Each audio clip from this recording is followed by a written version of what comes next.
Not much for the valley. He pulled himself behind a tree, his breath raspy and very loud in his own ears. He wriggled the bag off his shoulder and set it down. He squatted and selected 4 envelopes tied with a rubber band, crouched. Then all in an instant he sprinted for the Roman mailbox, slid the packet into it, and was running for cover again when the first shot came. He lay panting beside his mailbag, trying to think. Harry wasn't a policeman.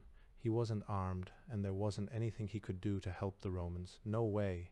And he couldn't use the road. No cover. The gully on the other side, it would be full of water, but it was the best he could do. Sprint across the road, then crawl on hands and knees. But he'd have to leave the mailbag. Why not? Who am I kidding? Hammerfall has come, and there's no need for mail carriers, none. What does that make me? He didn't care much for the question. It makes me, he said aloud, a turkey who got good grades in high school by working his ass off, flunked out of college, got fired from every job he ever had. It makes me a mailman. God damn it. He lifted the heavy bag and crouched again. Things were quiet up there. Maybe they'd been shooting to keep him away. But what for? He took in a deep breath. Do it now, he told himself, before you're too scared to do it at all. He dashed into the road across and dived toward the gully. There was another shot, but he didn't think the bullet had come anywhere close. Harry scuttled down the gully, half crawling, half swimming, mailbag shoved around onto his back to keep it out of the water. There were no more shots. Thank God the Many Names Ranch was only half a mile down the road. Maybe they had guns or a telephone that worked. Did any telephones work? The Shire wasn't precisely an official information source, but they'd been so sure. Never find a cop when you need one, Harry muttered. He'd have to be careful showing himself at Many Names. The owners might be a bit nervous, and if they weren't, they damned well should be. It was dusk when Harry reached Muchos Nombres ranch. The rain had increased and was falling slantwise, and lightning played across the nearly black sky. Muchos Nombres was 30 acres of hilly pastureland, dotted with the usual great white boulders of the 4 families who jointly owned it. 2 would sometimes invite Harry in for coffee. The result was diffidence on Harry's part. He never knew whose turn it was. The families each owned 1 week in 4, and they treated the ranch as a vacation spot. Sometimes they traded off, sometimes they brought guests. The oversupply of owners had been unable to agree on a name, and had finally settled for Muchos Nombres. The Spanish fooled nobody. Today Harry was fresh out of diffidence. He yelled his mail call and waited, expecting no answer. Presently he opened the gate and went on in. He reached the front door like something dragged from an old grave. He knocked. The door opened. "Mail," said Harry. "Hullo, Mr. Freehafer. Sorry to be so late, but there are some emergencies going." Freehafer had an automatic pistol. He looked Harry over with some care. Behind him the living room danced with candlelight, and it looked crowded with wary people. Doris Lilly said, "Why, it's Harry. It's all right, Bill. It's Harry the mailman." Freehafer lowered the gun. "All right. Pleased to meet you, Harry. Come on in. What emergencies?" Harry stepped inside, out of the rain.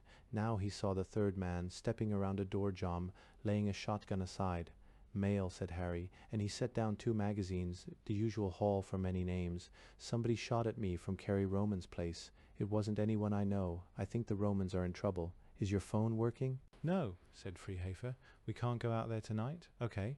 And my mail truck went off a hill, and I don't know what the roads are like. Can you let me have a couch, or a stretch of rug, and something to eat?" The hesitation was marked. "It's the rug, I'm afraid." Freehafer said, "Soup and a sandwich, do you? We're a little short." "I'd eat your old shoes," said Harry. It was canned tomato soup and a grilled cheese sandwich, and it tasted like heaven. Between bites he got the story, how the Freehafers had started to leave on Tuesday and seen the sky going crazy and turned back. How the Lillys had arrived, it being their turn now with the Roddenberrys as guests and their own 2 children. The end of the world had come and gone. The Roddenberrys were on the couches, and nobody had yet tried to reach the supermarket in town. "What is this with the end of the world?" Harry asked. They told him. They showed him in the magazines he'd brought. The magazines were damp, but still readable. Harry read interviews with Sagan and Asimov and Sharps. He stared at artists' conceptions of major meteor impacts. "They all think it'll miss," he said. It didn't, said Norman Lilly. He was a football player turned insurance executive, a broad-shouldered wall of a man who should have kept up his exercises. Now what? We brought some seeds and farm stuff, just in case, but we didn't bring any books. Do you know anything about farming, Harry? Number people. I've had a rough day, right? No sense wasting candles, said Norman. All of the beds, blankets, and couches were in use. Harry spent the night on a thick rug, swathed in 3 of Norman Lilly's enormous bathrobes, his head on a chair pillow.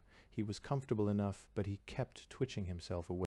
Lucifer's hammer, end of the world, crawling through mud while bullets punched into his mailbag and the letters inside. He kept waking with the memory of a nightmare, and always the nightmare was real. Harry woke and counted days. First night he slept in the truck, second with the Millers. Last night was the third 3 days since he'd reported in. It was definitely the end of the world. The wolf should have come looking for him with blood in his eye. He hadn't. The power lines were still down, the phones weren't working, no county road crews. Ergo, hammerful, the end of the world. It had really happened. Rise and shine. Doris Lilly's cheer was artificial. She tried to keep it up anyway. Rise and shine, come and get it, or we throw it out. Breakfast wasn't much. They shared with Harry, which was pretty damned generous of them. The Lilly children, 8 and 10, stared at the adults. One of them complained that the TV wasn't working.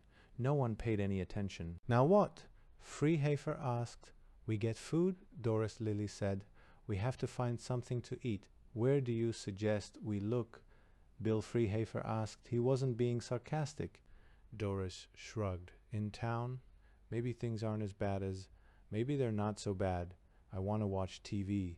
Phil Lilly said. Not working, Doris said absently. I vote we go to town and see how things are. We can give Harry a ride. TV now, Phil screamed. Shut up, his father said. Now the boy repeated. Smack, Norman Lilly's huge hand swept against the boy's face.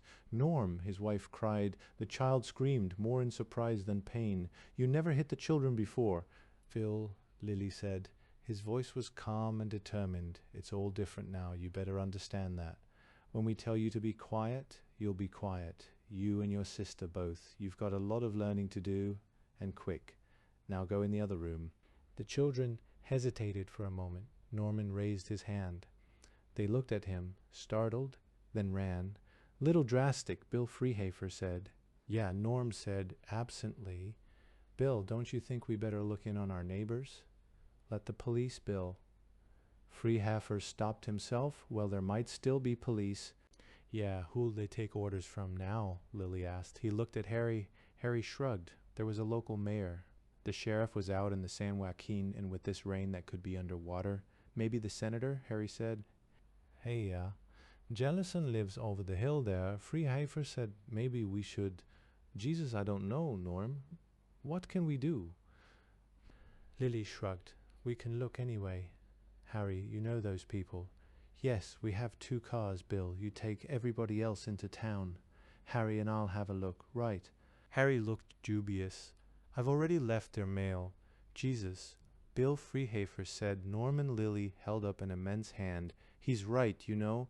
But look at it this way, Harry. You're a mailman. Yes, which can be damned valuable, only there won't be any mail, not letters and magazines, anyway.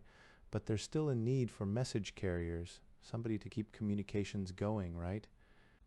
Something like that, Harry agreed. Good, you'll be needed, more than ever. But here's your first post-comet message to the Romans from us. We're willing to help if we can. They're our neighbors, but we don't know them and they don't know us. If they've had trouble, they'll be watching for strangers. Somebody's got to introduce us. That's a worthwhile message, isn't it? Harry thought it over. It made sense. You'll give me a ride after, sure, let's go. Norm Lilly went out. He came back with a deer rifle and the automatic pistol. Ever use one of these, Harry? Number? And I don't want one. Wrong image. Lilly nodded and laid the pistol on the table. Bill Freehafer started to say something, but Lilly's look cut it off. Okay, Harry, let's go, Norm said. He didn't comment when Harry carried his mailbag to the car. They got in. They'd gone halfway when Harry patted his bag and, half laughing himself, said, You're not laughing at me.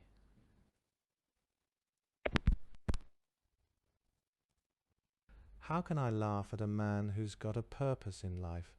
They pulled up at the gate. The letters were gone from the mailbox. The padlock was still in place. Now what? Harry asked. Good questy. The shotgun caught Norm Lily full in the chest.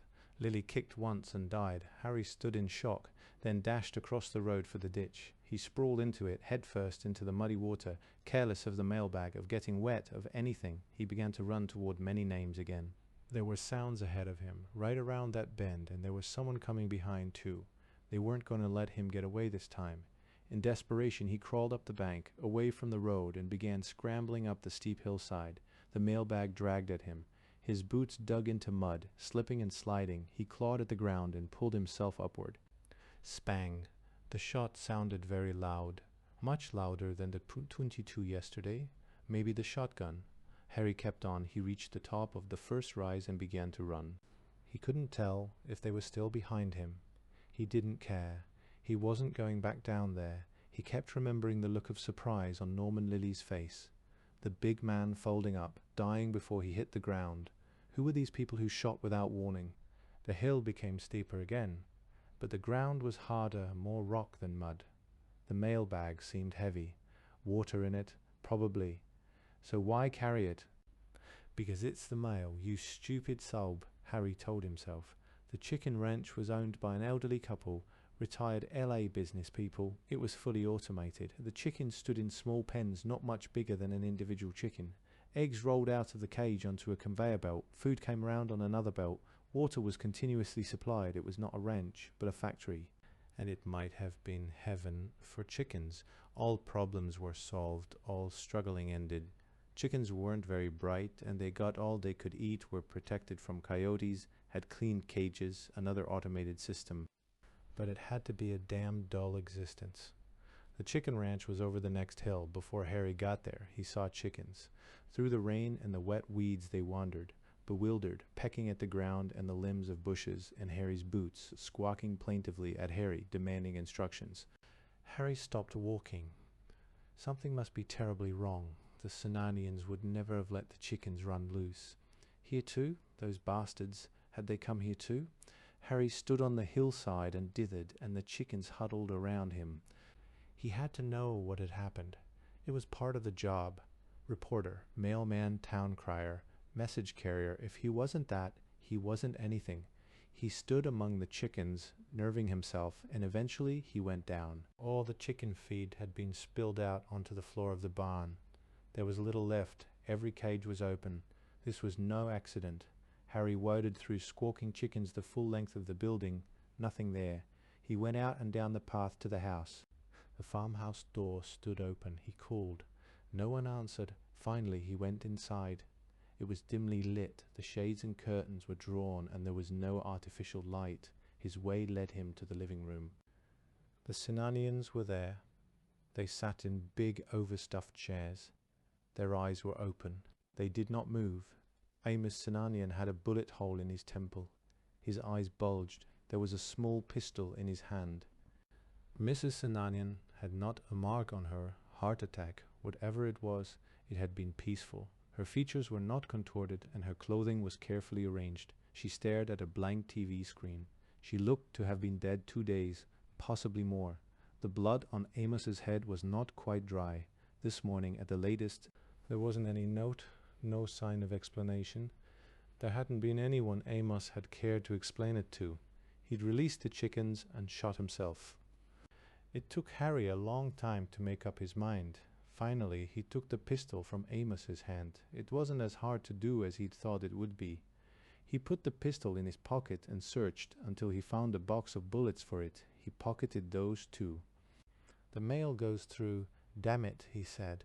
Then he found a cold roast in the refrigerator. It wouldn't keep anyway, so Harry ate it. The oven was working. Harry had no idea how much propane there might be in the tank, but it didn't matter. The Tsunanians weren't going to be using it. He took the mail out of his bag and put it carefully into the oven to dry. Circulars and shopping newspapers were a problem. Their information wasn't any use, but might people want them for paper? Harry compromised, throwing out the ones that were thin and flimsy and soaked, keeping the others. He found a supply of baggies in the kitchen and carefully enclosed each packet of mail in one. Last baggies on earth, a small voice told him. Right, he said, and went on stuffing. Have to keep the baggies. You can have your mail, but the baggies belong to the service. After that was done, he thought about his next move. This house might be useful. It was a good house, stone and concrete, not wood. The barn was concrete too. The land wasn't much good, at least Amos had said it wasn't, but somebody might make use of the buildings. Even me, Harry said to himself. He had to have some place to stay between rounds. Which meant something had to be done about the bodies. Harry wasn't up to digging 2 graves. He sure as hell wasn't going to drag them out for the coyotes and buzzards. There wasn't enough dry wood to cremate a mouse. Finally, he went out again. He found an old pickup truck. The keys were in the ignition, and it started instantly. It sounded smooth in good tune. There was a drum of gasoline in the shed, and Harry thoughtfully filled the tank of the truck, filled 2 gas cans, then stacked junk against the drum to hide it. He went back into the house and got old bedclothes to wrap the bodies, then drove the truck around to the front of the house. The chickens swarmed around his feet, demanding attention, while he wrestled the corpses onto the truck bed. Finished, Harry stooped and quickly wrung 6 chickens' necks before the rest of the chickens got the idea. He tossed the birds into the truck with the Cenanians. He went around carefully, locking doors and windows, put Amos's keys in his pockets, and drove away. He still had his route to finish, but there were things he must do first, not the least of which was burying the Cenanians. The stronghold. 1. It is certain that free societies would have no easy time in a future dark age. The rapid return to universal penury will be accomplished by violence and cruelties of a kind now forgotten. The force of law will be scant or nil, either because of the collapse or disappearance of the machinery of state, or because of difficulties of communication and transport. It will be possible only to delegate authority to local powers who will maintain it by force alone. Roberto Vacca, The Coming Dark Age. Senator Arthur Jellison was in a foul mood on Hammerfall morning. The only people he could get at JPL were PR flacks who didn't know anything that wasn't being reported on radio and TV. There was no way to reach Charlie Sharps. It made sense. But Senator Jellison wasn't used to having people too busy to talk to him.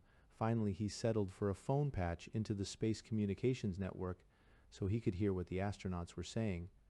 That didn't help much because of the static. The live TV shots were bad, too. Was the damned thing going to hit or not? If it did hit, there were a lot of moves Jellison should have made but hadn't, because he couldn't afford to look like a fool to his constituents, not even here in the Valley, where he routinely got 80% of the vote. He'd brought his family and a couple of assistants, and as much gear as he could buy without attracting a lot of attention, and that was about all he could do. Now they were all gathered in the house, most of them sitting with him in the big living room. The phone speaker squawked. Johnny Baker's voice, and Maureen came unnaturally alert. Jellison had known about that for a long time, but he didn't think Maureen knew he was aware.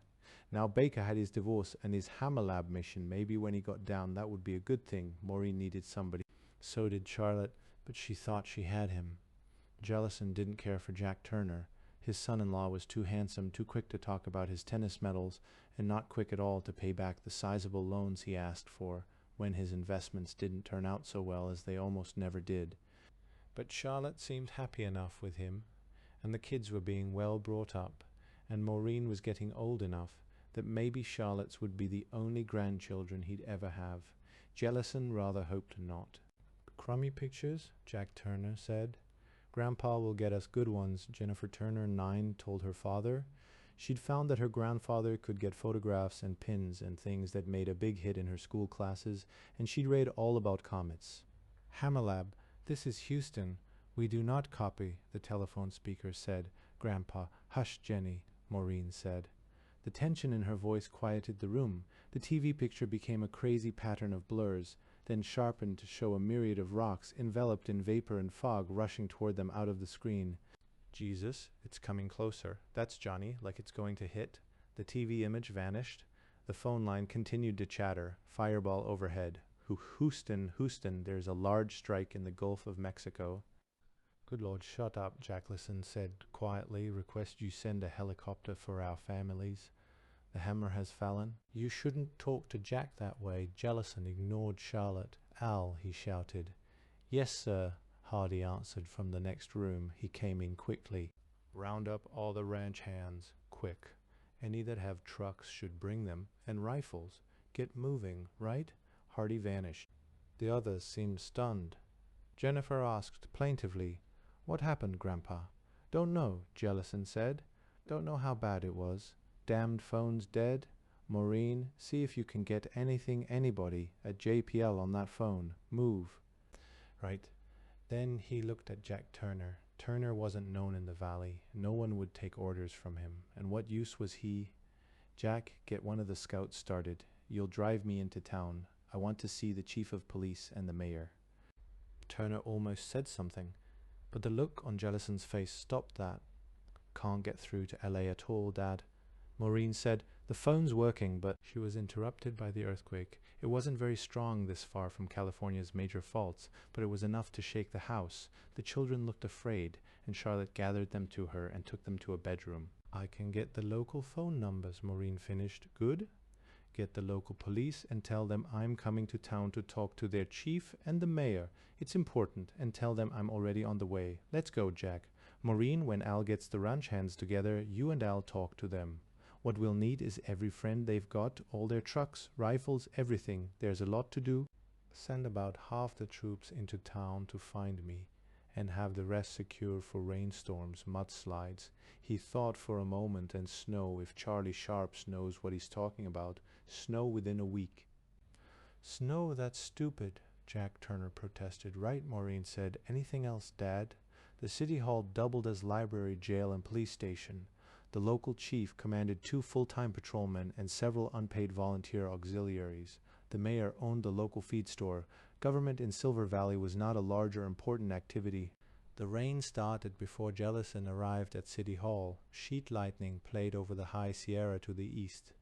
Rain fell like the outpouring of a warm bathtub, filling the streets and running over the low bridges over the creeks. Mayor Gil Seitz looked worried. He seemed very glad to see Senator Jellison. There were a dozen others in the large library room. Chief of Police Randy Hartman, a retired cop from one of the large eastern cities, 3 city councilmen, a couple of local store owners. Jellison recognized the bull-necked man sitting toward the rear of the group and waved. He didn't see his neighbor George Christopher very often. Jellison introduced his son-in-law and shook hands around. The room fell silent. "What's happened, Senator?" the mayor asked. "Did that thing really did hit us, didn't it?" "Yes, I saw magazine articles about it," Mayor Seitz mused. "Glaciers, East Coast wiped out." There was a crash of thunder, and Gil Seitz waved toward the windows. "Didn't believe it before. Now I guess I have to. How long does that rain go on?" "Weeks." Jellison said that sobered them all. They were all farmers, or lived in a community where farming and farming weather was the most important topic of conversation. They all knew what weeks of pounding rain would do. "Animals will starve," Seitz said. There was a momentary smile as he thought of the prices his feed store inventory would bring, then a frown as he thought it through. Just how much damage did that do? Will there be trucks left, trains, feed deliveries? Jellison didn't say anything for a moment. "The science people tell me it'll be raining like this all across the country," he said slowly. "Jesus Christ," the mayor said. "Nobody gets in a crop this year, nobody. What's in the elevators and granaries is it? And I don't reckon anybody's going to send much to us." George Christopher observed. Everyone nodded agreement. "If it's that bad, is it?" "Don't know," Jellison said. "Good chance it's worse." Seitz turned to study the big contour map of Tulare and adjacent counties that hung on the library wall. "Jesus, Senator, what do we do? The San Joaquin's going to fill up, rain like this, fill right up, and there's a lot of people out there, a lot. And they'll all head this way, looking for high ground."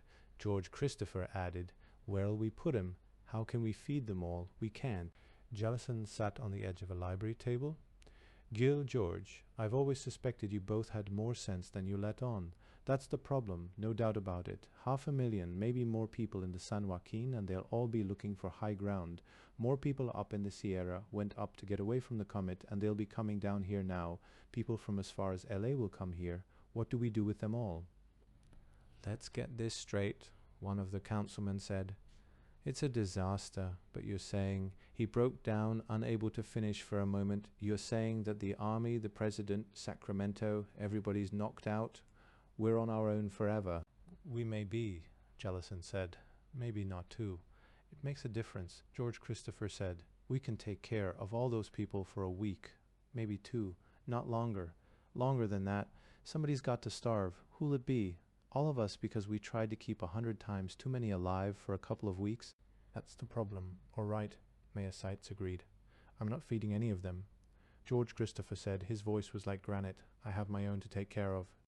You can't just abandon all your responsibilities, Jack Turner said. Don't think I have any to outsiders, Christopher said. Not if they're going to die anyway. Some of them won't make it, Chief Hartman said. He pointed to the big map. Porterville and Visalia are both in old river bottoms, flood basins. Rain like this, I doubt those flood control dams will hold very long. They all looked at the maps. It was true.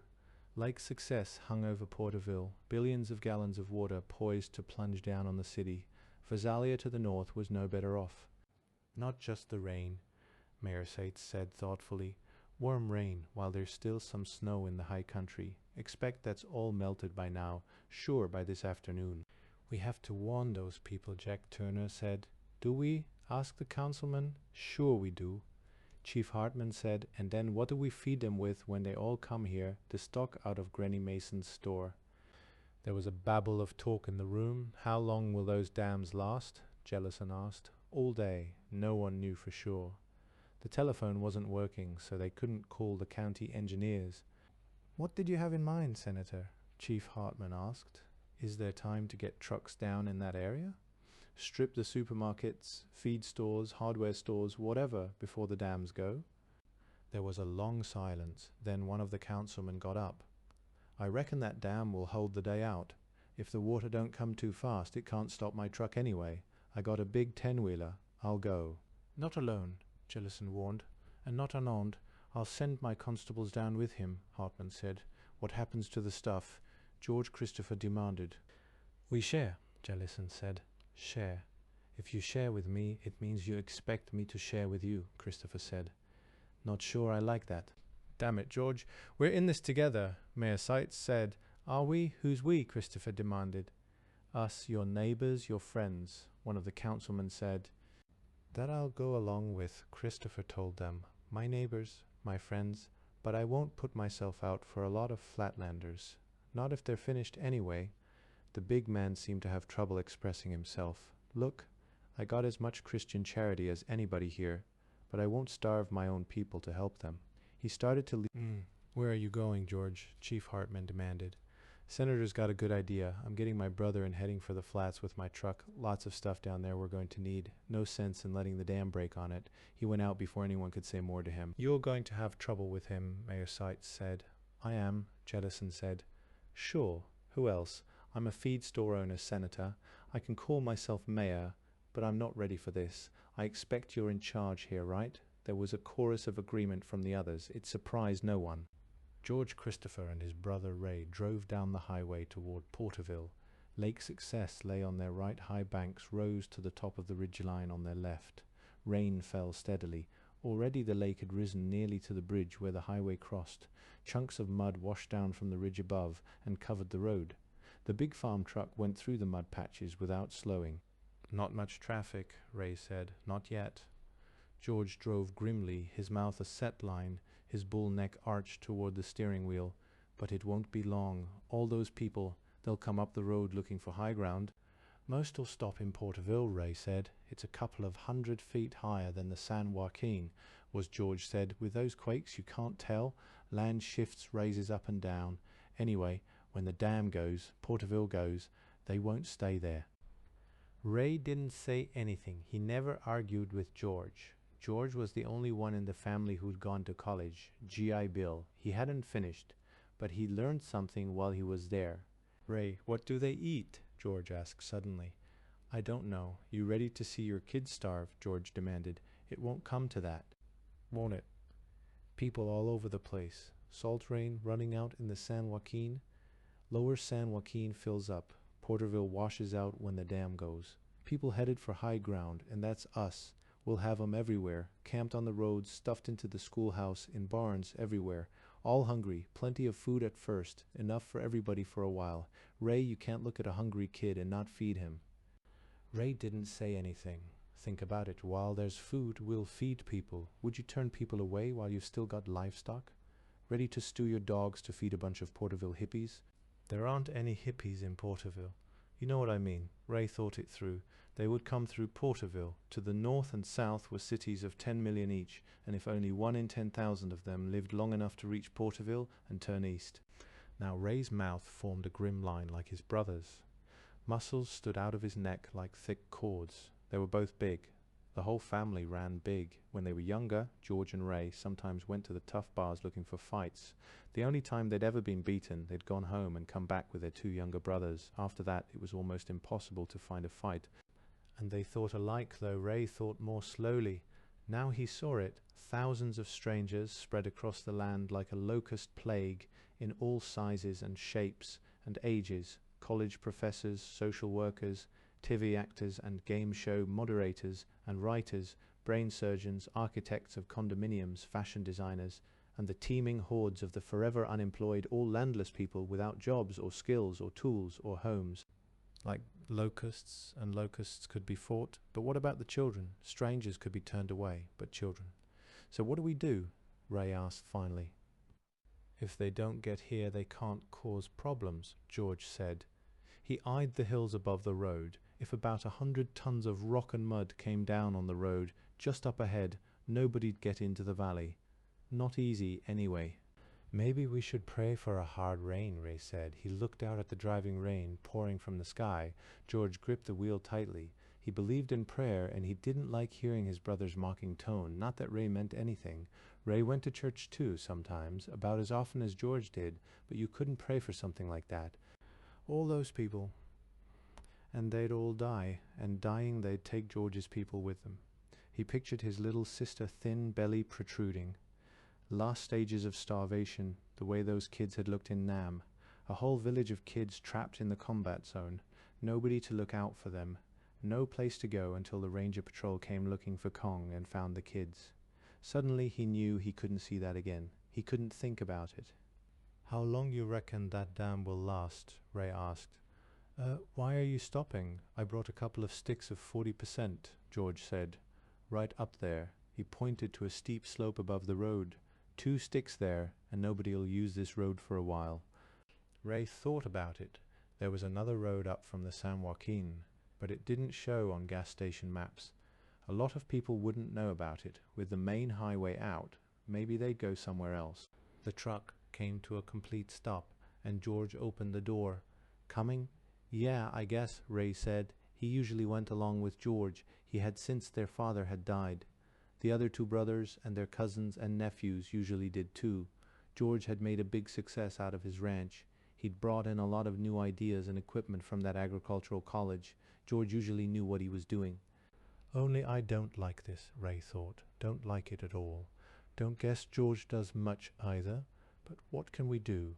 Wait until we have to look 'em in the eye and turn them away. They climbed a steep bank behind the truck. Rain poured onto them, finding its way inside their slickers, under the brims of their hats, and down their necks. It was warm rain. It drove hard, and Ray thought about the hay crop that Timothy was ruined already. What the hell would they feed the stock come winter? About here, I think, George said. He scrabbled at the base of a medium-sized rock. Bring this down. It ought to drop a lot of the mud above it onto the road. What about Chief Hartman and Dink Latham's already gone down to Porterville? So they find the roads out when they come back, George said. They know the other way. He reached into his pocket and took out a bulky styrofoam case. It held 5 detonators, each in its own fitted compartment. George took one out, put it onto the end of a fuse, crimped it with his teeth, and used his penknife to poke a hole in a dynamite stick. He pushed the detonator into the stick and shoved it into the hole. No primer cord, he said. Have to put both sticks in the same hole. I think this'll do it. He tamped wet mud down into the hole he'd scooped, covering the dynamite. Only the fuse end protruded. Ray turned his back to the wind and hunched low over a cigarette. He flicked the wheel of his Zippo until it caught and got the cigarette burning. Then, carefully shielding the burning tobacco with his hat brim, He brought it down to the fuse end. The fuse spotted once, then caught. It hissed softly in the rain. "Let's go," Ray said. He scrambled down the bank, George behind him. They had many minutes before the fuse burned down, but they ran as if pursued by furies. They were around the bend when they heard the explosion. It wasn't very loud. The rain dulled all sounds. George carefully backed the truck around until they could see. The road was covered with 4 feet of mud and boulders. More had tumbled across the road and down into the river valley below. "Man might get over that with a 4-wheel, George said. "Nothing else. What the hell are you sitting here for? Let's go." Ray's enraged bellow was too loud for the truck cab, but he knew his brother wouldn't say anything about it. There was water standing in the streets when they reached Porterville. It wasn't more than hubcap deep. The dam still held. The City Hall meeting room smelled of kerosene lamps and damp bodies. There was also the faint odor of books and library paste. There weren't many books in the library, and they took up space around the walls, but not in the center of the room. Senator Jellison looked at his electric watch and grimaced. It was good for another year, but then why the hell didn't he have an old-fashioned wind-up? The watch told him it was 10:38 and 35 seconds, and it wouldn't be off by more than a second until the battery ran out. The room was nearly full. All the library tables had been moved to make room for more folding chairs. A few women, mostly men, mostly in farm clothes and rain gear, mostly unarmed. They smelled of sweat and they were soaked and tired. 3 whiskey bottles moved rhythmically from hand to hand, and there were a lot of cans of beer. There wasn't much talk as they waited for the meeting to start. There were 3 distinct groups in the room. Senator Jellison dominated one of them. He sat with Mayor Seitz, Chief Hartman, and the constables. Maureen Jellison was part of the group, and in the front rows, right up front, were their close friends, a solid block of support for the Jellison party. Beyond them was the largest group, neutrals waiting for the senator and the mayor to tell them what to do. They wouldn't have put it that way, and the senator would never have dreamed of saying it flat out. They were farmers and merchants who needed help, and they weren't used to asking for advice. Jellison knew them all not well, but well enough to know that he could count on them, up to a point. Some of them had brought their wives. At the back, off in one corner, were George Christopher and his clan. Clan is the right word. Arthur Jellison thought, 12, all men, all armed. You'd know they were relatives just to look at them, although Jellison knew it wasn't strictly true. 2 were brothers-in-law, but they looked like Christopher's, heavy-set, red of face and strong enough to lift jeeps in their spare time. The Christophers didn't precisely sit apart from everyone else, but they sat together, and they talked together, and they had few words for their neighbors. Steve Cox came in with 2 of Jellison's ranch hands, dam still holding. He shouted above rain and thunder and muted conversation. "Don't know what's keeping it together. There's water higher than the spillway behind it. It's eating out the banks at the sides. Won't be long now." One of the farmers said, "Did we warn the people down in Porterville?" "Yes," Chief Hartman said. "Constable Mosey told the Porterville police. They'll get people out of the flood area." "What's the flood area?" Steve Cox asked. "Whole damn valley's filling up, and the highway's out. They can't come up here." "Some have," Mayor Seitz said. 300, more or less, up the county road. "Expect there'll be more tomorrow." "Too damn many," Ray Christopher said. There was a babble of voices, some agreeing, some arguing. Mayor Seitz pounded for order. "Let's find out what we're facing," Seitz said. "Senator, what have you learned?" "Enough." Jellison got up from his seat at the table and went around in front of it. He perched his buttocks on the table in an informal pose that he knew was effective. "I've got pretty good shortwave radio gear. I know there are amateurs trying to communicate, and I get nothing but static, not just on amateur bands, on CB commercial, even military. That tells me the atmosphere is all fouled up, electrical storms." "I don't need to guess about those," he said with a grin. He waved expressively toward the windows, and as if on cue lightning flared. There wasn't quite so much thunder and lightning as there'd been earlier in the day, but there was so much that no one noticed unless they were thinking about it. "And salt rain," Jellison said, "and the earthquake. The last words I heard out of JPL were 'the hammer has fallen.' I'd like to talk to somebody who was in the hills above LA when it happened, but what I've got adds up. The hammer hit us, and bad. We can be sure of it." No one said anything. They'd all known it. They'd hoped to find out something different, but they knew better. They were farmers and businessmen tied closely to the land and the weather, and they lived in the foothills of the High Sierra. They'd known disaster before, and they'd done their crying and cursing at home. Now they were worried about what to do next. "We got 5 truckloads of feed and hardware and 2 of groceries out of Porterville today," Jellison said. "And there's the stock in our local stores, and what you have in your barns. I doubt there'll be much else that we don't make or grow ourselves." There were murmurs. One of the farmers said, "Not ever, Senator."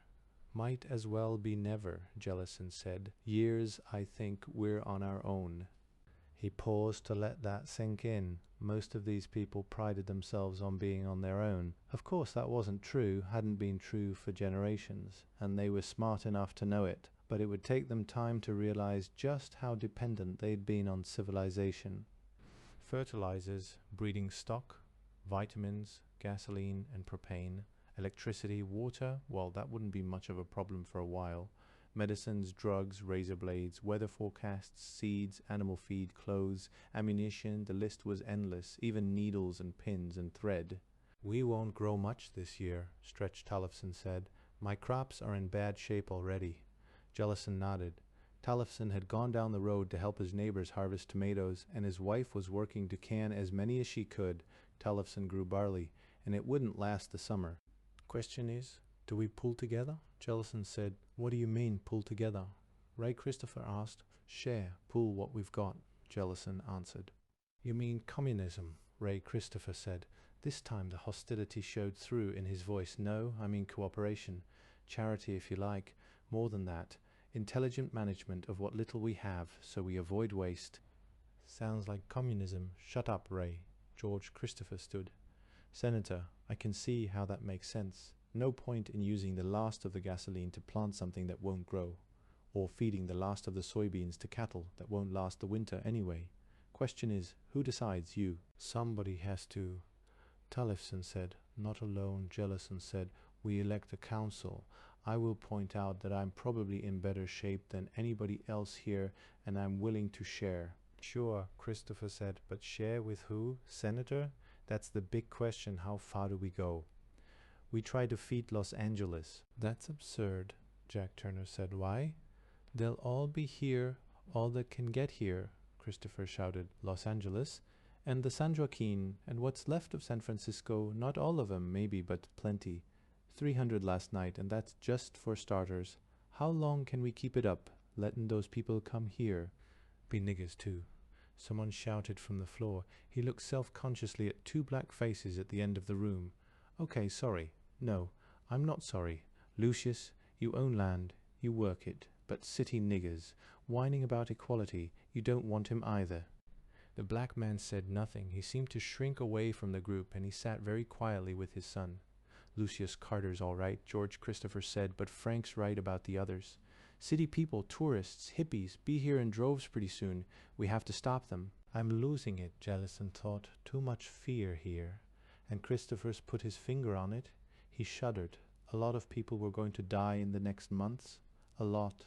How do you select the ones to live, the ones to die? How do you be the chooser of the slain? God knows I don't want the job. "George, what do you suggest?" Jellison asked. "Roadblock on the county road. We don't want to close it. We may need it, so we put up a roadblock and we turn people away." "Not everyone," Mayor Sates said. "Women and children, everybody," Christopher shouted. "Women, we have women and kids. Plenty of our own to worry about. We start to keen in other people's kids and women. Where do we stop? When our own are starving come winter." "Just who is going to man this roadblock?" Chief Hartman asked. "Who's tough enough to look at a car full of people and tell a man he can't even leave his kids with us? You're not, George. None of us are." "The hell I'm not." "And there are special skills," Senator Jellison said. "Engineers. We could use several good engineers, doctors, veterinarians, brewers, a good blacksmith, if there's any such thing in this modern world." "Used to be a fair hand at that," Ray Christopher said. "Shod horses for the county fair." "All right," Jellison said. "But there are plenty of skills we don't have, and don't think we won't need them." Okay, George Christopher said. "But damn it, we can't take in everybody, and yet we must." The voice was very low, not really loud enough to carry through the babble and the thunder, but everyone heard it anyway. A professionally trained voice. I was a stranger, and ye took me not in. I was hungry, and ye fed me not. Is that what you want to hear at judgment? The room was still for a moment. Everyone turned to look at the Reverend Thomas Varley. Most of them attended his community church, had called him to their homes to sit with them when relatives died, sent their children with him on picnics and camping trips. Tom Varley was one of them, bred in the valley and lived there all his life, except for the years at college in San Francisco. He stood tall, a bit thinner since his 60th birthday a year before, but strong enough to help get a neighbor's cow out of a ditch. George Christopher faced him defiantly. Brother Varley, we just can't do it. Some of us are likely to starve this winter. There's just not enough here. Then why don't you send some away? Reverend Varley asked. It might come to that, George muttered. His voice rose. I've seen it, I tell you. People with not enough to eat, not even enough strength to come get chow when it's offered. Brother Varley, you want us to wait until we got no more choices than the Donner Party had. If we send people away now, they might find some place they can make it. If we take them in, we'll all be looking next winter. It's that simple. Tell him, George. Someone shouted from the far end of the meeting room. George looked around at the sea of faces. They were not hostile. Most were filled with shame, fear and shame. George thought that would be the way he'd look to them too. He went on doggedly. We do something, and we do it right now, or I'll be damned if I'm going to cooperate. I'll take everything I have, all the stuff I brought up from Porterville today too, and go home, and I can damned well shoot anybody who comes onto my place. There were more murmurs. Reverend Varley tried to speak, but he was shouted down. Damned right. We're with you, George. Jellison's voice cut through. I didn't say we shouldn't try to put up a roadblock. We were discussing practical difficulties. Arthur Jellison couldn't look the clergyman in the face. Good. Then we do it, George Christopher said. Ray, you stay here and tell me what happens in this meeting. Carl, Jake, rest of you come with me. There'll be another 1,000 people here by morning if we don't stop them. And besides, Jellison thought, it will be easier at night when you can't see their faces. Maybe by morning you'll be used to it, and if you truly get used to sending people off to die, will anyone want to know you? The worst of it was, George Christopher was right, but that didn't make it any easier. I'll have some of my people come with you, George, and we'll have a relief crew out in the morning. Good. Christopher went to the door. On the way he stopped for a moment to smile at Maureen. Good night, Melisande, he said. One kerosene lamp burned in the living room of the Jellison house. Arthur Jellison sprawled in an easy chair, shoes off, shirt partly unbuttoned. I'll leave those lists until tomorrow. Yes, sir. Can I get you anything? Al Hardy glanced at his watch. 2 a.m. Number Maureen can take care of me. Good night. Hardy pointedly looked at his watch again. Getting late, Senator, and you're supposed to be up in the morning. I'll turn in shortly. Good night. This time the dismissal was pointed. Jellison watched his assistant leave, noted Hardy's determined look. It confirmed a guess Arthur Jellison had made earlier. That damned doctor at Bethesda Naval Hospital had told Hardy about the abnormal electrocardiograms, and Hardy was making like a mother hen. Had Al told Maureen, it didn't matter. Want a drink, Dad? Maureen asked. Water. We ought to save the bourbon, Jellison said. Sit down, please. The tone was polite, but it wasn't exactly a request. Not really an order either. A worried man. Yes, she said. She took a chair near his. What did George Christopher mean? Who's Melisande, or whatever he said? It's a long story. I want to hear it. Anything about the Christophers I want to hear, Jellison said. Why? Because they're the other power in this valley, and we've got to work together and not against each other. I need to know just who's giving in to what, Jellison said. Now tell me. Well, you know George and I practically grew up together, Maureen said. We're the same age, sure. And before you went to Washington, when you were a state senator, George and I were in love. Well, we were only 14, but it felt like love, and she didn't say, I haven't really felt like that about anybody since. He wanted me to stay here with him. I would have too, if there'd been any way to do it. I didn't want to go to Washington. Jellison looked older in the yellow kerosene light. I didn't know that. I was busy just then. It's all right, Dad, Maureen said. All right or not, it's done. Jellison said, What's with Melisande? Remember the play The Rainmaker? The confidence man plays up to the old maid farm girl, tells her to stop calling herself Lizzie, to come with him, and she'll be Melisande and they'll live a glamorous life. Well, George and I saw it that summer and it was a switch. That's all. Instead of going off to the glamorous life in Washington, I should stay here with him. I'd forgotten all about it. You had... Huh. You remember it now, though, Dad. What did he mean, calling you that? Jellison asked. Well, she stopped herself and didn't say anything else. Yeah, I figure it that way too, Jellison said. He's telling you something, isn't he? How much have you seen of him since we went to Washington? Not much. Have you slept with him? That's none of your business, Maureen flared. The hell it's not. Anything and everything around this valley is my business just now, especially if it's got Christopher's mixed up in it. Did you? Did he try? Nothing serious, she said. I think he's too religious, and we didn't really have many opportunities, not after I'd moved to Washington. And he's never married, Jellison said. Dad, that's silly. He hasn't been pining away from me for 16 years. No, I don't suppose so. But that was a pretty definite message tonight. Okay, let's get to bed. Dad, yes? Can we talk? I'm scared. She took the chair next to his. He thought she looked much younger just then, and remembered her when she was a little girl, when her mother was still alive. It's bad, isn't it? She asked. About as bad as it gets, Jellison said. He reached for the whiskey and poured himself 2 fingers. May as well. We know how to make whiskey. If there's grain, we'll have booze. If there's grain... What's going to happen? Maureen asked. I don't know. I can make some guesses. He stared at the empty fireplace. It was damp from rain coming down the chimney. Hammerfall. By now the tidal waves have swept around the world. Seacoast cities are all gone. Washington's gone. I hope the capital survived. I like that old granite pile. He fell silent for a moment, and they listened to the steady pounding rain and rolling thunder. I forgot who said it, Jellison said.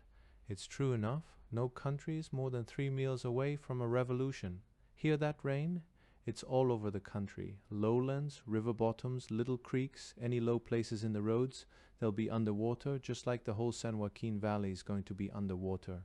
Highways, railroads, river travel, it's all gone. There's no transportation and not much communication. Which means the United States has ceased to exist, so have most other countries. But she shivered, although it wasn't cold in the room. There have to be places that aren't damaged, cities not on the coast. Mountain areas that don't have earthquake faults, they'll still be organized, will they? How many places can you think of that have food enough to last for weeks? I never thought about it. Right. And it isn't weeks, it's months, Jellison said. Kitten, what do people eat? The United States has about 30 days' food at any given time. That's everything. Warehouses, supermarkets, grain elevators, ships in harbor. A lot of it was lost. A lot more is perishable. And there isn't going to be diddly for a crop this fall. Do you expect anybody who's got barely enough to eat to come out and help anybody else? Oh, and it's worse than that. His voice was brutal now, almost as if he were trying to frighten her. Refugees everywhere. Any place there's enough to eat, there'll be people after food. Don't blame them. We could have 1 million refugees on the way here right now. Maybe here and there the police and local governments try to survive. How do they manage when the locusts come? Only they're not locusts. They're people. But what do we do? Maureen cried. We survive. We live through it and we build a new civilization. Somebody's got to. His voice rose. We can do it. How soon depends on how far we get knocked down. All the way to savagery, bows and arrows and stone clubs. I'll be damned if we can't do better than that. Yes, of course, no, of course about it, kitten. Jellison sounded very old, but his voice held determination and strength. It depends on what we can keep right here. We don't know what's left anywhere else, but here, we're in pretty good shape if we can just hang on. Here we've got a chance, and by God, we're going to take it. You'll do it, Maureen said. It's your job. Think of anybody else who can. I wasn't asking a question, Dad.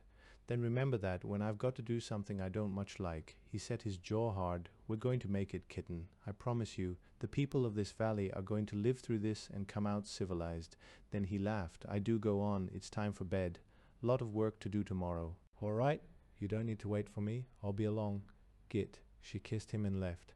Arthur Jellison drained the whiskey glass and set it down with a long look at the bottle. He sat staring into the empty fireplace. He could see how a civilization could be built from the wreckage Lucifer's hammer had left. Salvage work, plenty to salvage in the old seacoast cities. The water hadn't destroyed everything, new oil wells could be drilled, the railroads could be repaired, these rains wouldn't last forever. We can rebuild it, and this time we'll do it right. We'll spread beyond this one damned little ball, get human civilization out all through the solar system, to other stars even, so no one thing can knock us out again. Sure, we can, but how do we live long enough to start rebuilding first things first? And right now the problem is getting this valley organized. Nobody's going to help. We have to do it ourselves. The only law and order will be what we can make, and the only safety Maureen and Charlotte and Jennifer will have is what we can put together. I used to be responsible to the people of the United States, and particularly to the people of California. Not anymore. Now it's my family, and how can I protect them? That boils down to, how do I keep this ranch? And maybe I can't do that, not without help. Whose help? George Christopher, for one. George has a lot of friends. Between us, we can do all right. Arthur Jellison got wearily to his feet and blew out the kerosene lamp. In the sudden dark, the pounding rain and crashing thunder sounded even louder. He could see his way to the bedroom through lightning flashes. There was a light under Al Hardy's door. It went out after Hardy heard the senator get into bed. Sanctuary, God gives all men all earth to love. But since man's heart is small, ordinance for each one spot shall prove beloved over all. Rudyard Kipling Harvey Randall woke to strident sounds. Someone was screaming at him. Harvey, help, Loretta. He sat up suddenly and banged his head on something. He'd been asleep in the travelall, and the voice wasn't Loretta's. For a moment he was bewildered. What was nightmare? What was real? Harvey, the shouting voice was real. And oh God, Loretta was dead. It was raining, but there was no rain around the travelall. He opened the door and blinked in the dim light. His watch said 6:04 morning or evening. The travelall was parked under a rickety shed, no more than a roof with posts to hold it up. Marie Vance stood at the far end. Joanna was holding the shotgun on her. Mark was shouting, and Marie was screaming for Harvey. None of it made sense. Half light, driving rain and howling wind, lightning and thunder. The screaming woman and Mark shouting, and Joanna with the shotgun. Dream or real? He made himself move toward the others. What is this, Mark? Mark turned and saw him, his face lighted with a smile that faded too, like Harvey's dream that it was a dream, like Harvey. Tell him, Marie shouted. He shook the cobwebs from his head. They wouldn't go. Mark, he said. Marie jerked like a puppet. Harvey stared in astonishment as she did it again. She seemed to be fighting an invisible enemy. Then, suddenly she relaxed and her voice was calm, or nearly so. Harvey Randall, it's time you woke up, she said. Or don't you care about your son? You've buried Loretta. Now think about Andy. He heard himself speak. What is all this? They both talked at once. The need for understanding, rather than any other emotion, made Harvey speak sharply. One at a time, Mark. Please let her talk. This man wants to abandon our boys, Marie said. I don't. I'm trying to tell you. She cut Mark off. The boys are in Sequoia. I told him that. Sequoia. But he keeps taking us west, and that's not the right way. All of you shut up, Joanna shouted. There was an edge of hysteria in her voice, and it stopped Mark before he could say anything else. He'd never heard Joanna shout before, not like that. And she had the shotgun. Where are we going, Mark? Harvey asked. To Sequoia, Mark said. That's a big place, and she doesn't know where. I do, Harvey said. Where are we? Simi Valley, Mark said. Will you listen to me? Yes. Talk, Harvey. He's... Shut up, Marie. Harvey made his voice deliberately brutal. It stopped her. Harv, there's people all over, Mark said. Roads were getting jammed, so I cut off onto a fire trail I know about. Bikers use it. It'll lead us through the Condor Reservation. Sure, it goes west a while, but we stay off the goddamn freeways. You stop to think how many people are trying to get out of LA right now. Not many know about this road, and it stays on high ground. It wasn't much of a road to begin with. Less to go wrong with it. He turned to Marie. That's what I was trying to tell you. We have to get over the mountains, all the way over. Then we get to the San Joaquin and we're on level ground, and we can cut over to Sequoia. Let's get a map, Harvey suggested. It doesn't show on a map. Mark protested. If it did, everybody. I believe your road, Harvey said. I want to see what happens after that. I've got maps in the travelall. He started to turn, but Joanna went to the motorcycle. She reached into a saddlebag. Frank Stoner made us take 3 copies. One for each bike, she said. She held up a big aeronautical chart. It showed terrain features in colors. There are Auto Club maps too. It was too dark to read the map properly. Mark went to the travelall and came back with a flashlight. Marie was standing stiffly aloof, silent, her eyes still accusing. See, Mark said, right across here. The highway goes past lakes with dams that sit on top of the San Andreas. You really think the big highway is still usable? Harvey shook his head. It wouldn't matter. If the highway could be used, 1 million people would be trying to use it. If not, so we come out through Fraser Park. Right? Then down in the valley, and it's a straight shot north, Mark said. I was thinking of getting to the Mojave, 'cause that's where Frank said we should be, but it's no good. Can't get to Sequoia that way. He pointed. All the east side routes lead past Lake Isabella, follow the Kern River. Harv, with all this rain, how many bridges will there be over the None? Marie, he's right. If we went the direct route, we'd never get there. Mark looked pleased. Joanna leaned the shotgun against a bike and collapsed onto the seat, side saddle. If you had explained before, Marie began. Jesus, I tried, Mark shouted.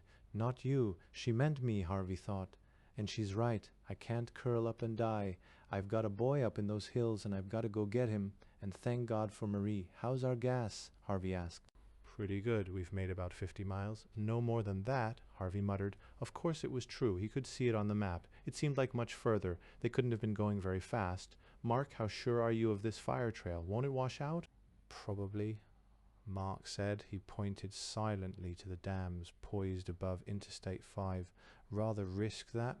Number, if we're going, we'd better do it. I'll drive, Harvey said. And I'll scout ahead. Joanna can ride shotgun with you. Mark didn't mention Marie. He wasn't speaking to her. It felt good to be doing something, anything. He had a throbbing headache, the beginning of a migraine, and his shoulders and neck were so tense he could feel knots in them, but it was better than curling up in the seat. Let's go, Harvey said. The road ran along ridgelines, curled around hills, boring north and west. It stayed on high ground. Rock and mudslides spilled across it, but being high, the debris wasn't deep, and being almost untraveled, the road wasn't cut away at the edges. The mountains had shifted. The road might have ended anywhere, like Mark Sesku's judgment. It was nothing you could count on, absolutely. But neither had failed them this time. Eventually they came to paved road, and Harvey could increase his speed.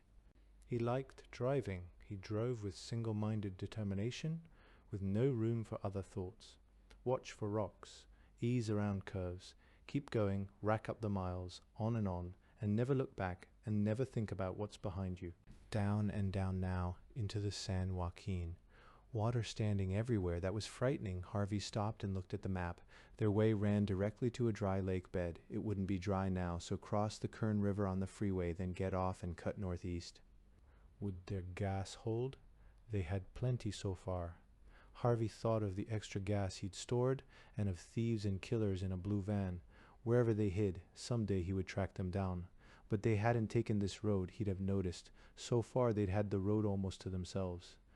Dawn found them north and east of Bakersfield. They'd made effective progress, 30 miles an hour, and now they were on high ground, skirting the eastern edge of the San Joaquin with nothing to stop them. Harvey realized where they were heading. Their route would take them right past the Jellison Ranch. The Tula River was too deep, way too deep. Nobody had dared to use the road that ran alongside. By the time Harvey realized this, it was too late. He could see the dam ahead. Water streamed around one side and all along the top. He could just tell where the spillway was, a surging current in the river that poured over the face of the dam. He sounded the horn and waved Mark ahead. He clenched his fist and moved it vigorously up and down, the army signal for double time. He pointed at the dam. Mark got the message. He gunned the bike. Harvey slammed down the accelerator and roared after him. They were almost to the dam, then a river of mud submerged the road. A dozen people and half that many cars were mired in the mud. They tried to get past the slide and got stuck. Harvey levered the travelall into four-wheel drive and went on without stopping. One man stepped forth to bar their way with spread arms. Harvey came close enough to see wide eyes and bared teeth, a rictus of terror and determination, and he saw Harvey's face. The Travelall's headlight ticked his heel as he leaped away. The mud was sliding, and the Travelall slid with it. Harvey turned hard, gunned the engine, and fought a frantic race between his traction on the mud and the mud's adherence to the road. Rocks in the road tipped the Travelall sickeningly. Then there was road under them again. Harvey heard Marie's gasp of relief. There was a bridge ahead. It crossed an arm of the lake, and it was under water. Harvey couldn't tell how deep. He slowed. Suddenly there were other sounds embedded in the sounds of river and rain and thunder. Screams. Joanna looked back. "Jesus!" she shouted. Harvey stopped the Travelall. The dam was going. One whole side of it crumbled, all in a moment, and the lake went forth in a wall of water. The screams were drowned in its thunder. "Our timing was superb," Joanna said. "All those people," Harvey muttered. "All the travellers in cars not as good as the Travelall. All the farmers who thought they'd wait it out. People on foot, people already marooned on roofs and high points in the new shallow lakes, would look up to see the wall of water marching toward them. It would be worse when the other dams went. The whole valley would be flooded. No dam would hold against this relentless rain." Harvey took a deep breath. "Okay, it's over. We made it. Quaking Aspen is only 30 miles from here. Gordy'll bring them out there." He summoned up a mental picture of the road north of Springville. It crossed many streams, and the map showed small power stations and dams on some of them, dams above the road. Had they failed? Would they fail? It would be foolish, even insane, to charge up the road just in time to be washed down again. "Let's go," Marie said. Harvey drove on. There was no water above the bridge now. That water was on its way into the San Joaquin Valley. He drove across the bridge and was surprised to see a big truck coming toward him. It stopped just at the far end of the bridge. Two big men got out. They stared as Harvey drove past them. One started to shout something, then shrugged. Up ahead there was another bridge out. That decided it.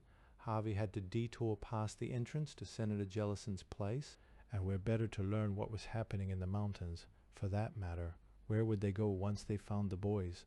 Marie hadn't thought past the moment of finding Bert and Andy. Neither had Harvey until now. But this was perfect. The scout troop would have to come past the Jellison place, and Maureen would be there. Harvey despised himself for thinking of her. Loretta's face swam in front of him, and the vision of a body wrapped in an electric blanket. He slowed to a stop. "Why are we?" Before Marie could finish, there was an explosion behind them, then another. What the hell? Harvey started the car again. Remorse was replaced by fear. Explosions. Had they wandered into a range war or something? He drove ahead, while Joanna and Marie craned to look back. Mark whipped the bike into a U-turn and drove back the way they'd come. He waved as he went past. "Damn fool, curiosity will kill him yet," Joanna said. Harvey shrugged. He could stand not knowing, but it would be nice to find out. Up ahead, a couple of miles, not far at all, was the turnoff. Then safety, refuge, rest.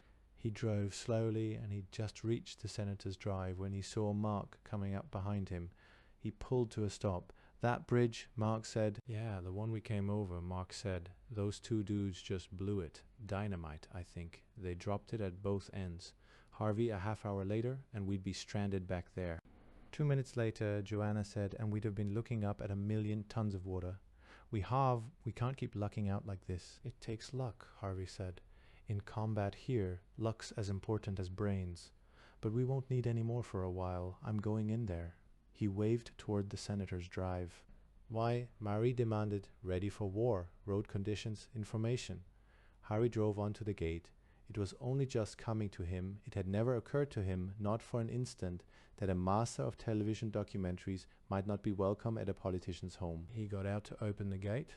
There was a car parked inside. A young man got out and wearily came to the Travelall. "Your business?" he inquired. He eyed Joanna, and the shotgun showed his empty hands. "Me, I'm not armed, but my partner's where you can't see him, and he's got a scope-sighted rifle."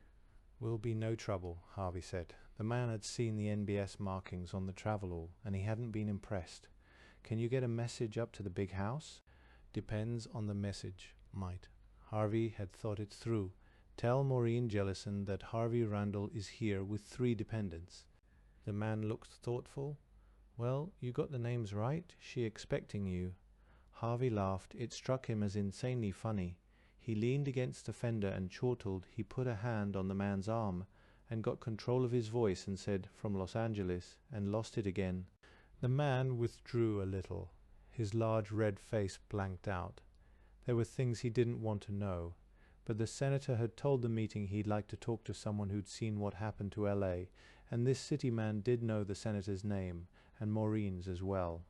As suddenly as it had been funny, suddenly it wasn't. Harvey stopped laughing. "Maureen must think I'm dead. She'll be glad to know different. Or will she? Shazam, I know she'll want to talk to me. Tell her I want to. Never mind." He'd been about to say he wanted to talk about galactic empires, and that wasn't the right thing to say at all. The man looked thoughtful. Finally he nodded. "Okay, I guess I can do that. But you wait right here. Right here, understand? And don't get gay with that shotgun. We don't want to shoot anybody. I just want to talk to Maureen." "Okay, right there. I'll be a while." He went to the car, locked it, and walked up the driveway. Walked, saving gasoline already. Yes, the senator had his place organized. Harvey went back to the travelall. Marie tried to say something. He cut through her voice with practiced ease, spread the map. She thought it over, then did it. Harvey let his forefinger do the talking. "The scouts are in this area. The only route out is right past here. They don't have to worry about these dams here and here, because they don't have to stay on the road. We do, or else we walk. We're not equipped to walk it." Marie thought that over. She glanced at her boots and fingered her jacket. She was ready to walk, and so was Harvey, but it made sense. Certainly, if they had to walk, a few hours wouldn't make any difference. "So we wait here?" Joanna asked. Mark stuck his head in at the window. "Sure, this is Senator Jellison's place. Thought I recognized it. Harv, that was smart, sending a message to the senator's daughter instead of him." "Wait," Marie said. "How long?" "Christ, how the hell do I know?" Harvey exploded. "As long as they'll let us. This ranch is organized, have you noticed? And they've got food. That guard wasn't hungry. We'd like to feed the boys when they get here, not to mention ourselves." Marie nodded in submission. "The trouble is," Harvey continued, "how do we get them to let us in? Blowing up that bridge might have been a subtle hint that they aren't welcoming refugees in this valley. We have to be useful, which means we promise to do whatever they want us to do, and no goddamn arguments about it. Marie, don't blow this for us. We're beggars here." He waited for that to sink in before turning to Joanna. "That applies to your shotgun.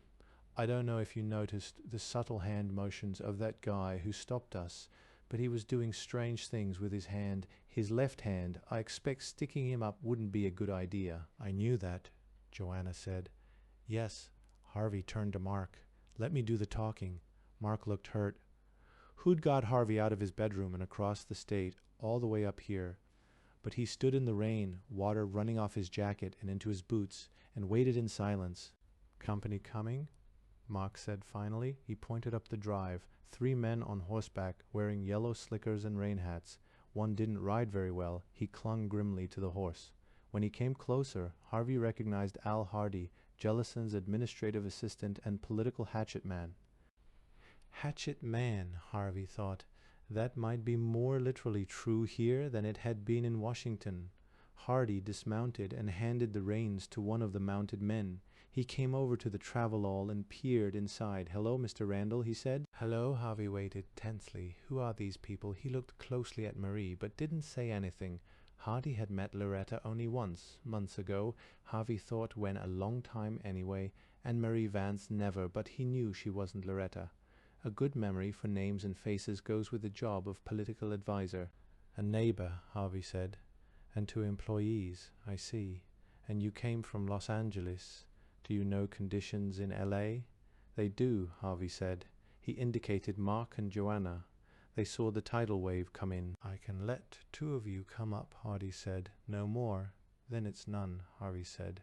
He said it quickly, before he could say something else. "Thanks, and we'll be on our way." "Wait." Hardy looked thoughtful. "Okay, hand me the shotgun. Slow, and don't point it at me."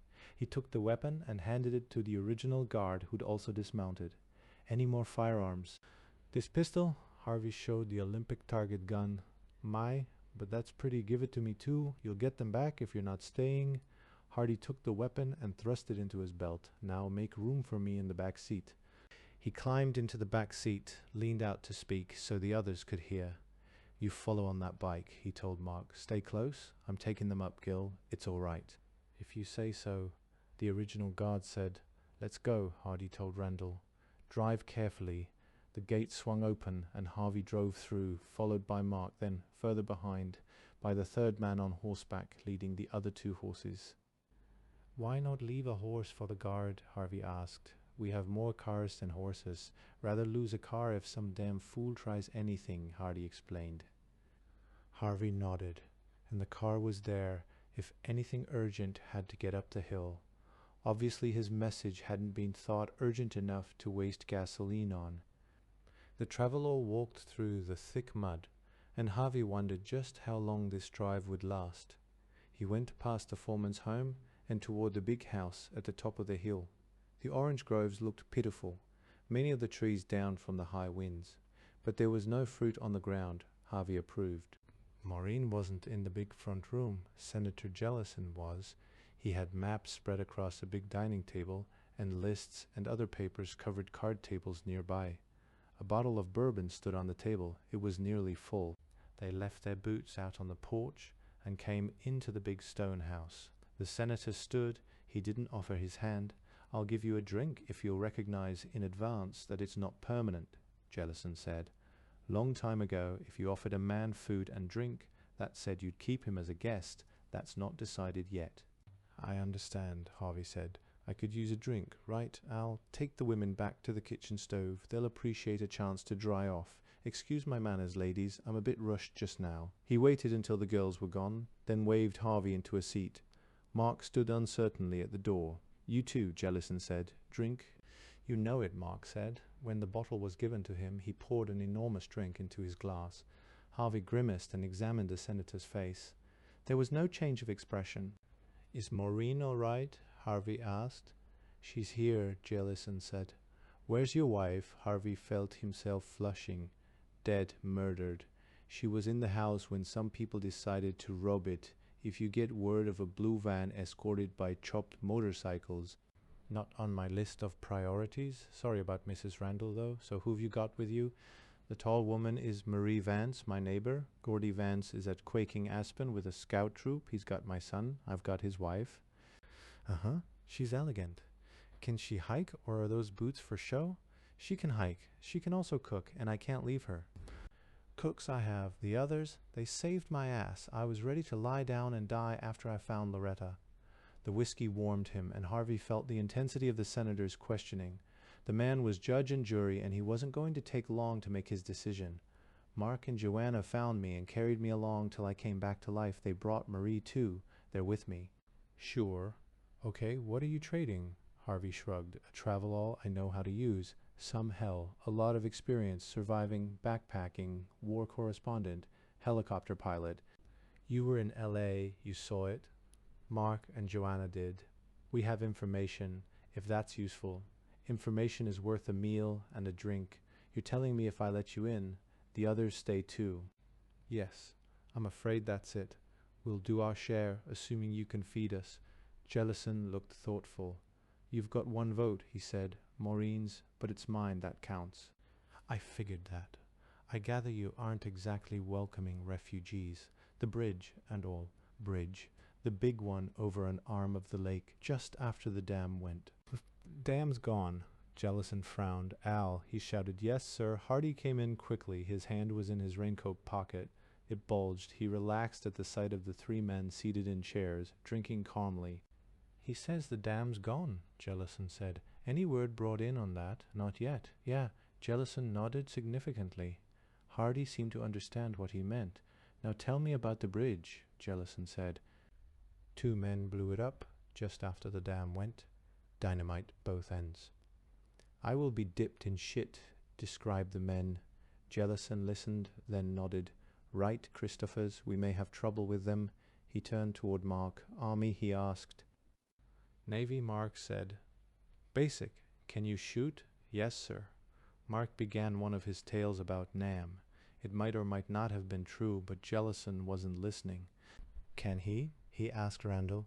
Yes, "I've seen him," Harvey said. He began to relax, to feel the knots unwind in his neck. It looked good. It looked as if the senator might want him. "If you stay here, you're on my team," Jellison said. "Nobody else is. Your loyalty is to me." "Understood," Harvey said. Jellison nodded. "We'll give it a try." As the Mediterranean waters recede from the drowned cities of Tel Aviv and Haifa, rainstorms lash the highlands of the Sudan and Ethiopia. Floodwaters cascade down the Nile to smash against the High Aswan Dam, already weakened by the earthquakes following Hammerfall. The dam bursts, joining 130 million acre-feet of water to the flooded river. The waters smash across the Nile Delta, through the ancient cities across Cairo. The Great Pyramid is undermined and falls beneath the torrent. 10,000 years of civilization are scooped up and carried with the water. From the first cataract to the Mediterranean Sea, nothing lives in the delta of the Nile. "Beggarman, O hear us when we cry to thee for those in peril on the sea." Mariner's hymn. Eileen slept with her seat tilted back to horizontal, her seat belt loose about her. She rolled with the motion of the car.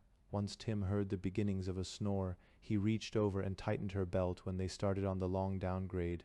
Then he switched the motor off. He remembered his driver had done that in Greece. Everyone coasted down hills in Greece, even down the twisted narrow road from Delphi across Parnassus to Thermopylae. That had been terrifying, but the driver insisted. Greece had the most expensive gasoline in the world. Where was Thermopylae now? Had the waters washed away the grave of the 300, the waves wouldn't have reached Delphi or been as high as the Acropolis. Greece had lived through disasters before. The road twisted and tilted, and Tim eased the Blazer around the turn, using the brakes warily. A long straight stretch was ahead, down all the way, then more downhill on a wet and broken and twisting road, and riding with Eileen had made him realize just how good a driver he wasn't. The mountains had shifted. Here the road ended in space. Tim braked sharply and came to a stop. He walked forward through the soft rain. It tasted sweet. No more salt rain, anyway. The road and the steep bank of cut rock and this part of the mountain itself had sheared and dropped 20 feet or more. Mud had piled up below so that there were places where the drop was no more than 4 or 5 feet. Cars went over longer drops than that in TV commercials. One pickup ad had shown clips from a movie with that truck jumping over ditches, flying over banks, and the announcer had said the truck wasn't even especially modified. Would the Blazer take it? Was there any choice? The drop looked as if it ran for miles. Tim got back in and backed up 50 yards. He thought through the physics of the situation. If the car fell over the edge, it would land on its nose and they'd be dead. It had to go over horizontally, and that meant speed. Easing it over would kill them. He set the brake and walked back to the edge again. Wake Eileen? She was dead out of it. Headlights behind him, dim in the rain, decided it for him. He didn't know who that would be, and he didn't want to know. He walked back toward the Blazer. His mind worked the equation. Call the Blazer 15 feet long. It would fall at 1G. He got in and started the car. If the front end shouldn't fall more than 2 feet before the rear left the pavement and also began to fall, then the whole car should be over in about 1/3 of a second, which meant 15 feet in 1/3 of a second, or 45 feet per second, and 44 feet per second was 30 miles per hour, so about 30 miles per hour ought to do it, and here we go. The car fell about 6 feet all told. His instinct was to hit the brake, but he didn't. They hit hard, landing on the mud, rolling down the mud ramp onto the road itself. Amazingly, that was all. They were rolling down the road as if nothing had ever happened. Eileen bounced and rolled hard against the seat belt. She shook herself, sat partly upright, and looked out. The wet countryside flowed past. She blinked, and then, satisfied, went back to sleep. Slept right through the best driving I'll ever do, Tim thought. He grinned at the rain and mud, then switched off the engine to coast downhill. An hour later she was still asleep. He envied her. He'd heard of people who slept most of the time, shell-shocked, or bitterly disappointed in their waking lives. He could understand the temptation, but of course that wasn't Eileen. She needed sleep. She'd be all the more alert when she was needed. Here the road had shattered to discrete plates. Tim switched on the engine and kept the speed up, moving as if from island to concrete island. He remembered a TV program about the Baja race. One driver said the way to take a bad road was fast. That way you didn't touch the bumps, but flew over them. It hadn't seemed like a very good idea when he heard it, but now there didn't seem to be much else to do. The plates lurched under the car's weight and impact. Tim's knuckles were white on the wheel, but Eileen smiled in her sleep, as if rocked in a cradle. Tim felt very lonely. She had not deserted him. At the risk of her life she had stayed with him, but she was sleeping, and he was driving, and the rain pounded constantly on metal, an inch over his head, and the road kept doing strange things. Here it lifted in a graceful arc, like a futuristic bridge, and a new stream ran beneath it. The concrete ribbon hadn't shattered under its own weight, not yet, but it for damn sure wouldn't hold a car. Tim drove around it through the flood. The wheels kept moving and the motor didn't die, and he pulled back onto the road where he could. He had been deserted by everything and everyone but Eileen. He could understand that money and credit cards were worthless, sure. A bullet through the windshield was something else. Driving across the green of a country club felt like vandalism. The observatory.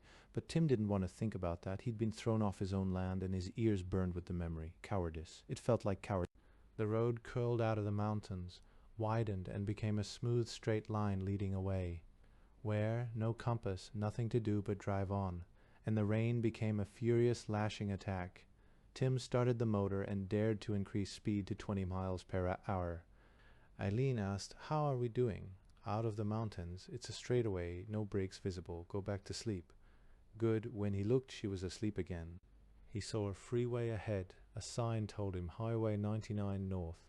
He went up the ramp. Now he could go 40. He passed cars stalled in the rain, both on and off the highway. People too. Tim hunched low whenever he saw anything that could be a gun. Once it was real. 2 men stepped out from either side of the highway and raised a pair of shotguns. They gestured, "Stop." Tim hunched low, stamped on the accelerator, aimed for one of the men. The man leaped unhesitatingly into the muddy darkness. Tim listened for the guns with every nerve, but they did not speak. Presently he straightened up. Now what was that about? Were they afraid to waste ammunition? Or were the guns too wet to fire? He said to himself softly, "If you can't stand not knowing," halve Randall's words. They still had gas. They were still moving. The highway was awash with water. It must have stopped lesser cars than this one. Tim grinned in the dark. 250 thou for a car? Well, it pays to buy the best. The rain hurled a sea of water across the land in one ferocious blast, then stopped just as suddenly. For a long moment Tim had an unbroken view ahead. He hit the brakes as the rain slashed down again. The car achieved a marvelous floating sensation before it coasted to a stop. They had come to the end. Eileen sat up. She pulled the seat back up behind her and smoothed her skirt with automatic gestures. "We've hit an ocean," said Tim. She rubbed her eyes. "Where are we?" Tim turned on the roof light. He spread the map across their laps. "I kept working north and west and downhill," he said, "until we got out of the mountains. There were a lot of them. After a while I couldn't tell directions anymore, so I just went downhill. Eventually I came to Highway 99. Tim spoke proudly. With his lousy sense of direction, they might have ended up anywhere. 99's been good. No more breaks. You missed a couple of guys with shotguns and a lot of cars that weren't running anymore, but no real trouble. Of course there was a lot of water on the road, but..." She had raked the map with her eyes once.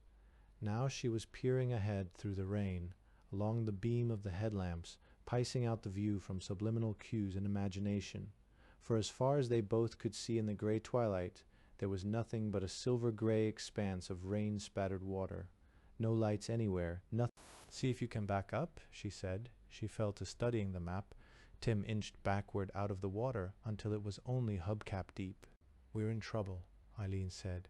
"Have we passed Bakersfield?" Yes. There had been freeway signs, and the ghosts of dark buildings, a mountain range done all in right angles, not long ago. She frowned and squinted at tiny print. "It says Bakersfield is 400 feet above sea level." Tim remembered the fallen mountains. "I wouldn't rely on elevations any longer. I seem to remember the entire San Fernando Valley dropped 30 feet during the Sylmar quake, and that was a little one. Well, everything gets lower and lower from here on. We're in the lowlands, and we're sinking in the lowlands, lowlands low. Tim, no tidal wave could have gotten this far, could it?" "Number, but it's raining." "Raining?" Ye gods, how it must have rained. And it's still coming. This wasn't all in the comet head, was it? She shushed him when he started to explain. Skip it. Let's rethink from scratch. Where do we want to go? Back to high ground.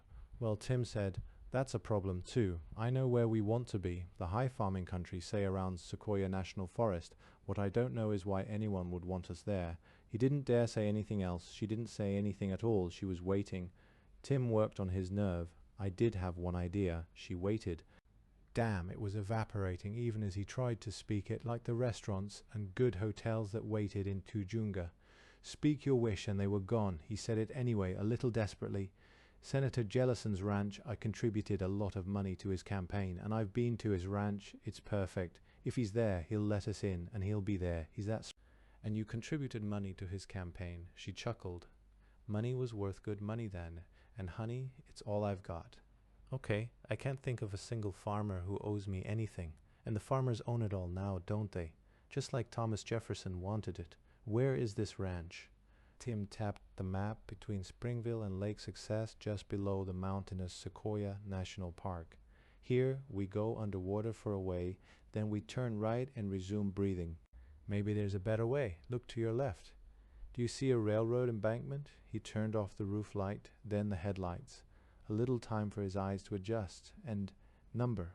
Well, it's there. She was looking at the map. Southern Pacific Railroad. Swing us around and point the headlights that way. Tim maneuvered the car around. What are you thinking of? Catching a train? Not exactly. The headlights didn't reach far through the rain. They showed nothing but rain-stippled sea in all directions. We'll have to take the embankment on faith, Eileen said. Slide over. She climbed over him to reach the steering wheel. He couldn't guess what she had in mind, but he strapped down while she started the motor. Eileen turned south, back the way they had come. There are people back there, he said. 2 of them have shotguns also. I don't think we've got a siphon, so we shouldn't use up too much gas. Good news from all over. I'm just telling you, said Tim. He noticed that the water was no longer hubcap deep. Off to the west, higher ground made black humps in the shallow sea. Here was a grove of almond trees, there a farmhouse, and Eileen turned sharp right where there was no road. The car settled as it left 99, then shouldered forward through water and mud. Tim was afraid to speak, almost afraid to breathe. Eileen wove a path that crossed one and another of the black humps of rising ground, but they weren't continuous. It was an ocean with islands, and they drove through it in an endless rainstorm. Tim waited with both hands braced on the dashboard for the car to plunge into some 2-foot dip and die. There, Eileen muttered. There was the horizon slightly higher ahead. Moments later, Tim was sure the land humped ahead of them. 5 minutes later, they were at the base of the railroad embankment. The car wouldn't climb it. Tim was sent out into the rain with a tow rope. He looped it under a rail and pulled back on it, leaning his weight above the embankment, while Eileen tried to drive up sloping mud. The car kept sliding back. Tim looped the rope again around the other rail. He took in slack, inches at a time. The car would surge upward and start to fall back, and Tim would take up the slack and heave. One wrong move would cost him 1 finger. He had stopped thinking it was easier that way, in the dull misery of rain and exhaustion and the impossible task. His earlier triumphs were forgotten, useless. It came to him slowly that the car was up on the embankment, almost level, and Eileen was leaning on the horn. He detached the rope and coiled it and trudged back to the car. Well done, Eileen said. He nodded and waited. If Tim's energy and determination were burned out, she still had hers. A lot of cops know this trick. Eric Larson told me about it. I never tried it myself. The car lurched up onto a rail, backed and turned, tilting on the embankment, lurched forward again, and was suddenly doing a balancing act on both rails. Of course it takes the right car, said Eileen. With less tension and more confidence now. Off we go. Off they went, balanced on the rails, the wheels were just the right width. A new sea gleamed silver on both sides. The car moved slowly, tottering and recovering, balancing like a dancer, the steering wheel moving constantly, minutely. Eileen was wire tense. If you had told me, I wouldn't have believed it, Tim said. I didn't think you'd get us up. Tim didn't answer. He saw very clearly that the tracks were dipping gradually toward the water. But whatever it was that he didn't believe now, he kept it to himself. Gliding over the sea. Eileen had been driving for hours over the water. Her slight frown, wide eyes, rigidly upright posture made her a closed universe. Tim dared not speak to her. There was nobody to call on them for help now, and nobody to point guns. The headlights and an occasional lightning bolt showed them only water and the rails. In places the rails actually dipped below the water, and then Eileen slowed to a crawl and drove by feel. Once the lightning illuminated the roof of a large house, and 6 human forms on the peaked roof, all glistening in rain gear. 12 glinting eyes watching a phantom car drive across the water, and again there was a house, but it floated on its side and nobody was near it. Once they drove for miles past a rectangular array of bushes, a drowned orchard with only the tops of the trees showing. "I'm afraid to stop," Eileen said. "I gathered that. I'm afraid to distract you. No, talk to me. Don't let me get drowsy. Make me real, Tim. This is nightmarish." God, yes. I'd know the surface of Mars at a glance, but this isn't any place in the universe. Did you see those people watching us? Where, of course, she dared not take her eyes off the rails. He told her about the 6 people on the roof. If they live, he said they'll start a legend about us, if anyone believes them. I'd like that. I don't know. A Flying Dutchman legend. But that was tactless. We won't be here forever, though. These tracks will take us as far as Porterville, and there won't be anyone trying to stop us. You think Senator Jellison will let you in, do you? Sure, even if that hope failed them, they'd be in a safe area. What counted now was a magic trick. Driving to Porterville on railroad tracks, he had to keep her mind on that. He was not expecting her next remark. "Will he let me in? Are you crazy? You're a lot more valuable than I am. Remember the observatory." "Sure, after all, I'm such a damn good accountant. If they're as organized around Springville as they were in Tujunga, they'll need an accountant to take care of distributing goods. They may even have a barter system that could get complicated, with money obsolete." "Now you're the crazy one," Eileen said. "Anyone who does his own income tax can keep accounts. That's everyone but you, Tim. The accountants and the lawyers run this country, and they want everyone to be like them, and they've damn near succeeded." "Not anymore. That's my point. Accountants are a drug on the market now." "I don't go in without you," said Tim. "Sure, I know that. The question is whether we go in or not. Are you hungry?" "But of course I'm hungry, my child." Tim reached into the back seat. "Fritz gave us tomato bisque and chicken with rice, both concentrated. I could put them in front of the heater. Can you drive with one hand?" "I guess not. Not on this. Oh, never mind. We don't have a can opener." One thanks God for small miracles. They're easier to grasp. One small miracle was a road humping out of the seat across the tracks. Suddenly the tracks were sunk in blacktop, and Eileen stamped on the brake pedal almost hard enough to send Tim through the windshield. They flopped their seats back, rolled into each other's arms, and slept. Eileen's sleep wasn't calm. She jerked, she kicked, she cried out.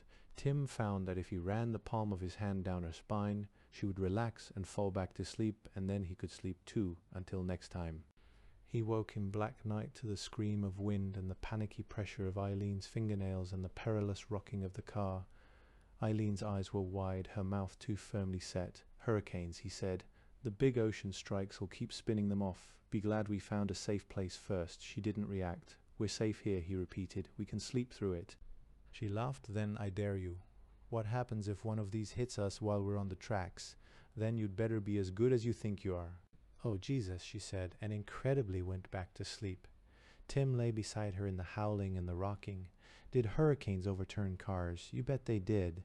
When he tired of thinking about that, he thought about how hungry he was. Maybe he could use the bumper to pry open a soup can. After the hurricane passed, he dozed and woke in total silence. There wasn't even rain. He located a soup can and stepped outside. He managed to bend the bumper a little, but he also tore the soup can open. He swallowed some of the condensed tomato bisque, and that was how he happened to look up. He looked up into a wide patch of clear stars. "Beautiful," he said, but he entered the car in some haste. Eileen was sitting up. He gave her the soup can. "I think we're in the eye of the hurricane. If you want to see the stars, look quick and come back." "No, thanks." The soup was cold and gluey. It left them both thirsty. Eileen set the can on the roof to collect rainwater, and they lay down again to wait for morning. The rain came again in frantic violence. Tim reached through the window for the can and found it gone. He found the abandoned beer can on the floor, pried it open, filled it twice in the rainwater streaming from the car roof. Hours later, the rain settled down to a gentle drumming. By then, it was full daylight, just enough dirty gray light to see that the sea around them was thick with floating things. There were corpses of dogs and rabbits and cattle, far outnumbered by the bodies of human beings. There was wood in all its forms, trees and furniture in the walls of houses. Tim got out and fielded some driftwood and set it in front of the car heater. "If we ever find shelter, we've still got that other can of soup," he said. "Good," said Eileen. She sat bolt upright at the steering wheel, and the motor was going. Tim didn't urge her. He knew better than to volunteer for the job, and he knew what it would cost her. She shifted into gear. "Hold it," Tim said, and he put a hand on her shoulder and pointed. She nodded and put the car back in neutral. A wave came toward them in a long thread of silver greyry. It wasn't high when it reached the car. It was no more than 2 feet tall, but the sea had risen in the night until it stood around the tires. The wave slapped against the car and lifted them and carried them and set them down almost immediately with the motor still going. Eileen sounded exhausted. "What was that? Another earthquake? I'd say a dam collapsed somewhere." "I see. Only that." She tried to laugh. "The dam has broken. Run for your lives. The Cherokees has escaped from Fort Mudge." "What?" "Pogo, skip it," Tim said. "All that water out there. This won't be the first dam that went. All of them, probably. Maybe here and there the engineers got spillways open in time, maybe, but most of the dams are gone." Which he thought means most of the electric power everywhere, not even local pockets of electricity. He wondered if the powerhouses and generators had survived. Dams could be built again. Eileen put the Blazer into gear and started forward slowly. The Southern Pacific tracks took them most of the way to Porterville. The tracks and embankment rose gradually until what surrounded them was no longer sea, but land that looked as if it had recently risen from the depths. Atlantis returned. Still Eileen kept to the tracks, though her shoulders were shivering with the strain. "No people on the tracks and no stalled cars," she said. "We're avoiding those, aren't we?" They hadn't completely. Sometimes forlorn groups of refugees, usually in families, trudged along the right-of-way. "I hate to leave them," Eileen said. "But which ones should we take?" "The first ones we see. Be selective. No matter what we do, we'd have the car filled and people on top, and there'd still be more." "It's all right," Tim said. "We don't have any place to go either." But he sat brooding, feeling her mood. What right did they have to expect anyone to help them? They weren't helping anyone themselves. South and east of Porterville, they rolled down a wet embankment to resume their trek on the 190. Tim took over the driving, and Eileen lay in the reclined passenger seat, exhausted but unable to sleep. The land looked recently drowned, studying the broken buildings and fences and uprooted trees. Tim became certain that a flood had come from the direction they were traveling. There was mud everywhere, and Tim had many occasions to feel proud of his judgment. He didn't think any other car in the world could have got them over some places they passed. "Lake Success," Eileen said. "There was a big lake up there, and the dam must have gone. The road goes right past it." "Yeah, I'm wondering if there's any road there," she said. They went on until they reached the junction that should have taken them up into the hills. The land was mud everywhere, studded with cars in every possible attitude. There were bodies, but no living human beings. They were glad for the rain. It kept them from seeing very far into the muddy ditch to their left. The road became worse, washed out in places, covered with mud in others. Eileen took over driving again, guessing where the road had been, and hoping it was still there under the mud. The Blazer kept moving, but more slowly. Then they saw the campfire, a half-dozen cars, some as good as the Blazer. Here were people of all sexes and ages, a gathering of the hopeless. Somehow they'd started a fire, and there was a pile of wood under a plastic shelter. The people stayed in the rain. Wood was kept near the fire to dry. Tim brought in the dry wood from the Blazer. No one spoke to him. The children stared at him with hopeless eyes. Finally, one of the men said, "You won't make it." Tim wordlessly eyed the mudslide ahead. There were tracks in it. "If any car could get through, this isn't a problem," the man said. "We got past that. But up ahead, there's a bridge out. So walk," and a man with a rifle. "They don't talk. First shot was between my wife and myself. I got the impression the second would finish the job." never even saw the rifleman. So that was it, end of the line. Tim sat beside the fire and began to laugh softly at first, then in rising hysteria.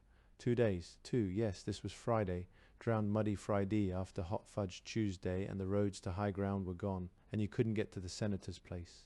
More men with guns. The world belonged to men with guns. Maybe the senator was shooting. The image was funny. Senator Jellison in full formals, striped trousers, and morning coat and rifle, what the successful leader will wear. It works, Tim said. Tell your dream and kill it. It works. He laughed again. Here. Another man, big with thick hairy forearms, used a handkerchief to snatch a tin can from the fire. He poured into a styrofoam cup, then looked regretful and took a flat pint bottle from his jacket pocket. He splashed in rum, then handed Tim the cup. Drink that, and don't lose the cup, and stop it. You're scaring the kids. So what? But it was natural for Tim to feel ashamed. Don't make a scene. How often had his mother told him that, and told his father that, and told everyone else? The laced coffee tasted good and warmed him. It didn't help much, though. Eileen brought their remaining can of soup and offered it. They sat in silence, sharing what there was, the soup, instant coffee, and a bit of drowned rabbit broiled on a stick. There was very little talking. Finally the others got up. We'll strike for north, one man said. He gathered his family. Anybody with me? Sure. Others joined. Tim felt relieved. They were going away, leaving him with Eileen. Should he go with them? For what? They hadn't any place to go either. The others got up and went to their cars, all but the big man who'd offered the coffee. He sat with his wife and 2 children. You too, Brad, the new leader asked. Car's not working. He waved toward a Lincoln parked near the mudslide. Broken axle, I think. Any gas in it? The leader asked. Not much. We'll try anyway, if you don't mind. The big man shrugged. The others siphoned no more than a pint of gasoline out of the Lincoln. Their cars were already crowded. There was absolutely no room for anyone else. The expedition leader paused. He looked at them as one looks at the dead.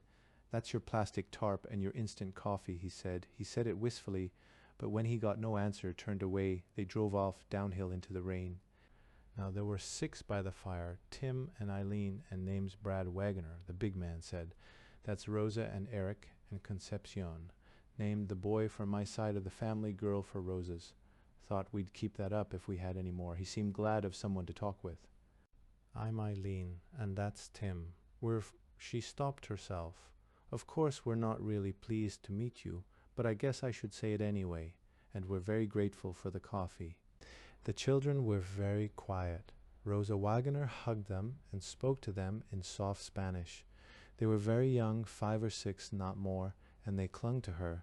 They had on yellow nylon windbreakers and tennis shoes. You're stranded, Tim said. Wagner nodded. He still didn't say anything. He'd make 2 of me, Tim thought, and he's got a wife and 2 kids. We better get out of here before he breaks my neck and takes the blazer. Tim felt afraid and was ashamed because the Wagoners hadn't said or done anything to deserve suspicion, just that they were here. No place to go anyway, Brad Wagner said. We're from Bakersfield. Not much left of Bakersfield. I guess we should have struck up into the hills right off, but we thought we'd try to find some supplies in town. We just missed getting washed away when the dam went. He eyed the steep hill above him. If this rain would stop, maybe we could see some place to walk to. You got any plans? He couldn't disguise the plea in his voice. Not really. Tim stared into the dying fire. I thought I knew somebody up there. Politician I gave a lot of money to. Senator Jellison there. That finished it for sure. And now what would they do? Jellison, Wagner mused. I voted for him. Think that would count. Are you still going to try to get up there? It's all I can think of. Tim's voice held no hope at all. What will you do? Eileen asked. Her eyes kept straying to the children. Wagner shrugged. Find some place and start over, I guess. He laughed. I built high-rise apartments, made a lot of money at it, but I didn't get as good a car as yours. You'd be surprised what that one cost me, Tim said. The fire died away. It was time. Eileen went to the blazer. Tim followed. Brad Wagner sat with his wife and children. I can't stand it, Tim said. Me either. Eileen took his hand and squeezed Mr. Wagner. Brad, yeah. Come on, pile in. Eileen waited until the wagoners had got into the blazer, adults in the back seat, children on the floor behind that. She turned and drove down the hill. I wish we had a good map. Maps I have, Wagoner said. He took out a soggy paper from an inner pocket. Careful, it tears easy when it's wet. It was an Auto Club map of Tulare County, much better than the chevron map they'd been using. Eileen eased the blazer to a stop and examined the map. That bridge there, is that the one that's out? Yeah, look, Tim. If we backtrack and go south, there's a road up into the hills, which beats hell out of spending more time on the Southern Pacific, Tim said. Southern Pacific? Rosa Wagoner asked. Tim didn't explain. They drove south until they found a sheltered place on the road, part way up a hill, and they pulled off to sleep. They took turns letting the wagoners use the seats while they huddled under the plastic tarp. High ground, Tim said. It goes north and east, and that road's not on the map, he pointed. The road was gravel, but it looked in good condition and it looked traveled. It ran in the right direction. Eileen was running out of hope, and the blazer was running out of gas, but she took the road. It wound upward into the hills. It was luck that they'd found it, and more luck that the rain and mud and hurricanes hadn't ruined it, but no luck could protect them from the roadblock. There were 4 big men, big like football stars or TV mafia goons. Guns and size made them look unfriendly, and they weren't smiling. Tim got out alone wonderingly. One of the men came down to meet him. The others stood aloof. One of the men looked elusively familiar, someone he'd seen on the senator's ranch. That wouldn't help, and it was another of the armed men who had come to the barrier. Tim told them crisply, while very aware of how like a wandering tramp he looked. We're on our way to visit Senator Jellison. The imperious voice cost Tim most of his reserves of self-control. It hadn't impressed. Name Tim Hamner? The man nodded. Spelled how? Tim spelled it, and was somehow glad that the name was not known. The man called behind him, Chuck. See if Hamner's on the senator's list. Hamner. One of the guards reacted to that. He came down toward the barricade. Tim was sure he'd seen him before. We've got a list of people to let through. The first guard said, and buddy, it's a short list. We've got another list of professions. Are you a doctor? No. Blacksmith, machinist, mechanic, tool and die maker. What have you got for playboy retired? Or astronomer? Tim remembered Brad Wagoner. Or building contractor. He had a thought as he said it, but he was interrupted. A voice came from a parked truck. No Hamner. Sorry, the guard said.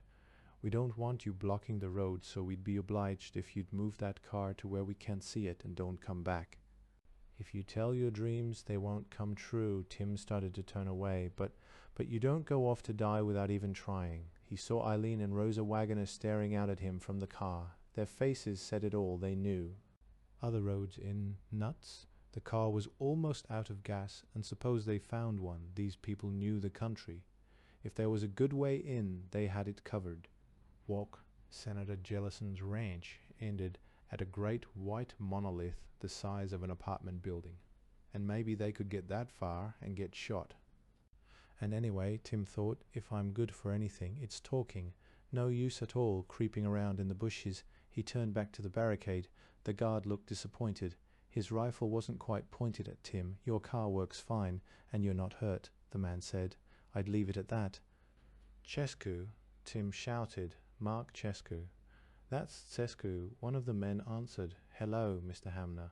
You were going to let me leave without even talking to me. Mark shrugged. I'm not really in charge here. Fucking A, you're not, one of the big men said, but... Mark, can we talk? Tim demanded. I have an idea. He thought fast. There was something Wagoner had said. He built apartments, but... We can talk, Mark told him. It won't do a lot of good. He handed his rifle to one of the others and came around the barrier. What's to talk about? Tim led him to the blazer. Brad, you said you built apartments, contractor or architect, both? I thought so, Tim said. He spoke quickly, words in a rush. So you know concrete and construction work? You could build a dam? Wagoner frowned. I suppose, see? Tim was triumphant. Dams. He pointed to the Auto Club map. See, there are powerhouses, dams, all along the road up from here, all the way up into the Sierra, and those dams will be gone, but some of the little powerhouses will still be there, and I know enough about electricity to get them running if somebody can build the dam. You have here a complete electrical contracting team. That ought to be worth something. Tim was lying through his teeth, but he didn't think any of these people would know enough about electricity to trip him in an exam. And he did know the theory, even if he was a bit hazy about the practical aspects of polyphase alternators. Mark looked thoughtful. "God damn it," Tim shouted. "I gave Jellison $50,000 back when that was real money. You can at least tell him I'm here." "Yeah, let me think about it." Mark said the story made sense, and Tim Hamner had been a friend of Harvey Randall's. If Hamner had gone off without recognizing him, Mark could have forgotten that, but not now. Harv would find out, and Harv might not like it, and 50 big ones. Mark hadn't spent much time with the senator, but Jellison had this old-fashioned air, and he might think that was important. And besides that bit about dams and powerhouses, it added up. Mark would have let them in, only he couldn't. The Christophers wouldn't let him, but they still listened to Jellison. Mark eyed the other man in the car. "A big man army?" he asked. Marine Corps wagoner said, "Can you shoot?" "All Marines are riflemen first." "Yes." "Okay, I'll give it a try." Mark went back to the roadblock. "This guy seems to be an old friend of the senator's," Mark said. "I'll go tell him." The big guard looked thoughtful. Tim held his breath. "He can wait," the man said. Finally, he raised his voice. "Pull off to the side and stay in the car." Right, Tim got into the Blazer. They jockeyed it until it was almost in the ditch. "If somebody comes here in a fighting mood, we don't want to get hit by stray bullets," he said. He watched Mark kick a motorcycle to life and drive away. "Is fighting likely?" Rosa Wegener asked. "I don't know," Tim said. He huddled in the seat. "Now we wait and see," Eileen laughed. She pictured Tim trying to rewind a huge generator. "Cross your fingers," she said. "You knew him." "I didn't," Senator Jellison said. "Any use?"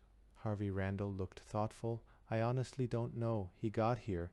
That's a lot in his favor. He's a survivor." "Or lucky?" Jellison said. "Hamner, as in Hamner Brown. He wasn't lucky for the world." "Yeah, I know. Discovery isn't invention." "Mark, you say the other guy's an ex-Marine?" "Says he is." "Looks it, Senator. That's all I know." 6 more people, 2 women and 2 kids. Jellison looked thoughtful. "Harvey, you put any stock in this scheme to get the power plants working again?" "The idea sounds useful." "Sure, but can Hamner do it?" Harvey shrugged. "I honestly don't know, Senator.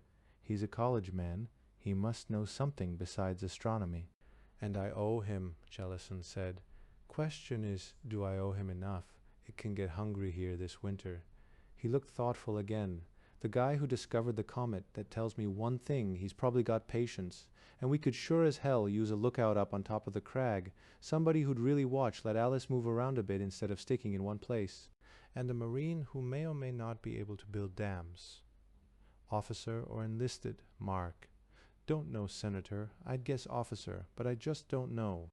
"Yeah, well, I always did like the Marines, Mark. Go tell Mr. Hamner this is his lucky day." Mark's face said it all. Tim knew when Mark came to the car. They were safe after all of it. They were safe. Sometimes dreams do come true, even if you tell them.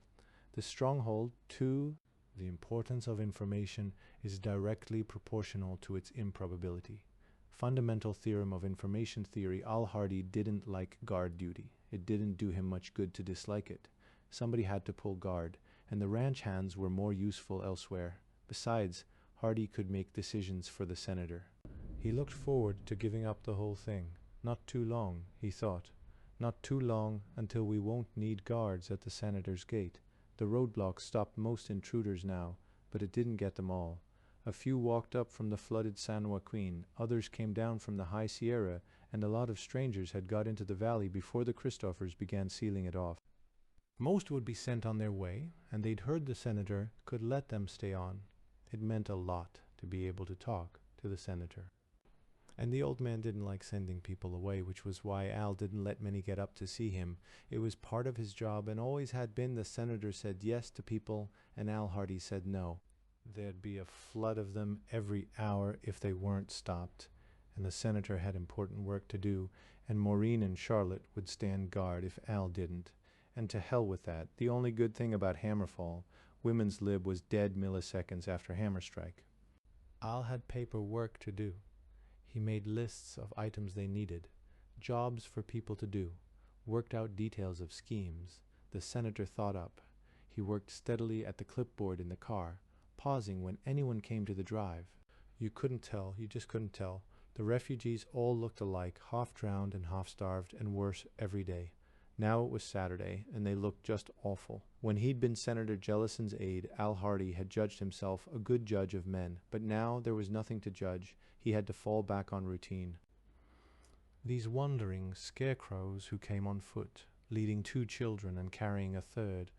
But the man and woman both claimed to be doctors and knew the lingo specialists. But even the woman psychiatrist had had GP training, they all did. And that surly giant was a CBS executive. He had to be turned back to the road, and he didn't stop swearing until Hardy's partner wasted around through the side window of his car. And the man in the remains of a good suit, polite and speaking good English, who'd been a city councilman out in the valley there, and who'd got out of his car, got close to Al and showed the pistol, hidden in his raincoat pocket. "Put your hands up. Sure you want it this way?" Al had asked. "Yes, you're taking me inside. Okay." Al raised his hands, and the shot went through the city councilman's head, neat and clean, because of course the signal was Al raising his right hand. Pity the councilman had never read his Kipling. "'Twas only by favour of mine," quoth he, "ye rode so long alive. There was not a rock for 20 mile, there was not a clump of tree, but covered a man of my own men with his rifle, cocked on his knee. If I had raised my bridle hand, as I have held it low, the little jackals that flee so fast were feasting all in a row. If I had bowed my head on my breast as I have held it high, the kite that whistles above us now were gorged till she could not fly." A truck came up to the drive. Small truck, thin hairy man with mustache drooping. Probably a local, Al thought. Everyone around here drove a small truck. By the same token, he might have stolen it, but why drive to the senator's home with it? Al got out of the car and splashed through muddy water to the gate. To all of them, Alvin Hardy was the same. "Show your hands. I'm not armed, but there's a man with a scope-sighted rifle and you can't see him." "Can he drive a truck?" Al Hardy stared at the bearded man. "What? First things first." The bearded man reached into the bag on the seat beside him. "Mail. Only I've got a registered letter. Senator will have to sign for it.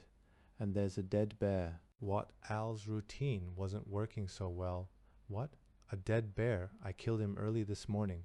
I didn't have much choice. I was sleeping in the truck, and this enormous black hairy arm smashed the window and reached inside. He was huge.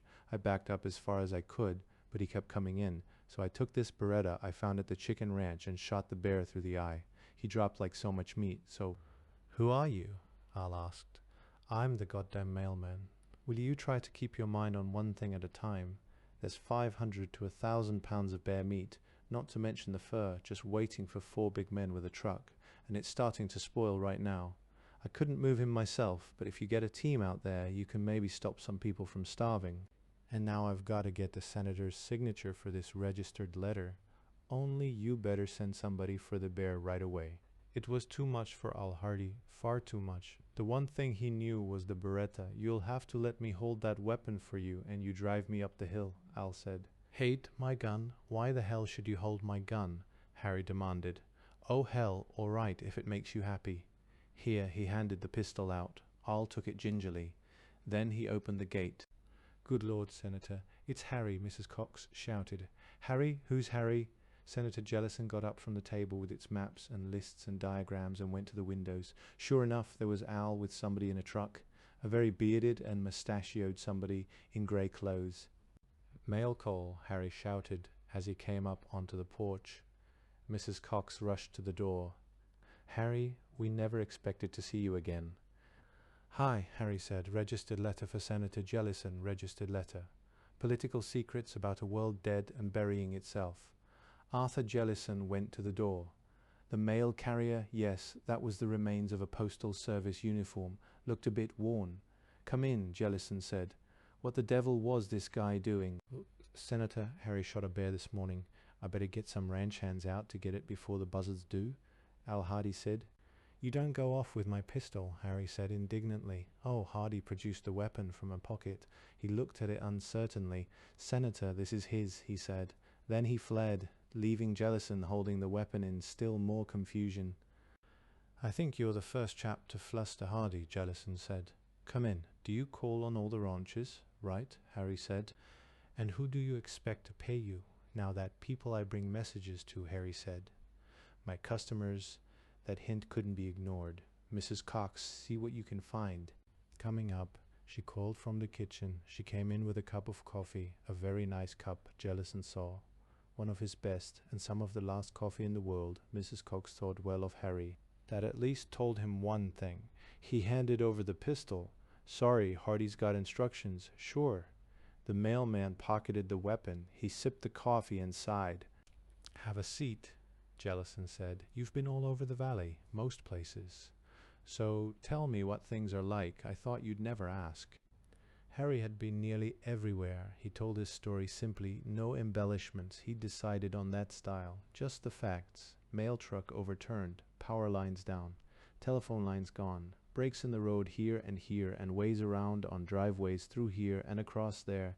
Miller's okay. Shire still operating. Muchos Nombres deserted when he'd gone back with the truck, and the bodies, oops, getting ahead of himself. He told of the murder at the Roman place. Jellison frowned, and Harry went to the table to show him on the big county engineer's map. "No sign of the owners, but somebody shot at you and killed this other chap?" Jellison asked. "Right."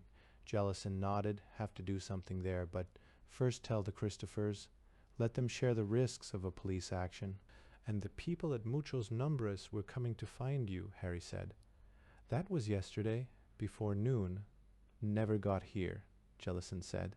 "Maybe they're in town. Good land there. Anything planted?" "Not much. Weeds mostly," Harry said. "But I have chickens. Got any chicken feed chickens?" This guy was a gold mine of information. Harry told him about the Sinanians and the chicken ranch. "Lots of chickens left there? And I guess they'll starve, or the coyotes will get them, so you might as well help yourself," Harry said. "I want to keep a few. There was one rooster, and I hope he lives. If not, maybe I'll have to borrow one." "You're taking up farming?" Jellison asked. Harry shuddered. "Good God, no, but I thought it'd be nice to have a few chickens running around the place." "So you'll go back there when I finish my route," Harry said. "I'll stop at other places on the way back." "And then what?" Jellison asked, but he already knew. "I'll start over again, of course. What else?" "That figures. Mrs. Cox, who's available as a runner, Mark," she said. Her voice was disapproving. She hadn't made up her mind about Mark. "Send him to town to find out about these tourists from Muchos Nombres. They were supposed to have come looking for me." "All right," she said. She went off muttering. They needed the telephones working again. Her daughter was talking about a telegraph line last night. There were plans in one of her books, and of course the wires were still around the old telephone lines. After she sent Mark off, she made lunch. There was plenty of food just now. Scraps from what they were canning. Gleanings from the garden patches. It wouldn't test long, though. Harry had even been out of the valley. He traced the road on the map. "Deke Wilson's on my route," Harry said. "He's organized about the way you are, about 30 miles southwest." "So how did you get back in?" Jellison demanded. "County road." "That's blocked." "Oh, sure. Mr. Christopher was there." "So how in hell did you get past him?" Jellison asked. "Nothing would surprise him now. I waved at him and he waved at me," Harry said. "Shouldn't he have let me by?" "Of course he should have, but I didn't think he had that much sense. Did you tell him all this?" "Not yet," Harry said. "There were some other people trying to talk to him, and he had his rifle and 4 other big guys with him. It didn't seem the proper time for a friendly chat." There was more. The flood. Harry's story confirmed what Jellison already knew. The San Joaquin was a big inland sea, 100 and more feet deep in places, water lapping to the edges of the hills, almond groves torn to shreds by hurricanes, people dead and dying everywhere. There would be a typhoid epidemic for damned sure if something wasn't done. But Mark Sescu came in. "Yes, sir, the people from Muchos Nombres came into town yesterday," he said. "Tried to buy food, didn't get much. I guess they went back to their own place." "Where they'll starve," Harry said. "Invite them to the town meeting," Jellison said. "They've got land, but they don't know anything about farming," Harry said. "I thought I'd mention that. Willing to work, but don't know what they're doing." Arthur Jellison made another note. Harry's tales filled in a lot of missing information. And you say Dickie Wilson has things organized, he said. That was news too, about an area outside the valley itself. Jellison decided to send Al Hardy down to see Wilson. Best to stay on good terms with neighbors. Hardy and, well, Mark could take him on the motorcycle. And there were 4 million other things to do, and deep down inside, Arthur Jellison was tired in a way that Washington had never tired him. Have to take it easier, he thought. Cubic miles of water have been vaporized, and the rain clouds encircle the earth. Cold fronts form along the base of the Himalaya Massif, and rainstorms sweep through northeastern India, northern Burma, and China's Yunnan and Sichuan provinces. The great rivers of eastern Asia, the Brahmaputra, Irrawaddy, Salween, Mekong, Yangtze, and Yellow rivers all begin along the Himalaya foothills. Floods pour down across the fertile valleys of Asia, and still the rains fall in the highlands. Dams burst and the waters move on until finally they meet the storm-lashed salt water driven inland by waves and typhoons. As the rains fall across the earth, more steam rises from the hot seas near Hammerstrikes. With the water go salt, soil, rock dust, vaporized elements of the earth's crust. Volcanoes send more billions of tons of smoke and dust rising into the stratosphere. As Hamner-Brown comet retreats into deep space, Earth resembles a brilliant pearl with shimmering highlights. The Earth's albedo has changed. More of the sun's heat and light are reflected back to space, away from the Earth. Hamner-Brown has passed, but the effects remain, some temporary like the tsunamis which still surge through the ocean basins, some on their third journey, hurricanes and typhoons that lash land and sea, the planet-wide rainstorms that engulf the Earth. Some effects are more permanent. In the Arctic, the water falls as snow that will not melt for hundreds of years. 4. After doomsday, behold a white horse, and he that sat on him had a bow, and a crown was given unto him, and he went forth conquering and to conquer. And there went out another horse that was red, and power was given to him that sat thereon to take peace from the earth, and that they should kill one another. And there was given unto him a great sword. The revelation of St. John, the divine first week, the princess to doubt everything or to believe everything are two equally convenient solutions. Both dispense with the necessity of reflection. Hay Poincare, Maureen Jellison, stood at the top of the ridge. Warm rain poured over her. Lightning flared in the mountains above. She stepped closer to the deep cleft in a granite knob. The surface was slippery. She smiled slightly, thinking of how her father had told her not to come up here alone, even before. It was difficult to finish that thought. She could not put a name to what had happened.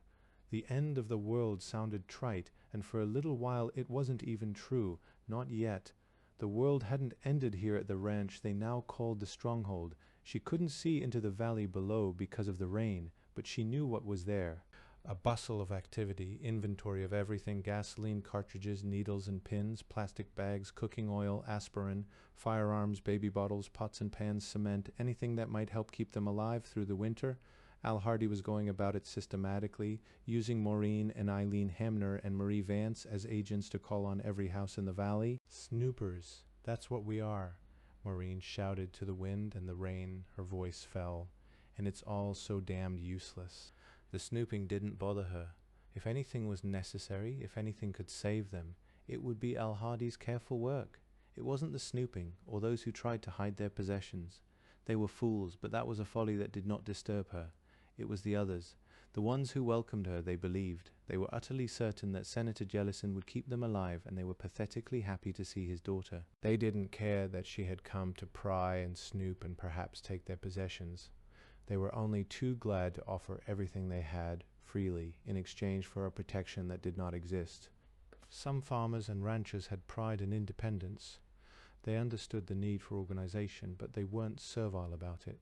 But the others, the pathetic refugees who had somehow got past the roadblocks, the city people who owned houses in the valley, who had fled here to avoid Hammerfall, who had no idea what to do next, even rural people whose lifestyles depended on feed trucks and refrigerated railroad cars in California weather, for them the Jellisons were the government which would care for them, as it always had. Maureen couldn't bear the responsibility. She told them lies. She told them they would live, and she knew better. There would be no crops this year, here or anywhere. How long could the loot from flooded stores keep them alive? How many more refugees were there in the San Joaquin Basin? And what right did she have to live when the world was dying? Lightning flared nearby. She did not move.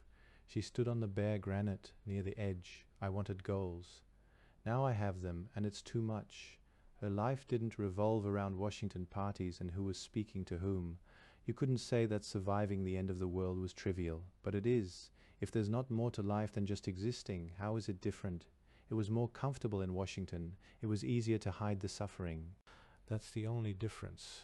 She heard footsteps behind her. Someone was coming along the ridgedock. She had no weapons, and she was afraid. She could laugh at that. She stood at the edge of a cliff on a bare granite knob as lightning flashed, and she was afraid. But it was the first time she had felt fear of an approaching stranger in this valley, and that made it more terrifying. The hammer had destroyed everything. It had taken her place of refuge. She looked toward the edge and slightly shifted her weight. It would be so easy. The man came closer. He wore a poncho and a wide-brimmed hat and carried a rifle under the poncho. "Maureen," he called. Relief washed over her in waves. There was an edge of hysterical laughter in her voice as she said, "Harvey, what are you doing up here?" Harvey Randall came to the edge of the rock. He stood uncertainly. She remembered that he was afraid of heights, and she stepped carefully toward him away from the cleft. "I'm supposed to be up here," he said. "What the devil are you doing here? I don't know."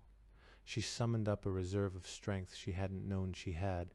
Getting wet, I suppose. Now that she'd said it, she realized it was true. Despite the raincoat, she was soaked. Her low boots were filled with water. The rain was just cool enough to feel clammy on her back where it had come down inside her jacket. "Why are you supposed to be here?" "Guard duty. I have a shelter over there. Come on, let's get in, out of the wet." "All right." She followed him along the ridge. He didn't turn back to look at her, and she followed passively. 50 yards away were boulders leaning against each other.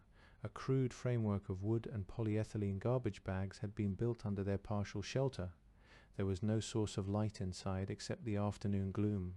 The furniture was an air mattress and sleeping bag on the floor and a wooden box to sit on. A post had been driven into the ground and pegs stuck into it. From them hung a bugle, a plastic bag of paperback books, binoculars, a canteen and lunch. "Welcome to the palace," Harvey said. "Here, get that jacket off and let yourself dry out a bit." He spoke calmly and naturally, as if there were nothing strange about finding her alone on a bare rock knob in a lightning storm. The shelter was large. There was room to stand. Harvey shrugged himself out of the rain hat and poncho, then helped her with the jacket. He hung the wet clothes on pegs near the open entrance. "What are you guarding?" Maureen asked. "The back way in." He shrugged. "In this rain, it's not likely that anyone will come or that I'd see them if they did, but we have to get the shelter built." "Do you live here?" "Number, we take turns. Me, Tim Hamner, Brad Wagoner and Mark. Sometimes Joanna. We all live down below here, didn't you know?" "Yes, I haven't seen you since we got here," Harvey said. "I came looking a couple of times, but I got the impression you wouldn't ever be at home for me, and I wasn't all that welcome around the big house. Thanks for voting for me anyway." "Voting? The senator said you'd asked to have me let in?" "You're welcome." That had been easy enough to decide. I don't sleep with every man I meet. Even if you got terminal guilt and went off to another room, it was nice, and I don't really regret it. There's an honest thought. If I thought enough of you to sleep with you, I sure as hell had to save your life, didn't I? "Have a seat," he waved toward the wooden box. "Eventually there'll be furniture. Nothing else to do up here but work on the place." "I don't see what good you're doing here," Maureen said. "Nor I. But try to explain that to Hardy. The maps show this as a good place for a guard post. When the visibility is more than 50 yards, it will be too, but right now it's a waste of manpower."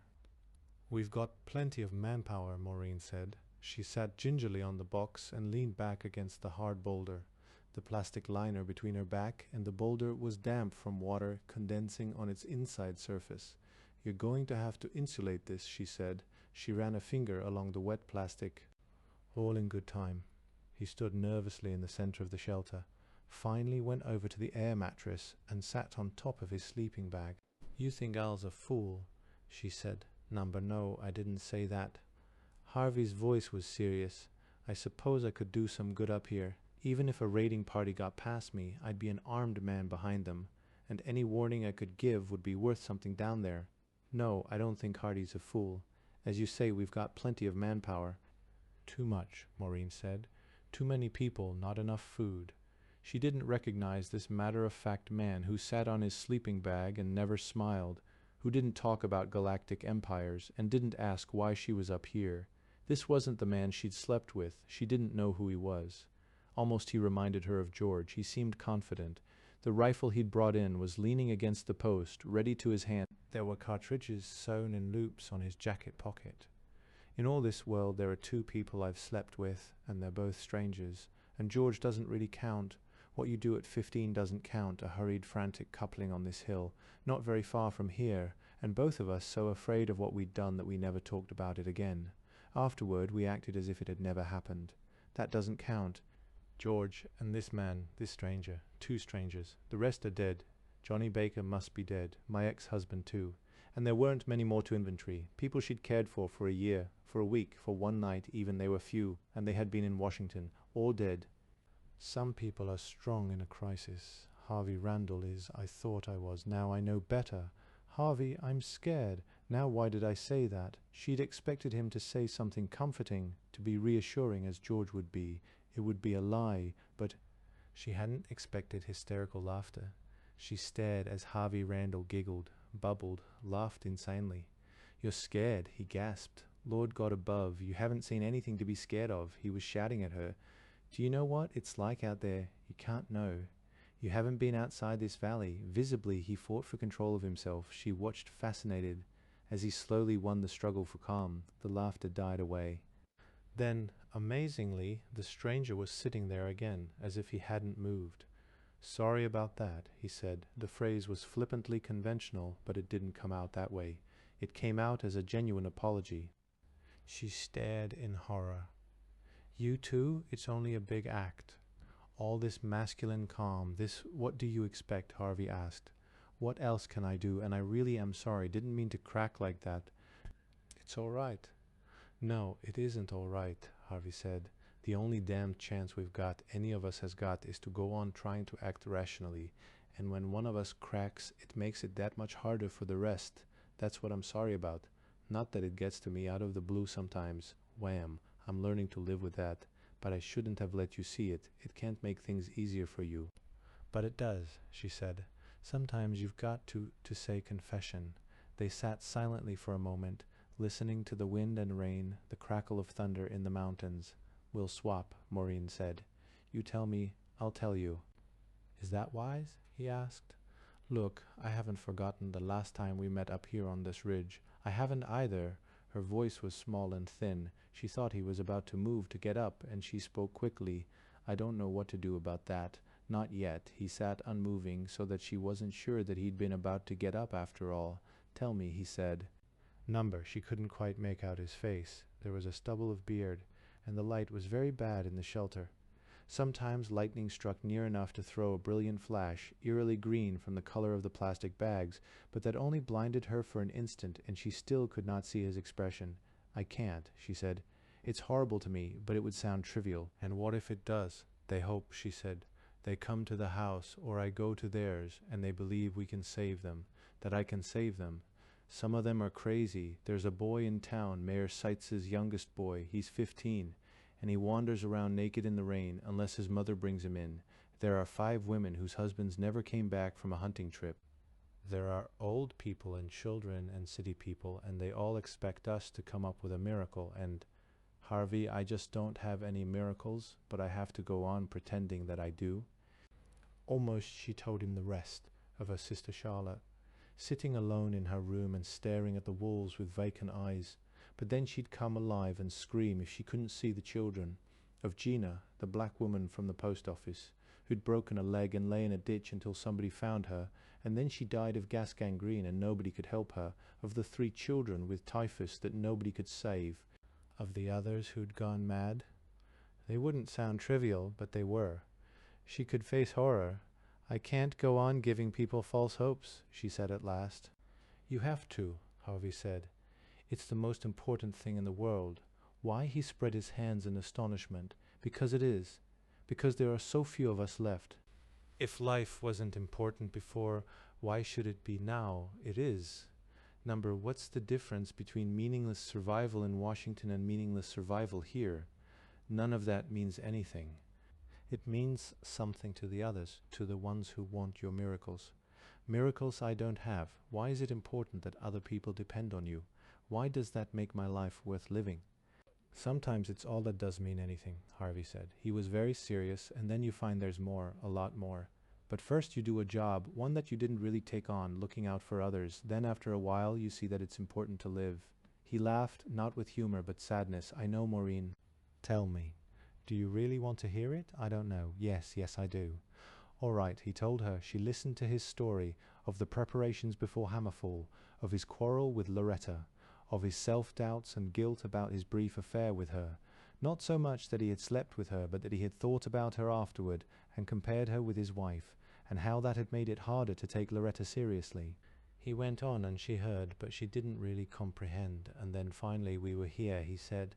Safe, Maureen. You can't know that feeling to know, really know, that you'll live another hour, that there may be a whole hour when you won't see someone you love torn apart like a used rag doll. I wouldn't want you to understand, not really, but you have to know that much. What your father is building here in this valley is the most important thing in the world. It's priceless and it's worth anything to keep it, to know that somebody somewhere has hope, can feel safe. No, that's the real horror. It's all false hope. The end of the world, Harvey, the whole goddamn world's come apart, and we're promising something that doesn't exist, won't happen. Sure, he said. Sometimes I think that too. Eileen is down there in the big house, you know, we hear what's going on. Then what's the point if we won't live through the winter? He got up and came toward her. She sat very still, and he stood next to her, not touching her, but she knew he was there. One, he said, it's not hopeless, you must know that. Hardy and your father have done some damned good planning. It takes some luck, but we've got a chance. Come on, admit it. Maybe if we're lucky, but what if our luck has all run out? Two, he went on relentlessly, suppose it's all a scam, we'll all starve this winter. Suppose that, Maureen, it's still worth it. If we can put off for an hour, if for a lousy hour we can spare somebody feeling the way I did curled up in the back of my car, Maureen, it's worth dying just to keep one human being from feeling that way. It is, and you can do that. If it takes an act, put on an act, but do it. He meant it. Maybe he was acting too, doing what he had told her to do. But he meant it too, or why would he bother? Maybe he was right. Oh God, let him be right. Only you aren't there, are you? How much do you believe all this, Harvey Randall? How strong is this resolve of yours? Please don't lose it because you make me feel it too. I can share it. She looked up at him and said very gently, do you want to make love to me? Yes, he didn't move. Why? Because I've thought about you for months. Because I won't feel guilt. Because I want someone to be in love with. Those are good reasons. She stood and reached for him. She felt his arms go to her shoulders. He held her, not tightly looking at her. The wet spot on her back was cold now. Almost she drew away. This wasn't something casual. Not like the last time. This would mean something. It had to. His hands were warm on her back, and he smelled like sweat and work, an honest smell, not something from a spray can. When he bent to kiss her, it was like an electric shock, and she grasped him and held him, burrowing into him, hoping to lose herself. Presently they lay on the air mattress, on the open sleeping bag. Gently he held her, and she knew it would be good, and after a long time it was. Later she lay against him and watched the lightning make strange patterns through the green plastic, and she thought of what she'd done. Do your job. That's what life is all about, doing one's job. Harvey hadn't really said that. That was Albert Camus' The Plague. But it was what Harvey meant. And doing my job includes a lot of things, but I'm not sure it includes Harvey Randall. There's a paradox. He tells me what I should be living for, and I know damned well I can't hold on to it by myself. But what would George do if he knew where I was now? He'd put Harvey on the road. What's the matter? Harvey asked. His voice came from a long way off. She turned to him and tried to smile. Nothing. Everything. I was just thinking. You shivered. Are you cold? Number Harvey, what about your boy and Marie's son? They're up there somewhere, and I have to go look for them. I've been trying to get Hardy to let me, but he's been too busy to talk to me. I'll go without permission if I have to, but I'll ask once more. I'll try again tomorrow. Number, not tomorrow. There's something else tomorrow. The Roman place. Yes, you're in that. Mark and I seem to have drawn the lucky numbers, with Mr. Christopher and his brother and Al Hardy, and a few others, I guess. Will there be shooting? Are you going to be killed? Maybe. They shot at Harry. They killed that other man, the one from the Dude Ranch. Aren't you afraid? She asked, terrified, but it's got to be done. And when it is, I'll ask Hardy to let me take Mark up to the mountains. She didn't ask him if he had to go. She knew better than that. Will you come back? Yes. Do you want me to? Yes. But I'm not in love with you.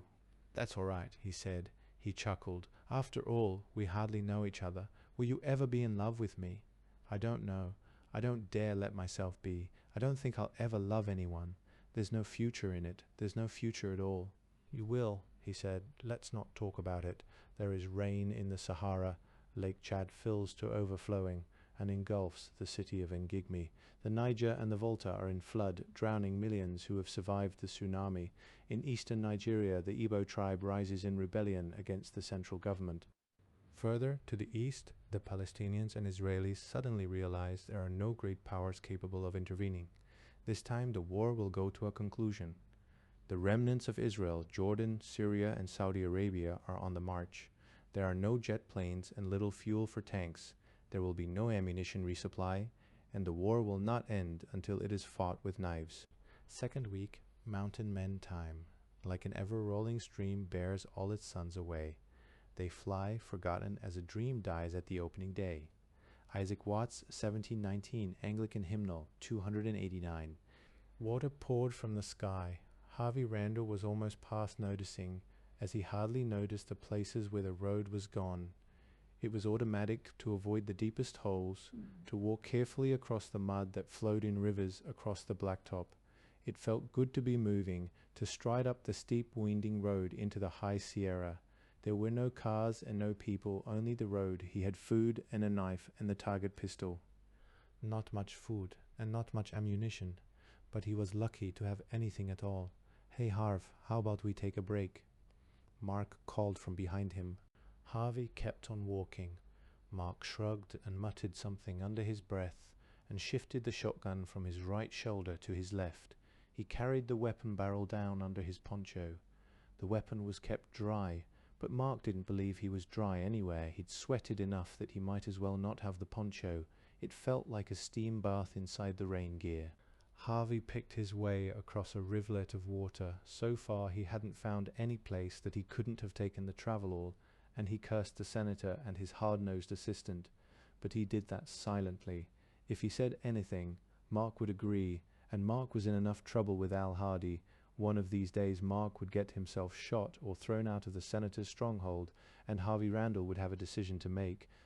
Meanwhile he could put all his effort into walking uphill, step, pause for a tiny fraction of a second, rear knee locked to catch an instant of rest, weight on the forward foot, swing on another step, another instant of rest. Absently Harvey reached into a belt pouch and took out a chunk of dried meat. Bear Harvey had never eaten bear before. Now he wondered if he'd ever eat anything else. Well, by evening they'd be a good 9 miles from the stronghold, and anything they shot they could keep and eat for themselves. The senator's rules again: no hunting within 5 miles of his ranch. It made sense. The game would be needed later, and no point in scaring it away. All of the senator's rules made sense, but they were rules laid down without discussion, orders issued from the big house with nobody to say no except the Christophers, and they weren't arguing. Not yet, anyway. It was George Christopher who'd let Harvey go. Hardy hadn't wanted to risk it. Not that he cared about Harvey, but the weapons and the food Harvey carried were valuable. But Maureen had talked to Hardy, and then George Christopher had come out and given Harvey the supplies and told him about road conditions. Not a coincidence. Harvey was sure of that. Christopher had no reason at all to help Harvey Randall, and he'd got into the act the day Maureen talked to Al Hardy and her father about it. The day she'd shown any open friendship with Harvey Randall. That made too much sense to ignore. It was easy to see what Maureen meant to George Christopher. What did he mean to her, for that matter? What does Harvey Randall mean to Maureen Jellison? I think I'm falling in love. Harvey whistled to himself. Only I don't know what it's like, being a faithful, Well, very nearly faithful, married man for 18 years is not much preparation for romance. Or maybe it is. He had always thought that any two people sufficiently determined to make a go of it would be able to.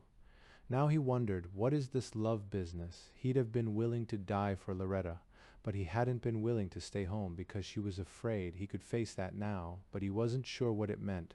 Finally, it was afternoon, time to start making camp. He let his eyes search the woods around him as he hiked. He felt very alone and vulnerable. Time was when you went far from Trailhead you could count on meeting good people. But that was before Hammerfall. Some would-be robbers had come down from these hills not 2 days before, and they or others like them could be waiting in ambush anywhere. So far, though, he hadn't seen anyone, and that was fine with Harvey. The road led through pine forest, steep hillsides, and there was standing water any place level. It wouldn't be easy to find a good campsite in this rain. A boulder cave, like the one they'd made the sentry shelter out of, would be best. He'd have to be damned careful, though.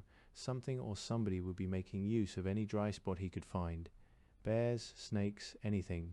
There was a skunk in the first place they looked. Harvey passed it by with regret. It would have been a good campsite, 2 boulders tilted against each other, actually dry ground in there. But the beady eyes and unmistakable odor were invincible. Skunks could carry rabies too. A skunk bite could be the most dangerous thing up here.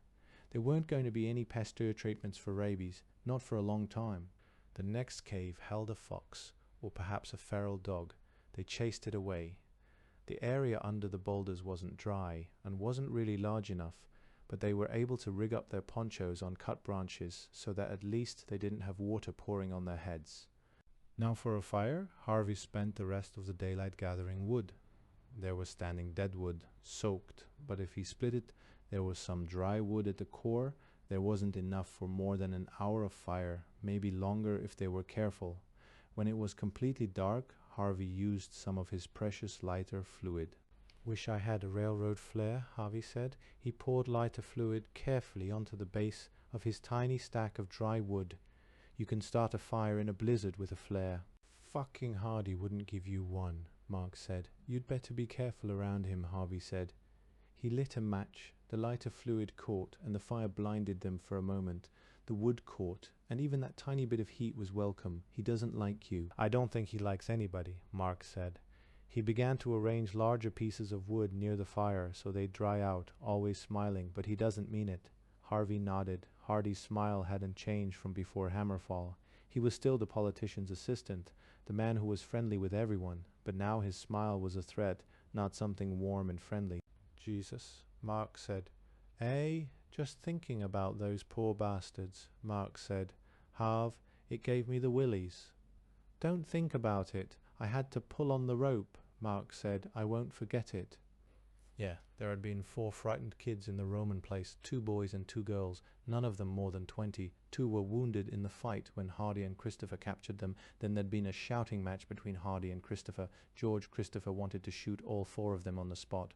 Al Hardy argued they ought to be taken back to town. Harvey and Mark had sided with Hardy, and eventually Christopher gave in. Only, when they got them to town, the senator and the mayor held a trial the same afternoon, and by evening all 4 were hanging in front of the city hall. George Christopher's way would have been kinder. "They killed the Romans and that other chap. The guy from Muchos Nombres," Harvey said. "What else could we have done with them?" "Hell, they got what was coming," Mark said. "It was just all so fucking quick, and the way those girls screamed and cried." Mark fed the fire again, brooding. The executions had shocked a number of the townspeople, Harvey thought, but nobody said anything. The Romans had been their friends. Besides, it could be dangerous to argue. Behind Al Hardy's smiles and perpetual calm and easy manners was the ultimate threat. The road, there was always the road for those who wouldn't cooperate, for those who caused too much trouble. The road, they were almost at the top, the highest point the road would reach when it was time to make camp on their 3rd day. The rain hadn't let up, and the higher they climbed, the colder it got. They'd need a fire tonight, which meant that they'd have to take turns tending it. Harvey was carefully laying out his sticks, and hadn't yet reached into his pockets for the lighter fluid when they smelled it. "Smoke," Mark said. "A campfire." "Yes, well hidden," Harvey said. "It's got to be close. We'd never smell it from far, not in this rain."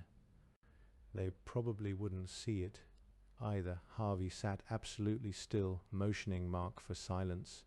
There was a strong wind blowing from higher up. It had to be carrying the campfire smells.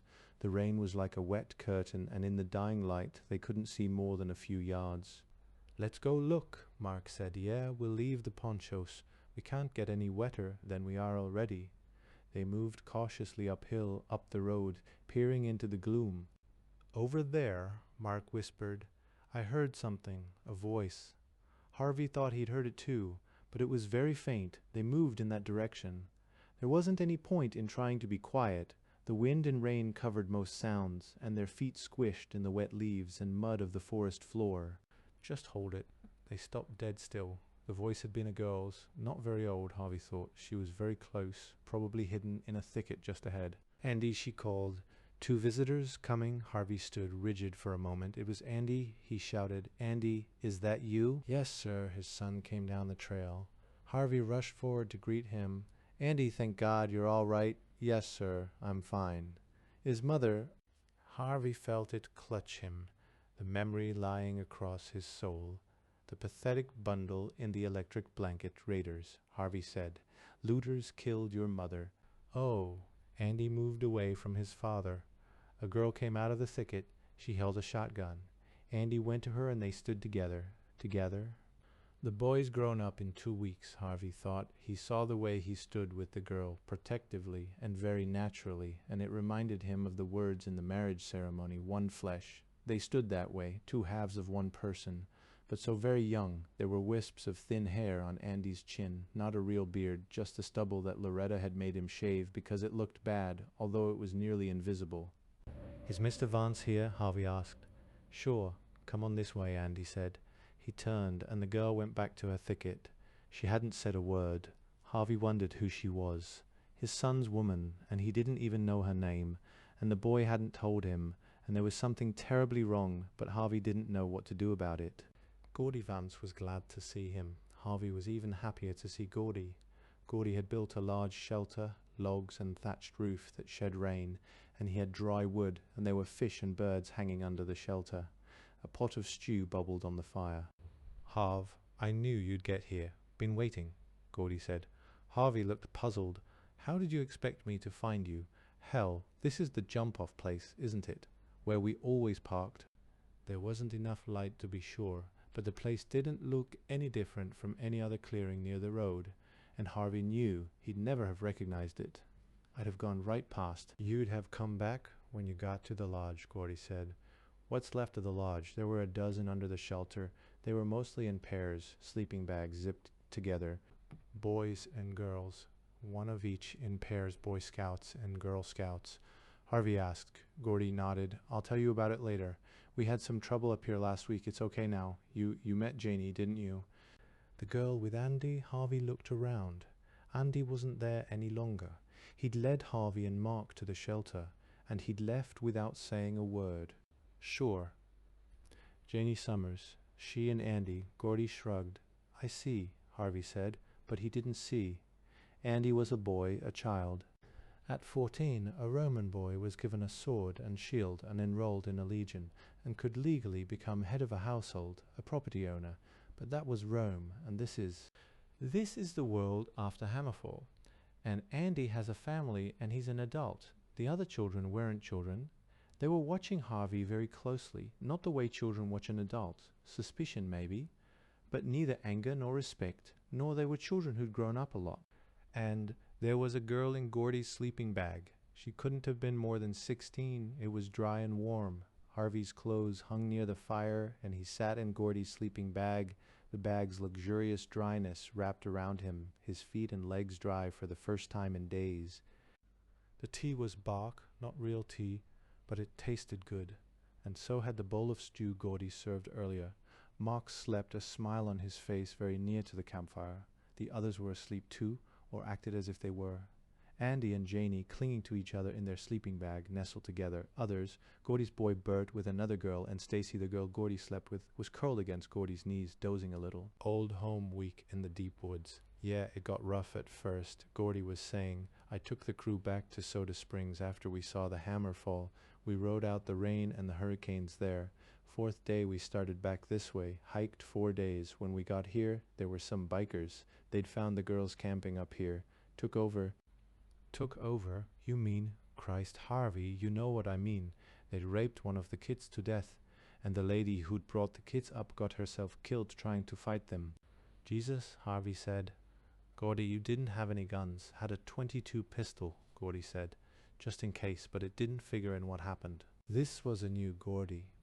Harvey wasn't sure how because he made the same jokes, and in some ways he was a lot like the Gordy Vance Harvey had known, but he wasn't. Not really. He wasn't a man you could imagine as a banker to begin with. He seemed to belong up here with a 2-week beard and no gut, but not hungry, comfortable and dry and very much in charge and at ease. They were stupid, Gordy was saying. Didn't want to be wet. They'd rigged some tents up, store-bought tents, along with their camper. We've still got their gear. Used some of it putting this shelter together. He waved to indicate the logs and boulder structure, a shed roof with walls and fire pit. They were all inside, even the ones they thought were on guard. So we knocked them in the head. Just like that, Gordy said. Then we cut their throats. Andy killed 2. Gordy let that sink in for a while. Harvey sat, motionless, then deliberately looked across the fire to where his son lay sleeping with his woman, a woman he'd won by conquest, rescued. And after that, the girls just hopped into bed with you, Harvey demanded. Ask them. You see how it is, Gordy said. We didn't rape anybody, if that's what you mean. Only technically, Harvey said. He wished he hadn't said it, but the words were out. Gordy wasn't angry. He laughed. Statutory rape. Who's to enforce that? Who cares, Harvey? I don't know. The senator might. Gordy, Marie came with me. She's at the senator's ranch. Marie, I figured she'd be dead, Gordy said. She really came looking for Bert. Of course, she wouldn't have cared about me. Harvey didn't say anything. It was true enough. She doesn't really care about Bert either. Gordy was saying bullshit. She's like a tigress. It was all we could do to keep her from coming up with Mark and me. Yeah, maybe. When she knows he's safe, she won't care. Gordy stared into the fire. So what happens now? We take you back with us. So the senator can look at me funny and maybe try enforcing statutory rape laws so he can split Andy away from his girl. It won't be that way. Yeah, get some sleep, Harv. I'll go change the guard. My turn on watch, I'll take number but. Don't make me say it, Harvey. Just get some sleep. Harvey nodded and stretched out in the sleeping bag. Don't make him say it. Don't make him say I'm not one of them. They wouldn't trust me to be on guard for them. Breakfast was fried fish and several vegetables that Harvey didn't recognize. It was good. Harvey was just finishing when Gordy came over and sat next to him. We've talked it over, Harv. We're not going back with you. None of you? Harvey demanded. That's right. We're staying together. Gordy, you're crazy. It's going to get cold up here. It'll be snowing in a couple of weeks. We'll make out, Gordy said. Andy, Harvey called. Yes, sir. You're coming with me. No, sir.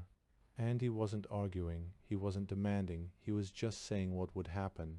He got up and walked out into the rain. Janie followed closely.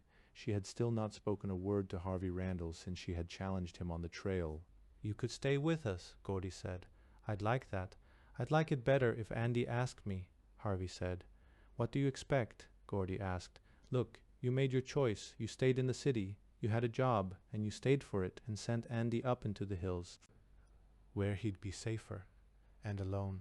He wasn't alone, Harvey insisted. Don't tell me, Gordy said. Argue with Andy. Look, we put it to a vote this morning. Nobody objected. You can stay with us. That's silly. What's up here? What's down there? Safety. Gordy shrugged. What's that worth? Look, man.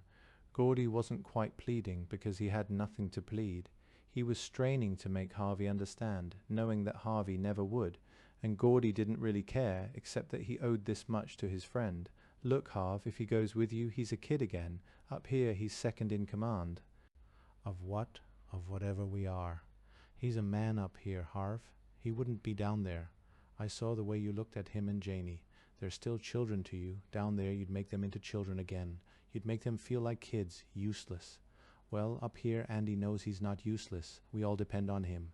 Up here, he's doing something important. He's not just a cog in a survival machine. Survival machine? Yeah, Harvey thought. That's what we've got at the Senator's stronghold, a survival machine, and a damned good one. At least it's a pretty good chance at survival. Sure. Gordy said, think about it, Harvey. The world ends. Hammerfall. Shouldn't things be different after that? Things are different. Lord God, how different do you want? We just took 4 kids and strung them up in front of City Hall. We're busting our balls to stay alive through winter. And it's a chancy thing, but we'll make it. And what would we do down there? Gordy asked. Harvey thought that won over. He wasn't sure. He didn't know if Hardy would let that many into the stronghold. A troop of Boy Scouts, yes, but this warrior band, maybe they belonged up here. A new breed of mountain dwellers. Damn it, that's my son, and he's coming with me. No, he's not. Harv, he's not your anything. He's his own man, and you haven't got any way to make him come with you. We're not going back, Harv. None of us. But you can stay. Stay and be what? Whatever you like. The offer wasn't even tempting. What would he do up here, and who would he be? Harvey got up and lifted his pack. Number Mark? Yeah, boss, you coming or staying? Mark had been unnaturally quiet since they arrived. Going back, Harv. Joanna's down there, and I don't think she'd care much for this. Me neither. It can get pretty old camping out all the time, you. Let's go, Harvey said. He looked around sadly. There wasn't anything up here that belonged to Harvey Randall. The tsunamis have done their work. Around the shores of the Atlantic there is no trace of the works of man. The very shorelines have been changed. The Gulf of Mexico is a third larger than before. Florida is a chain of islands. Chesapeake Bay has become a gulf. Deep bays indent the western coast of Africa. On land the craters no longer glow visibly, but they continue to change the weather. Volcanoes pour out lava and smoke. Hurricanes lash the seas. Rain falls everywhere. The work of the hammer is not yet completed. 4th week, the Wanderers, there is one fact that will bring notable relief to many survivors. The grim problems facing them will at least be completely different from those that have been tormenting them in past years. The problems of an advanced civilization will be replaced by those proper to a primitive civilization, and it is probable that a majority of survivors may be made up of people particularly adapted to passing quickly from a sophisticated to a primitive type of existence. Roberto Vaca. The coming dark age. The woods were lovely, dark and deep, but they dripped. Dan Forrester sighed for a warm, dry world now lost, and he kept moving. His 5 layers of clothing ran water in pulses as he moved. It was no drier under the trees. It was no wetter either, and not much darker, and here the infrequent snow flurries never got through. Dan did not really expect to live long enough to see the sun again. As he walked, he munched on a bit of not quite spoiled fish. One of his books had told how to tease fish from deep holes in streams, and to Dan's surprise it had worked. So had the snares he painstakingly set for rabbits. He had never had enough to eat since leaving Tujunga, but he hadn't starved, and that, he reflected, was something to set him apart from a lot of others. 4 weeks since Hammerfall, 4 weeks of moving steadily northward. He had lost his car hours after leaving his home. 2 men and their women and children had simply taken it away from him. They had left him his backpack and much of his equipment, because in the first days after Hammerfall people hadn't known just how bad things were going to be. Or maybe they were just decent people whose need was greater than his. They'd said that anyway. It hardly mattered. Now, leaner, and he had to admit to himself, healthier than he'd ever been, except for his feet, which had blisters that wouldn't heal. Diabetes interferes with circulation, which was why he could only make a few miles a day. Dan Forrester, Ph.D., astronomer without sight of stars or employer or possibility of employment, hiked on because there wasn't anything else to do. The winds were no longer ferocious, except during hurricanes, and those were less frequent. The rain had settled to a steady pattering or a drizzle, or sometimes, blessedly, no rain at all. The rain had also turned cool, and sometimes there were snow flurries. Snow in July at 4,000 feet elevation. That was much sooner than Dan had expected. The cloud cover over Earth was reflecting back a lot of sunlight, and Earth was cooling. Dan could imagine the beginnings of glaciers in the north. Now they were no more than mountainsides and high valleys covered lightly with snow, but it was snow that would never melt in his lifetime. After a while he rested, leaning against a tree, backpack caught on the rough bark so that he was not quite sitting. It took weight off his feet, and it was easier than taking off his pack and lifting it onto his back again. 4 weeks and the beginnings of snow. It would be a very hard winter. "Don't move, right?" said Dan. Where had the voice come from? He moved only his eyes.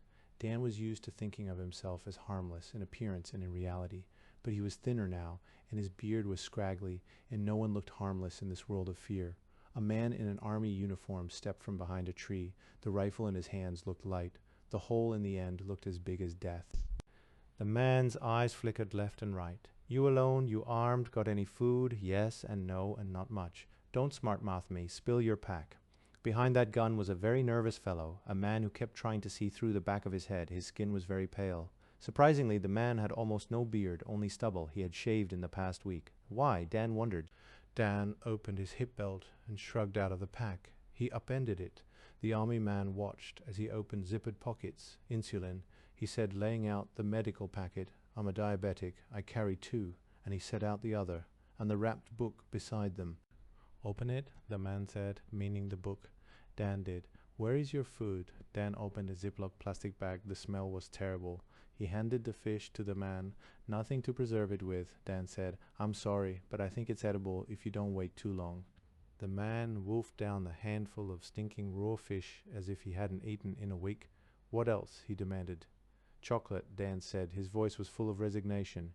It was the last chocolate in the world, and Dan had saved it for days, waiting for something to celebrate.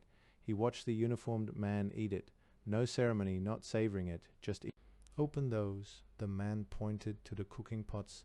Dan took the lid off the largest. There was another pot inside it and a small stove inside that. "No gasoline for the stove," Dan said. "Don't know why I go on carrying it, but I do. The pots aren't much use without something to cook." Dan tried not to look at the pieces of thin copper wire that had spilled from the pack. Snare wire. Without it, Dan Forrester would probably starve. "I'll have one of your pots," the man said. "Sure. Big or little?" "Big. Here. Thanks." The man seemed more relaxed now, although his eyes still darted about and he jumped at slight noises. "Where were you when it all?" The man gestured vaguely. "Jet Propulsion Laboratories, Pasadena. I saw it all. We had live TV pictures from the Hammerlab satellite. All. What does that mean?" "There were a lot of strikes, mostly east of here, Europe, the Atlantic, but some close, some south of us, so I drove north until I lost my car." "Do you know if the San Joaquin nuclear plant is working?" There's an ocean where the San Joaquin Valley used to be. What about Sacramento?" "Don't know." The man seemed indecisive, but his rifle still looked Dan steadily in the eye. An ounce of pressure and Dan Forrester would not exist. Dan was surprised to learn just how much he cared, just how much he wanted to live, even though he knew he had no real chance. If he lived until winter, he'd die then. He estimated that many more than half those who lived until winter would not see the spring. "We were on a training run," the man said. "Army, when the trucks went into a ditch. Some of us shot the officer and went into business for ourselves. Way Gillings told it. That would be a good idea. I went along. I mean, it was all dead anyway, you know?" The man poured out words in a rush. He needed to justify himself before he killed Dan Forrester. "But then we had to walk and walk and walk, and we couldn't find any food." And the words cut off suddenly, with a dark shadow of hate that crossed the soldier's face. "Then I wish you had more food. I'm taking your jacket." "Just like that." "Take it off. We didn't have rain gear. You're too big. It won't fit." Dan said, "I'll tough it out somehow." The bandit was shivering, and of course he was as wet as Dan himself. He wasn't carrying much fat for insulation either. "It's just a windbreaker, not waterproof." "A windbreaker is fine. I can take it off you, you know." "Sure. With a hole in it, or maybe not. A headshot doesn't put holes in jackets." Dan took off the jacket. He was about to throw it to the bandit when he thought of something. "Watch," he said. He stuffed the hood into the narrow pocket in the collar and zipped it up. Then he turned the big pocket inside out and stuffed the entire jacket into it. The package was now the size of 2 fists. Dan zipped it closed and tossed it. "Huh," said the bandit. "Do you know what you're stealing?" Dan's bitter sense of loss went deeper than his common sense. "They can't make the materials anymore. They can't make the machines to shape it. There was a company in New Jersey, and it made that jacket in 5 sizes and sold it so cheap you could toss one in your car trunk and forget it for 10 years. You didn't even have to go looking for it. The company hunted you down and sent you thick packets of advertisements. How long will it be before anyone can do that again?" The man nodded. He began backing into the trees, but stopped. "Don't go west," he said. "We killed a man and a woman and ate them. I didn't want anyone else to see how I felt. Next chance I got, I went off on my own, so don't cry real tears over this jacket. Just be glad there ain't no dry wood around." The bandit laughed a funny, painful laugh, turned and ran. Dan shook his head. Cannibalism. So soon? But he still had the net undershirt and the t-shirt and a long-sleeved flannel shirt and the sweater. He'd been lucky, and he knew it. Presently he began putting the pack back together.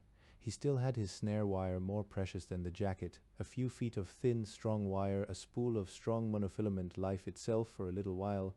He put on his pack. Don't go west. The San Joaquin nuclear project was west, but the San Joaquin was filled with water. The plant couldn't have survived that, and besides, it wasn't finished. That left Sacramento.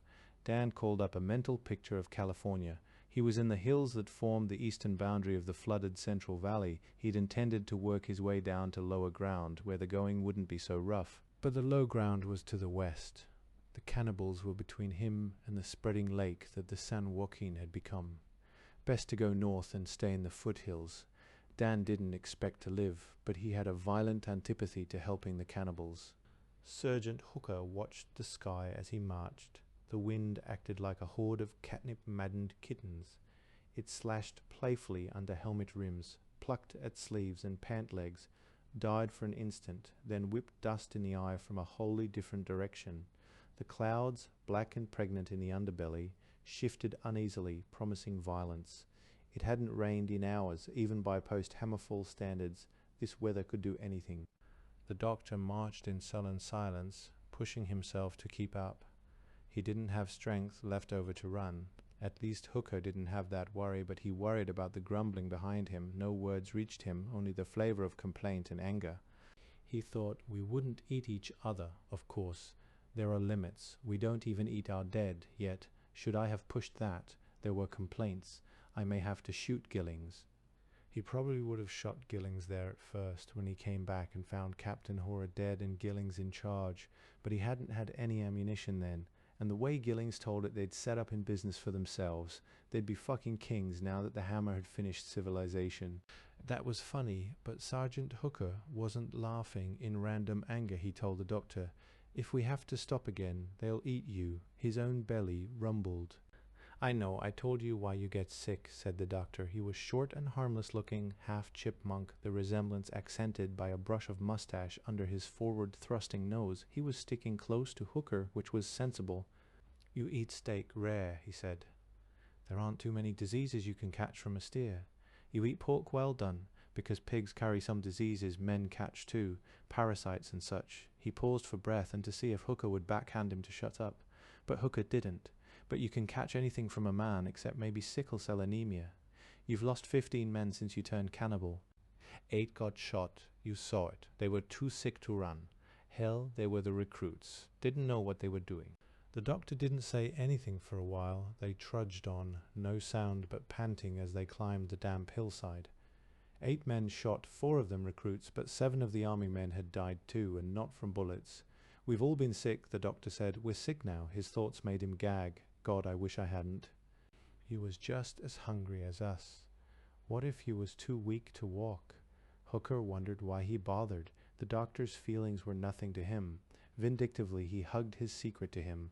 When they found a place to settle, then they could lame the doctor like the cavemen lamed their blacksmiths to keep them from running away. But the need hadn't come yet. Somewhere there had to be a place small enough to defend, big enough to support Hooker's company.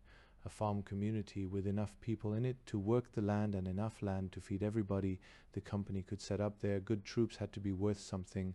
That goddamn Gillings, the way he told it, they could just walk in and take over. It hadn't worked out that way. Too hungry. Too damn many miles coming out of the hills and all the stores looted. All the people run off or barricaded up, so even the bazookas and the recoilless wouldn't make it sure. Hooker wanted to think about something else. If they'd fought earlier, it would have been all right. But no, he let himself get talked out of that, talked into moving on to look for a better place, and by the time they got to it, if you've got to eat human meat, the doctor couldn't leave it alone. He had to talk about it. His face wrinkled and he fought nausea. Hooker hoped it was just in the doctor's head. If you've got to eat human meat, the ones you want are the healthy ones, the ones who run the fastest and shoot back the best. The ones you can catch are the sick ones. The meat makes you sick too. Better you eat diseased cattle than sick men. Shut up, pussy doctor. You know why they died? They died because you're not a real doctor at all. You're only a pussy doctor. Sure. First time you catch a real doctor, I'm for the pot. Stick close to me if you want to live that long. Cowles had been a gynecologist before Hammerfall. He had left a commercial hunting lodge and driven downslope in the endless rain, and stopped at the border of the new sea that covered the San Joaquin Valley. Hooker's band had found him there, sitting on the fender of his car in the pouring rain, slack-jawed and fresh out of ideas. If Cowles had not had just enough sense to name his profession, he would have joined the stewpot then. He had protested at being conscripted into the army until Hooker told him the true situation. He was docile enough now. There had been no more mumbling about the rights of the citizen. Hooker didn't doubt that he did the best he could to save lives, and he marched as fast as the slowest of them, with the stewpot following behind, carried by 3 men who were still healthy. Gillings was one of them. It gave Hooker an extra measure of safety. Gillings would have to drop the stewpot before he shot Hooker in the back. Hooker didn't want to shoot anyone. They'd already lost too many men to disease, to desertion, to the guns in the valley behind them. Who'd have thought those farmers could put up such a good fight against a military outfit with modern weapons? Only it wasn't a very good military outfit, and they didn't have much ammunition. And they hadn't been very smart about anything. No time to train the recruits. No real discipline among the troops, everybody edgy, wondering if a real army patrol was out looking for them, or even a bunch of civilian cops. There wasn't any turning back, though. Not now. And they couldn't march faster than the news. What they needed was more recruits. Only they couldn't do much recruiting until they had plenty to eat. Economics could be a terrible enemy. To kill a man for the pot and gather the fuel and water to make him meat required a given amount of effort. If the company's numbers dropped too low, the meat would spoil before it could be eaten. Waste of effort, waste of murder. It was small wonder that Hooker felt he was pursued by furies. Nothing had worked right since Hammerfall Day, and that was weeks ago. He'd forgotten exactly how many days, but 2 troopers kept an independent record, crossing off days on pocket calendar cards. If Sergeant Hooker needed to know precisely, he could find out. He'd learned to delegate other responsibilities too. He had to. As a sergeant, he'd done the detail work. Now that he was effectively the commanding officer, he couldn't. He didn't think too much about how good an officer he was. There wasn't anybody else to do it. Left, right. Away from that valley, back south again, where they might find some place to stop. New recruits, something to eat besides. He studied the clouds and wondered if they were really moving in a counterclockwise whirlpool. The only cover in sight was a house ahead and downslope. He ought to send scouts now. Shelter might be needed. He hoped it was abandoned, and maybe there'd be some canned goods inside, not bloody likely. Bascom, Flash, cover that farmhouse, see if anybody's home. If there is, get 'em talking, not shooting. Right, Sarge. 2 troopers, 2 of the healthy ones, broke from the formation and ran down the hill. Talk them to death? The doctor asked. I need recruits, pussy doctor, and we have some stewed meat left, enough to last another day. Hooker spoke absently. He was still watching Bascom and Flash as they moved toward the farmhouse, and that weather worried him. It was only just past noon, but the clouds did seem to be moving in a bathtub whirlpool pattern. Something bright showed in the clouds. It couldn't be sunlight breaking through. It was only a ruddy pinpoint moving very fast, almost parallel to the clouds, dipping in and out of their dark underbellies. Hooker cried, "Noo-oo!" Dr. Cowles edged away, suspecting madness. "No," Hooker said softly. "No, no, no. We can't take it. Enough is enough. Don't you understand? It has to stop now." Hooker explained, his eyes on the falling bright point. He couldn't take it. Nobody could take it if the hammer should fall again. His prayer was answered weirdly as a parachute bloomed behind the meteorite. Hooker stared, not understanding. "It's a spacecraft," Cowles said. "I'll be damned. Hooker, it's a spacecraft. Must be from Hammerlab. Hooker, are you all right?" "Shut up!" Hooker watched the descending parachute. Gillings bellowed from behind him. "Hey, Sergeant, what does an astronaut taste like? Like turkey?" "We'll never know," Hooker called. And it was good that his voice was under control, good that only Cowles had seen his face. Cows wouldn't talk. They're coming down in the valley. Right where those farmers shot the shit out of us yesterday. Falling east, blind clouds shone fiercely bright beneath the meteorite Soyuz. Here and there were whirlpool patterns, hurricane patterns. North of their path there had been a towering spike of cloud, a mother of hurricanes spinning off little ones, above the hot water that must still cover the Pacific Strike. The small window shook with the Soyuz's vibration, and Johnny Baker's eyes vibrated in a different pattern. The Soyuz dipped low, dipped in and out of the cloud deck, and the view went from gray-white gradually to gray-dark. Could be anything down there, he reported, falling more steeply now, out of the clouds. But it was still dark below. Land, sea, swamp. It didn't matter. They were committed.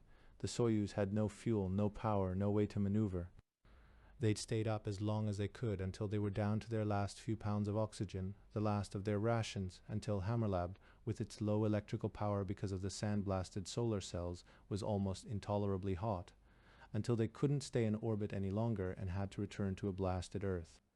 It had seemed appropriate to make mankind's last spaceflight last as long as possible. Maybe they'd done some good. They'd been able to pinpoint the strikes and broadcast their locations. They'd seen the rockets rise and fall and the atomic blasts, and that was all over now. The Sino-Russian war went on and might last forever. But it wasn't fought with atomic weapons any longer. They'd seen it all and broadcast what they saw, and somebody heard them. There'd been an acknowledgement from Pretoria, and another from New Zealand, and almost 5 minutes of conversation with NORAD and Colorado Springs. Not a lot to show for 4 weeks in orbit past Hammerfall, but they'd have stayed if there'd been nothing. The last of the space travelers. Parachute opening, Peter said from behind him. Innocuous words, but something in the tone made Johnny brace himself. It was just as well. Rough ride, Rick said from behind his other ear. Maybe because we're overloaded. No, it's always like this. Leonilla said, Are your Apollos more comfortable? I never came down in one, Rick answered. It must be easier on the nerves. We wear pressure suits. Here there is no room, Peter said. I have told you we made the design different. After that trouble that killed 3 cosmonauts, we have had no leaks. Da? Da? The view was clearing and coming up fast.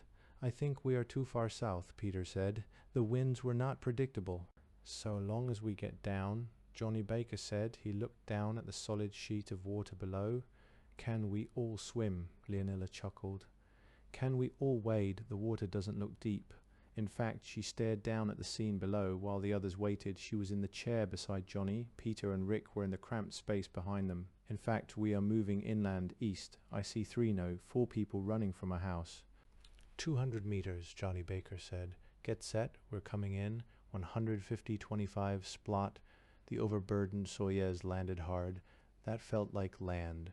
Johnny sighed and let muscles go limp one by one. No more vibration, scream of air, fear of explosive decompression or death by drowning. They were down. They were all soaked in sweat. It had been a hot ride. Everybody okay? Johnny asked. Rog? Yes, thank you. Let's get the hell out, Rick said. Johnny didn't see the hurry, but Rick and Peter must be hellishly cramped back there. Rick had suggested the arrangement himself, but that wouldn't make it more comfortable. Johnny fumbled with the unfamiliar locks. They wouldn't work until he cursed them. Then the latch popped open. Oops. What is it? Rick asked. Leonilla craned to look past him. Curtain time, said Johnny. He stood in the hatch and smiled brilliantly into a crowd that bristled with shotguns and rifles. More than a dozen men faced him, and no women. He wasn't counting, but he saw 6 shotguns and a lot of rifles and revolvers and Jesus, 2 Army submachine guns. He raised his hands. It wasn't easy to keep them high and still scramble out of the capsule. What were they all so damned nervous about? He moved, rotated, so they could see the U.S. flag on his shoulder. Don't shoot, I'm a hero. They were not a prepossessing lot. They were half-drowned rats in farm clothes, much the worse for total disaster, and their faces were as grim as their guns. There were a couple of bloody bandages in evidence, too. Johnny had a sudden wild impulse to speak in pidgin talk. Me fella big astronaut. Come from same country belong you fella, he can One spoke from the semicircle. He was white-haired and stout, though not as stout as his coveralls. They had all shrunk within their clothes. But his arms were as thick as a wrestler's. The lightweight machine gun looked fragile in his big hands. Tell us, hero, how you come to be in a commie airplane. Spaceship? We're from Hammer Lab. You know about Hammer Lab? Head belong, you fella him savvy. Big rocket, go up, up, up in sky, long time, not come down. Hammer Lab was the joint Apollo-Soyuz mission in space. We went up to study the comet. We know. Okay, the Apollo got a hole poked through it. We think it got hit by a snowflake moving at God's own speed. We had to beg a ride home with the Soviets in their spaceship. I'm Johnny Baker. I know him. That's Johnny Baker. The voice belonged to a man, thin, limp, black hair, slender fingers wrapped around an enormous shotgun. Hey! Pleased to meet you, said Johnny, and he was. Would it hurt if I put my hands down? Go ahead, said the white-haired spokesman. He was obviously the man in charge, partly by tradition, partly because of bull strength. The submachine gun didn't hurt his leadership credentials. It hadn't moved, aimed not quite at Johnny. Who else is in there? The other astronauts, 2 Soviets and another American. It's crowded in there. They'd like to come out if you people can stay calm about it. Nobody excited here, the spokesman said. Bring out your friends. I got some questions for them. Like, why did the commies come down here? Where could we go? Only one spaceship for the 4 of us. Leonilla. She stepped out, smiling, her hands slightly raised. Johnny announced, Leonilla Malik, the first woman in space. It wasn't strictly true, but it sounded good. The hard stares softened. The white-haired man lowered his weapon. I'm Deke Wilson, he said. Come on out, miss, or is it comrade? Whatever you choose, she said. She scrambled down from the open hatchway and stood blinking at the reflected light off the sheet of water 200 yards to the west. My first visit to America, or outside the Soviet Union. They wouldn't let me out before. Others coming, Johnny said. Peter, Brigadier General Yakov, was not smiling. His hands were high and his back was straight, the hammer and sickle and CCCP prominent on his shoulder. The farmers were looking wary again. General Peter Yakov, Johnny announced, making the pronunciation very Russian in the hope that nobody would get smart-mouthed about the name. There's one more. Rick? A couple of the farmers were giving their friends knowing looks. Rick emerged, also smiling, making certain that the U.S. flag showed. Colonel Rick Delante, U.S. Air Force, Johnny said. The farmers were relaxing. A little first black man in space, Rick said, and the last for about 1,000 years. He paused. We're all the last. For a while, maybe not that long, Deke Wilson said. He slipped the submachine gun back on its shoulder strap so that it pointed to the sky. There was a subtle change in the way the others held their weapons. Now they were a group of farmers who happened to be carrying guns. One of the men flashed a mischievous grin. They made you ride in back. Well, it was the only bus out there, Rick said. There were laughs. Derek. Take your boys and get back to the roadblock, Wilson said. He turned back to Baker. We're a little nervous here, he said. Some army mutineers running around the area killed an Armenian chap down the road and ate him. One of the kids got to us. We had some warning. Ambushed the sons of we ambushed them, but there's still a lot of them left and other city people with rabies. It is that bad, Leonilla said. That bad so quickly. Maybe we shouldn't have come down, Rick said. There are vital records in the spacecraft. Peter Yakov laid a hand possessively on the Soyuz. They must be preserved. Is there any place they can be studied? Any scientists or universities near here? The farmers laughed. Universities, General Baker. Look around you. Take a good look, Deke Wilson said. John Baker stared at the desolation surrounding him. To the east were rain-drenched hills, some green, most barren. All the low areas were filled with water. The highway that ran north and east looked more like a series of concrete islands than a road. To the west was a vast inland sea, lapped with waves a foot high, dotted with small brown hills that had become islands. Treetops rose from the water in regular arrays where an orchard was not quite submerged. A few boats moved across this sea.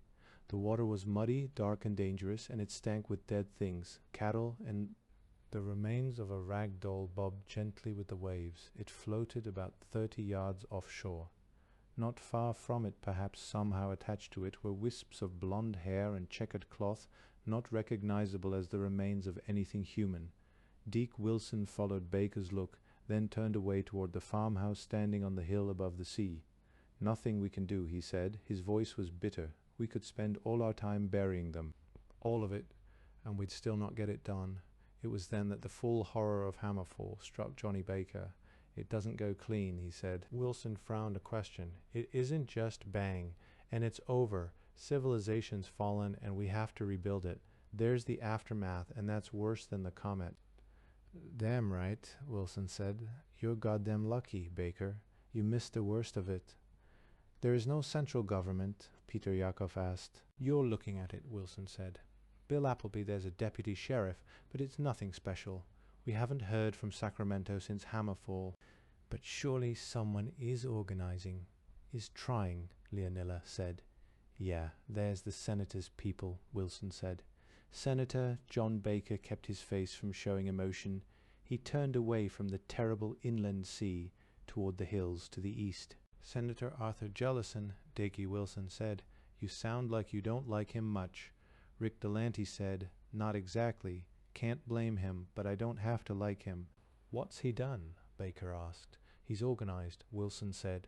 That valley of his, Wilson pointed north and east toward the foothills of the High Sierra, is ringed with hills. They've got patrols, border guards, and they don't let anybody in without their say-so. You want help, they'll send it, but the price is damned high. Feed their troops and send back more food, oil, ammunition, fertilizer, all the things you can't get now. If you have oil, I'd think you'd be in good shape, Rick Delante said. Wilson waved expansively.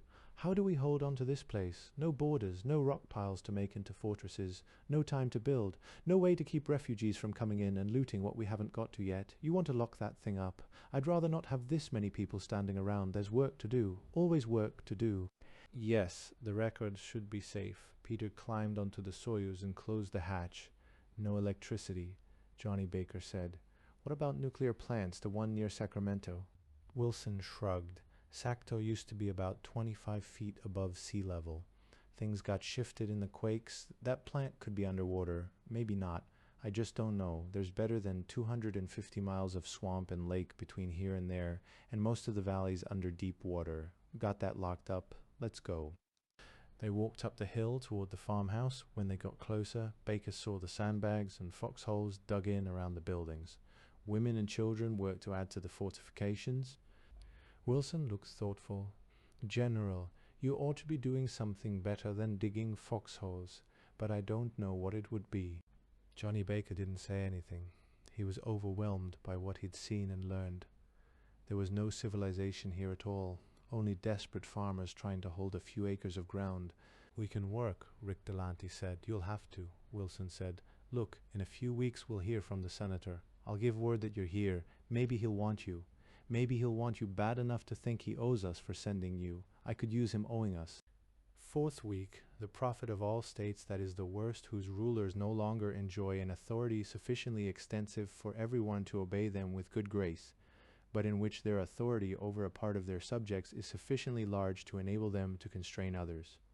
Bertrand de Juvenal, Sovereignty. There had been a crazy world. It was vivid in Alim Nassor's memory. Once the honkies had poured bread into the ghettos, bribes to stop riots, and Alim had taken his share, not just money. There was power, and Alim was known in City Hall, was headed for something bigger. Then a Black Tom was mayor, and the money stopped. The power vanished. Alim couldn't stand that. Without money and the symbols you could buy with it, you were nothing less than the pimps and the pushers and the other garbage that made their living out of the ghettos. He'd lost his power and had to have it back. But then he was caught ripping off a store, and the only way to get off was to pay a bondsman and a lawyer, both honkies. They got him out on bail, and then to pay them he had to rip off another store. Crazy, then hundreds of the richest honkies had run for the hills. Doom was coming from the sky. Alim and his brothers had been set to make themselves rich forever. They'd been rich, they'd had truckloads of what the fences paid money for, and then... Crazy, crazy, Alim Nassor remembered. But it was like a dope dream, the time before the hammer. He'd done his best to protect the brothers who would listen to him. 4 of the 6 burglary teams had made it through the rain and the quakes and the refugees. All those people, but they'd made it to the cabin near Grapevine. The engine in one of the trucks had a death rattle. They'd stripped it and siphoned off the gas and ditched it. They'd dumped all that electrical stuff too. TVs, hi-fis, radios, the small computer, but they'd kept the telescope and binoculars. And they'd been all right for a while. There was a ranch not far from the cabin, and there'd been cattle and some other food, enough to last 24 brothers a long time. They hadn't even had to fight for it. The rancher was dead under his collapsed roof, leg broken, and he'd starved or bled to death. But then a lot of honkies with guns came and took it away, and 18 brothers in 3 trucks had to take off into a howling rain. Then things really went to hell. Nothing to eat, no place to go. Nobody wanted blacks. What were they supposed to do? Starve.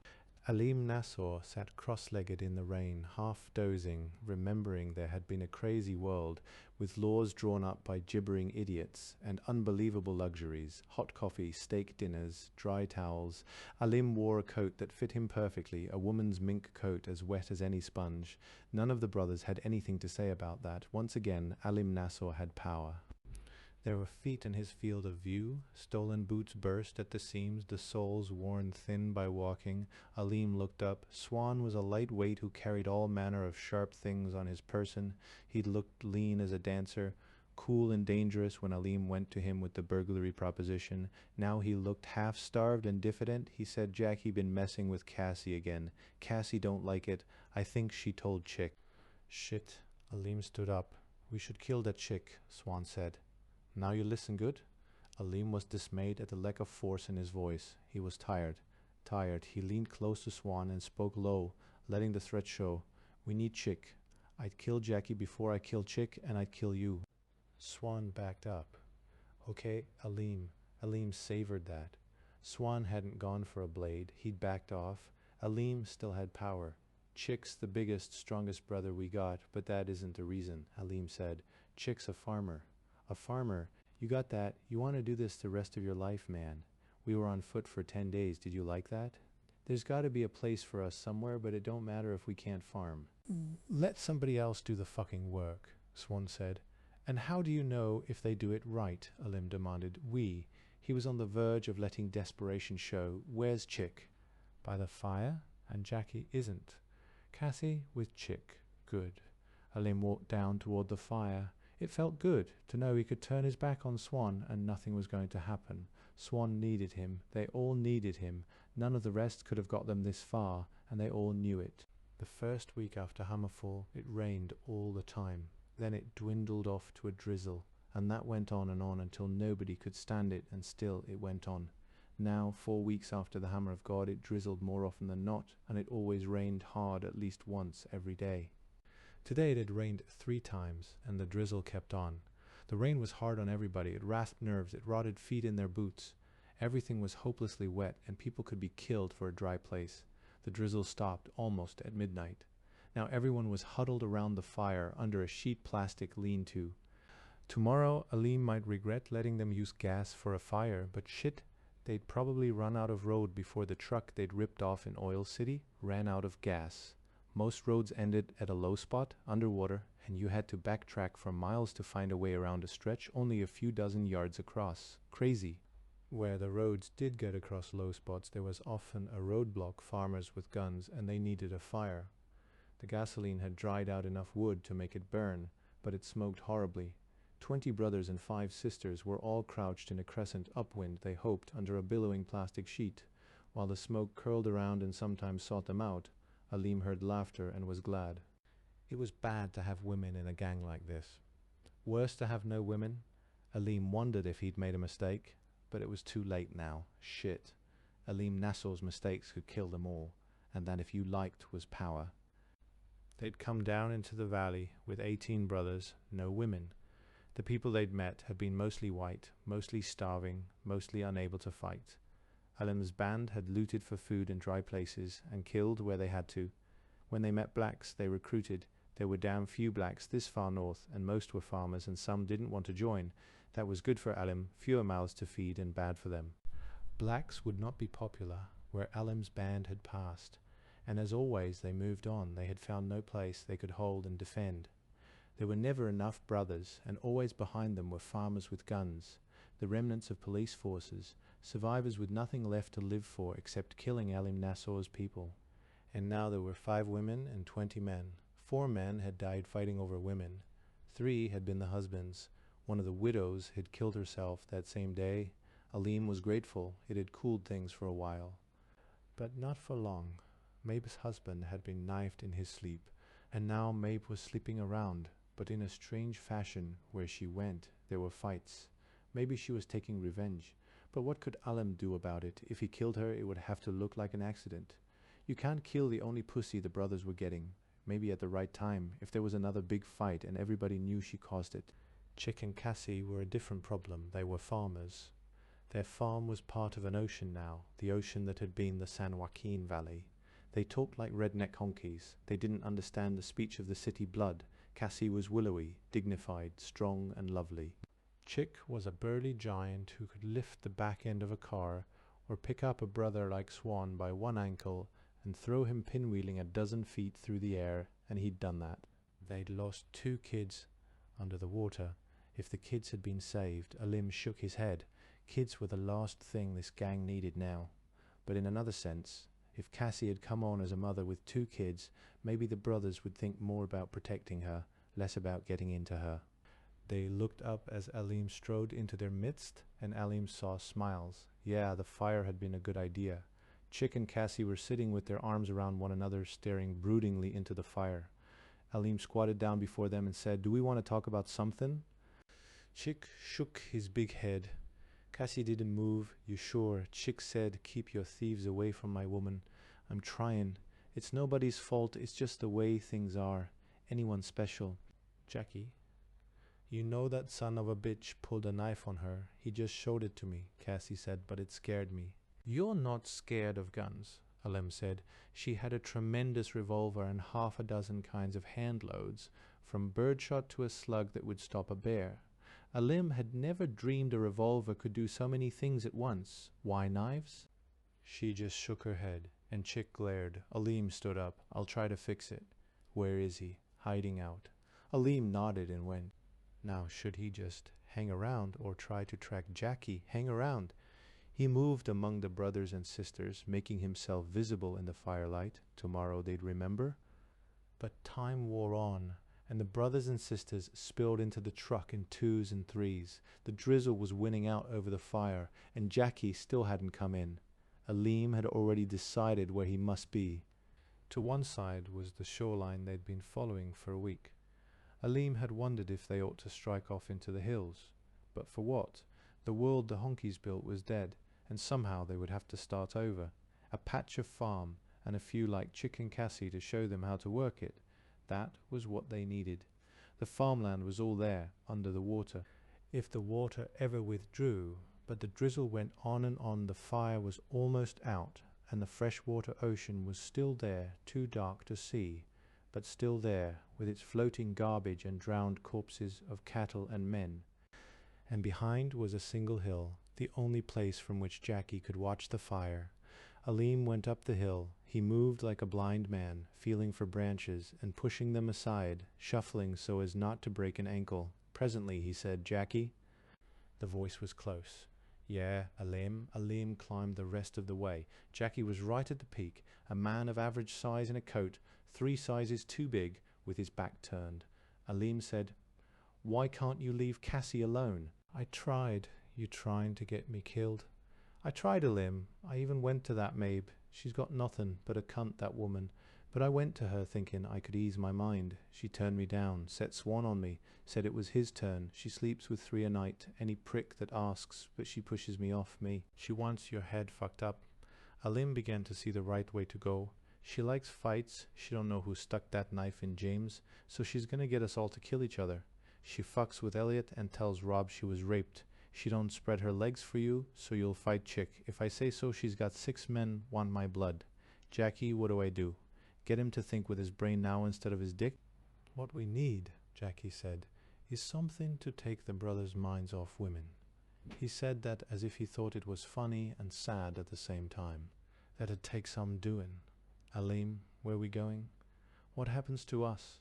Hard to say." He could talk with Jackie, but he couldn't tell anybody that he didn't know what they'd do, where they'd go.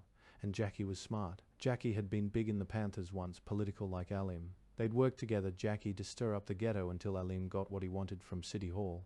Then quiet things so it looked like Alim's doing. Get Jackie thinking. But don't tell him, don't tell anybody. that Alim Nasser was scared and wet and miserable and all fucked up and just about out of control. Black power's finished, Jackie was saying. Not enough blacks, not enough power. Yeah, I'd got that figured out, Alim said. And there ain't enough of us, Jackie continued. Not enough to hold on anywhere.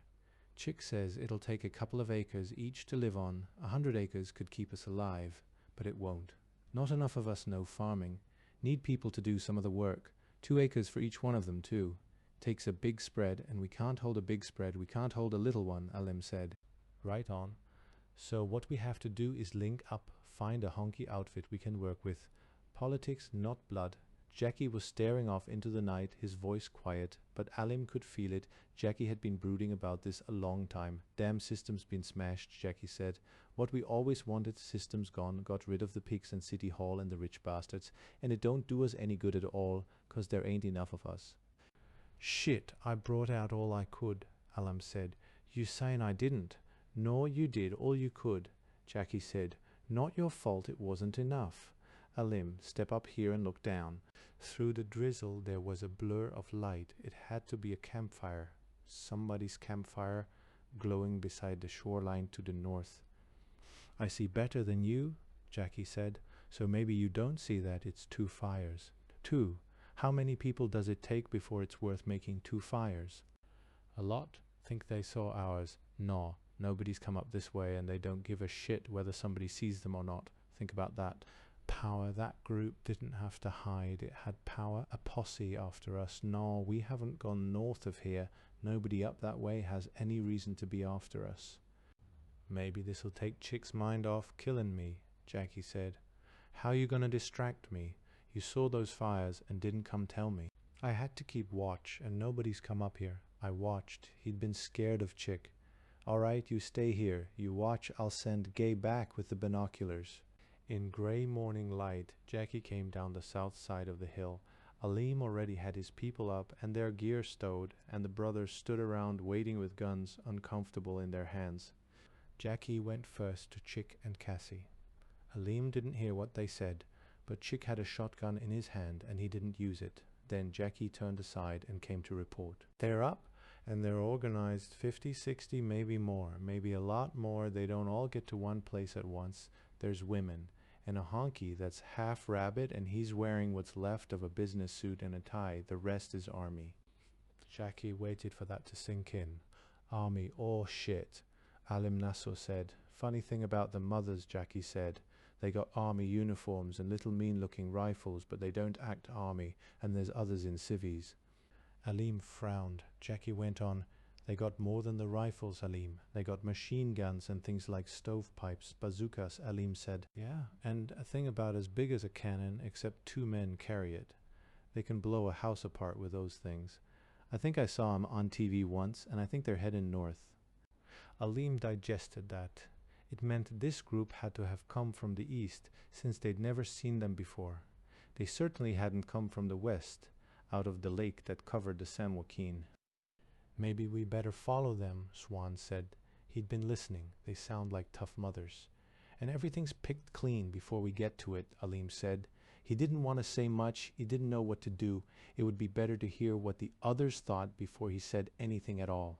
I best go up there and have a look. He left Swan in charge, with instructions on where to run if the army outfit moved toward them, and let Jackie lead him up the hill. Shit, he thought he'd had troubles before. Just what he always wanted, to go up against army guns with a dozen Saturday night specials and some shotguns. Now we know, he said. Jackie looked at him. Why everybody been hiding, Alim said. No food anywhere. 2 days ago they'd taken a raft out to a half-sunken supermarket, and it was already looted. All they could find was weird stuff like canned salmon and anchovies, and not much of that. That army outfit must have picked it clean. It was getting lighter when he reached the top of the hill. Jackie motioned, and Alim went to his belly and crawled forward through the bushes until he found Gay. Alim's fur coat was covered with mud from crawling. But those army guys had to have binoculars too, and they had to be keeping watch or they wouldn't have lived this long. The stranger camp was more than a mile away, right down by the shore. There were foxholes and low fortifications around it, organized. It looked organized, and there were a lot of people, and they sat around fires. They didn't bother to hide, and they had food. Alim counted 7 women. The women do most of the work, Gay said, them and the rabbit stud in the blue suit.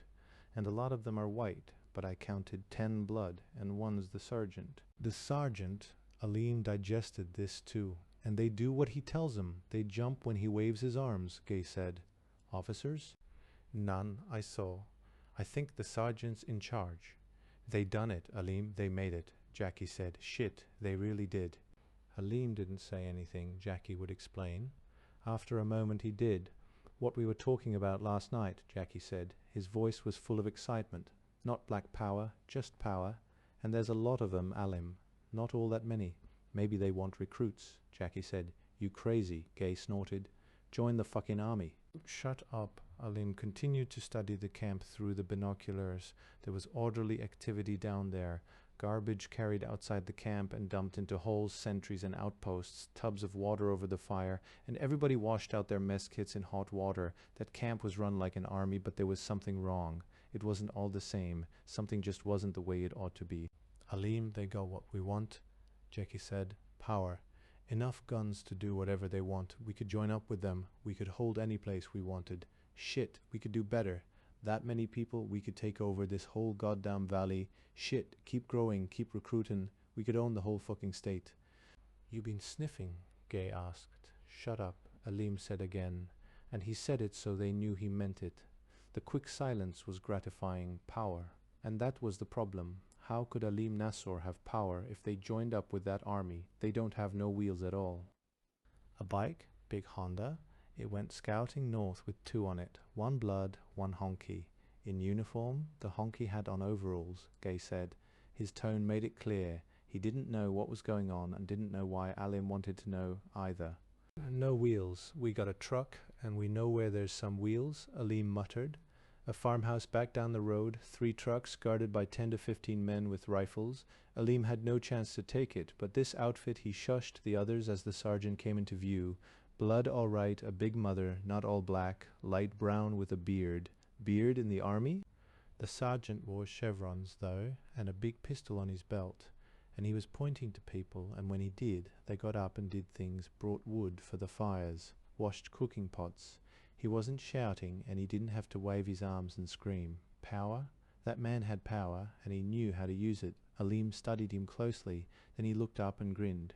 That's the hook, Gay said. Huh? Jackie began to grin. It's the hook. Alim treated himself to a whistling sigh of relief. I know him. We can deal. It would take setting up. Alim had to talk to the hook as an equal, as a commander of men. They had to talk as 2 men with power. He couldn't let Hooker know just how bad things were. Alim left Jackie on the hill and went back down to camp.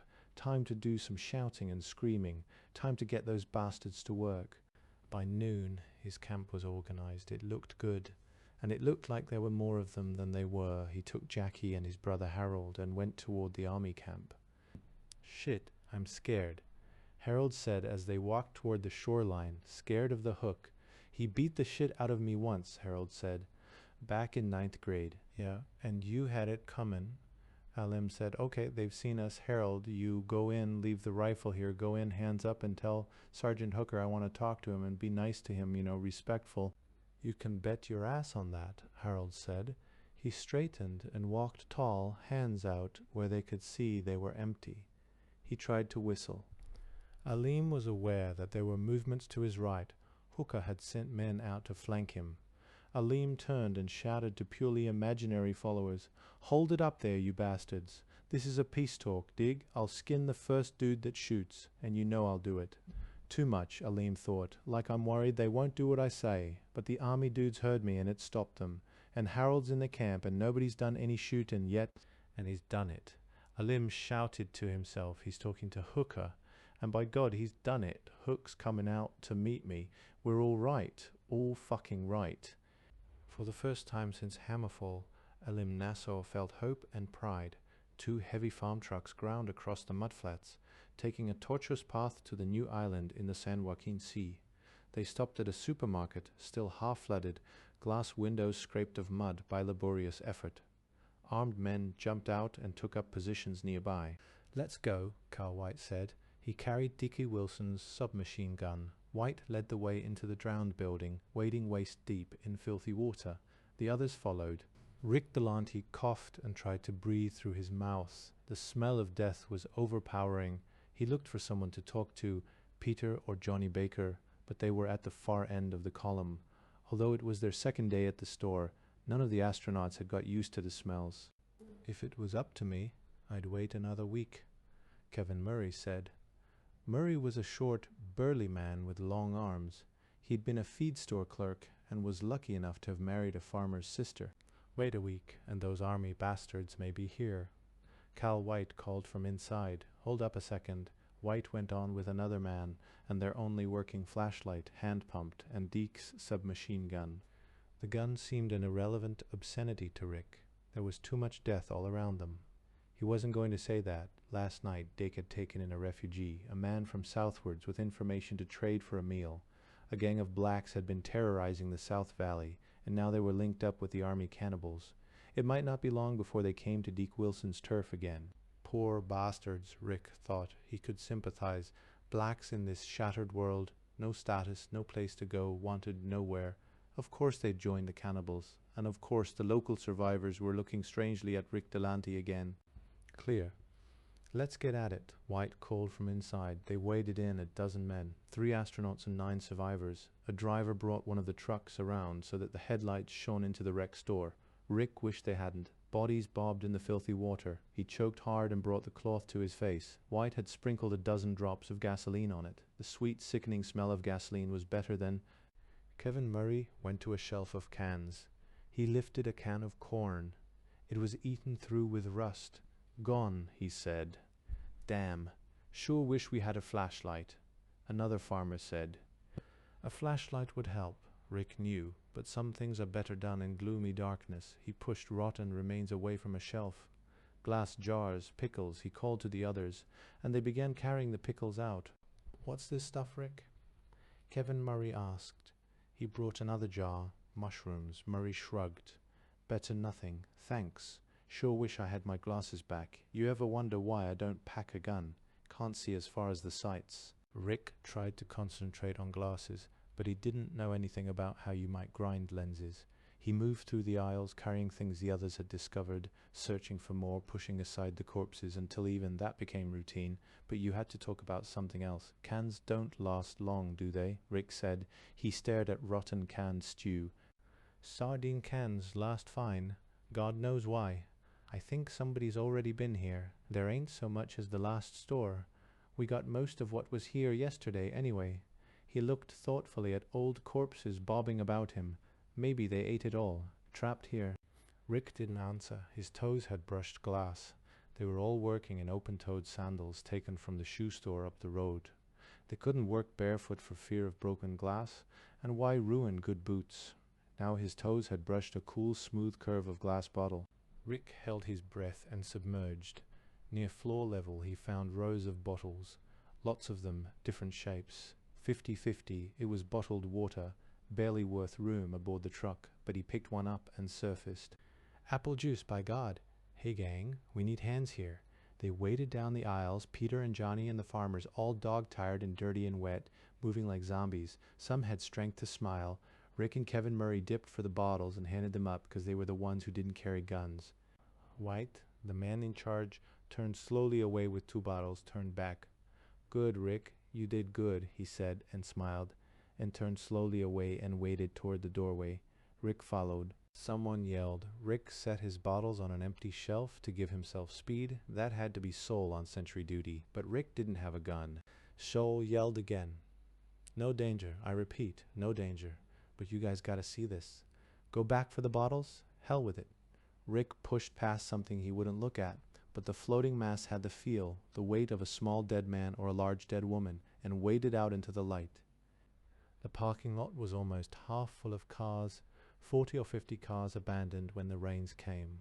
The hot rain must have fallen so fast that car motors were drowned before the customers in the shopping center could decide to move. So the cars had stayed, and many of the customers, the water washed around and in and out of the cars. Scholl was still at his post on the roof of the supermarket. It would have done him no good to come closer. He was far-sighted, and his glasses had been smashed, like Murray's. He pointed down at what was washing against the side of a Volkswagen bus and called, "Will someone tell me what that is? It ain't no cow." They formed a semicircle around it, their feet braced against the water's gentle westward current, this same flow that held the strange body against the bus. It was smaller than a man. It was all the colors of decay. The big, drastically bent legs were almost falling off. What was it? It had arms. For a mad moment Rick pictured Hammerfall as the first step in an interstellar invasion, or as part of a program for tourists from other worlds. Those tiny arms, the long mouth gaping in death, the Chianti bottle torso. "I'll be damned," he said. "It's a kangaroo." "Well, I never saw a kangaroo like that," White said with fine contempt. "It's a kangaroo." But Rick snapped, "Does your newspaper run pictures of animals 2 weeks dead? Mine never did. It's a dead kangaroo. That's why it looks funny." Jacob Vinge had crowded close to the beast. "No pouch," he said. "Kangaroos have pouches." The breeze shifted. The crescent of men opened at one end. "Maybe it's a male." Dake Wilson said, "I don't see balls either. Did kangaroos have, overt genitalia? Oh, this is stupid. Where would it come from? There ain't any zoo closer than where?" Johnny Bacon nodded. "Griffith Park Zoo. The quake must have ripped some of the cages apart. No telling how the poor beast got this far north before he drowned or starved. Look close, gentlemen. You'll never see another." Rick stopped listening. He backed out of the ark and looked around him. He wanted to scream. They had come at dawn yesterday. They had worked all of yesterday and today, and it must be near sunset. None of them had even discussed what must have happened here, yet it was obvious enough.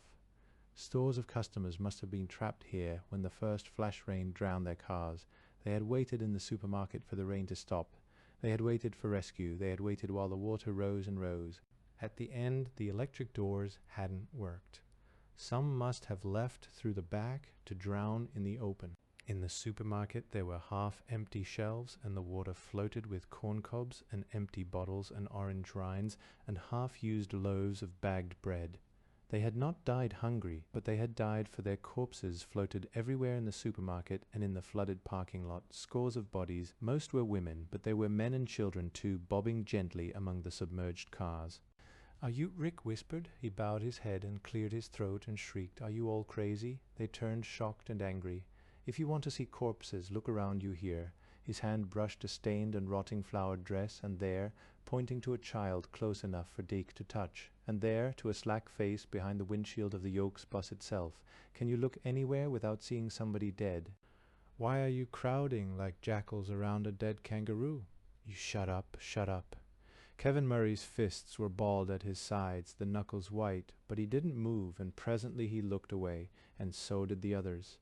All but Jacob Vinge. His voice held a tremor. "We got used to it. We just got used to it. We had to, goddammit." The current shifted slightly. The kangaroo, if that was what it was, washed around the edge of the bus and began to move away. The Jeep Wagoneer had once been bright orange with white trim, a luxury station wagon that only incidentally had four-wheel drive and off-road tires. Now it was splashed with brown and green paint in a camouflage pattern. 2 men in army uniform sat in the front seat, rifles held erect between their knees. Aleem Nasser and Sergeant Hooker sat in back. There was little conversation as the car wound through muddy fields and ruined almond groves. When it reached the encampment, sentries saluted, and as the Wagoneer came to a stop, the driver and guards jumped out to open the rear doors. Aleem nodded thanks to the driver. Hooker did not seem to notice the men. Nasser and Hooker went to a tent at one side of the camp.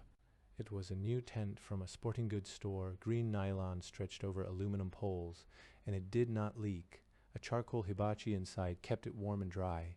A kettle bubbled over the charcoal, and a white girl waited inside to pour hot tea as the 2 men sat on folding chairs. Hooker nodded dismissal when the tea was poured. The girl left, and the guards took up posts outside well out of earshot. When the girl was gone, Sergeant Hooker grinned broadly. "Pretty good life, Peanut."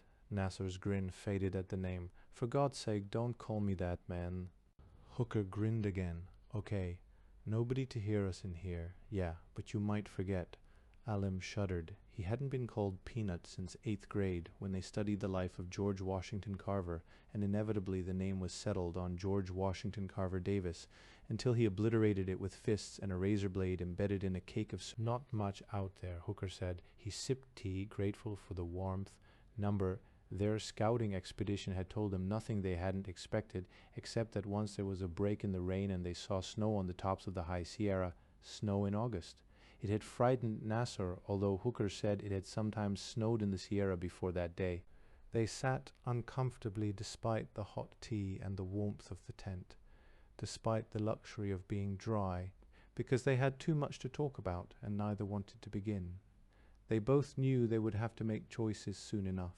Their camp was too close to the ruins that had been Bakersfield.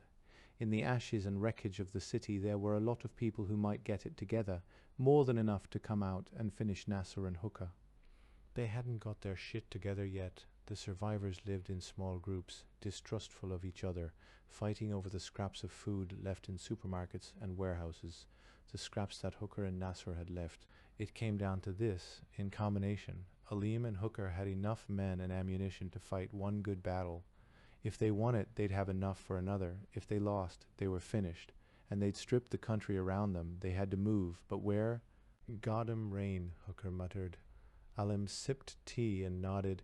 If only the rain would stop. If Bakersfield dried out, there'd be no problem.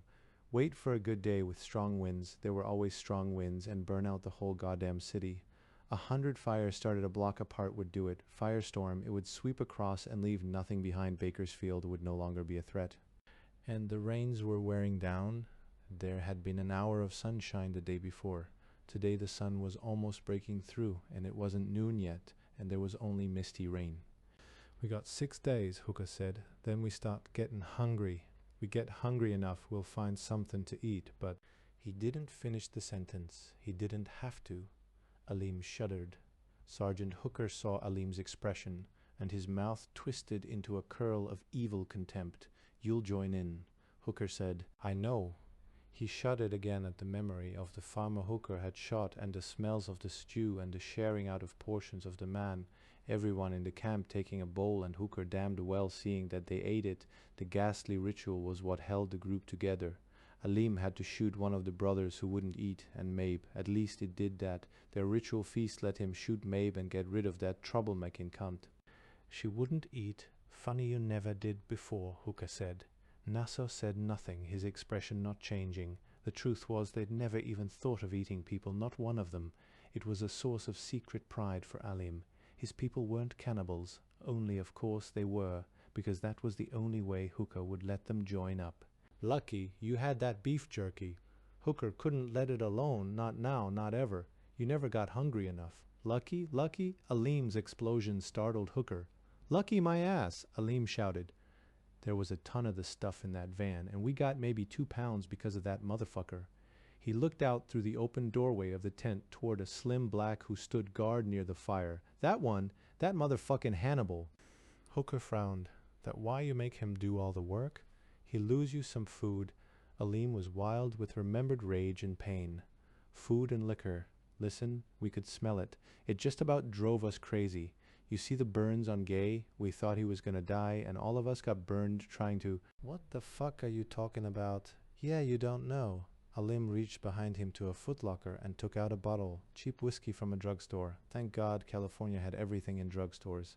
"We got together," Aleem said, "me and my people and some others. Back then, back when we didn't think." He couldn't finish that sentence before all the honkies.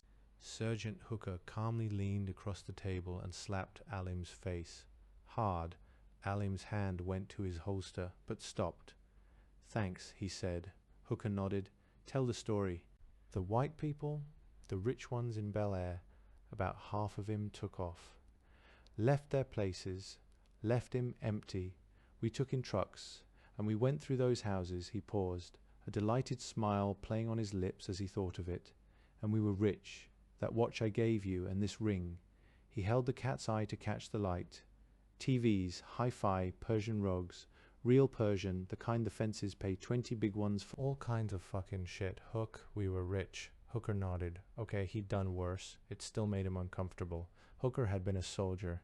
He could have been sent to Bel Air to shoot motherfucking looters. Crazy world. And we found a stash, Alim said. Coke, hash oil, weed, nothing but the best. I took it away before my dudes could start lighting up right there. Hooker drank whiskey. Get it all? Don't be so fucking smart. No, I did not get it all. I wasn't even trying, Hook. I just wanted to make the point. If they used on the spot, I'd take it off them.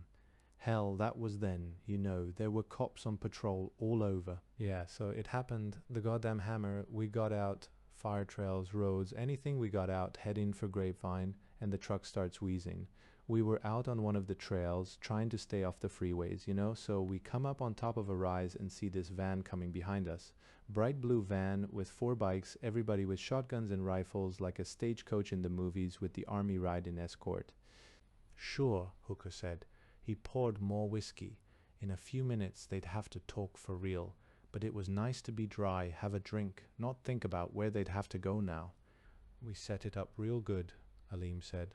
Got ahead of the van far enough. Used a chainsaw to drop a tree just as the van comes through a narrow place. And man, you should have seen it. Those bikes stopped and my studs wasn't more than 5 feet from 'em. Come out from the trees shooting. Used a lot of bullets, but shit, with those pistols we had anyway, it was perfect. Knocked the bikes over, never touched one of the bikes at all. There's the van stopped, and the driver's got his hands on the wheel where we can see, nice and easy, and the van's not even touched. Hook, not even a scratch, on that pretty blue paint. And did I get all that coke we found in Bel Air? No, I did not. That motherfucking Hannibal was sniffing all along, and it was good stuff, you know, real, not the shit he used to get, but he sniffs 2-3 lines at a time, and those dudes are just opening up that van, coming out nice and easy, and Hannibal decides he's the last of the Mau Mau. He comes whooping up to the van with a Molotov cocktail. Shit, he threw that gasoline bomb right in the van, right inside. Ah, shit. Hooker shook his head, thinking about it. Good stuff in the van. Good. Good, Hook. You won't believe what was in that fucking van. That motherfucker went up like gasoline. Yeah, a lot like that. Alim tried to laugh, but he couldn't. The guys inside the van caught on fire and come out screaming, and a couple of the bastards have guns. I got to give 'em credit. Clothes all burning up, they're still shooting at us, and we shoot back, and by the time that was over, the whole van's on fire, can't get near it. Bottles start exploding in the truck. Oh man, Hook, the smells were enough to drive you out of your gourd. Here we're starving, nothing to eat, and out comes cooking meat smells, and more Scotch brandy, fruity smells like those liqueurs that nobody ever has the bread for, chocolate, raisins, apples, shit. Hook, that van was just stuffed with food and liquor, food, meat, not somebody in the truck, beef. Alim stopped suddenly. He looked sideways at Hooker. Hooker didn't have to say anything. Yeah, anyway, something blew then. And out comes this package of beef jerky, still wrapped up in tinfoil and plastic bags, not burned, no gasoline on it, couple of pounds of beef jerky. Gay runs into the truck and comes out with 2 bottles, only we had to let him drink one of them to kill the pain, and when he really started feeling it, we drunk the other. Shit. But a couple of the studs on the bikes were still alive, and they told us what they had in that truck. Everything, guns, food, every kind of liquor ever made, European stuff. Can you imagine what it must be worth now? Europe can be on the fucking moon for all we'll ever see from there again. There was a ton of beef jerky and fatty stuff that tasted even worse, only who cares when you're starving. And soup and potatoes and freeze-dried mountain food. Shit, those dudes had waited until the hammer came and looted all the places where they'd seen people getting ready. Smarter than you were, Hooker said. Alim shrugged. Maybe. I didn't think that fucking comet would hit, did you? Number, if I had, Hooker thought. If I had, I'd never have been out in that truck. We'd have had a lot more ammo. Shit. Why did I go off and leave the captain alone back there? And bottles of gasoline, Alim was saying. Big help, right? We could smell it. All of it. Food burning. Gasoline exploding. Clothes burning. Those motherfuckers must have really thought the glaciers were coming, and if they were right, Nasser screamed. Then that motherfucking Hannibal is going across them bare ass, because I'll be wearing his clothes over mine. What happened to the bikes? Hooker asked. He didn't bother asking about their riders. Got burned up, fucking truck kept blowing. More gasoline in there. Spread all over. Shit, Hooker. That fire was so fucking hot that it got the trees burning. In the middle of that rain, water coming down like a bathtub of warm shit, and even the trees get to burning. We saved their shotguns, though. That's good. Too bad about the other stuff. Yeah, they was safe for a while, and just about everybody, even the slaves, was dry and warm and had almost enough to eat. They didn't want to think about leaving or where they'd go, and they'd put off talking about it before, and they put it off now. But they wouldn't be able to put it off much longer. Aleem, Sergeant, it was Jackie. There were others yelling too. Aleem and Hooker ran out of the tent. What is it? Corporal of the guard, post number 4, someone yelled. Let's go. Hooker waved troops to their perimeter positions, then went off toward the yelling sentry. Be not afraid, my brothers. Someone called from out in the misty rain. I bring you peace and blessing. Shit fire, Sergeant Hooker said. He peered out into the mist. An apparition materialized, a man with long white hair and long white beard, and a raincoat that looked something like a gown or a ghost's winding sheet. There were other figures in the gloom behind the man. Hold it right there or we shoot, Hooker yelled. Peace be with you, brothers, the man called. He turned back toward those who were following him. Be not afraid, stay here, and I will talk with these angels of the Lord. A crazy, Hooker said. Lot of crazies, he'd seen plenty of them before. He cocked the submachine gun. No point in letting the old goon get too close. But the man walked in steadily, not afraid at all, facing Hooker's gun and not afraid of it, and certainly there wasn't any threat in his eyes. You need not fear me, the man said. What do you want? Hooker demanded. To talk with you, to bring you the message of the Lord God of hosts. Oh, fuck that shit, Hooker said. His finger tightened on the trigger. But now the old man was too close.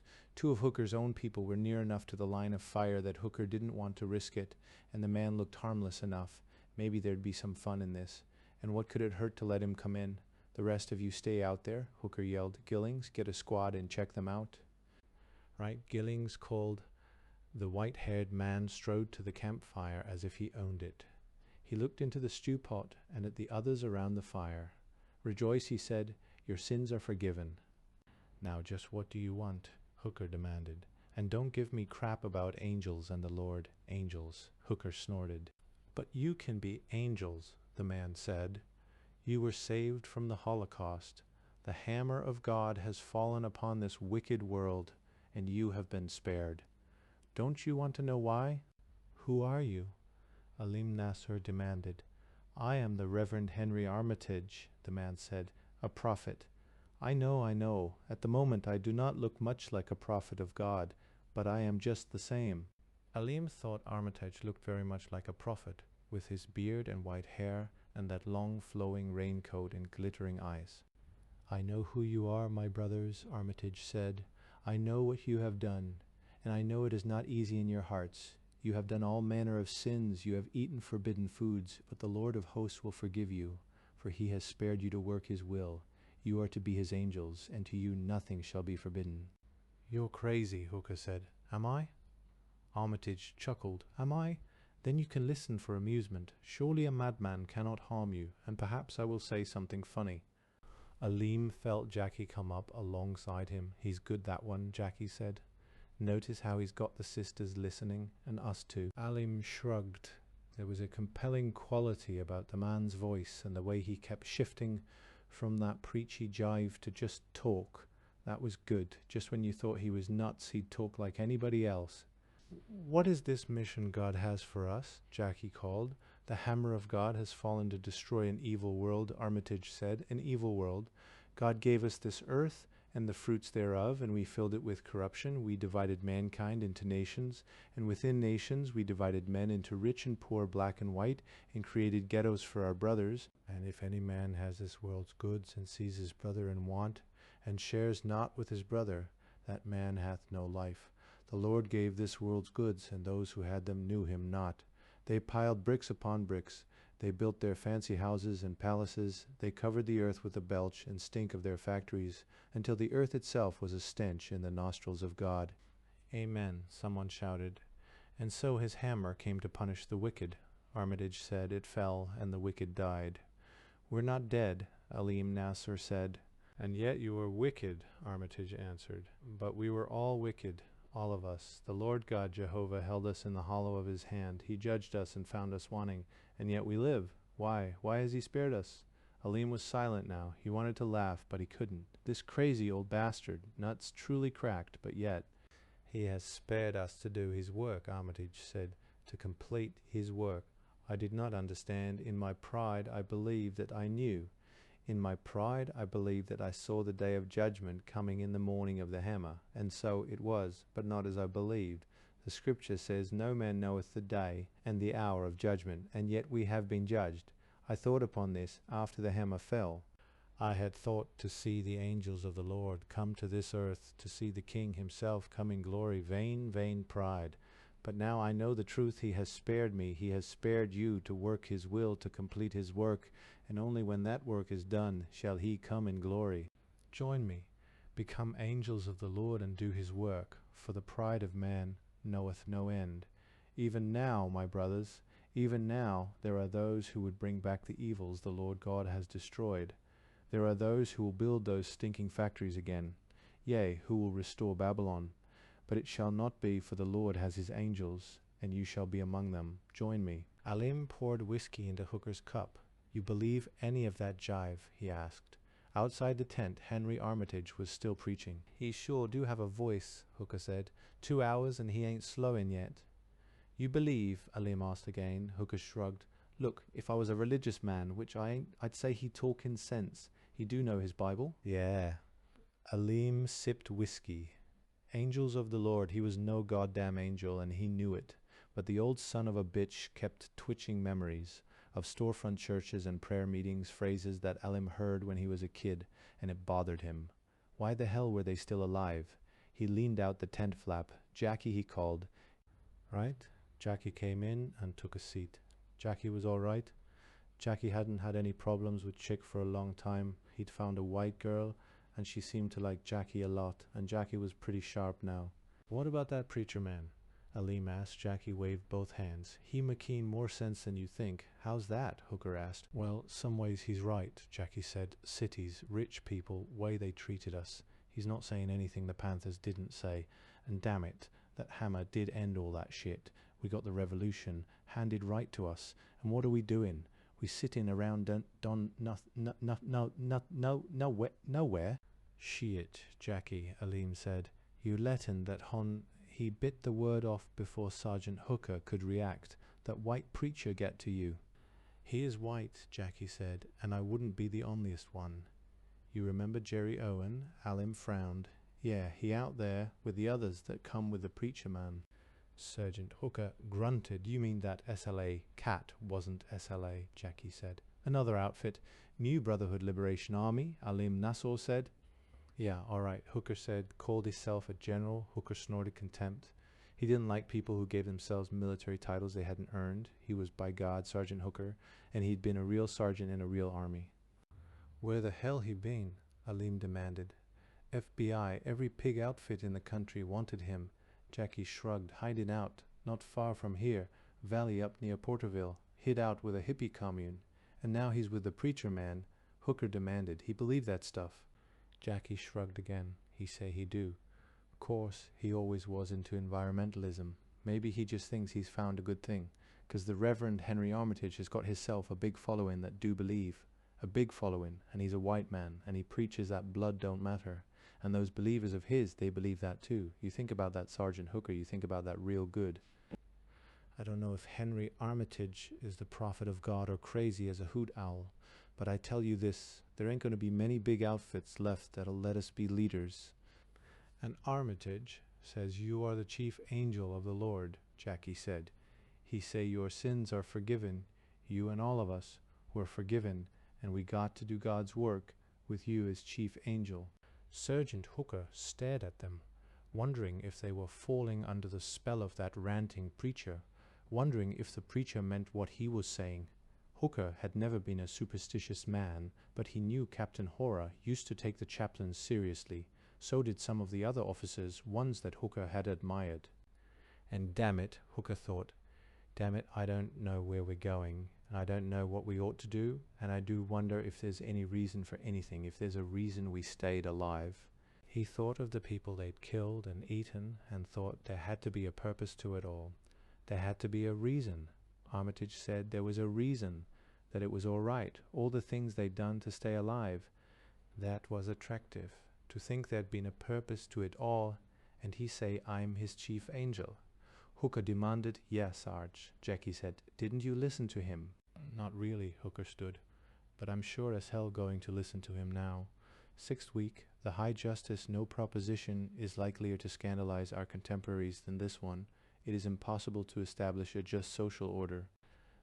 Bertrand de Juvenal, Sovereignty. Alvin Hardy made a final check. Everything was ready. The library, the great book-lined room where the senator held court, had been arranged and everything was in its place. Al went to tell the senator. Jellison was in the front room. He didn't look well. There was nothing Al could put his finger on, but the boss looked tired, overworked. Of course he was. Everyone worked too hard. But the senator had kept long hours in Washington, and he'd never looked this bad. "All set," Hardy said. "Right, start," Jellison ordered. Al went outside. It wasn't raining. There was bright sunshine. Sometimes there were 2 hours of sunshine a day. The air was clear, and Hardy could see the snow on the peaks of the High Sierra. Snow in August. It seemed to be down to the 6,000-foot level yesterday. Today it was lower after last night's storm. The snow was inexorably creeping toward the stronghold. But we're getting ready for it, Hardy thought. From the porch of the big house, he could see a dozen greenhouses, wood frames covered with plastic drop cloths found in a hardware store, each greenhouse covered with a web of nylon cord to keep the thin plastic from billowing in the wind. They wouldn't last more than 1 season, Al thought, but it's 1 season we're worried about. The area around the house was a beehive of activity. Men pushed wheelbarrows of manure, which was shoveled into pits in the greenhouses. As it rutted, it would give off heat, keeping the greenhouses warm in winter, they hoped. People would sleep in them too, adding their own body heat to the rotting manure and grass clippings, anything to keep the growing plants warm enough, which seemed silly today in bright August sunshine, except that already there was a tinge of cold to the air as breezes came down from the mountains. And a lot of it was going to be wasted effort. They weren't used to hurricanes and tornadoes here in the valley, and no matter how hard they tried to place the greenhouses where they'd be sheltered from high winds, yet get enough sunshine, some of them would be blown down. "We're doing all we can," Hardy muttered. There was always more to do, and there were always things they hadn't thought of until too late, but it might be enough. It would be close, but they were going to live. That's the good news, Hardy said to himself. Now for the bad. A ragged group stood near the porch, farmers with petitions, refugees who'd managed to get inside the stronghold and wanted to plead for permanent status and had managed to talk Al or Maureen or Charlotte into getting them an appointment with the senator. Another group stood well apart from the petitioners, armed farmhands guarding prisoners, only 2 prisoners today. Al Hardy waved them all inside. They took their places in chairs set well away from the senator's desk. They left their weapons outside the room. All but Al Hardy and the ranchers Al knew were trustworthy. Al would have liked to search everyone who came to see the senator, and one day he'd do that. It would cause too much trouble just now. Which meant that 2 men with rifles, men Al completely trusted, stood in the next room and stared through small holes hidden among the bookshelves. Rifles ready, waste of good manpower, Al thought. And for what? Who cared what the others thought? Anybody in his right mind would know it was important to protect the senator. When they were all seated, Al went back to the living room. "Okay," he said. Then he went quickly to the kitchen. It was George Christopher himself today. One of the Christopher clan always attended. The others would go in and take the seat reserved for the Christopher representative and stand when the senator came into the room, but not George. George went in with the senator, not quite as an equal, but not as someone who'd stand up when the senator came in. Al Hardy didn't speak to George. He didn't have to. The ritual was well established now. George followed Al out into the hall, his bull neck flaming red.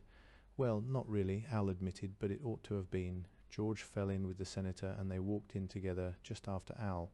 Everyone stood. Al didn't have to say anything, which pleased him. He liked things to run the way they ought to, precisely, smoothly, without it seeming that Al Hardy had to do anything at all. Al went to his own desk. The papers were spread there. Across from Al's desk was an empty seat. It was reserved for the mayor, but he never came anymore. Got tired of the farce, Al thought. Hardy couldn't blame the man. At first these trials were held in City Hall, which lent credibility to the pretense. that the mayor and the chief of police were important, but now that the senator had given up wasting time going into town. "You may begin," Jellison said. "The first part was easy, rewards first. 2 of Stretch Tollefson's kids had devised a new kind of rat trap and caught 3 dozen of the little marauders, as well as a dozen ground squirrels. There were weekly prizes for the best rat catchers, some of the last candy bars in the world." Hardy looked at his papers, then he grimaced. The next case was going to be tougher. "Peter Bonar, hoarding," Al said. Bonar stood. He was about 30, maybe a little older. Thin blonde beard. Bonar's eyes were dulled. Hunger, probably. "Hoarding, eh?" Senator Jellison said. "Hoarding what? All kinds of stuff, Senator. 400 pounds of chicken feed, 20 bushels of seed corn, batteries, 2 cases of rifle cartridges, probably other stuff that I don't know about." Jellison looked grim. "You do it," he demanded. Bonar didn't answer, did he? Jellison asked Hardy. "Yes, sir." "Any point in a trial?" Jellison asked. He looked directly at Bonar. "Well, hell, he's got no call to come out and search my place. He had no warrant." Jellison laughed. "What beats me is how the hell they found out." Al Hardy knew that. He had agents everywhere. Hardy spent a lot of time talking to people, and it wasn't hard. You catch someone and don't turn him in, send him out looking, and pretty soon you get more information. "That all you're worried about?" Jellison demanded. "How we found out? It's my feed," Bonar said. "All that stuff is mine. We found it, my wife and I found it and carried it in my truck. And what the hell right do you have to it? My stuff on my land." Got any chickens?" Jellison asked. "Yeah, how many?" When Bonar didn't answer, Jellison looked to the others in the room. "Well, maybe a few, Senator," one of those waiting said. She was a 40-year-old woman who looked 60. 4 or 5 hens and a rooster. "You don't need any 400 pounds of feed," Jellison said reasonably. "It's my feed," Bonar insisted. "And seed corn. Here we'll have people starve so we can keep enough seed corn to get in a crop next year. And you've got 20 bushels hidden away. That's murder, Bonar, murder."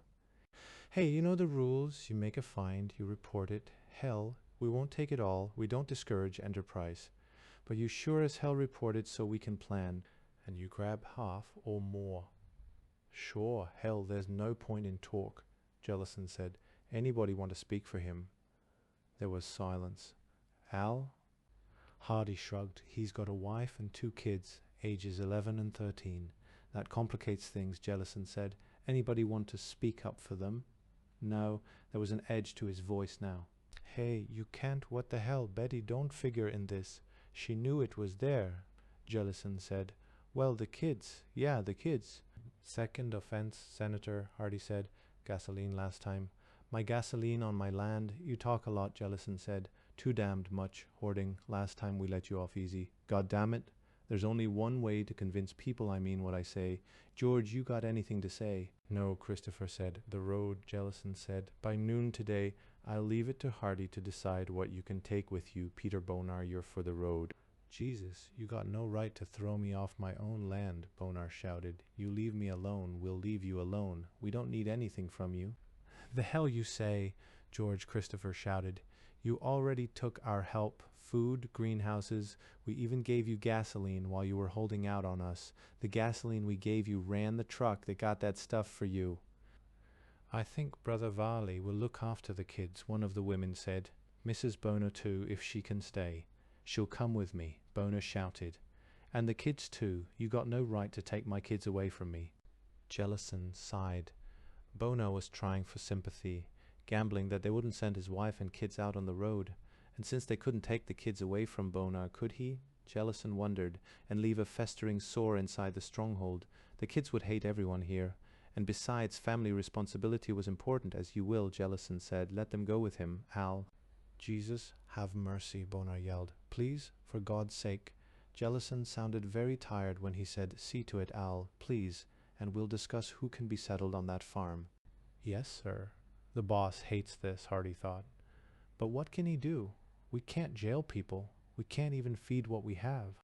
"You rotten bastard," Peter Bonar shouted. "You fat son of a bitch, I'll see you in hell. Take him out," Al Hardy ordered. Two of the armed ranch hands pushed Boner out. The farmer was still cursing when he left. Hardy thought he heard blows when they got to the hall. He wasn't sure, but the curses stopped abruptly. "I'll see to the sentence, sir," Hardy said. "Thank you. Next, Mrs. Darden. Her son arrived from Los Angeles. Wants to stay." Senator Jellison saw the tight line that formed where George Christopher's mouth had been. The senator sat straight in his high-backed chair, and he looked alert. Inside, he felt tired and defeated, but he couldn't give up. Not until next fall, he thought. Next fall I can rest. There'll be a good harvest next fall. There has to be one more year. It's all I ask. Please, Lord. At least this next one is simple. Old lady, no one to look after her. Relative arrives. Her son is one of us, and George can't say different. That's in the rules. I wonder if we can feed him through the winter. The senator looked at the old lady, and he knew that whatever happened to her son, she would not survive until spring. And Arthur Jellison hated her for what she would eat before she died. Ninth week, the organization man. One must point out, however, that many who now deplore the oppression, injustice, and intrinsic ugliness of life in a technically advanced and congested society will decide that things were better when they were worse. And they will discover that to do without the functions proper to the great systems, without telephone, electric light, car letters, telegrams is all very well for a week or so, but that it is not amusing as a way of life. Roberto Vaca, the coming dark age, Harvey Randall, had never worked so hard in his life. The field was filled with rocks, and they had to be moved. Some could be picked up and carried by 1 or 2 or a dozen men. Others had to be split apart with sledges. Then the pieces were carried away to be built into low stone walls. The crisscross pattern of low walls in New England and southern Europe had always seemed charming and handsome. Until now, Harvey Randall hadn't realized just how much human misery each of those walls represented. They weren't built to be pretty or to mark boundaries or even to keep cattle and swine out of the fields. They were there because it was too much work to haul those stones completely out of the fields, and the fields had to be cleared. Most of the pasture land would be plowed for crops, anything they had to plant. Barley, onions, wild grains that grew in ditches along the sides of the roads, anything at all. Seeds were scarce, and worse, there was the decision to be made. Plant for later, or eat it now, like a goddamn prison, Mark grumbled. Harvey swung the sledge. It rang against the steel wedge, and the rock split nicely. That felt good, and Harvey almost forgot the rumbling in his stomach. Heavy work and not enough to eat. How long could they keep it up? The senator's people had worked out diet schedules, so many calories for so many hours of heavy work, and all the books said they had figured correctly, but Harvey's stomach didn't think so. "Making little ones out of big ones," Mark said. A hell of a job for an associate producer. He grabbed an end of the piece they'd split off the rock as Harvey lifted the other end. They worked well together, no need for talk. They carried the rock to the wall. Harvey ran a practiced eye along the wall and pointed. The rock fit perfectly into the place he'd selected. Then they went for another. They stood idle for a few seconds, and Harvey looked across the field where a dozen others were splitting and carrying rocks to the low wall. It could have been a scene from hundreds of years before. John Adams, Harvey said. Mark made encouraging noises. Stories made the work go easier. Our second president of the United States. Harvey forced the wedge into a tiny crack in the rock. He went to Harvard. His father sold a field they called the Stony Acres to get up the tuition. Adams would rather be a lawyer than clear the stones out. Smart man, Mark said. He held the wedge in place as Harvey lifted the sledge. Not much left of Harvard now. Harvard was gone, and Braintree, Massachusetts was gone, and the United States of America was gone, along with most of England. Would kids learn history now? But they have to, Harvey thought. One day we'll dig out of this, and there'll be a time when it's important whether we have a king or a president, and we'll have to do it right this time so we can get off this goddamn planet before another hammer falls. Someday we'll be able to afford history. Until then, we'll think of England the way they used to think of Atlantis. Hey, Mark said, look at that. Harvey turned in time to see Alice Cox jump the big stallion over one of the low walls. She moved with the horse as a part of him, and again the impression of a centaur was very strong. It reminded Harvey of the first time he'd come to this ranch, a lifetime ago, a time when he could stand at the top of the big Snailhead Rock and at night talk about interstellar empires. That had been a long time ago in another world, But this one wasn't so bad. They were clearing the fields, and they controlled their boundaries. No one was raped or murdered here, and if there wasn't as much to eat as Harvey would have liked, there was enough. Breaking rocks and building walls was hard work, but it was honest work. There weren't endless conferences on unimportant matters. There weren't deliberate frustrations, traffic jams, newspapers full of crime stories. This new and simpler world had its compensations. Alice Cox trotted up to them.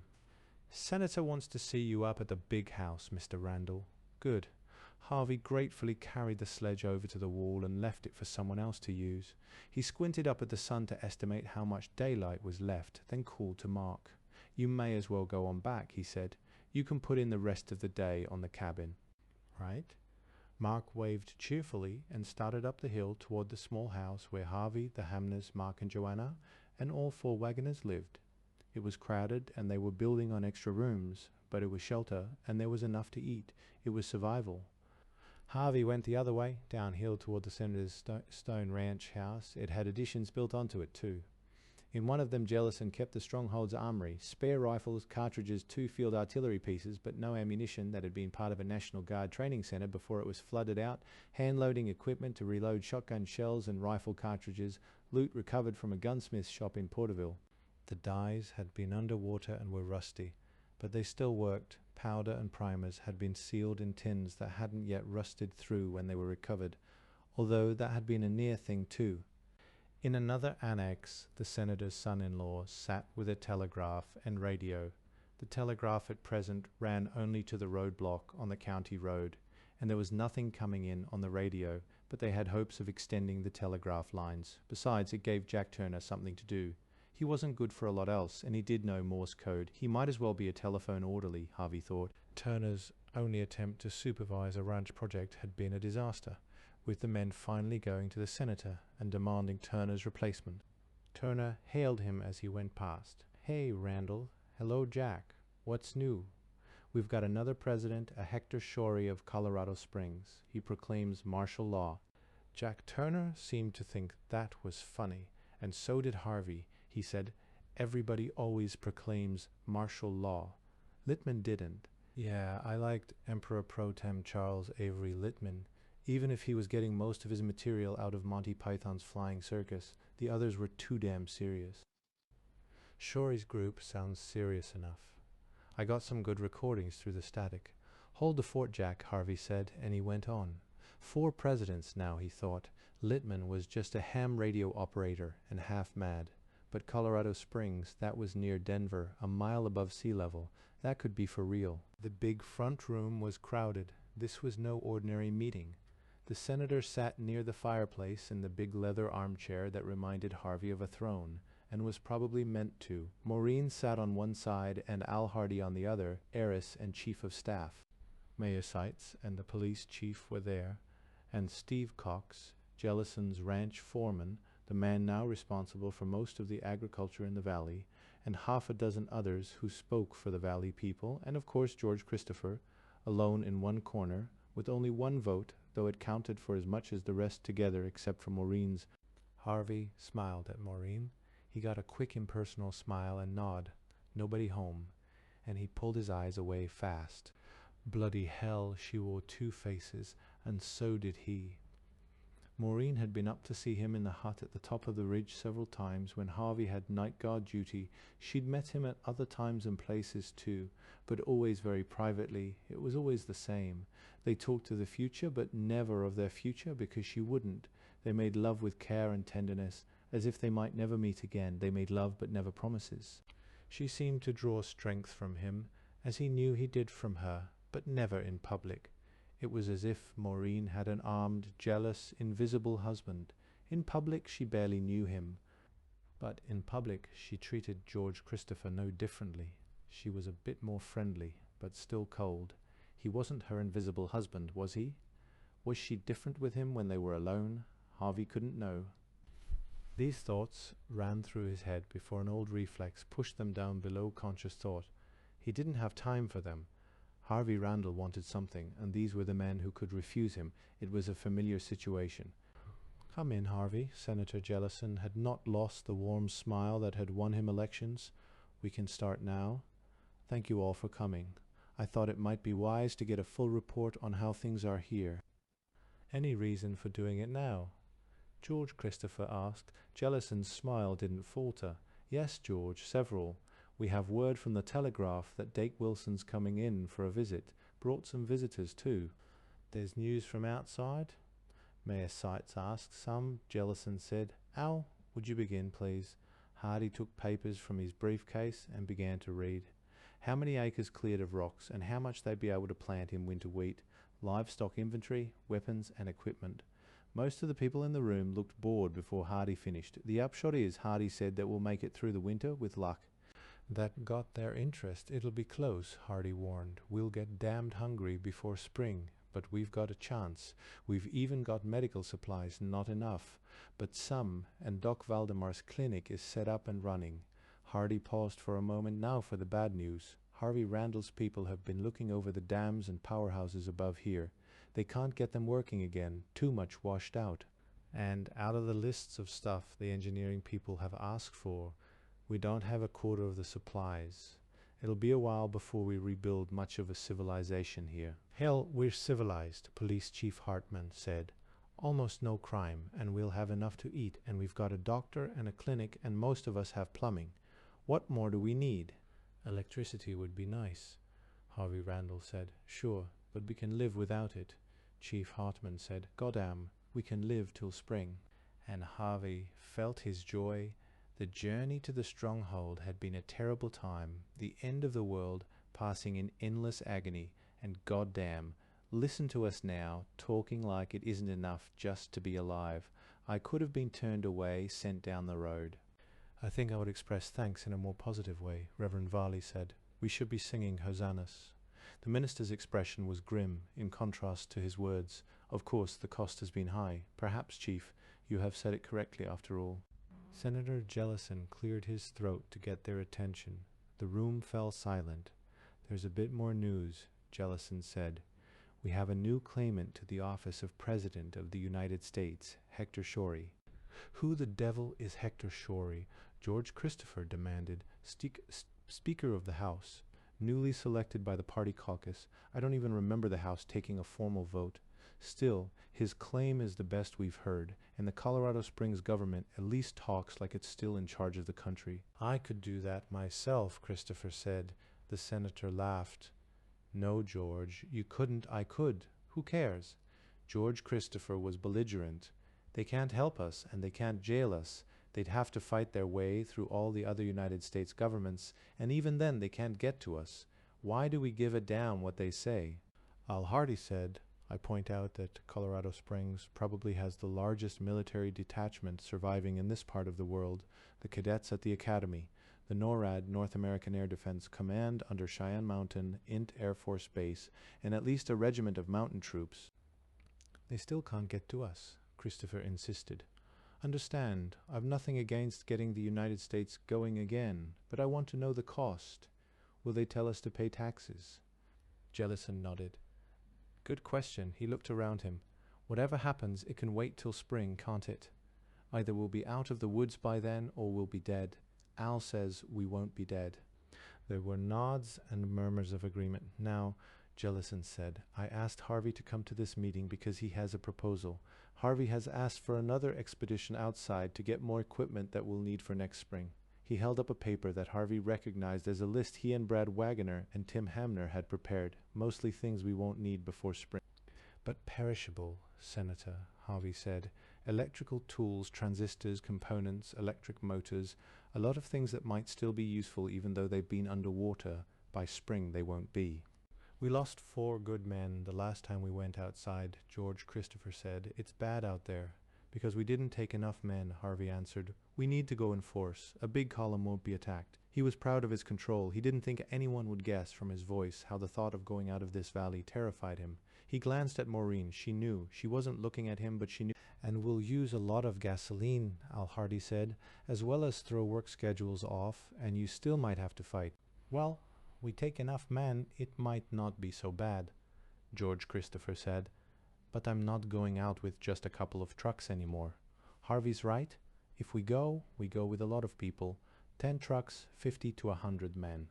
I suppose we have to think of these things, Reverend Varley said. His voice was wistful and sad. Yes, sir. Christopher was determined. Reverend, I want peace as much as you do, but I don't know how to get it. Don't forget Deke's neighbors, the ones that got eaten. Reverend Varley shuddered. I hadn't, he said. There was a pause and Harvey jumped in. Tim's worked with the phone book and maps, he said. We've located a scuba shop. It shouldn't be under more than 10 feet of water. We could dive in there and get the scuba gear. What are you going to use for air? Steve Cox demanded. We can build a compressor, Harvey said. That's not hard to design. Might not be hard to design, but without electricity it's going to be hard to build, Joe Henderson said. He had owned the filling station in town and was now helping Ray Christopher set up a blacksmith and mechanic shop. Let me name some other things we need, Harvey said. Machine tools, lathes, drill presses, all kinds of tools, and we've located most of them on the map, that is, and we'll need them one day. Henderson smiled wistfully. I could sure use some good tools, he said. Generator wire, Harvey continued. Bearings, spare parts for our transport vehicles, electrical wire. Stop, Henderson said. I give up. Let's go out. Could we spare 50 men for a week? Jellison asked. Hardy looked unhappy.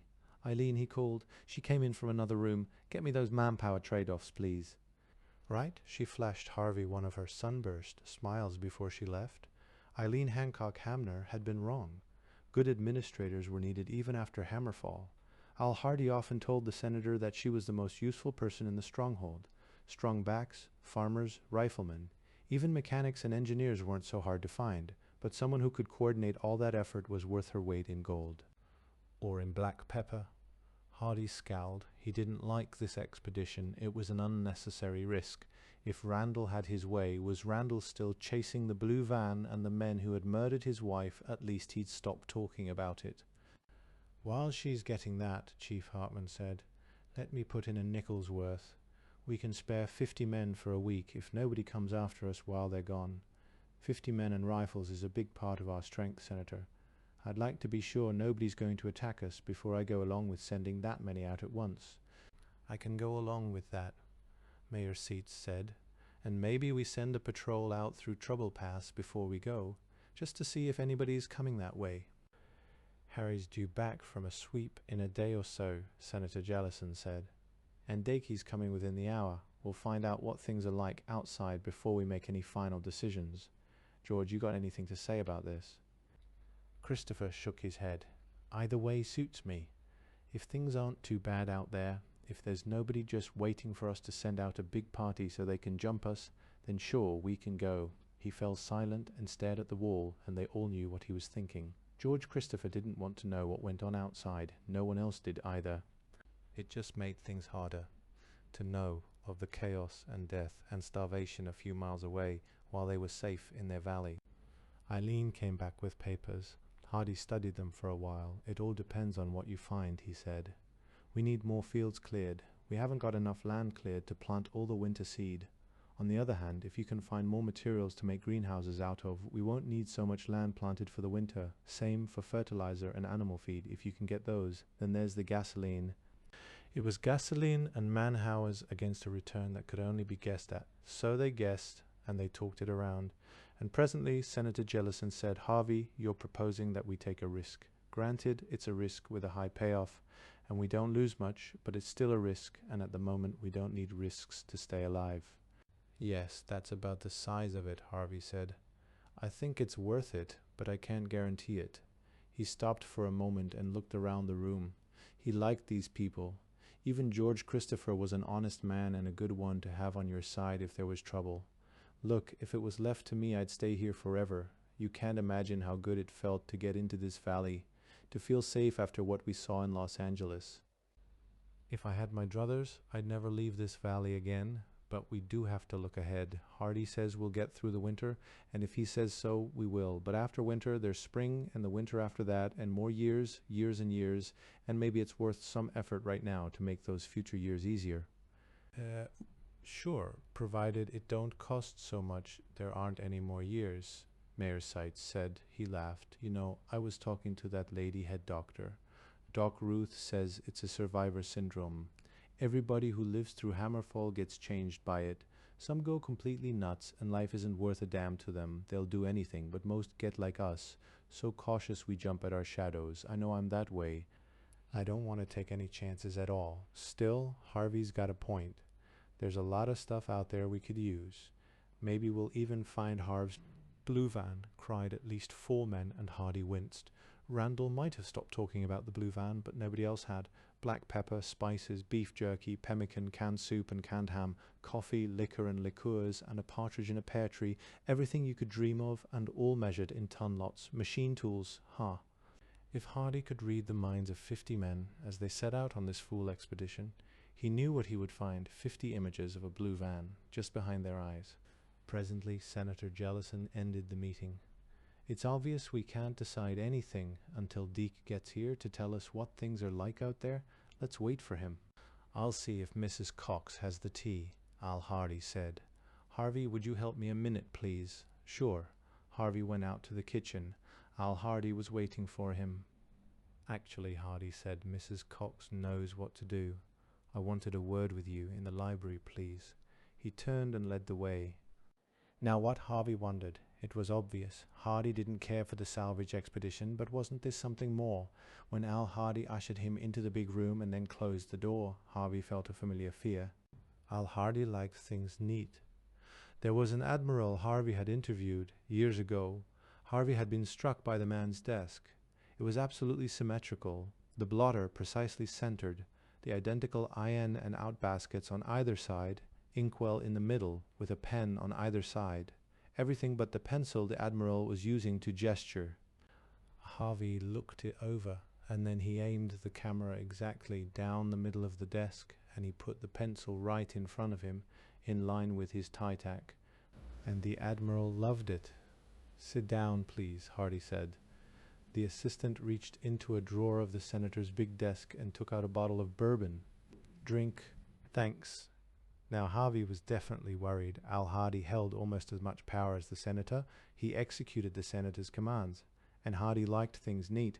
He precisely matched the network executives who would order Randall to cut the man in the street crap and use motivational research, who would have found their jobs much easier if all men had been created not just equal but identical. Could it be a problem with Mark? And if so, could Harvey save him again? Mark had almost got himself thrown out of the stronghold. Hardy hadn't appreciated Mark's sign proclaiming the stronghold Senator Jellison's trading post and provisional government. Neither had George Christopher. They hadn't cared for the wasted paint either. Maybe it wasn't Mark. If Al Hardy decided that Harvey Randall was upsetting his neat patterns, the stronghold couldn't survive without Hardy's mania for organization. The road was always there, and nobody ever forgot it. Harvey shifted nervously in the hard chair. Al Hardy sat across from him, pointedly not taking the big chair behind the desk. No one but the senator would ever sit there if Al Hardy had any choice in the matter. He waved toward the big desk with its litter of paper, maps with penciled lines showing the current shore of the San Joaquin Sea, manpower assignments, inventories of food and equipment, anything they could locate, and another list of needed items they didn't have, planting schedules, work details, all the paperwork associated with keeping too many people alive in a world suddenly turned hostile. Think all that's worth anything. Al asked. It's worth a lot, Harvey said. Organization. That's all that keeps us alive. Glad you think so. Hardy raised his glass. What shall we drink to? Harvey waved toward the empty chair behind the desk. To the Duke of Silver Valley. Al Hardy nodded. I'll drink to that, Skoll. Prosit, here's a duke, you know, Hardy said, with the high, middle, and low justice.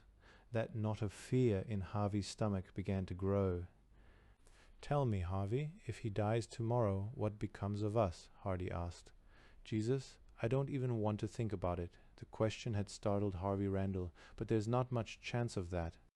There's every chance, Hardy said. I'm telling you a secret, of course, if you let it get out, or let him know. I've told you it won't be pleasant. So why tell me, and what's wrong with him? Al said. Bethesda people told him to take it easy. He was going to retire after this term if he lived that long. That bad? Bad enough. He could last 2 years, or he could die in an hour. More likely a year than an hour, but there's a chance of either. Jesus, but why tell me? Hardy didn't answer, not directly. You said it yourself, organization is the key to survival. Without the senator, there'd have been no organization. Can you think of anyone who could govern here if he died tomorrow? Number, not now. How about Colorado? Hardy asked. Harvey Randall laughed. You heard them in there. Colorado can't keep us alive, but I know who would take over. Who you? Hardy shook his head. It wouldn't work. 2 reasons. 1, I'm not a local. They don't know me, and they take my orders only because they're his orders. Okay, in time I could get around that, but there's a better reason. I'm not the right man. You seem to do all right. Number, I wanted his seat in the Senate, and he'd have arranged that for me when he retired. I would have been a good senator, I think, but not a good president. Harvey, a couple of weeks ago I had to go up to the Bonar place and evict his wife and 2 children. They cried and screamed and told me I was as much as killing them, and they were right, but I did it. Was that the right thing to do? I don't know, and yet I do know. I know because he ordered it, and what he orders is right. That's a strange character deficiency, Hardy said. I could go into my childhood in the Catholic orphanage, but you don't want to hear my life story. Take it from me. I do best when I've got someone else to lean on, somebody else to be the final authority. The old man knows that. There's not a chance in the world that he'd designate me as his successor. So what will you do when... I'll be chief of staff to whomever Senator Jellison designates. If he hasn't designated anyone, then to whoever I think will be able to carry on his work. This valley is his life work, you know. He saved us all. Without him, it would be like outside here. Harvey nodded. I expect you're right, and I like it here, he thought. It's safe, and I want to be safe. What has all this got to do with me? You're ruining things, Hardy said. You know how. Harvey Randall's teeth clenched. If he dies tomorrow, Hardy said. If he does, the only person who could take over would be George Christopher. No, before you ask, I will not like being his chief of staff, but I'll do it, because nobody else could hold this valley, and I'll see that everyone knows that George is the senator's chosen heir. The wedding won't trail the funeral by more than a day. She wouldn't marry George Christopher. Yes, she will. If it means the difference between success and ruining everything the senator has tried to build, she'll do it. You're saying that whoever marries Maureen ends up in charge of the stronghold. No, Hardy said. He shook his head sadly. Not anybody. You couldn't, for example. You aren't local. Nobody would take orders from you. Oh, some would if you were the senator's heir, but not enough. You haven't been here long enough. A1 paused for a moment. It wouldn't work for me either. Harvey turned to stare at the younger man. You're in love with her, he said musingly. Hardy shrugged. I think enough of her that I don't want to kill her, which is what I would be doing if I married her. Anything that disorganizes this valley, that splits it into factions, will kill everyone here. Will be a pushover for the first group that wants to come in, and Harvey, there are enemies outside, worse ones than you think. You've heard something that wasn't told at the meeting. You'll find out from Deke when he comes, Al said. He reached for the bottle and poured more bourbon into both their glasses. Stay away from her, Harvey. I know she's lonely, and I know how you feel about her, but stay away from her. All you can do is kill her and ruin everything her father has built. Now, damn you, it does no good to shout at me or be angry with me. Hardy's voice was calm and determined. You know I'm right. She must marry whoever will be the new duke. Otherwise, Jack Turner will try to assert his rights and I will have to kill him. Otherwise, there will be factions who will try to take power because they will believe they have as much right as anyone does. The only possible chance for a peaceful transfer of power is to appeal to loyalty to the senator's memory. Maureen can do that, no one else can, but she cannot control everyone. Together, Maureen and George will be able to... Finally, Hardy's icy calm broke just slightly. His hand trembled. Do you think you're making things any easier for her? She knows what she must do. Why do you think she will see you secretly, but will not marry you? Hardy got up. We've been long enough. We should join the others. Harvey drained his glass, but did not get up yet. I have tried to be friendly, Hardy said. The senator thinks highly of you. He likes the work you have done, and he likes your ideas. I think if he had a free choice he might. That doesn't matter. He does not have a free choice, and now I've told you. Hardy went out before Randall could say anything. Harvey sat staring at the empty glass. Finally he stood and threw it to the carpet. Shit, he said. God damn it to hell. When the meeting adjourned, Maureen went outside. There was a fine mist, so fine that she hardly noticed. No one bothered with mist. Visibility was good, several miles, and she could see the snow in the High Sierra and lower. There was snow on Cow Mountain to the south, and that wasn't quite 5,000 feet high. There would be snow in the valley soon. She shivered slightly in the cold wind, but she wasn't tempted to go inside and get warmer clothing. Inside she'd have to see Harvey Randall again, and look away. She didn't want to see anyone or speak to anyone, but she smiled pleasantly as Alice Cox rode by on her big stallion. Then she felt, rather than heard, someone come up behind her. She turned slowly, afraid of whom she'd see. "Cold," Reverend Varley said. "You should get a jacket. I'm all right." She turned to walk away from him and saw the Sierra again. Harvey's boy was up in those mountains. Travelers said the scouts were doing well there. She turned back again. "They tell me you can be trusted," she said. "I hope so." When she didn't say anything else, he added, "Listening to people's troubles is my main business here." "I thought you were in the praying business." She said it cynically, not knowing why she wanted to hurt him. "I am, but it's not a business." Number it wasn't. Tom Varley pulled his own weight. He could claim a larger share than what he took from his own dairy herd, and many of the valley people gave him part of their own rations, which he distributed. He never said how. George thought he was feeding outsiders, but George wouldn't say anything to Tom Varley. George was afraid of him. Priests and magicians are feared in primitive societies. "I wish this were really the day of judgment," she blurted. "Why?" "Because then it would mean something. There's no meaning to any of this. And don't tell me about God's will and his unfathomable reasons." "I won't if you say you don't want to hear it, but are you sure?" "Yes, I tried that. It doesn't work. I can't believe in a God who did this, and there's just no purpose, no reason for anything." She pointed to the snow in the mountains. "Winter will be here soon, and we'll live through it, some of us, and another after that, and another." Why bother? She couldn't stand looking at him. His collie dog eyes were filled with concern and sympathy, and she knew that was what she had wanted from him, but now it was unbearable. She turned and walked away quickly. He followed. "Maureen," she went on toward the driveway, but he kept pace with her. "Please." "What?" She turned to face him. "What can you say? What can I say? It's all true." "Most of us want to live," he said. "Yes, I wish I knew why. You do know. You want to live too, not like this. Things aren't so bad." "You don't understand. I thought I'd found something. Life consists of doing one's job. I could believe that, I really could. But I don't have a job. I am thoroughly and utterly useless." "That's not true." "It is true. It always was true, even before. I was just existing. Sometimes I could be happy being a part of someone else's life. I could fool myself, but that wasn't any good either. Not really. I was just drifting along, and I didn't see much point in it, but it wasn't too bad. Not then. But the hammer came and took even that way. It took everything away." "But you're needed here," Varley said.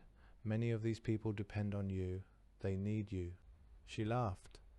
"For what? Al Hardy and Eileen do the work. Dad makes the decisions. And Maureen?" She laughed again. "Maureen makes people unhappy. Maureen has fits of black depression that spread like the plague.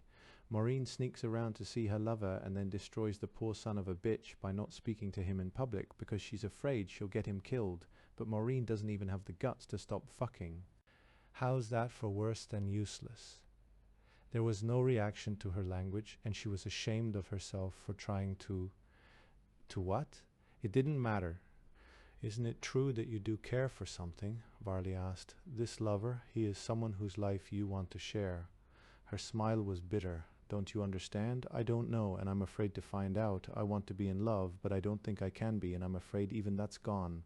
And I can't find out because my job is to be the crown princess. Maybe I ought to marry George and be done with it." This time he did react. He seemed surprised. "George Christopher is your lover." "Good God, no. He's the one who'll do the killing." "I doubt that. George is a pretty good man. I'd like to be sure of that. Then I could find out. I could find out if I can still love anyone. And I want to know. I want to know if the hammer took that too. I'm sorry. I shouldn't have spoken to you. There's nothing you can do." "I can listen, and I can tell you that I see a purpose to life. This vast universe wasn't created for nothing, and it was created. It didn't just happen." "Did the hammer just happen?" "I don't believe so." Then why? Varley shook his head. I don't know. Perhaps to shock a Washington socialite enough to make her take a strong look at her life. Maybe only that, for you. That's crazy. You don't believe that. I believe it has a purpose, but that purpose will be different for each of us. We'd better go in. I'm freezing. She turned and walked rapidly past him to the stone ranch house. I'll see Harvey tonight, she thought, and I'll tell him everything. I have to. I can't stand this any longer. Journeys end in the imminent dark age. People will endure hardship, and for the greater part of their time they will be laboring to satisfy primitive needs. A few will have positions of privilege, and their work will not consist in cultivating the soil or in building shelters with their own hands. It will consist in schemes and intrigues, grimmer and more violent than anything we know today, in order to maintain their personal privileges. Roberto Vacca, the coming dark age ding. The kitchen timer went off, and Tim Hamner put down his book and picked up the binoculars. He had 2 sets of binoculars in the guard shack, the very powerful day glasses he now carried, and a much larger night glass that didn't magnify so much but gathered a lot of light. They'd have been perfect field-viewing astronomical glasses, except that there were always clouds, and Tim rarely saw the stars. The hut had been vastly improved. Now there was insulation and more wood frame. It could even be heated. It contained a bed, a chair, a table, and some bookshelves, and a rifle rack at the door. Tim slung the Winchester .36 over his shoulder on the way out, and only momentarily felt amusement at the thought. Tim Hamner, playboy and amateur astronomer, armed to the teeth as he ventured forth to search out the ungodly. He climbed up onto the boulder. A tree grew next to it. From any distance away he'd be invisible in the foliage. When he reached the top, he braced himself against the tree and began his careful scan of the terrain below him. Trouble Pass appeared on no maps. It was Harvey Randall's name for the low spot in the ridges surrounding the stronghold. Trouble Pass was the most likely route for anyone invading on foot, and Tim scanned it first. He'd looked into it no more than 15 minutes before. The timer was set for 15-minute intervals on the theory that nobody on foot or horseback could get over the pass and out of sight in less than 15 minutes. There was nobody there. There never was, these days. In the first weeks, walkers had tried to come in that way, and they'd be spotted, and Tim would use the bugle to sound an alarm. Ranchers on horseback would go out to meet the intruders and turn them away. Now the pass was always clear. Still, it had to be watched. Tim spotted 2 deer and a coyote, 5 jackrabbits, and a lot of birds. Meat if hunters could be spared. Nothing else in the pass. He swept the glasses on around over the tops of the skylines and along the barren hillsides. It wasn't too different from looking for comets. You remember what things ought to look like and search for anything different. Tim knew every rock on the hillsides by now. There was one shaped like a miniature Easter Island statue, and another that looked like a Cadillac. Nothing was on the hillsides that shouldn't be there. He turned and looked down into the valley behind, and grinned again at his good fortune. Better to be a guard on top of the ridge than down there breaking up rocks. I expect the guards at San Quentin thought that too, Tim said aloud. He'd taken to talking to himself lately. The stronghold looked good, secure, safe, with greenhouses and grazing herds and flocks, and there was going to be enough to eat. I'm one lucky son of a bitch, Tim said. It came to him, as it often did, that he was far luckier than he deserved. He had Eileen, and he had friends. He had a secure place to sleep, and enough to eat. He had work to do, although his first scheme to rebuild the dams above the stronghold hadn't worked out, no fault of his. He and Brad Wagoner had worked out new ways to generate electricity, always assuming they could get outside and find the wire and bearings and other tools and equipment they'd need. And books. Tim had a whole list of books that he wished for. He'd owned nearly all of them back in a time that he barely remembered, a time when all he had to do if he wanted anything was to let someone know it and let money do the rest. When he thought about books and how easy it had been to get them, his thoughts sometimes strayed further to hot towels in the sauna and swimming pool, Tanqueray gin and Irish coffee and clean clothes whenever he wanted them. But those times were hard to remember. There were times before Eileen, and she was worth a lot. If it took the end of the world to bring them together, then maybe it was worth it. Tim was sad only when he thought of life outside, when he remembered the dead baby and the police and nurses working at the Burbank hospital. Those memories of driving past helpless people sometimes rose to haunt him, and he couldn't help wondering why he'd survived. More than survived, lived to find security, and a lot more happiness than he'd ever expected. Movement caught his eye. A truck was coming up the road. It was full of men, and Tim almost leaped down into the hut to call a warning. The air was clear of lightning except for the constant flashes up in the high Sierra. The little CB radio would work, but he wasn't supposed to use it more than necessary. It was damned tough hauling batteries up and down this hill, and it took precious gasoline to recharge them. He let the impulse pass. The truck had a way to go. There was time to examine it through the binoculars. He didn't doubt that it was Deke Wilson's truck. He looked anyway. A single truck could carry considerable firepower, and a single such mistake could cost a score of lives and put the poor stuttering sentry back on the road without his balls. It looked like Deke's truck, more crowded than usual. The truck bed was jammed with standing men. You wouldn't crowd an attack force together like that. One was a woman. Those four, why did they leap to the eye like that? One was a woman, and one was black, and two were white men. But the four seemed clumped together as if in mutual distaste for the mortals around them. No, they didn't look like mortals. Tim shifted his elbows on the rock and studied elusively familiar faces through the binoculars. But the truck was coming too close. Tim sprinted for the hut. He was picking up the microphone when he remembered. Yeah, Deke Wilson's here. 3 minutes, said Tim. And he's got the astronauts with him, the astronauts from Hammerlab, all four. Chet, you won't believe them. They look like gods. They look like they never went through the end of the world at all. Faces. Dozens of faces, all white, all staring up at them in the truck. They were all talking at once, and Rick Delante heard only snatches of conversation. Russians, astronauts, it's really them. When he got down from the truck, they crowded around, hanging back a bit to avoid crushing the men from space, staring, smiling. Men and women, and they weren't starving. Their eyes did not have the haunted look that Rick had got used to at D.K. Wilson's place. These people had seen only a part of hell. They were mostly middle-aged, and their clothes showed signs of hard work and not much washing. The men tended to be large, the women plain, or was it only that they were dressed for work? At Deke Wilson's farm, the women had dressed like men and worked like men. Here there was a difference. In this valley, women were different from men. It wasn't like the world before Hammerfall. It wasn't that obvious, and if Rick hadn't been weeks with Deke Wilson, he would have reflected on how things had changed since the hammer. Now he noticed the similarities. This valley was as different from Wilson's fortified camp as... Rick had no more time to reflect on it. There were introductions, and they were ushered up onto the big porch of the stone ranch house. Rick would have known who was in charge, even if he hadn't recognized Senator Jellison. The senator was not as large as the big burly men, but everyone made room for him, waited for him to speak first, and his smile made them all feel welcome, even Peter and Leonilla, who had been dreading this meeting. More people were coming, some downhill from the fields, others up the drive. The word must have spread fast. Rick looked for Johnny Baker and saw him, but Baker wasn't noticing Rick Delante or anyone else. He was standing in front of a slim girl, tall red hair, flannel shirt, and work trousers. He gripped both her hands, and they devoured each other with their eyes. "I was sure you were dead," Baker said. I never even asked Deke. I was afraid to." "I'm glad you lived. I'm glad you lived too," she said. Odd, Rick thought. From the sorrow on their faces, you would have thought they were attending each other's funeral. It was obvious to Rick, and to everyone else, they had been lovers. And some of the men didn't like that at all. Trouble building there. Rick again had no time to reflect on it. The crowd was pressing around, everyone speaking at once.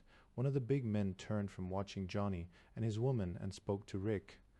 "Are we at war with the Russians?" he demanded.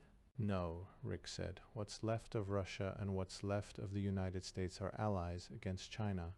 But you can forget about all that. The war's long over. Between the hammer and the Soviet missiles, and we think maybe some of our own, there won't be anything left of China that can fight back." Ollie's. The big man was bewildered. "Okay, I guess." Rick grinned at him. "The thing is, if we ever get to Russia, we'll find nothing but glaciers. But if we go to China, we'll find Russians, and they'll remember us as allies. See?" The man scowled and walked away, exactly as if Rick had been putting him on. Rick Delante fell into the old routine. He was used to speaking at gatherings, keeping the words simple and the imagery vivid, explaining without condescending. There were plenty of questions. They wanted to know what it was like in space. How long did it take to get used to free fall? Rick was surprised at how many had watched their TV broadcast from Hammer Lab and remembered Rick's impromptu zero-G ballet performance. How did they move, eat, drink, patch a meteor strike? Couldn't that raw sunlight burn your eyes out? Did they wear dark glasses all the time? He learned the names. The young girl was Alice Cox. The woman with the tray of hot coffee, real coffee, was her mother. The burly men with the challenging stance were both Christophers, and so was the one who'd wanted to know about the war, only that one had gone inside with Dake Wilson and Johnny Baker, leaving Mrs. Cox to be hostess.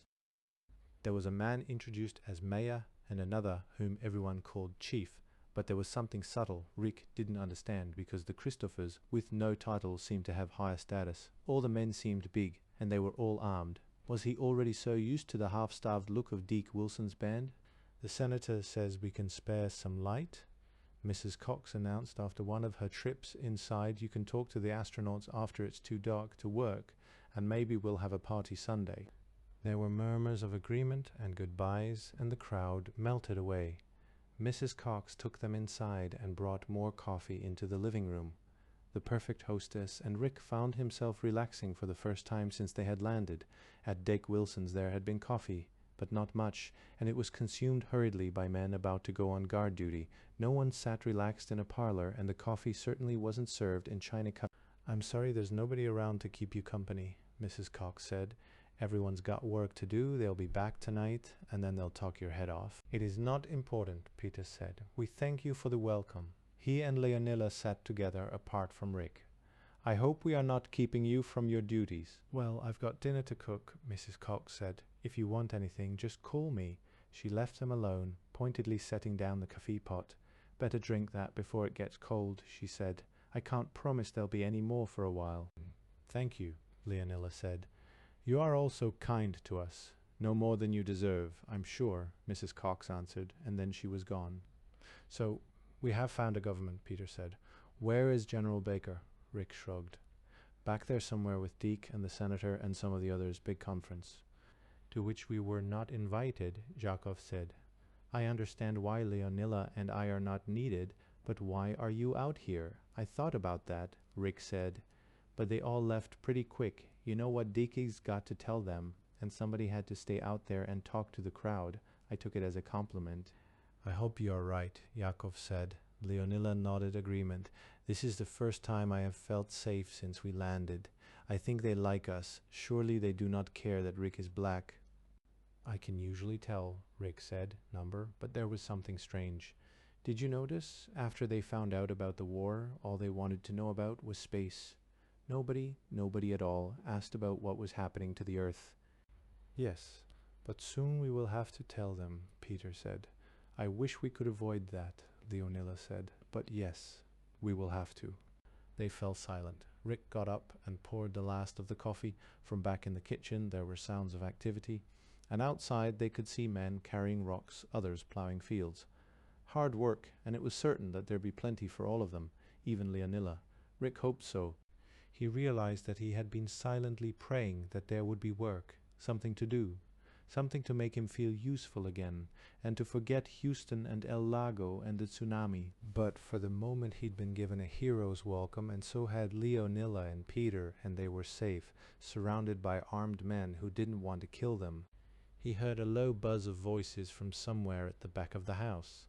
That would be the senator and Johnny Baker and Deke Wilson and the senator's trusted staff. Planning what? Our lives, Rick thought. Was the senator's daughter there too? Rick remembered how she and Johnny had looked at each other, their voices inaudible, their noses almost touching, no thought of anyone around them. How would that affect the senator's decisions? It struck Rick that the senator might like it fine. Johnny Baker was an Air Force general. If Colorado Springs had the power they claimed, that could be important. "How many men here?" Peter said. The question startled Rick from his reverie. "I estimate several hundred," Peter was saying. "And many weapons. Do you think that is enough?" Rick shrugged. He'd been thinking of the far future, weeks, months ahead, and had almost managed to forget why they had come to the senator's stronghold just now. It's got to be, Rick said, and now he felt it too. The tension that Peter and Leonilla had brought with them. It had never occurred to Rick that the senator wouldn't have enough strength. He'd been so sure that somewhere there were civilized men and women, real safety and civilization and order, and maybe there wasn't any, anywhere. Rick shuddered slightly, but he kept his smile in place, and the three of them sat in the panelled room, waiting and hoping. They called themselves the New Brotherhood Army, said Deke. He looked around him at Harvey Randall and Al Hardy and General Johnny Baker, George Christopher, who sat far to one side of the room, and Senator Jellison in his judge's chair, and his eyes were haunted. He drank from his glass and waited a minute while the whiskey worked its ancient magic, and said in a firmer voice, "They also claim to be the legal government of California." "By what authority?" Al Hardy demanded. "Well, their proclamation was signed by the lieutenant governor, acting governor, he calls himself now." Hardy frowned. "The Honorable James Wade Montrose, that's the name," Deke said. "Could I have some more of that whiskey?" Hardy looked to the senator, got a nod, and refilled Deke's glass. "Montrose," Al said musingly. "So the screwball survived." He looked to the others and added quickly, "An insider's joke. In politics we usually have nicknames for people. The loser, grin and bear it.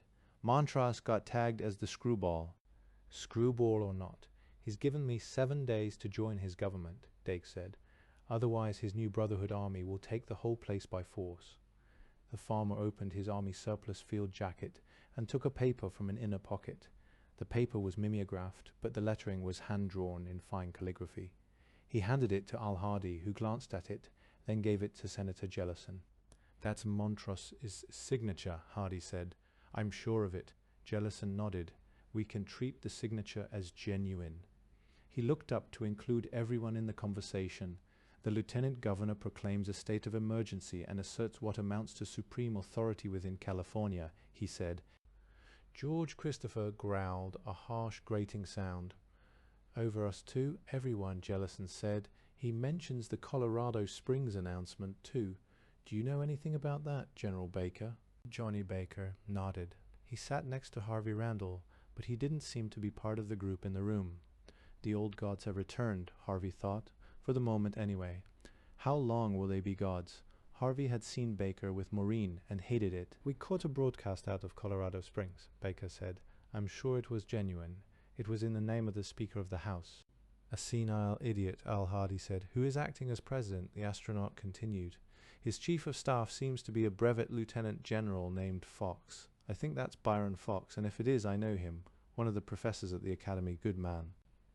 George Christopher had been quietly fuming. Now he spoke, his voice low and full of anger. "Montrose, that son of a bitch. He was around here a couple of years ago trying to organize the pickers. Came right onto my land. I couldn't even throw the trespassing bastard off. He had 50 state cops with him." "I'd say Jimmy Montrose has quite a lot of legal power," Senator Jellison said. "He is the highest-ranking civil officer in California. Assuming the governor's dead, and he probably is." "Sacramento's gone then?" Johnny Baker asked. Al Hardy nodded. "As far as we can tell, that area's all underwater. Harry took a sweep north and west a couple of weeks ago and met somebody who talked to people who tried to get to Sacramento. All they found was more of the San Joaquin Sea." "Damn," Baker said. "Then the nuclear power plant's gone." "Yes, sorry," Hardy said. "Deke, you're not going to knuckle under to this goddamn Montrose, are you?" George Christopher demanded. "I came here to ask for help," Wilson said. "They can whip us. That army of his is big." "How big?" Al Hardy asked. "Big." "Something puzzles me," Senator Jellison said. "Deke, are you certain that the cannibal band you fought is part of this outfit that Montrose is associated with?" "I said so, didn't I?" "Now don't get upset." The senator's famous charm was suddenly evident. "It just surprised me, that's all. Montrose was a screwball, but he wasn't crazy, or stupid for that matter. He championed the underdog." There was a growl from Christopher. "Or so he claimed," Jellison continued smoothly. "But I wouldn't have thought he'd be friendly with cannibals." "Maybe they're holding him prisoner," Al Hardy suggested. Jellison nodded. "The point I was about to make, in which case he has no legal authority at all." "Legal. Schmegel. What do I do?" Deke Wilson asked. "I can't fight him. Will you people help me? I don't want to give in to them." Don't blame you, Christopher said. It's not just the cannibals, Deke said.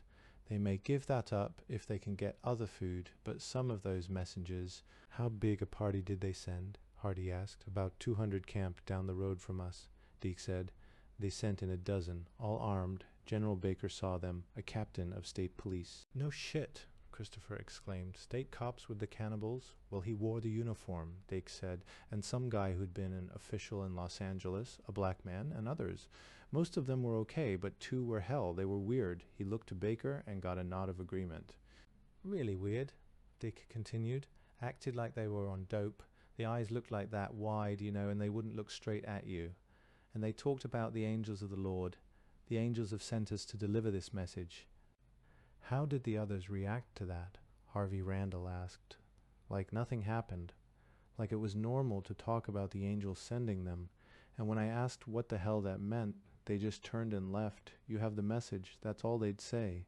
And you said there were 200 camped near you? Al-Hadi asked. How near? Where?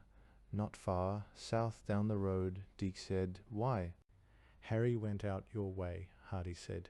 He's not overdue. He doesn't keep any exact schedule, but we've been expecting him. He never got to my place, Dake said. Do you think this outfit has done anything to Harry? Jellison asked. Dake shrugged. Senator, I don't know what to make of those people. They claim to have a lot more troops than the ones they let us see, and I believe it. We don't see traders anymore, no refugees. It's like there's nobody out there except you and the New Brotherhood. Angels, Al-Hadi said. It doesn't make much sense. Not neat. Harvey Randall thought, not neat at all, and it disturbs Al.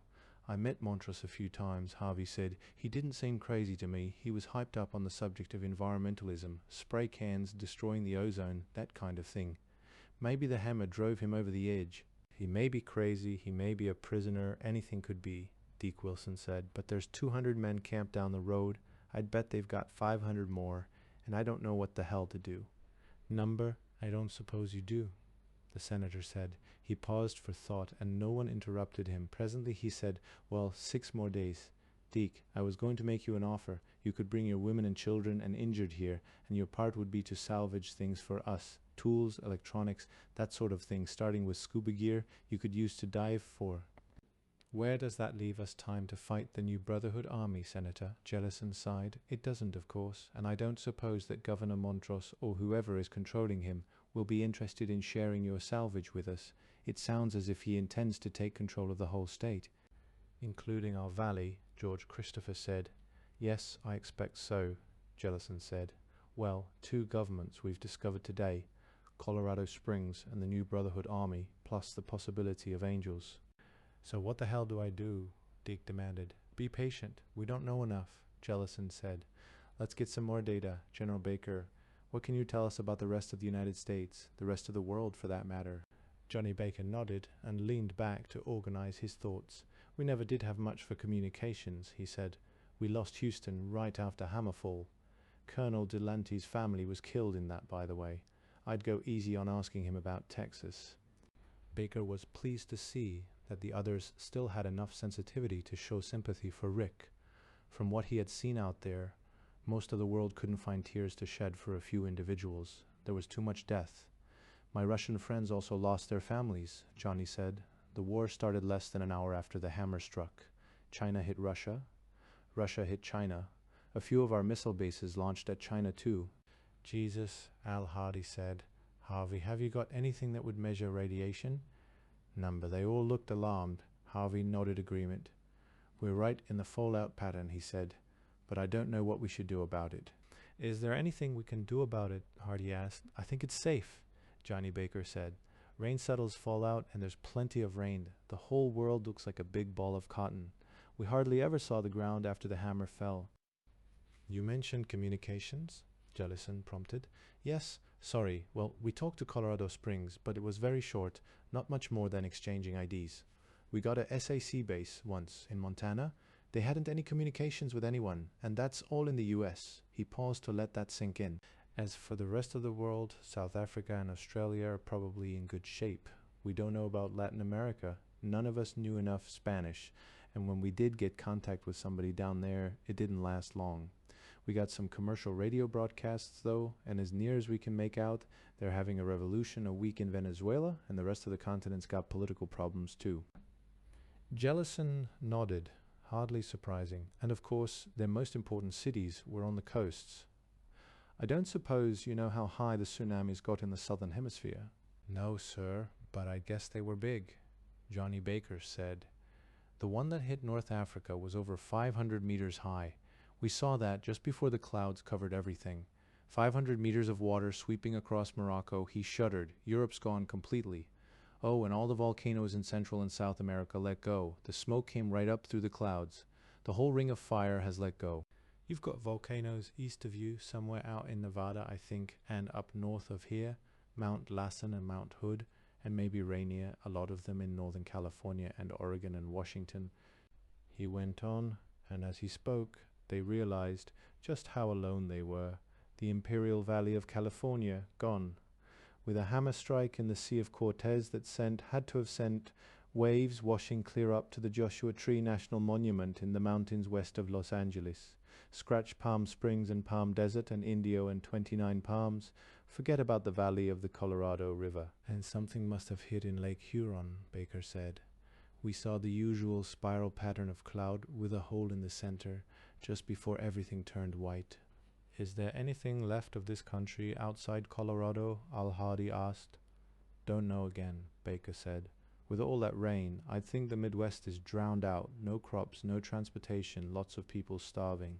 And killing each other for what's left, Al-Hadi said. He looked at each of the others in turn, and they all nodded agreement. The stronghold was lucky, more than luck, because they had the senator, and they had order, a tiny island of safety in a world that had very nearly been killed. Why us? Harvey Randall wondered.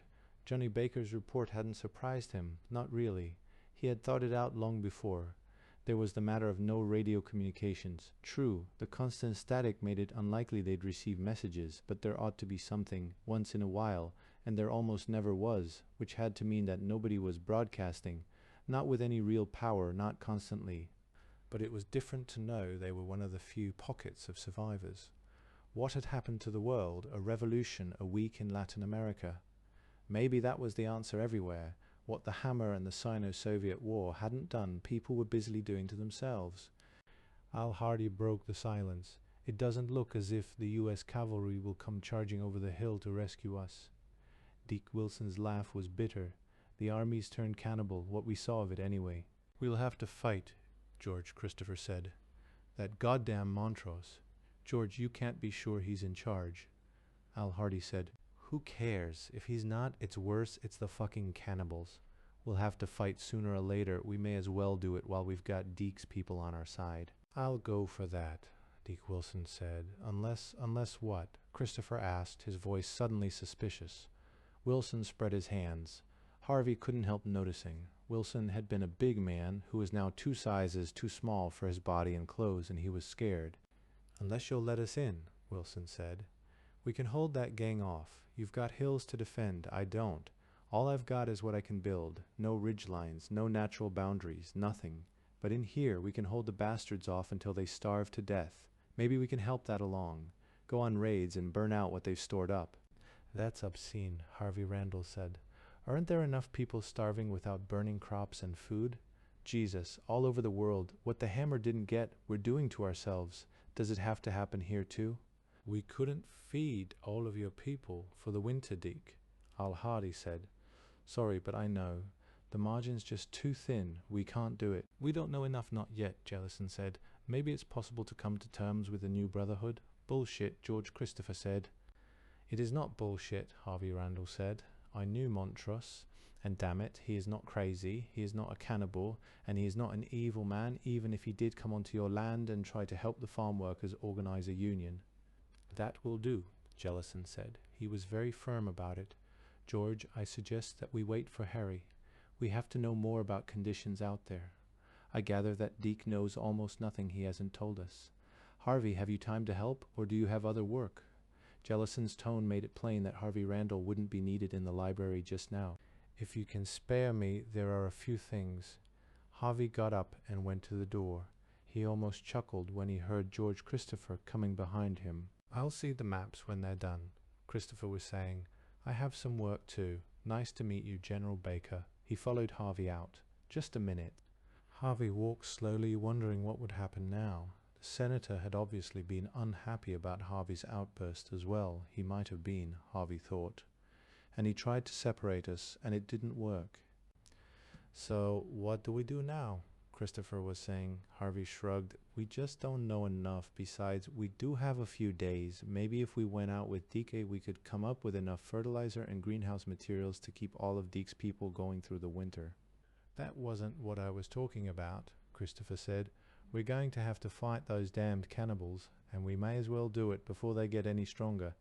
Take every gun and every man big enough to carry one and go out there and get it the hell over with.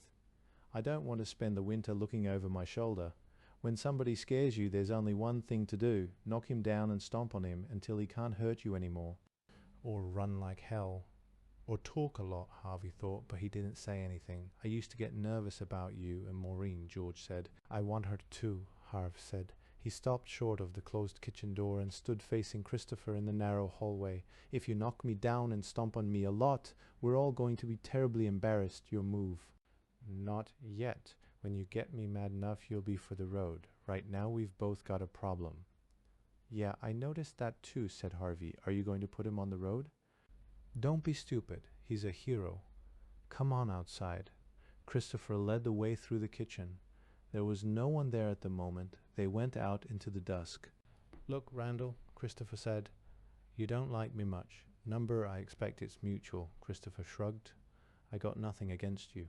I don't think you'll shoot me in the back or slug me when I'm not looking. Thanks. And unless you do, you can't lick me. Question is, suppose she decides to marry General Baker. What'll you do about that? Cry a lot. Look, I'm trying to be polite, Christopher said. Well, what do you want me to say? Harvey asked. If she marries Baker, she marries Baker, that's all. And you'll leave her alone, not sneak around seeing her. Why the hell would I do that? Harvey demanded. Look, you think I'm some kind of bumpkin fool, don't you? Christopher said. And maybe I am, the way you see things. I lived out here before I had to, went to church, minded my own business, no swinging parties, no girlfriend in every city to go see on expense accounts. Harvey laughed. I didn't live that way, he said. You've been reading too many Playboys. Yeah, look, Randall, I'm a cornball, I guess, but I happen to think that if a man's married, he stays at home. Now, I never got married. Engaged once, but it didn't work, and then I found out Maureen got her divorce, and while I wasn't exactly just waiting for her, I knew better than to think she'd want to come live in this valley again, or that I could live in Washington. I never found anybody. Then this happened. Now she has to live here. Maybe she could live with me. We would have married once. Only it didn't quite work. We were too young. Why are you telling me all this? Because I've got something to say, damn it. Randall, if I ever do get married, I'll stay married. Yeah, and I'll be faithful to my wife too. Maybe Baker will be. You sure as hell wouldn't.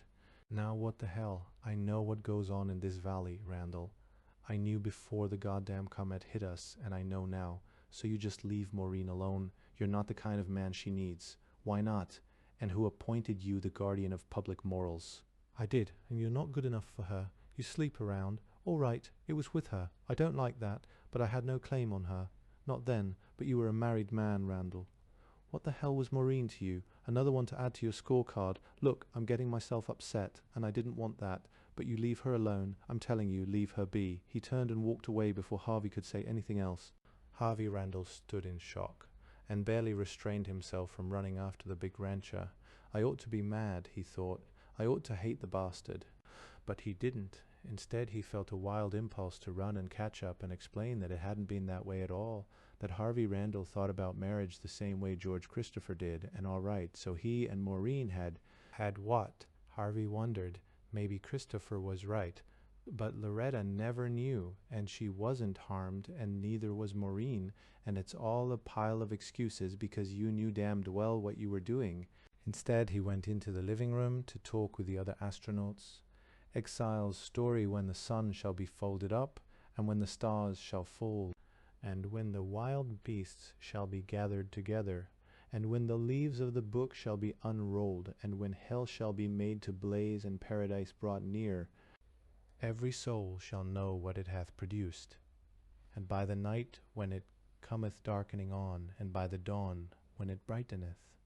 Whither then are ye going the holy Coran hot water to soak your feet in? Said Harry. Cooked food, a change of clothes, and man, they need you, and they'll know it. I'll make it, Dan Forrester puffed. I feel light as a feather without that pack, and they've got sheep. He'd been afraid to look at his feet these last few days, but in a while he wouldn't need them. They'd served him well. As for his insulin stock, well, he'd had to increase the dosage. It must be deteriorating. Have they got a working refrigerator? Refrigerator? No.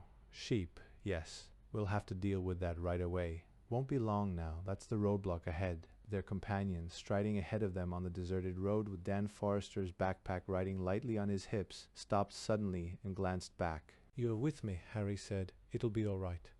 Hugo Beck nodded, but he waited for Dan and Harry to catch up. He was afraid, and it showed. There was a sign 50 yards from the log barricade. It said, "Danger. You are entering guarded land. Go no further. If you have business here, walk slowly to the barricade and stand still. There will be no waiting, shots fired. Keep your hands in plain sight at all times." Under it was another in Spanish, and beyond that a large death's head with the universal traffic symbol for "Do not enter." Strange welcome mat.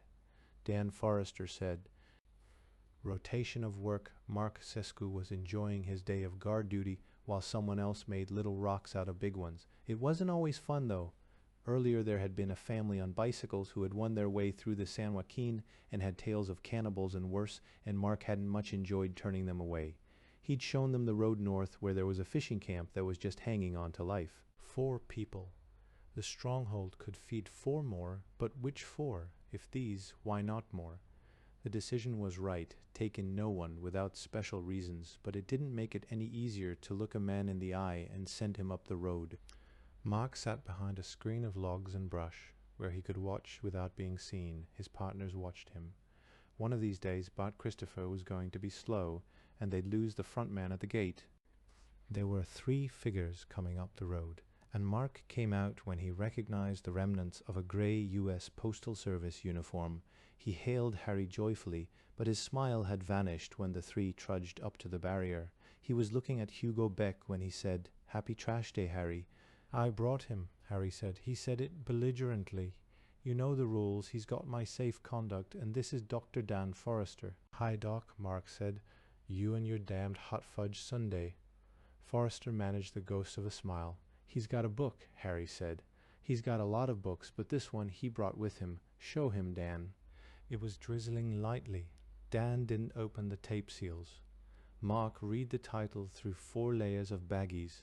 The Way Things Work, Volume 2.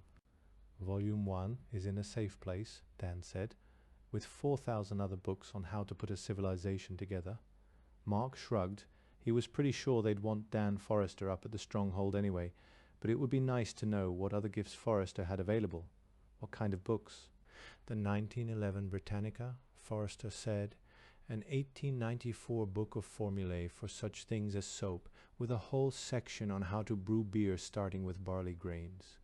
The Beekeeper's Manual, veterinary handbooks, instructor's lab manuals starting with basic inorganic chemistry and running up through organic synthesis. I've got those for 1930 equipment as well as modern, the Amateur Radio Handbook, Farmer's Almanac, the Rubber Handbook, Peters's Pour Yourself a House, and 2 books on how to make Portland cement, the Complete Gunsmith and a set of Army Field Manuals on infantry weapon maintenance, the maintenance manuals for most cars and trucks, Wheeler's Home Repairs, 3 books on hydroponic gardening, a complete set of... "Whoa," Mark cried. "Enter O Prince. Welcome back, Harry. They're getting worried about you up at the big house. Put your hands on the rail, Hugo. Spread your legs, you carrying heat." "You saw me unload the pistol," Hugo said. "It's in the waistband and the kitchen knife. I need that for eating." "We'll just put those in the bag," Mark said.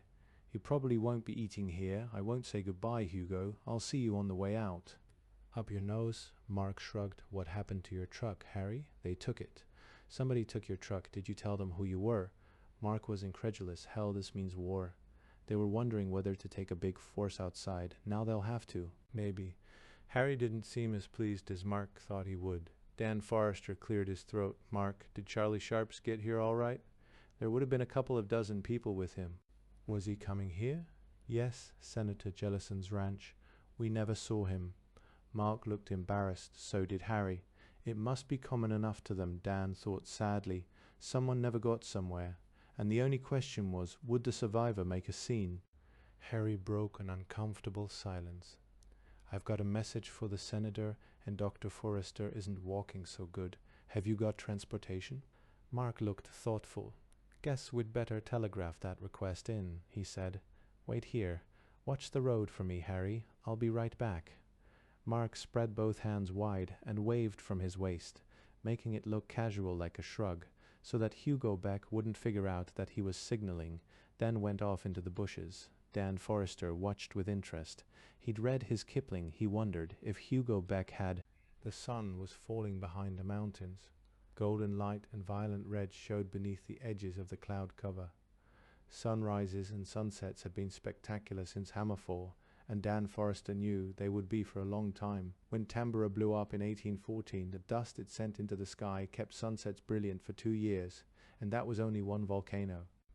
Dan Forrester sat in the cab of the truck with a taciturn driver. Harry and Hugo Beck were in back under a tarpaulin. There was no other traffic on the road, and Forrester appreciated the compliment they'd paid him. Or was it for Harry? Perhaps both together were worth the gasoline when neither alone would have been. They drove through a light drizzle, and the truck heater felt good on Dan's feet and legs. There were no dead bodies. It was the first thing Dan noticed. Nothing dead to be seen.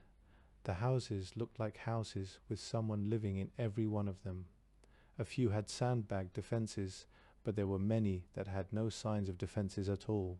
Strange, almost weird, that there should be a place where people felt safe enough to have glass windows without shutters. And he saw 2 flocks of sheep, as well as horses and cattle. He saw signs of organized activity everywhere. Newly cleared fields, some being plowed with teams of horses, no tractors that he could see. Others still in process of clearing with men working to carry boulders and pile them into stone walls. The men generally had weapons on their belts, but not all of them were armed. By the time they came to the large driveway up to the big stone house, it had sunk in. For a few minutes, possibly for as much as a whole day, Dan Forrester was safe. He could count on living until dawn. It was a strange feeling. There were men waiting for them on the porch. They waved Dan Forrester on into the house without speaking to him. George Christopher jerked his thumb at Harry. They need you inside, he said. In a minute. Harry helped Hugo Beck get down from the truck, then lifted off Forrester's backpack. When he turned, George had his shotgun pointed at Hugo's midsection. I brought him, Harry said. You must have heard that on the telegraph. We heard about Dr. Forrester, not this creep. Beck, you were put on the road. I sent you out myself. Didn't I remember to say don't come back? I'm sure I did. He's with me, Harry repeated. Harry, have you lost your mind? This scummy little thief isn't worth. George, if I have to start going around Christopher territory, the senator will no doubt tell you any news he thinks you should hear. Don't push it, George said, but the shotgun moved slightly, so it wasn't pointed at anyone. Why? You can put him back on the road if you like, Harry said, but I think you should listen to him first. Christopher thought about it for a moment, then he shrugged. They're waiting inside. Let's go. Hugo Beck stood before his judges. I came bringing information, he said too softly. His judges were few: Dick Wilson, Al Hardy, George Christopher, and the others. It struck Harry as it had the rest. The astronauts looked like gods. Harry recognized Baker from his photograph on the cover of Time, and it wasn't hard to know who the others were. The lovely woman who didn't speak must be the Soviet cosmonaut. Harry burned to talk to her. Meanwhile, there were other things to be said. Do you know what you're doing, Harry? Al Hardy asked. His tone made it a sincere question, as if he were half certain that Harry had lost his mind. You're the information service, not Beck. I know, Harry said. I thought you should have this firsthand. It's a little hard to believe, and that I can believe, George Christopher said. Don't I get a seat? Harry asked.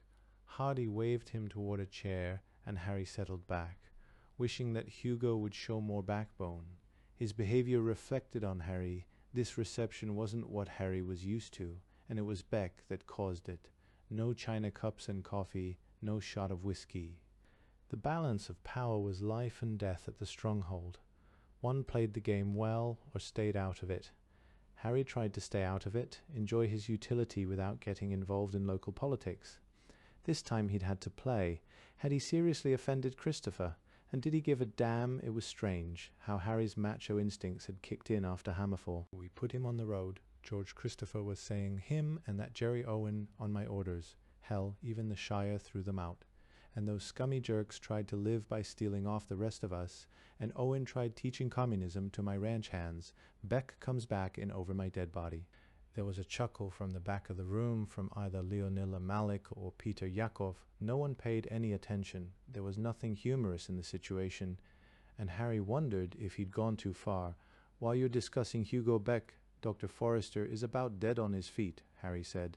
Can you do something for him, or does it depend on getting Beck settled first?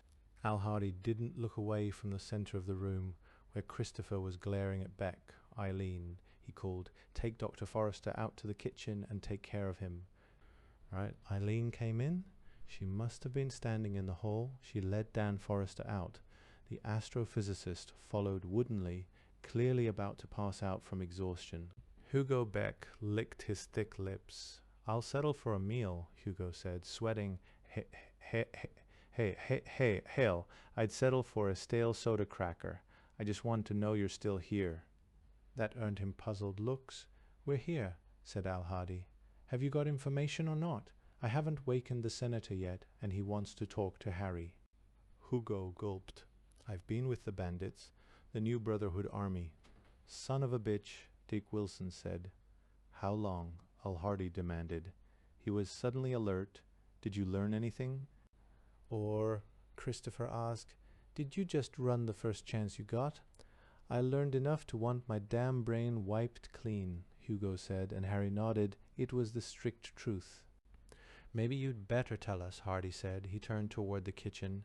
Alice, get us a glass of water. He's got their attention, Harry thought.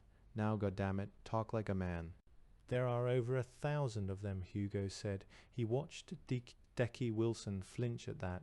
Maybe 10% are women, maybe more. It doesn't matter much. Most of the women are armed. I couldn't tell who was really in charge. It seems to be a committee. Other than that, they're pretty well organized. But God, they're madder than hatters. This crazy preacher is one of the leaders. Dick Wilson broke in. Preacher? Did they give up cannibalism then? Hugo swallowed and shook his head. Number, the angels of the Lord have not given up cannibalism? I'd better get the senator. Al Hardy left the room. Alice Cox came in with a glass of water and looked around uncertainly. Just put it down on the table, George Christopher said. Hugo, you may as well wait to tell your story. Hugo said, I told you why I left the Shire, my own land, mine, damn it. They were giving me twice the work of anyone else. After Hammerfall, they said their claim on the land was as good as anybody's right, all of us equals, just the way I set it up. Well, every damned one of them had to prove he was my equal some way. Now they all had the chance. Nobody answered. All I want is work and a place to sleep, Hugo said. He looked around the room. What he saw was not good. Christopher's contempt for a man who couldn't handle his own hands. Deke Wilson afraid to listen, afraid not to, Eileen standing at the door, the spacewoman in her chair. Both taking it all in and giving nothing back. Harry looking sour and wondering if he should have brought Hugo after all. Mayor Seitz. The mayor stood up suddenly and swung a chair into place. Hugo dropped into it hard. Thanks, he whispered. The mayor silently handed Hugo the glass of water and went back to his own place.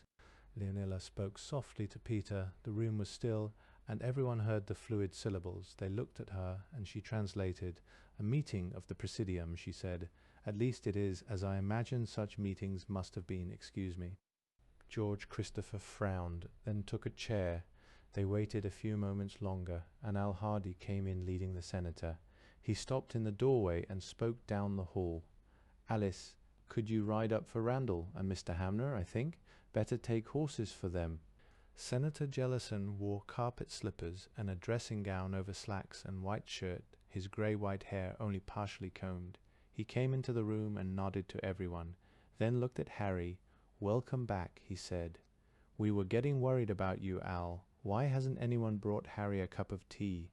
I'll see to it, Hardy said. Thank you. Jellison went to his high-backed chair and sat. Sorry to keep you waiting. They like me to take a nap in the afternoon. Mr. Beck, has anyone made you any promises? Just Harry, the gift of a chair, had restored some of Hugo's composure. I get to leave here alive, that's all. All right, tell your story. Hugo nodded. You put Jerry Owen and me on the road, remember? Jerry was mad enough to kill. He talked about, well, revenge, about the seeds of rebellion he'd planted in your men. Mr. Christopher? George smiled broadly. They damn near kicked him to death.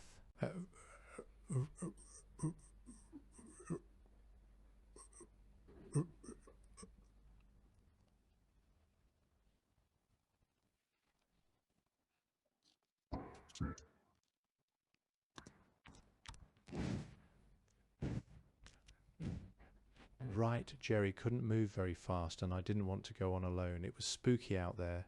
Somebody shot at us once, no warning, just zing, and we ran like hell.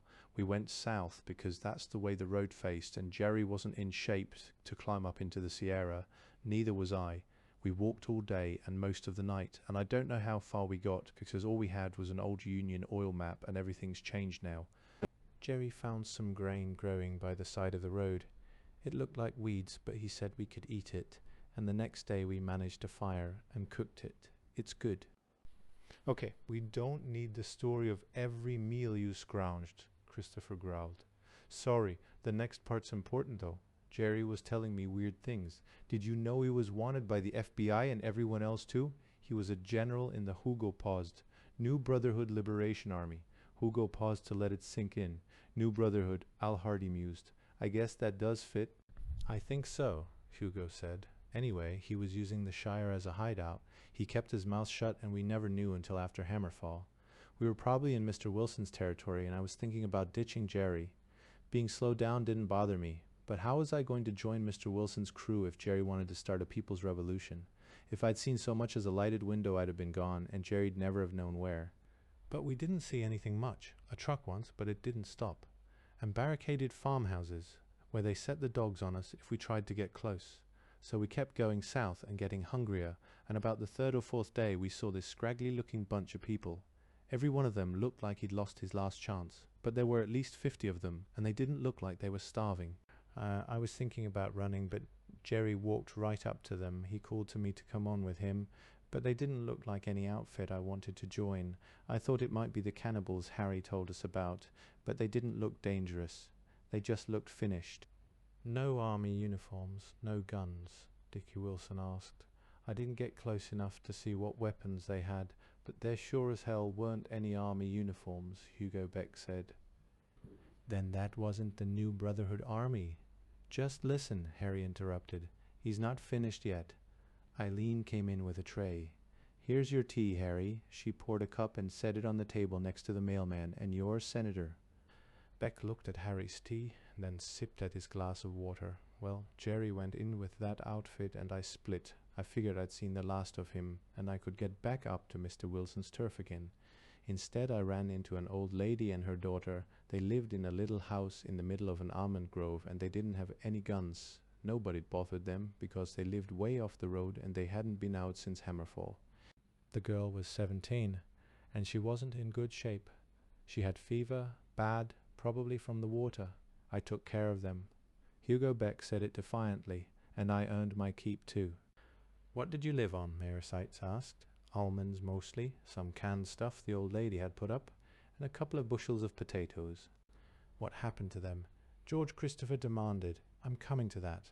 Hugo Beck shuddered. I stayed there 3 weeks. Cheryl was pretty sick, but I made them boil all the water and she came out of it.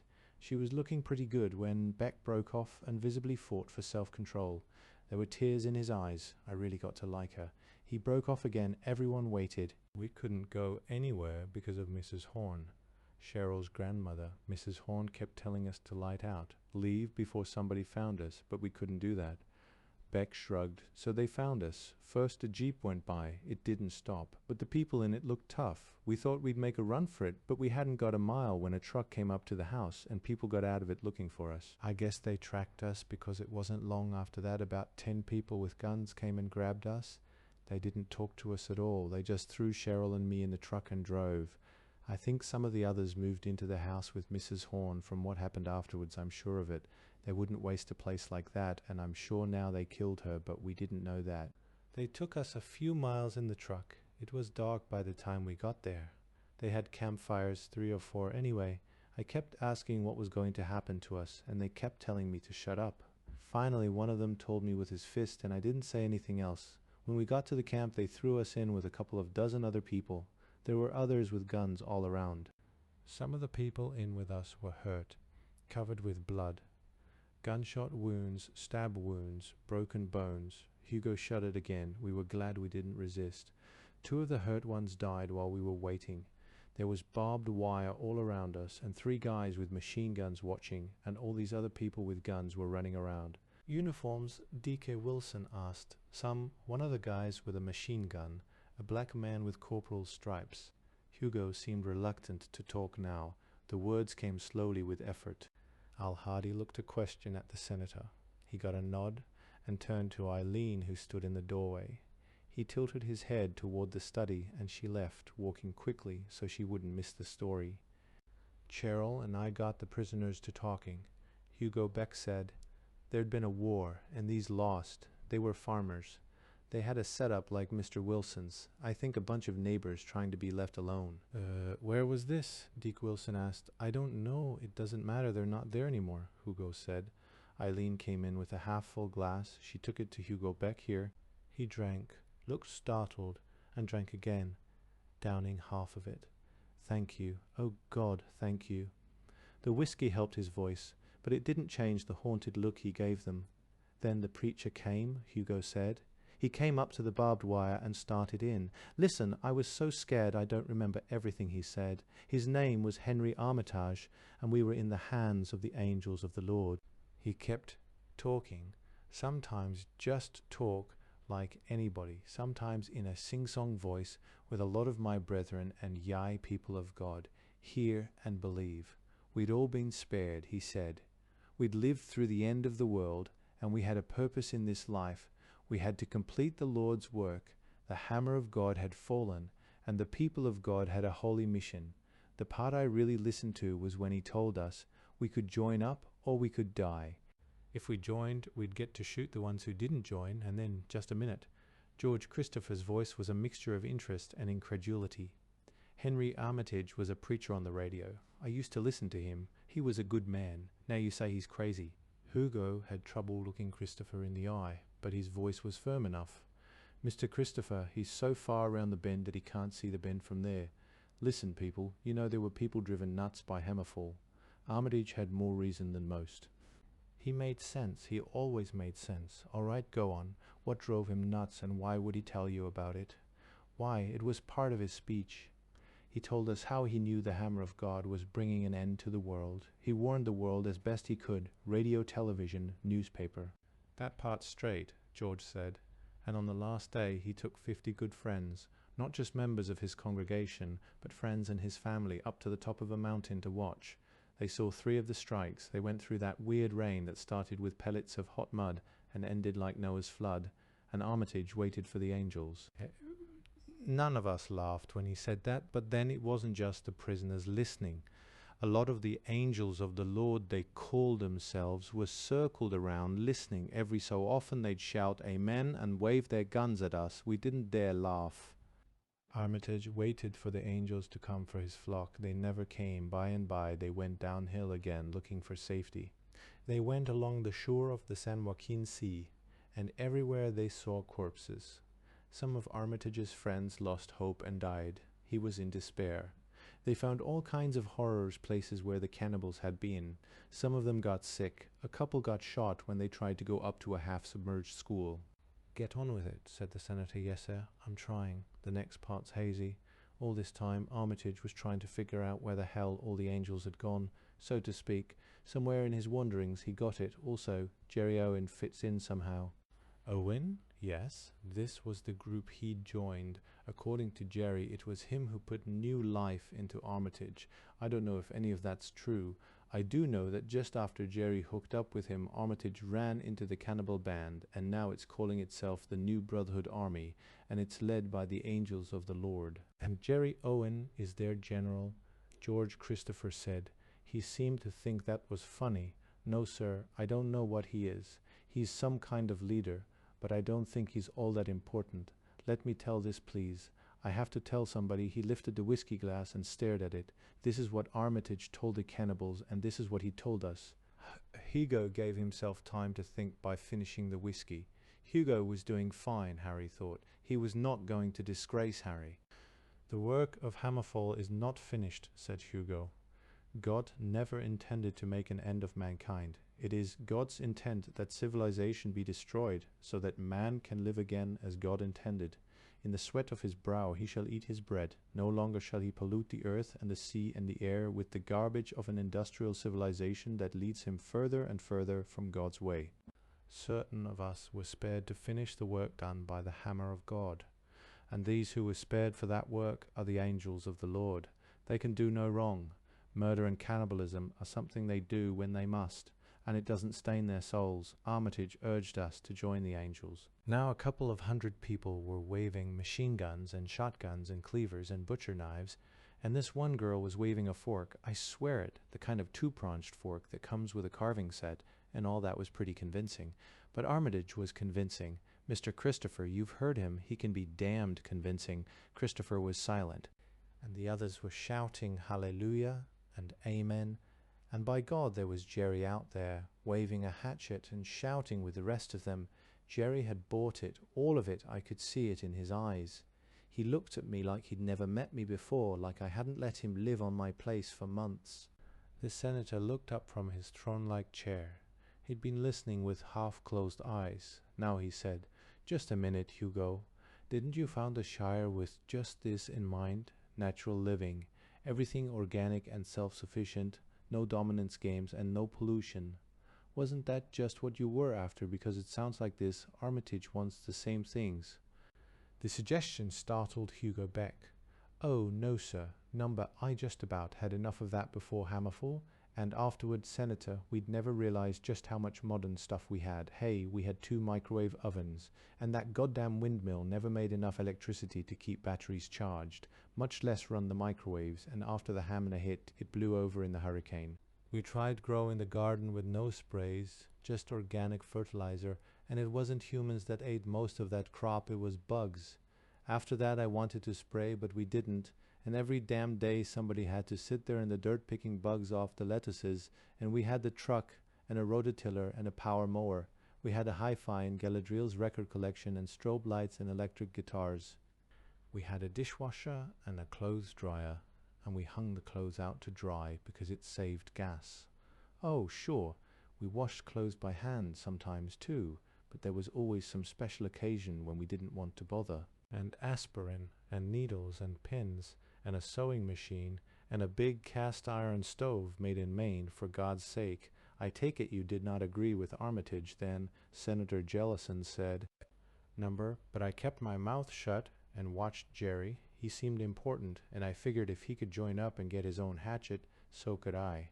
Cheryl and I talked about it, in whispers because they didn't put up with any of us interrupting Armitage, and we agreed we'd join up. I mean, what choice did we have? So we joined as a matter of fact. All of us joined, that time 2 back down later, at the last. It seemed that Hugo's throat closed on him. His haunted gaze roamed about the room and found no sympathy. All in a rush, he said, "First, we have to kill the ones who won't join. We'd have been given knives for that, I think, but I don't know because everybody joined. Then we'd stew them, that we did, because 4 prisoners were dead from gunshot wounds. A rabbity little guy told us we couldn't use 2 of them because they didn't look healthy enough. Only the healthy ones. I talked to him later, and Hugo blinked. Never mind, there were 2 big stew pots. We had to do the butchering. Cheryl kept getting sick. I had to help her. They gave us knives, and we cut those people up, and this rabbity doctor inspected everything before it went into the pot. I saw one woman pick up a butcher knife and stand there looking at this bottom half of a dead man, and then she threw up, and then she ran at a guard, and they shot her, and the rabbity man looked her over, and then we butchered her too. And all the time the stew was cooking. Armitage kept preaching. He could go for hours without stopping. All the angels said that was a miraculous sign that a man his age could preach without getting tired. He kept shouting that nothing was forbidden to the angels of the Lord, that our sins were forgiven, and then it was time.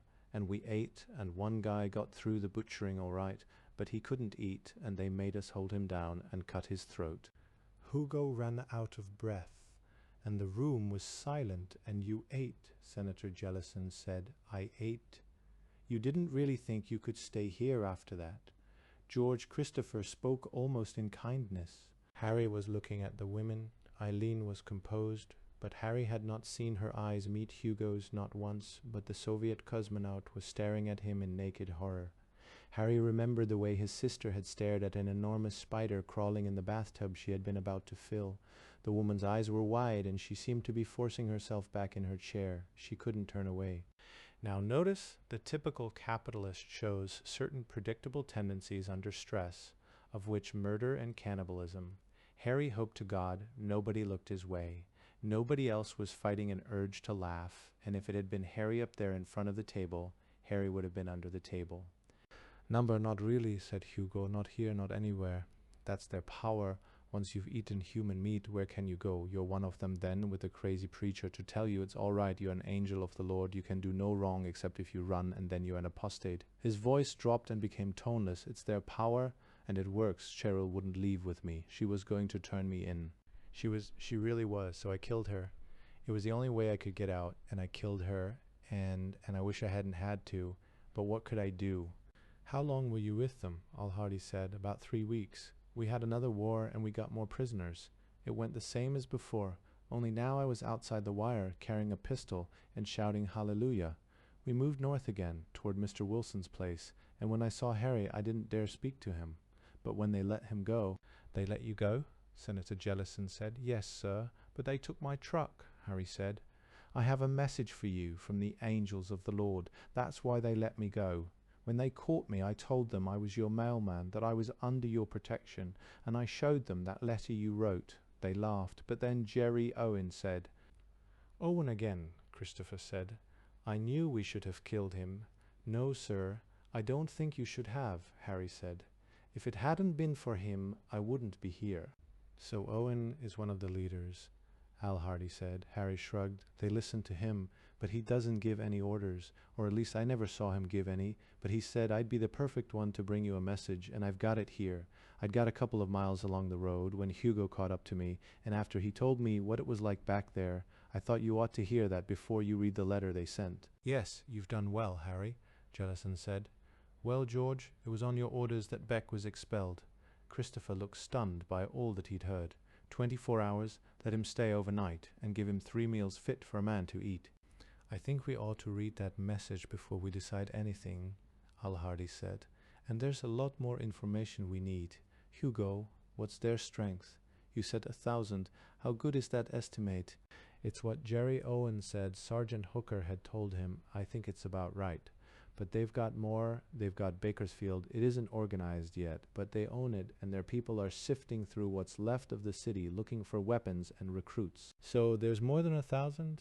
Yes, I think so, but maybe not all armed, and maybe not recruited all the way they will be. So they could possibly double that strength after they have an initiation ceremony. Hardy said, We're in trouble. You mentioned Sergeant Hooker. Who is he? Beck shrugged. He's as close to a leader as anyone they have.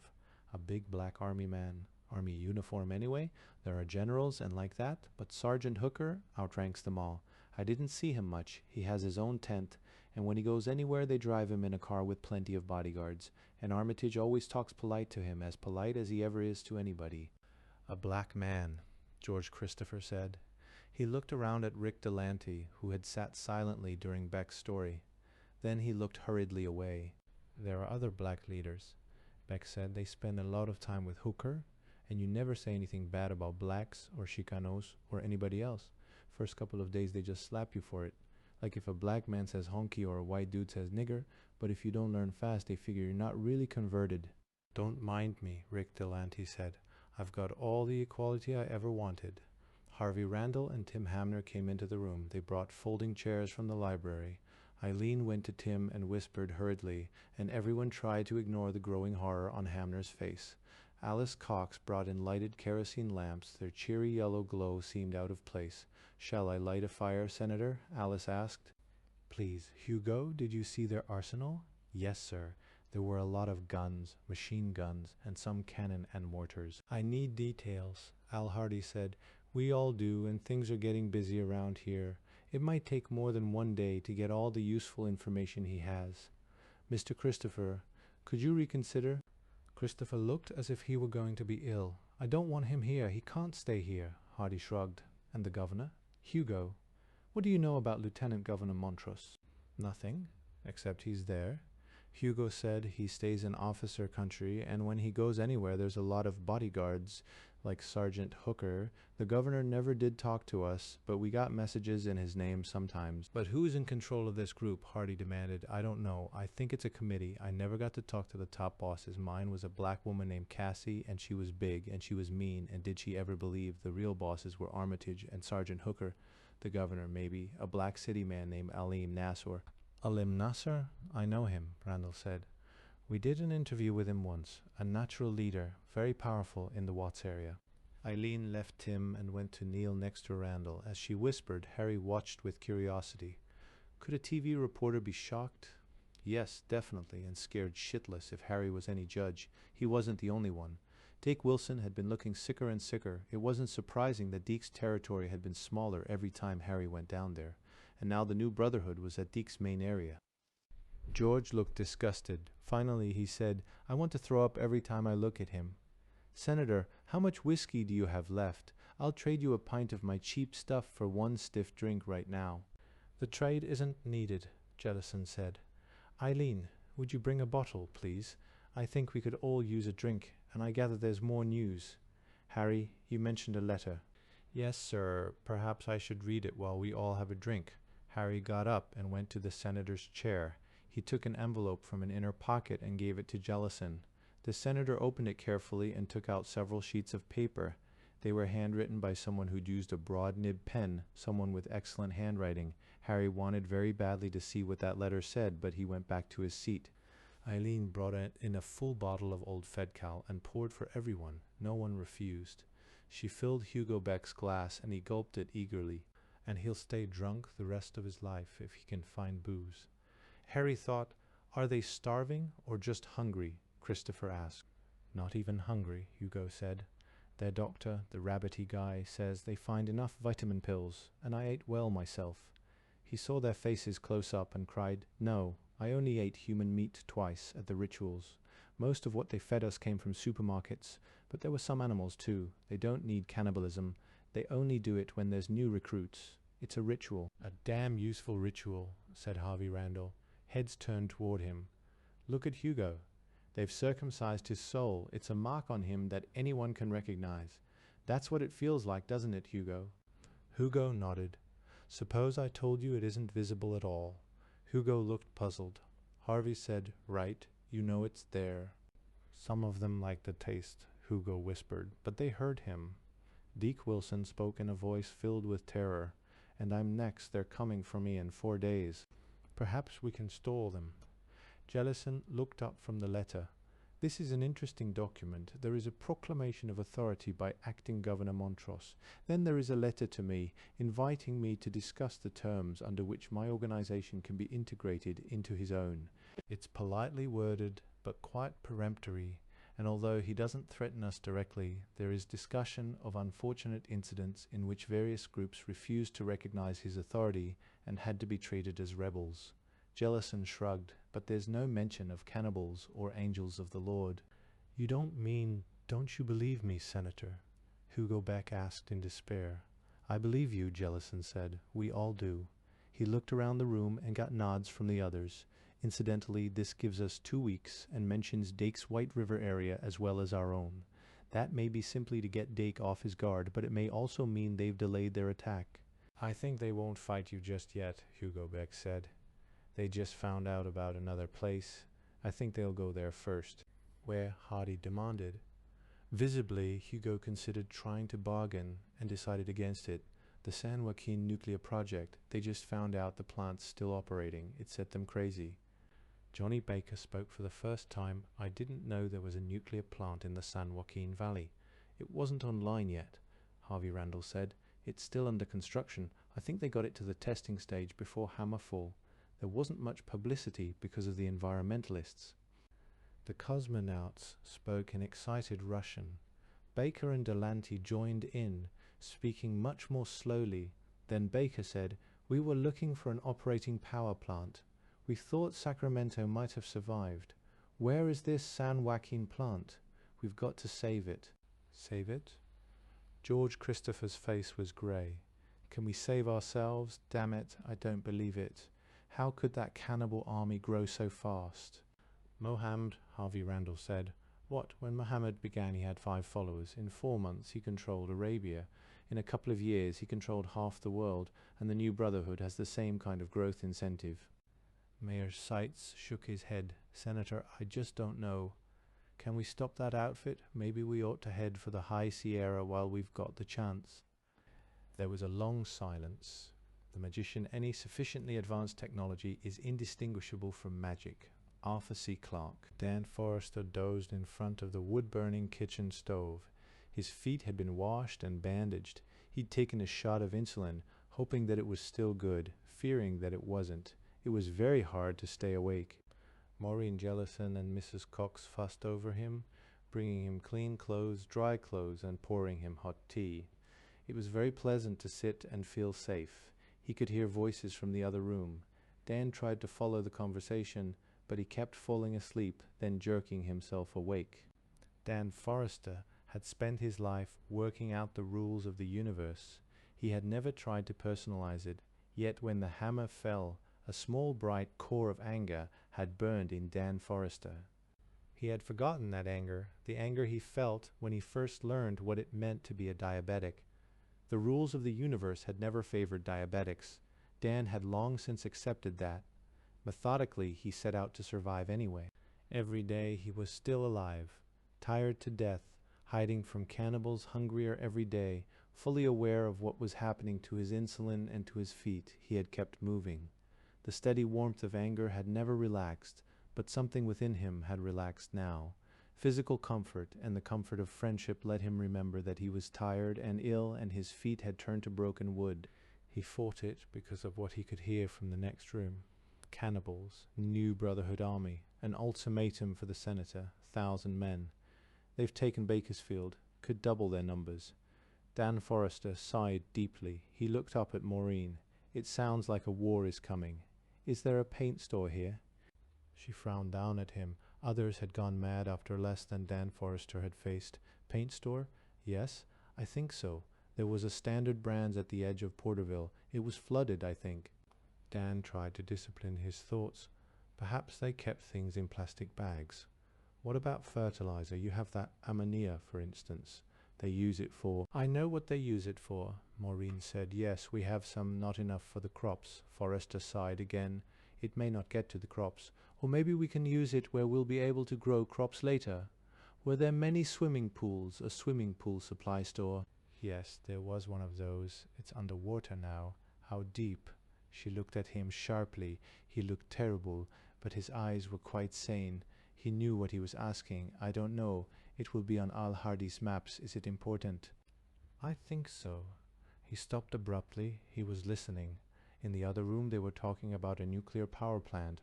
Forrester stood up. He had to hold onto the chair. Would you help me go in there, please? His voice was apologetic, but somehow there was no way to refuse him. Oh, one more thing. A filling station. I'll need some drums of grease solvent. Maureen, mystified, helped Forrester down the hall toward the living room. I don't know. We have a filling station here, but it was very small. There were bigger ones in Porterville, of course, but they were under the dam and were flooded pretty badly. Why? What can you make with all that? Forrester had reached the living room and went in hanging on Maureen's arm. Johnny Baker stopped talking and stared at him. So did the others. Sorry to interrupt, Forrester said. He looked around helplessly for a chair. Mayor Seitz was nearest to him and got up from the couch. He went back to the library for a folding chair, while Forrester took the mayor's place on the couch. Forrester blinked rapidly at the others. I'm sorry, he said again. Did someone ask where the San Joaquin nuclear plant is? Yes, Al Hardy said. I know it was out there somewhere, but hell, it has to be underwater. It was right in the middle of the valley. It can't be working. It was on Buttonwillow Ridge, Forrester said. I looked on a map, and that's about 40 feet higher than the land around it, but I thought it would be flooded too, and I wasn't able to get down to the edge of the San Joaquin Sea because of the cannibals. Hardy looked thoughtful. Eileen Hamner hurried out and came back with a map. She spread it out on the floor in front of the senator, and he and Hardy stared at it. Maureen Jellison went across the room and sat on the floor near Johnny Baker. Their hands sought each other and clasped involuntarily. "We have that area about 50 feet underwater," Al Hardy announced. "Hugo, are you sure the plant's operating?" "The angels think so. As I said, it set them wild." "Why?" Christopher asked. "It's a holy war," Hugo Beck said. "The angels of the Lord exist only to destroy the forbidden works of man. What's left of industry? I watched them tear into what was left of a coal-powered station. They didn't use guns or dynamite. They swarmed over it with axes and clubs and hands. It was already wrecked, you understand. It had been flooded. But when they got through, you couldn't tell what it had been." And all the time Armitage was shouting at them to do the work of the Lord. He preaches every night, same theme. Destroy the works of man. Then 3 days ago, I think it was 3 days, Hugo counted on his fingers. Yeah, 3 days ago they heard that nuclear plant was still going. I thought Armitage would burst a blood vessel. From that moment on it was constant, destroy that citadel of Satan. Look, nuclear power, kind of the epitome of everything the angels hate, you know? It even had Jerry Owen excited. He used to talk about how they might save a few things. Hydroelectric plants, maybe, if they could be rebuilt without hurting the earth. But he hated nuclear power plants before Hammerfall. "Do they destroy all technology?" Al Hardy asked. Hugo Beck shook his head. "Sergeant Hooker and his people kept anything they think they can use, anything that might have military value. But they were all agreed. They didn't want that nuclear plant in the valley. Jerry Owen talked about how he knew ways to wreck it." "We can't let them do that," Dan Forrester said. He leaned forward and spoke intently. He had forgotten where he was, the long tramp northward, possibly even Hammerfall itself. "We have to save the power plant. We can rebuild a civilization if we have electricity." "He's right," Rick Delante said. "It's important." "It's important that we stay alive, too," Senator Jellison said. "But we have heard that the new Brotherhood has over 1,000 troops, possibly many more. We can put 500 in the field, and many of them will not be well armed. Few have any training. We will be lucky to save this valley." "Dad," Maureen said, "I think Dr. Forrester has some ideas about that. He asked me about—" "Dan, why did you want to know about grease solvents and swimming pool supply shops? What were you thinking about?" Dan Forrester sighed again. "Maybe I shouldn't suggest it. I had an idea, but you may not like it." "For God's sake, man," Al Hardy said, "if you know something that can help us, say it." "What?" "Well, you've probably already thought of it," Forrester said. "Goddamn," Christopher began. Senator Jellison held up his hand. "Dr. Forrester, believe me, you won't offend us. Please, what did you have in mind?" Forrester shrugged. "Mustard gas, thermite bombs, napalm, and I think we can make nerve gas, but I'm not sure." There was a long silence. Then Senator Jellison said, low and under his breath, but everybody heard, "I will be dipped in shit. The expedition, the world must end tonight. And man pass out of sight, but now and then we'll pine for the things that we've left behind." European Ballad, AD 1000. Tim Hamner ate his dinner while Eileen packed clothing into a makeshift backpack. There was a strong chill wind coming down from the slopes of the Sierra. It blew wispy sleet past the cabin, but failed to find any chinks. Eileen's tiny kerosene lamp gave off a warm glow, and the stove kept the kitchen warm and dry. Tim was relaxed for the moment. He stared into the vent opening of the stove, watching the tiny blue flames curl and rise. "Trouble rather the tiger in his lair," he said. Eileen looked up. "What?" "From the introduction of a science fiction story by Gordon Dixon. I don't know if it's a real quote or something Dixon made up. It went, 'Trouble rather the tiger in his lair than the sage among his books.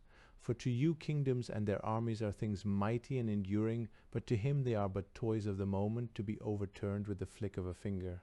"Can he really do it?" Eileen asked. "Forrester?"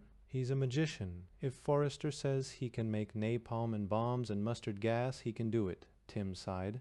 I wish we didn't have to. I was brought up to hate poison gas. Of course I don't suppose it matters whether it's gas or a bullet. Dead is dead. He reached for his rifle, then took an oily rag from a bag on the table and began wiping the barrel. Do you have to go? Eileen demanded. We agreed not to talk about it, Tim said. I don't care what we agreed. I don't want you to go. I don't like the idea much myself, Tim said. But what can we do? Forrester insisted. He'll stay here and make terrible weapons to defend the stronghold if we send reinforcements to the power plant. Tim shook his head in admiration. He's the only man in the world who could blackmail both the senator and George Christopher. You wouldn't think he'd have the nerve with all those apologies and eye blinking and everything. But he sure as hell wasn't going to say one word more about weapons until they promised. But why you? Eileen demanded. She packed a newly knitted pair of socks. The wool had been carded from dog fur. What else am I good for? Hamner asked. You know better than me. You helped Hardy work up the schedules. I can't farm. I'm not as good an engineer as Brad. I don't ride horses well, so I can't go with Christopher's Paul Revere troop. I may as well be part of the suicide squad. For God's sake, don't talk like that. She left off the packing and came over to stand beside him. He patted her belly. Don't worry, I'll be back if I have to swim. He laughed. Or pull our famous Flying Dutchman act and drive over the water again. I intend to see our son, or possibly daughter, or twins. You already look somewhat like an inverted question mark. Damn it, he was babbling. The fear was showing through. Tim, don't make it harder, Eileen. Number, well, you're all packed. Tim punched the button on his watch. We have an hour before we leave, he said. He stood and grabbed her. Gotcha. Tim, yes? Whatever she had been about to say, she said instead, Did you get our reservations at the Savoy? They were all booked up. I found someplace closer. Goody. There were a dozen of them, led by Johnny Baker. 3 of Deke Wilson's ranchers, Jack Ross, a Christopher brother-in-law. Tim wasn't surprised to see Mark Sescu and Hugo Beck among the volunteers. He recognized most of the others as Valley ranchers, but one man middle-aged and far too small for his clothes was a stranger. Tim went over to him and introduced himself. Jason Gilcuddy, the man said. I saw your TV programs. Glad to meet you. Gilcuddy, I've heard that name, where Jason smiled. From my books, maybe. More likely you heard it here. Harry and I are both married to Donna, used to be Donna Adams. Her mother raised pluperfect hell about that. Oh. Tim followed Gilcuddy's look to Harry and a slim girl, blonde, not more than 19, standing near Eileen. He pitched his backpack into the truck. The rifle was slung over his shoulder. How long? He asked. They're waiting for something, Jason said. I don't know what. No point in standing here. See you. Jason went over to Harry and the girl. She embraced Gilcuddy while Harry stood watching. Wonder what Hardy thinks of that, Tim thought. He likes everything neat. And what does it make Jason and Harry brothers-in-law? Husbands-in-law? The arrangement made sense. With Harry out on his rounds for weeks at a time, someone had to work the chicken ranch while Harry was out. Tim found Eileen with Maureen Jellison. My comet sure plays games with cultural patterns, he said. He inclined his head toward Harry and Jason and Donna. Eileen took his hand and held tightly. Hi, Maureen, Tim said. Where's General Baker? He'll be out in a moment. Eileen and Maureen and Donna, they all had the same look. Tim had an impulse to laugh, but he didn't. They looked exactly like the women in the old John Wayne movies when the cavalry troop was about to ride out through the gates. Had they seen the movies, or had John Ford captured a truth? A light truck drove up, and 2 ranch hands jumped down. Chief Hartman got out of the cab. Easy with that, Hartman said. He looked around, then came over to Tim and Maureen. Where's the general? He asked. Inside, okay. Best more than one knows. Anyway, Mr. Hamner, come look. We brought your radio gear. He pointed to the boxes that the ranchers were loading in with the expedition baggage. The set runs off a car battery. That other box contains a beam antenna. You get that to the highest place you can find and point it at us. From the power plant that's 20 degrees magnetic, maybe, just maybe, we'll be able to hear you. We'll listen from 5 minutes to until 5 minutes after each hour, channel 13, and assume the new Brotherhood's listening in. You got all that? Yes, Tim repeated the instructions. Johnny Baker came out of the house. He carried a rifle and wore a pistol on his belt. Maureen went to him and held him possessively. There certainly were a lot of grim faces showing tonight. Tim decided that looking nonchalant was a waste of effort. Mark Sescu looked indecently cheerful, but that fit. Tim had heard him asking Harry the mailman in all innocence, "What are we calling this, the war of Harry's truck?" Mark didn't know why they were fighting and didn't care. Hugo Beck was grimmer than the rest. If the angels got their hands on the apostate, he'd have reason, but maybe he had reason now. Nobody was going near him. Poor bastard. "What the hell are we waiting on?" Jack Ross demanded. He was built like a Christopher, a massive, choleric man. There were 3 fingers missing from his left hand and a scar that ran clear to his elbow. The result of an argument with a harvesting machine. His fine blonde mustache was nearly invisible, a mere token. "The scouts," Baker said. "It shouldn't be long." "Yeah, sure." Rick Delante seemed in a foul mood. He went to Baker, ignoring the others standing by. "Johnny, I want to go with you." "Number damn it, I've explained before," Baker said. He took Delante off to one side. Tim could barely hear their voices. He strained to catch it, eavesdropping or no. "We can't risk all of the last astronauts," Baker said. "We can't leave one Russian here alone, and Russians wouldn't be any use anyway. This is a diplomatic mission. They might not be welcome." "Fine. Leave them here and take me. And who watches out for them, Rick? They're our friends, and we promised. Visit our home, we said. You'll have a native guide, we said. You saw the way some of these farmers reacted. Russians are not popular just now. Neither are blacks. But you are. You're a space hero here, Rick. We promised them, and we came down in their capsule." "Fine. You stay. I'll go. Damn it, Johnny. That power plant is important. I know that. Now just remember where we're going and tell me what anyone will think if he sees a black man's face from a distance. You can't play ambassador, shut up, and soldier, Colonel Delante." Rick was silent for a moment, finally. "Yes, sir. I'd file a protest, but I don't know the Inspector General's address." Baker clapped Delante on the shoulder, then came back to Tim. If he'd caught him eavesdropping, he didn't mention it. "They want you inside," he said. Hamner blinked right. He went up to the ranch house, still holding Eileen's hand. The swelling of her pregnancy was just beginning to show, but it threw her balance off, so that she stumbled and had to brace herself against his arm. Jellison, Hardy, and Dan Forrester were in the living room. Forrester thrust papers encased in a Ziploc bag into Tim's hands. "These are some more ideas I had. General Baker has copies too, but—" "Right," Tim said. "If you get a chance, scout out the West Shore," Al Hardy said. "We'd like to know what's going on over there. And there's a list of stuff you might be able to use." Tim looked at the papers in his hands. Through the plastic he could see only the top sheet. It was a list. Iron oxide, found in paint stores called red pigment, red spell, also found in the rust pile in automobile wrecking yards, or can be scraped from any rusty iron and ground finely. Powdered aluminum, found in paint stores as a pigment. Plaster of Paris. The list was long, and most of the items seemed useless. Tim knew better. He knew that on the other sheets in the stack were the means for turning those common items into deadly weapons. He looked at Forrester. "I'd hate to have you mad at me." Forrester looked embarrassed. "I remember everything I read, and I read a lot." "Have you ever done any skin diving?" Al Hardy asked. "Strange question, yes." "Thought so," Hardy said. "Turns out you and Randall weren't the only ones to think of that idea. The fishing camp down by Porterville salvaged some scuba gear. They're selling it to us along with the boats." Hardy looked darkly at Forrester. "This expedition is expensive. You wouldn't believe how expensive. We had to trade for the boats, and they'll use gasoline we don't have enough of, and all those sacks of stuff you're taking with you." "Good fertilizer. I'm sorry," Forrester said. "Sure," Hardy said. "Hamner, there are towns out in the valley, underwater. We're hoping either you or Baker will have a chance to do some salvage work. Both of you have scuba experience, but the only wetsuit we could buy turns out to be small. I don't know if Baker can get into it, which means you may have to do the diving. There's another list in that packet of papers Forrester gave you, stuff we need, but give his first priority." "And we want information," Senator Jellison said. He sounded tired, and Tim thought he looked gray, but perhaps it was only the pale yellow kerosene light. "We've had short radio contact with people on the other side of the San Joaquin Sea," Jellison said.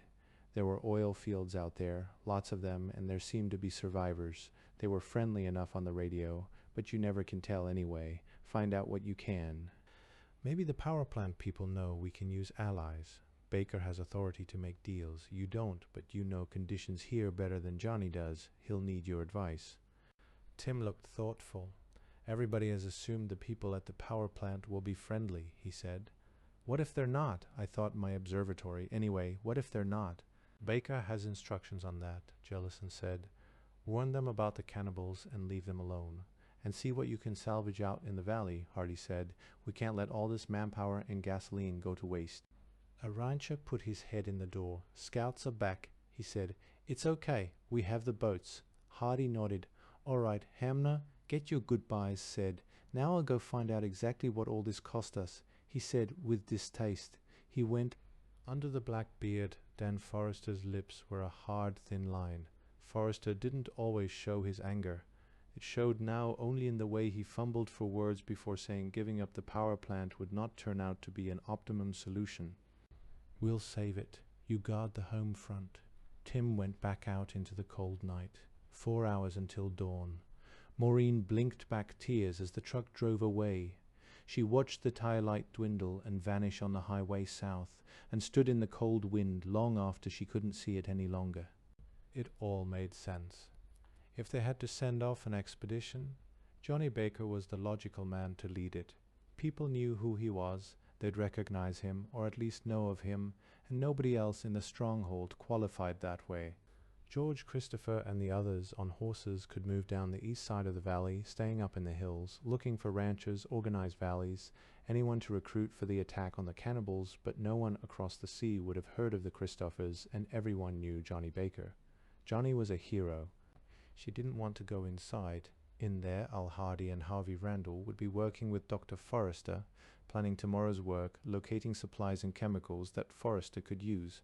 Her father might be there too. She didn't want to see Harv just then, and she didn't want to see her father. I'm a goddamn prize in a goddamn contest, she said aloud, in a goddamn fairy tale. Why doesn't anyone ever speak for the princess? She could hardly blame her father for the symmetry of it all, though she was tempted. But it was all so pat, it made so much sense. The stronghold had to have allies. People who might join to fight the cannibals were in the hills, where men could go only on foot or horseback.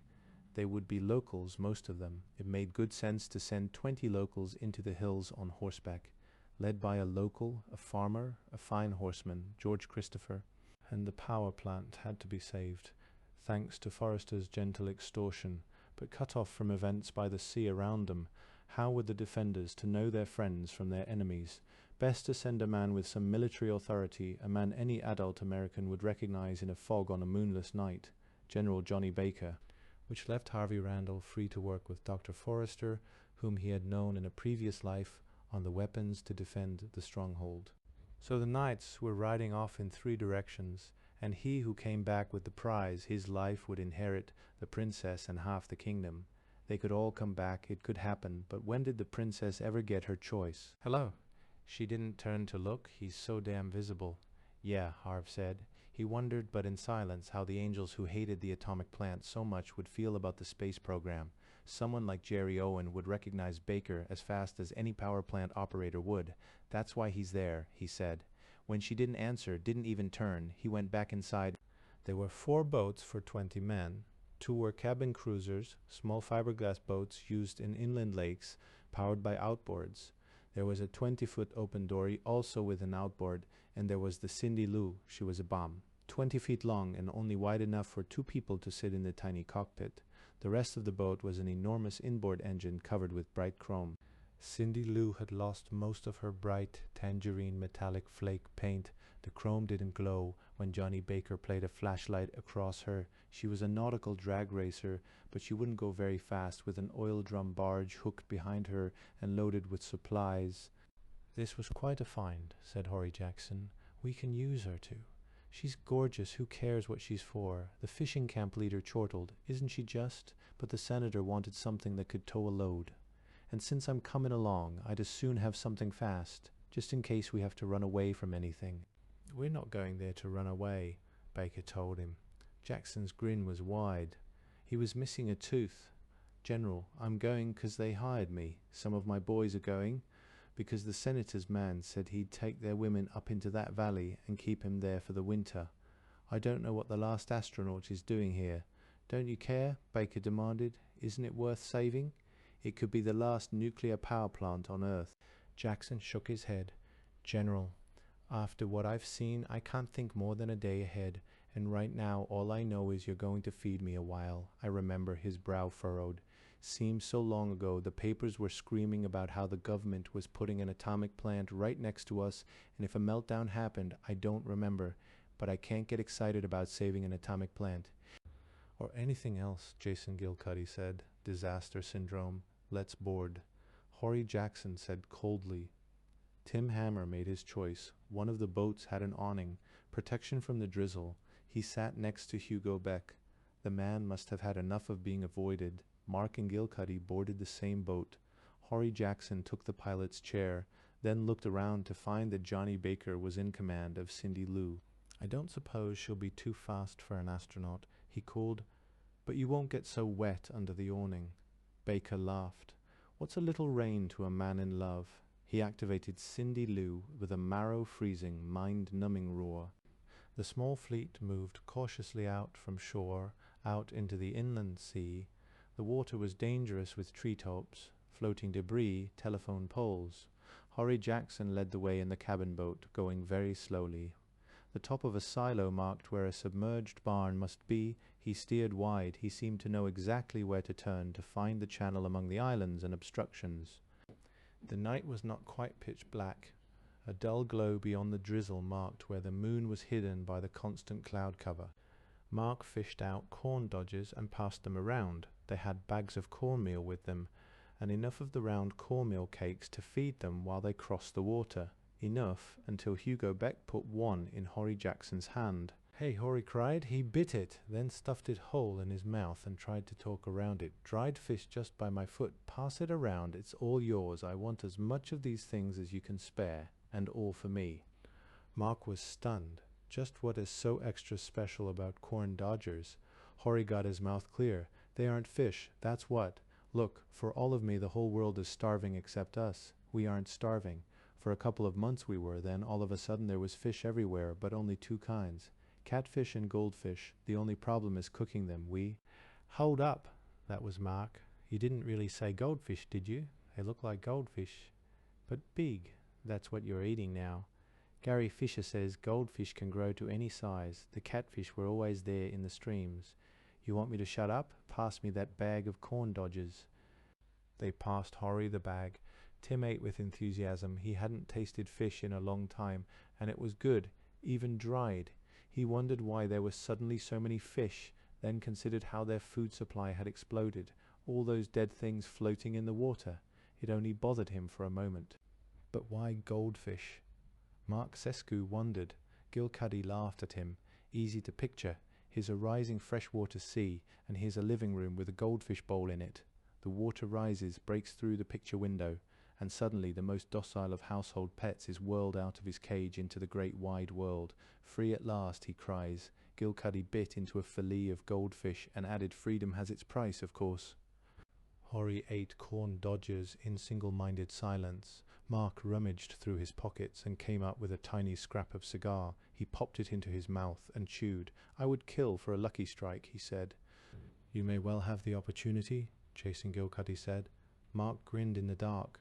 I can hope. That's why I volunteered. Really? Said Tim. Not really. Anything beats breaking rocks. Jason Gilcuddy laughed at a private thought. Let's see, he said. You'd kill for a lucky strike. I suppose you'd maim for a terratin, right? Mark roared approval and shout insults for a Carlton. Hugo Beck said. They all laughed, but it died quickly. They were still nervous around Hugo Beck. Now you know why I'm here, Mark said. But why you, Tim? Tim shook his head. It seemed like a good idea at the time. No, forget I said that. It feels like I owe somebody something. The people he'd driven past. The cops working to unearth a hospital while a tidal wave marched toward them. And Eileen's pregnant. When he didn't go on, Horry Jackson called without looking back. So I'll have children, don't you see? I'm here. Hugo Beck said without being asked, because nobody at the stronghold would look at me. I'm glad you're here, Tim said.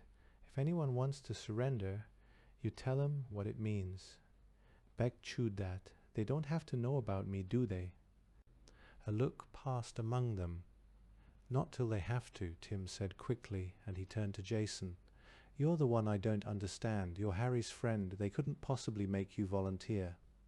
Jason chuckled. No, I'm a genuine volunteer. All right, had to. You ever read my books? He went on before any of them could answer. Full of the marvels of civilization, what great things science does for us. Now, how could I not volunteer for this crazy mission? Gilcuddy looked out at the dark night and darker water. But there's places I'd rather... Sure, Tim said, the Savoy Hotel in London, with Eileen. That's what I want, and Hugo wants the Shire back, Mark said. Number. Hugo Beck's voice was firm. No, I want civilization. When nobody stopped him, he went on eagerly. I want a hot car, and some practice talking a cop out of giving me a ticket. I want Gone with the Wind on a non-commercial channel. No interruptions. I want dinner at Montgrenier restaurant with a woman who can't spell ecology, but she's read the Kama Sutra and spotted the mistakes, Mark said. You knew Montgrenier. Gilcuddy demanded. Sure, I lived in Tarzana. You've been there. Mushroom salad, said Gilcuddy. Bouillabaisse, with a chilled Moselle, Tim said. They talked of meals they'd never eaten and now never would. And I missed most of my chances, Hugo Beck said. I had to start a goddamn commune. Fellows, let me tell you, it doesn't work. I'd never have guessed, Jason said. Hugo Beck retreated from the irony in Gilcuddy's voice, and the writer said quickly, Anyway, we carry miracles, I think. He kicked a large sack that lay in the bottom of the boat. Will this stuff work? Forrester says it will, Mark said, especially if you give it a good kick. But we don't have much with us. Hardy bargains hard. Horry Jackson looked back from his place at the wheel. Jesus, I'll say he does. I'm here. The drizzle turned grey and lighter grey. 93 million miles eastward, the sun must be placidly unaffected by the greatest disaster in written history.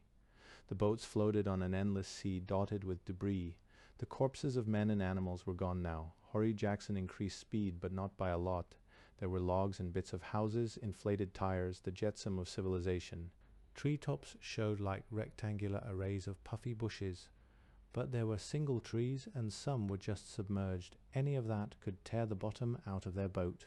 Hugo Beck called across the boat, Hey Mark, what would you do for a silver thin? Get your hand off my knee and I'll tell you. Jackson steered by compass through the gloomy dawn. There was no one else on the lake, only the small flotilla. Cindy Lou labored in the rear, a big motor with a tiny boat molded around her, roaring her frustration at the weight she must pull. Horry bellowed above the sound of his own motor. I'll come back with a boatload of fish, enough to feed everyone in that power plant. What I want in return is enough of those corn things to fill that gunny sack the fish was in. Now, it's not that big a sack. Tim Hamner peered ahead into the rain. Something ahead? At first he saw an island with rectangular shapes, jutting upward, not unusual, but as they got closer he saw that some of the shapes were cylinders and big. He looked for motion, human shapes. They had to have heard Cindy Lou's roar. Alim Nassor found Hooker and Jerry Owen in the command post. Maps were spread across the table, and Hooker was moving small cardboard units on them. A voice cut through the fabric wall to thunder in Alim's ear. For their pride is the pride of the magicians of old, who thought to force all nature to their bidding, but ours is the pride of those who trust in the Lord. Our need is not for the magician's weapons, but only for the Lord's favor. Hooker looked up in disgust. Crazy bastard, Alim shrugged.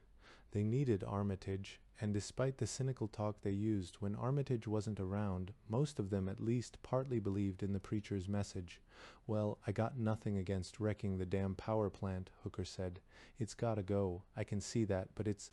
Sure, it takes a lot of industry to support something like that. Jerry Owen spoke with no idea that he was interrupting. If we have that plant, we'll want to use the electricity first because it's convenient, then because we need it, and then it's too late. Then we'll need all the other industry to keep the nuclear plant running. Industrial society all over again. And that's the end of freedom and brotherhood, because we'll need wage slavery too. I said I believe you. Just for God's sake, stop with the fucking speeches. Then what's the problem? Owen asked. Well, the plant isn't going anywhere, is it? It'll wait till we're ready. The question is when, Hooker said. Look, When we started off, all we wanted was a place to hide, like the goddamn senator has. Someplace we can defend, someplace ours. Well, we can't do that. You gave that up the first time you stewed a man. Think I don't know that, motherfucker? Hooker's voice had a tightly controlled edge to it. So now we're on a roller coaster. We can't stop. We have to keep growing. Take the whole goddamn state, maybe more. But we sure as hell can't stop now. He pointed to the map. And the Senator's Valley sits right here. We can't go north of that till we take his place. Hell, we can't even hold White River in those hills as long as the Senator's people can come raiding our territory anytime they want to. One thing we learned in Nam, you leave the enemy a place to retreat and get organized, what they call a sanctuary, and you cannot beat him. And you know what that senator is doing? Hooker ran his finger along the line of hills to the east of the San Joaquin Sea. He sent 50 men on horses up in there. They're recruiting on our flanks. Now, I don't know how many there are up in those hills, but if they all get together, they can do us trouble. So we don't give them a chance to do it. We hit the senator, and we do it now before he gets organized.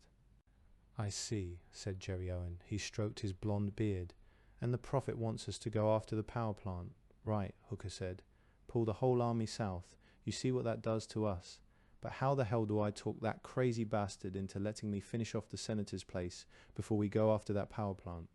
Owen looked thoughtful. Maybe you don't. You know, I don't think they'd have more than 50, 60 people in that plant, not fighting people. They could have a lot more women and kids, but they won't have much of an army. And they're on an island out there. They can't have much food, not much ammunition, no real defenses.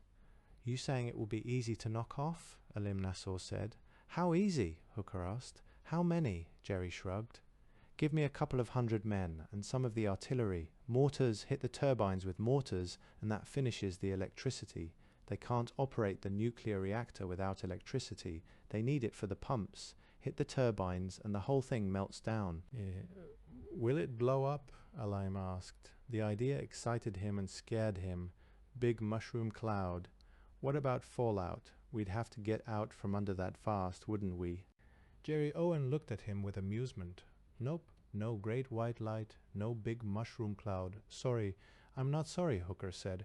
Once we get that place, can you make me some atom bombs? Number, you don't know how? Hooker showed his disappointment. Owen had been talking like he knew it all, and Owen was offended. Nobody does. Look, you can't make atom bombs out of nuclear fuel. Wrong stuff. It wasn't designed for that. Wasn't designed to blow up either. Hell, we probably won't get a real meltdown. They put safety precautions on their safety precautions. Alim said, you guys always said they weren't safe. No, of course they're not, but safe compared to what? Jerry Owen waved north toward the ruined dam and the drowned city of Bakersfield, cubistic islands rising from a filthy sea. That was a hydroelectric plant. Was that safe? People who wouldn't go near an atomic plant lived downstream from dams. So why do you hate that place? Hooker asked. Maybe we ought to save it. Goddamn it, no. Jerry Owen said. Alim shot Hooker a look. Now you've started him off again, it said. It's too much. Don't you see that? Owen demanded. Atomic power makes people think you can solve problems with technology, bigger and bigger, more quick fixes. You have the power, so you use it, and soon you need more, and then you're ripping 10 billion tons a year of coal out of the earth pollution cities, so big they rot in the center. Ghettos, don't you see? Atomic power makes it easy to live out of balance with nature for a while, until finally you can't get back in balance. The hammer gave us a chance to go back to living the way we were evolved to live, to be kind to the earth. All right, damn it, Hooker said. You take 200 men and 2 mortars and go shuck that plant. Make sure the prophet knows what you're doing. Maybe he'll shut up long enough to let me organize. Hooker stared at the map. You go play, Owen. We got to go after the real enemy. He'll ask for volunteers. Hooker thought, and he smiled. The crazies would go with Owen and leave Hooker alone for a while. The room Adolf Weigli took Tim to was beautiful. Granted that it was crowded, a massive wave of cables surged through a wall, divided, subdivided, ran in metal raceways overhead. But there were lights, electric lights. Neatly enameled green panels lined 2 walls, busy with dials and lights and switches, and clean with the dust-filtered cleanliness of an operating room. Tim asked, "What is this, the main control room?" Weigli laughed. He was chronically cheerful, free from the jumpiness of disaster syndrome, and elaborately casual about all the technology. A baby-smooth face made him look younger than he was. The stronghold men generally wore beards. No, it's a cable-spreading room, he said. But it's the only place we've got that you can sleep in. It wouldn't be smart to push any buttons. His smile was sly and partly concealed. Tim laughed, not me. He gazed euphorically at fire extinguishers and winking lights and massive cables. Everything precisely in place, all glowing in indirect lighting. Power hummed softly in his ear. Dolph said, "Drop your backpack over there. There'll be others sleeping in here too. Mind you stay out of the way? Duty operators have to get in here. Sometimes they have to work fast." His grin faded, "and there's a lot of voltage in some of those lines. Stay out of the way." "Sure," said Tim. "Tell me, Dolph, what's your job here?" Wagley seemed too young to be an engineer, but he wasn't built like one of the construction workers. "Power system apprentice," Wagley said, "which means we do everything. Got that stuff settled. Let's go. They told me to show you around and help you set up the radio." "Right, what does it mean, everything?" Wagley shrugged. "When I'm on duty, I sit in the control room and drink coffee and play cards until the duty operator decides something needs working on. Then I go do it. That could be anything at all. Get a reading on a dial, put out a fire, throw a switch, turn a valve, repair a break in a cable, anything." "So you're a robot for the engineers." "Engineers? The duty operators. They aren't engineers. They got their job doing what I do. One day I'll be an operator, if there's anything left to operate. Hell, Hobie Latham started by walking on snowshoes in the Sierra, measuring the snow to find out how much spring runoff we could expect, and he's operations manager now." They went outside into the muddy yard. The big earthen levees loomed high around them. Men worked on them, putting tip forms while others poured in concrete to reinforce the cofferdam that kept SJ&P safe. Others did incomprehensible things with forklifts. The yard was a bustle of activity, seemingly chaotic, but everyone seemed to know what he was doing. It made Tim feel curiously vulnerable to stand inside the project grounds and know that the water outside was 30 feet above them. San Joaquin Nuclear Project was a sunken island surrounded by levees thrown up by bulldozers. Pumps took care of seepage through the earthen walls. One break in the levees or a day without power to the pumps would drown them. The Dutch had lived with that knowledge all their lives, and what they feared had come to pass. Holland couldn't conceivably have survived the tidal waves following Hammerfall. "I think the best place for your radio is on one of the cooling towers," Dolph said. "But those are cut off from the plant." He climbed a board staircase to the top of the levee and pointed. Across 100 feet of water, the cooling towers loomed up, 4 of them set inside a smaller levee that had leaked badly. Their bases were partly flooded. A thick white plume rose from each of the towers, climbed into the sky, growing ghostly, finally vanishing. "They won't have any trouble finding this place," Tim said. Hey, I thought nuclear plants were non-polluting." Dolph Wagley laughed. "That's no pollution. Steam, that's all it is. Water vapor, how could it be smoke? We're not burning anything." He pointed to a narrow planked footbridge leading from the levee to the nearest tower. "That's the only way over unless we get out a boat, but I still think it's the best place for the radio." "So do I, but we can't carry the antenna on that plank." "Sure we can. You ready? Let's get the stuff." Tim gingerly climbed the slanting ladder that zigzagged up the side of the big redwood tower. Once again he was impressed with the organization at SJ&P. Wagley had gone into the yard and come back with men to carry the radio, car batteries and antenna, and they'd skipped along the narrow plank bridge with all the stuff in one trip, then gone back to work. No questions, no arguments, no protests. Maybe Hammerfall had changed more than marriage patterns. Tim remembered from the papers that SJ&P had been plagued with strikes and arguments over which union would represent whom, overtime pay, living conditions, labor troubles had delayed the station almost as long as the environmentalists who'd done their best to kill it. He reached the top of the 50-foot tower. He was about 30 feet above the level of the sea. The base of the tower was surrounded by a leaking dam, and pumps worked to keep its intakes clear. There was a strong wind into the tower at its bottom. The thing was big, over 200 feet in diameter. The deck where Tim stood was a large metal plate pierced by innumerable holes. Pumps brought water up and poured it onto the deck. Where it stood a few inches high, it trickled down into the tower and vanished. Above him, a dozen smaller cylindrical columns jutted 20 feet above the deck. Steam poured out of each one. The deck vibrated with the hum of pumps. This is a good place for the radio, Tim said. He looked doubtfully out across the San Joaquin Sea, but it's a little exposed. Wagley shrugged. We can put some sandbags up, build a shelter, and we can string a telephone line from here back to the plant. Question is, do you want the radio here? Let's find out. It took an hour to get the beam antenna set up and clamped onto one of the smaller rising Venturi columns. Tim connected the CB set to the batteries.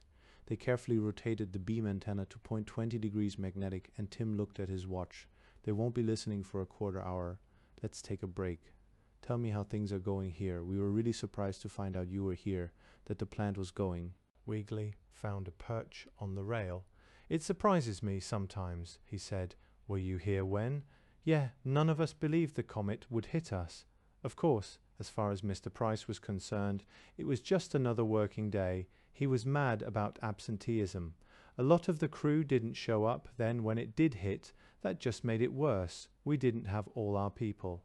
I still don't see how you could do it, Tim said. Price is a genius, Wigley said. As soon as we knew, even before the earthquake, he was getting things set for survival. He had those bulldozers out scraping up a levee before the rain hit us. He sent me and some others out into the valley to the railroad to fill up the tank trucks. Diesel fuel, gasoline, we got all we could. And there was a boxcar on the siding full of flour and beans, and Mr. Price made us get all of it. We're sure glad he did. There's not much variety, but we didn't starve. Why are you laughing? The fishermen feel the same way. Who doesn't? Can you believe you'll never taste a banana again? We could use some orange juice for that matter. We're worried about scurvy. The orange tree is extinct in California. Sometimes we can dig some tang out of a market. The longer Tim looked at that wall of earth between him and the San Joaquin Sea, the bigger it got. Doff, how could you have put that up while the valley was flooding? We couldn't have. It's a crazy story. The original idea was to put the plant over nearer to Wasco. Mr. Price wanted it up here on the ridge, because the blowdown from the cooling towers would drain better. We wouldn't have to dig the ponds as deep. The department's managers didn't like that, made the plant more visible. Oh, but it's beautiful. It's like a 1930s Amazing Stories cover. The future. That's what Mr. Price said. Anyway, they did put the plant up here on the ridge. It wasn't much of a ridge, of course, no more than a low rolling hill. The plant wasn't more than 20 feet higher than the surrounding valley.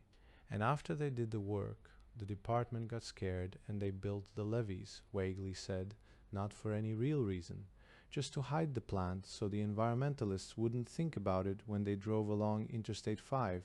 Wagley's lips tightened, and then some of the bastards who tried to kill the plant raised hell because we spent the extra money on the levee, but it came in handy. All we had to do was bulldoze up enough dirt to fill the gaps, the places where the roads and railway came in through the screening banks. And a good thing too, that water rose fast after hammerfall. I'll bet. I drove over that sea, Tim said. How's that? Tim explained. Heard any stories about Flying Dutchmen? Wigley shook his head, but we haven't had much contact with outsiders. Mayor Allen didn't think it would be a good idea. Olin, I saw him. How'd he get here? Showed up just before the water got too deep. He was in City Hall when the tidal wave came through Los Angeles. Man, has he got a story to tell anyway. He showed up the next day with 12 cops and City Hall people. You know, Los Angeles owned the plant before Hammerfall. So, Mayor Allen is the boss here. No, Mr. Price is in charge. The mayor's a guest, just like you. What does he know about power plants? Tim didn't point out that it was Wigley who'd told him the mayor was the one who discouraged outside contacts.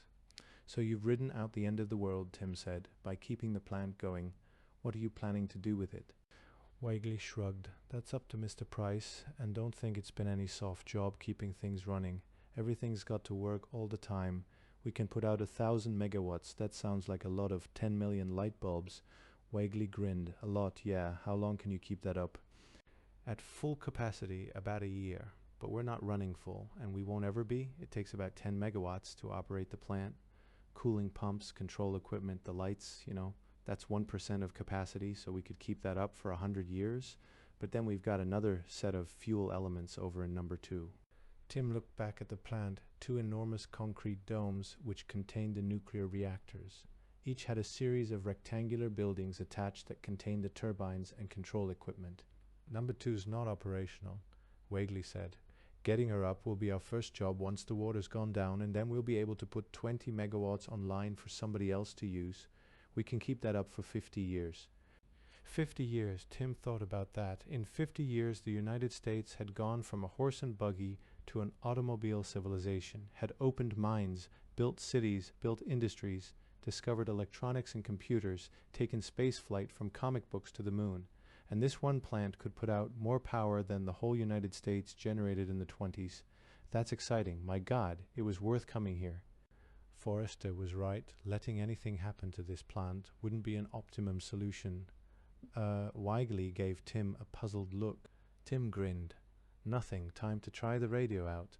To enter the conference room was like walking into the past, straight into a board of directors meeting. It was all there, the long table with comfortable chairs, pads of paper, blackboards, chalk and erasers, even wooden pointers. Tim was jolted. He wondered what Al Hardy would give for a well-equipped conference room and bulletin boards to hang maps and lists on file cabinets. There was an argument in progress. Johnny Baker waved Tim to a seat on his left. Tim whispered rapidly. The radio gave mostly static, but it worked. They had communications with the stronghold. No further news. Baker whispered thanks and turned back to listen. They looked like human scarecrows, diversely dressed, most of them armed, pale as ghosts, except for Mayor Allen and a black detective investigator. Their clothes were old, their shoes were worn. A few months ago they would have looked wildly out of place here. Now it was the room that was strange. The people were normal, except that they were so clean. Tim wriggled inside his clothes. His hand patted his smooth-shaven cheek. Clean. There was hot water for bathing, and working electric razors. The washer-dryer hadn't stopped since the Stronghold party arrived. His shirt and shorts and socks were clean and dry. Tim wriggled and tried to listen. He was hearing the same sentence over and over again. I didn't know there was going to be a goddamn army after us. Barry Price wasn't as large as the construction crew chief who confronted him, but there was no question who was in charge. Price wore khaki field clothing, bush jacket, and a shirt bulging with pens. A pocket calculator hung from his belt. An assistant with a clipboard hovered nearby. His brush haircut and precisely trimmed pencil mustache made him look almost finicky, he said. So what's changed? We were never popular. No, damn it, but a cannibal army. It wasn't heat that made the crew chief sweat inside his hard hat. Barry, we got to get out of here. There's nowhere to go nuts west side of the sea. Any place, but we can't stay here. We cannot fight a whole army. We have to, Price said. How can we let all this go down the drain? Robin, you worked as hard as anybody. We've got allies now. Some allies. 12 men. Robin Laumer leaned across the table toward Barry Price. They might have been alone in the room. Certainly nobody was interrupting. Look, everything's got to work or nothing does, right? Right, so they get one hit on the turbines, the switchyard, the cable rooms, the control rooms, and that's it. We're underwater, and nothing ever works again. I know all that, Price said, so we don't let them get one hit. Bullshit. Barry, I'm pulling out. Any of my people want to come with me, I'll take. We'll give them back, but we're borrowing your boats. Not mine, you don't, Johnny Baker said. He sat at Barry Price's left, just across the table from Mayor Allen. I did not bring boats to help evacuate this plant. Laumer seemed about to argue. Then he shrugged. So I take the boats that were already here. One of them's mine anyway. That one I keep, but we're leaving. He stalked out of the room. As he passed Tim Hamner, Tim told him, "You'll never be clean again." Laumer broke stride, then kept going. Baker asked, "Shouldn't we stop him?" "How?" Price demanded. Baker dropped it. None of them were ready to use the only way they had of stopping Laumer. So how many will go with him? I don't know. Maybe 20 or 30 of the construction crew. Maybe not so many. We worked like slaves to save this plant. I don't think any of my operating people will leave. So you can still run the plant. I'm sure of that much, said Price. Johnny turned to the mayor. How about your people, especially your cops? I doubt any will go, Bentley Allen said. We had too damned much trouble getting here. That's good, Baker said. He saw the look on the mayor's face. That they won't run. And of course you're staying, Barry. The effect on Price was disturbing. He didn't look nonchalant or proud. He looked like a man in agony. I have to stay, he said. That ticket's already been paid for. No, you wouldn't know. When that goddamn hammer hit, I could go look for somebody in Los Angeles. Or stay here and try to save the plant. I stayed. His jaw clenched. So what do we do now? I can't give you orders, Johnny said. Price shrugged. By me you can. He looked to Mayor Allen and got a nod. Far as I'm concerned, Senator Jellison is in charge of this state. Maybe he's president. Makes more sense than the others. You too? Johnny asked. How many presidents have you heard about? 5, Colorado Springs, Moose Jaw, Montana, Casper, Wyoming. Anyway, I'll take the senator. Give us all the orders you want. Johnny Baker spoke carefully. You didn't understand me. I've got orders not to give you orders. Suggestions only. Price looked uncomfortable and confused. Mayor Allen and an assistant whispered together. Then Allen said, doesn't want the obligation. Precisely, Baker said. Look, I'm on your side. We've got to keep this plant going. But I don't control the stronghold. Mayor Allen said, you may be the highest ranking. Try to give the senator orders. Me? Bullshit. Just a thought, General. All right, feudal obligations work both ways, Mayor Allen said. At least they do if the king is Senator Jellison. So he wants to limit his obligations to us. So what suggestions do you have for us, General Baker? I've given you some ways to build exotic weapons. Price nodded. We're working on them. Actually, it only took thinking of them. You know, we've worked on defenses here. Not enough, I guess. But none of us ever thought of poison gas. Incendiaries we knew about, but we didn't make enough, or enough muzzle-lower cannon, either. I've got a crew on that right now. What else? Lay in supplies. No water shortage, and you've got the power to boil it. There's dried fish coming, and you can catch more. Get set for a siege. Our information is that the New Brotherhood is serious about taking over all of California and very serious about wrecking this plant. If Alim Nasser is involved, they're serious, Mayor Allen said. Brilliant man and determined as hell, but I don't see his motive. He was never involved in any of the anti-industrial movements. Quite the opposite. We're just getting into the game, and now you say you're shutting it down. That approach. You're forgetting Armitage, Baker said. Nasser and Sergeant Hooker together probably couldn't hold this army together. Armitage can. It's Armitage who wants the plant destroyed. The mayor pondered. The Los Angeles area used to be famous for funny religions. Tim was still hoping they wouldn't have to bring Hugo in. He spoke for Hugo. If Islam was a funny religion, go ahead and laugh, Mayor. They're expanding that way. Join or get eaten. They assimilate everybody one way or the other. If the plant goes, they'll never have another one, Barry Price said. They must be crazy. Was he talking about the New Brotherhood or the Stronghold? Nobody asked. But Baker stood up suddenly. All right, we're here. With our guns and Dr. Forrester's notes. Tim, you go try on that wet suit. Maybe we can dig up some of what we need to fight with. I wish I knew how much time we've got. The policeman went up the slanting ladder, slowly, carefully, with a fat sandbag balanced on his shoulder. He was sandy-haired and square-jawed, and his uniform was wearing through. Mark followed him with another sandbag. They added the bags to the barricade atop the cooling tower. By now, Tim's radio was nearly walled. The man turned to confront Mark. He was Mark's own size and angry. We did not desert our city, he said. That wasn't what I meant. Mark resisted the urge to back up. I only said most of us. We were on duty, the policeman said. I know at least a couple of us were watching TV if we could get to one. The mayor was, I wasn't. First I knew one of the girls was yelling that the comet had hit us. I stayed at my post. Then the mayor came through collecting us. He herded us all into elevators and down to the parking garage and packed the women and some of the men into half a dozen station wagons that were already loaded with stuff. He put us cops on motorcycles for an escort and we headed for Griffith Park. Did you have any? I had no idea what was happening. Patrolman Wingate said, we got up into the hills and the mayor told us the comet had done some damage and we could ride it out here and go clean up the mess afterward. Oh boy. Did you see the tidal wave? Oh boy. Tzkesku, there just wasn't anything left to clean up. It was all foam and mist down there, and some of the buildings were still sticking up, and Johnny Kim and the mayor were yelling at each other, and I was almost next to them. But what with the thunder and lightning and the tidal wave, I couldn't hear a word. Then they got us together and headed north. The policeman stopped. Mark Zescu respected his silence. They watched 4 boats leaving with Robin Laumer and part of his construction crew. There had been a shouting match when Laumer tried to claim some of the supplies, but the men with guns, including Mark and the mayor's police, had won their point. "We went through the San Joaquin in 4 hours," the policeman said, "and let me tell you, that was tricky driving. We had the sirens, but we spent as much time off the road as on. We had to leave one of the wagons. We got here, and it was already over the hubcaps, and that dike was a solid wall. We packed stuff from the wagons on our backs over the levees in the rain. When we'd done that, Price put us to work on the levees. He worked us like donkeys. Next morning it was an ocean out there, and it was 6 hours more before I got a shower." Shower. The policeman turned to look at Mark. "What? You said it so casually. Shower.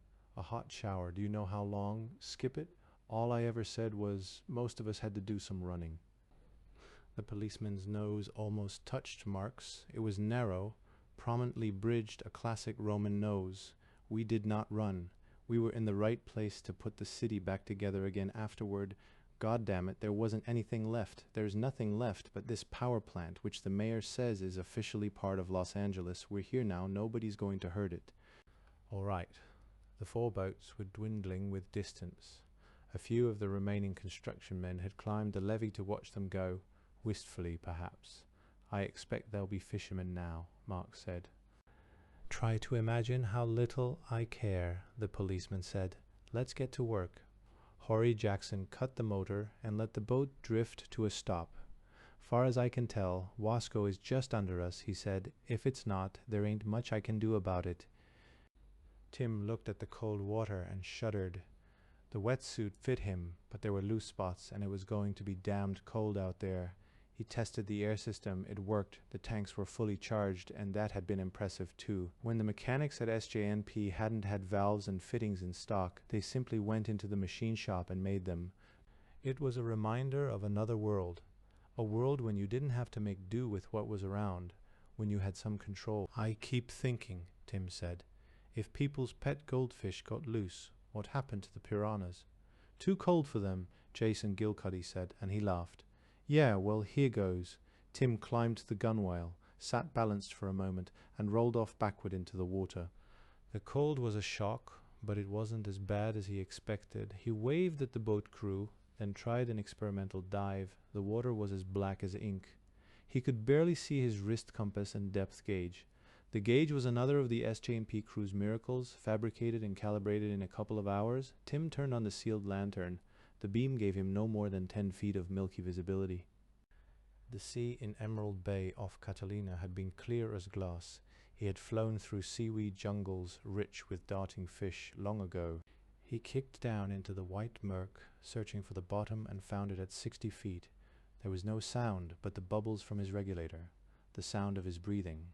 A shape loomed up in front of him, monstrous, humpbacked, a Volkswagen, he saw when he got closer. He didn't look inside. He followed the road.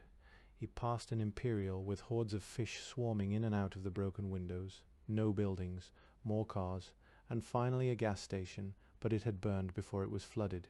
He kept going. He would be out of air soon. Finally, civilization, rectangular shadings in the murk. Visibility was too poor to let him be selective. The doors he tried were locked against the sea. He swam on until he found a smashed plate glass window. It was frighteningly dark in there, but he forced himself to enter. He was in a large room. At least it felt large.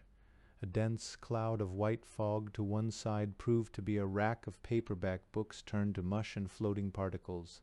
The mist followed him as he swam away. He found counters and shelves, racks and goods toppled to the floor. He coasted above the floor, finding treasure everywhere: lamps, cameras, radios, tape recorders, tensor lamps, television sets, nose drops, spray cans of paint, plastic models, tropical fish tanks, batteries, soap, scarring pads, light bulbs, canned salted peanuts. So many things, and mostly ruined. His air supply cut off abruptly. In panic he looked behind for his diving partner, then realized that despite all his training he was diving without a buddy. That was almost funny. You had to have more than one scuba outfit in the world before you could use the buddy system. He calmed himself and reached back to the air tanks, arm contorting to grasp the regulator valve and turn it to reserve. Now he had only a few moments, and he used them to scoop up objects and stuff them into the goodie bag tied to his weight belt. He left the store and surfaced. He was a long way from the boat. He waved until he had their attention and let them come to him. He was exhausted when they hauled him aboard. "Did you find any food?" Harry Jackson wanted to know. "We found some food with that scuba stuff before we ran out of air. We get back to Porterville, I can show you lots of places where there's food. You dive for it and we'll split." Tim shook his head. He felt an infinite sadness. "That was a general store," he said. "Can you find it again?" "I think so. It's right under us." Probably he could, and there would be much to salvage, but in his exhaustion he could not feel any excitement over his find. He felt only a terrible sense of loss. He turned to Jason Gilcuddy as probably the only man who could understand, if anyone could. "Anyone could walk in there and buy," Tim said. "Razor blades, Kleenex, calculators, books. Anyone could afford to buy those, and if we all work very hard for a long time, maybe a few of us will have them again." "What did you bring up?" Harry Jackson demanded. "General store." Adolf Weigley said, "Did you get any of that stuff on Forrester's list? Solvent, ammonia, any of that?" Number Tim held up the bag. When they opened it, they found a bottle of liquid soap and a kaleidoscope. They all looked at him strangely, all but Jason Gilcuddy, who put his hand on Tim's shoulders. "You're not in shape to dive again today," he said. "Give me half an hour. I'll go down again," Tim said. Harry Jackson dug further into Tim's goodie bag. Fish hooks and fishing line, a vacuum tin of pipe tobacco, the peanuts. Harry opened the tin, passed it around. Tim took a handful. They tasted like a cocktail party in progress. "Diving can do funny things to your head," he said, and knew at once that that wasn't the explanation. All the world that he had lost was down there under the water, turning to garbage. Gilcuddy said, "Here." 1 sip left. He handed Tim a bottle of Huplan whiskey sour that Tim didn't even remember stowing. 1 sip, a blast of nostalgia on the palate, and he threw the bottle far over the water, and there, sinister specks on the eastern horizon, were the boats of the New Brotherhood. "Start the motor, Horry. Start the motor quick, they'll cut us off," he said. He strained forward for details, catching his balance when the motor started up, but all he could see was a lot of little boats, and one much larger, a barge, with things on it. "They've got a gun platform, I think." Expendables. It was not their fault that no one had told them that the real function of an army is to fight, and that a soldier's destiny, which few escape, is to suffer, and if need be, to die. T.R. Fehrenbach. This kind of war. Dan Forrester looked exhausted. He sat in the wheelchair Mayor Seitz had brought up from the Valley Convalescent Home, and he was plainly fighting off sleep. He was padded against the cold, a blanket, a windbreaker with hood, flannel shirt, and 2 sweaters, one of which was 3 sizes too big. That one he wore backward. A .22 bullet would not have reached his skin. The dairy barn was unheated. Outside, the wind howled at 25 miles an hour with gusts at twice that. It blew thin flurries of snow and sleet. The swaying gasoline lantern threw out a bright ring of light, leaving shadows of lunar blackness in the contours of the concrete barn. 3 men and 2 women took turns rotating the cement mixer by hand, while others shoveled powders into it. 2 of red, 1 of aluminum powder, while the dry cement mixer turned. When the powders were well mixed, others took them out and put them in cans and jars, then cast plaster of Paris around them. Maureen Jellison came in and shook the snow from her hair. She watched from the door for a moment, then went to Forrester's wheelchair. He didn't see her, and she shook his shoulder. "Dan, Dr. Forrester?" He looked up with glazed eyes. "Yes? Do you need anything? Coffee? Tea?" He thought that through slowly. "Number, I don't drink coffee or tea. Something with sugar in it, a Coke, or just sugar water. Hot sugar water." "Are you sure?" "Yes, please." "What I need," he thought, "is fresh insulin. There's nobody here who knows how to prepare that. If they ever give me the time, I can do it myself. But first thing is to bring the benefits of civilization back to the stronghold." "What, I might have known I'd walk into a war," he told Maureen. "I was looking for the haves. The have-nots were bound to be somewhere around." "I'll bring tea," Maureen said. She went to the men turning the cement mixer. "Harvey, Dad wants you up at the house." "Right," Harvey Randall said. "Brad, you stay with Dr. Forrester and make sure." "I know," Brad Wagoner said. "I think he should get some sleep. I can't." Forrester was far enough away that they didn't think he could hear them, and he looked like death warmed over anyway. "The dead don't hear. I have to get to the other barn now." He started to get up. "Damn it, stay in that chair." Wagoner shouted, "I'll wheel you over." Harvey followed Maureen out of the barn. He zipped up all his clothes against the wind, and they walked on in silence for a moment. Presently he caught up to her. "I don't suppose there's anything to talk about," he said. She shook her head. "You're really in love with him?" She turned and her expression was strange. "I don't know. I think Dad wants me to be." "Wouldn't that turn you off? Breeding for politics? It's Johnny's rank Dad wants. I think he believes in Colorado Springs." Oddly phrased. "Well, it certainly would be convenient." "It would, wouldn't it? Harv, Johnny and I were sleeping together before you ever met me, and not because I was ordered to, either." Yeah, he smiled suddenly, and she saw and wondered. But he wasn't going to mention George Christopher's tirade. "Number, have I got a chance? Don't ask me now. Wait till Johnny gets back. Wait till it's all over." Over? When is that? He pushed the thought away. Despair would be too easy. First Hammerfall and Loretta dead. The drive through nightmare, with Harv Randall curled around his wounded ego, a dead weight in the passenger seat. The fight to be ready for winter, for Fimble winter. The glaciers had been here once. Every damn boulder in that damn wall was a reminder. Harv tasted the urge to howl at the heavens. Isn't that enough? Wasn't it enough without cannibals? War gases? Thermit. "You didn't say no," he said.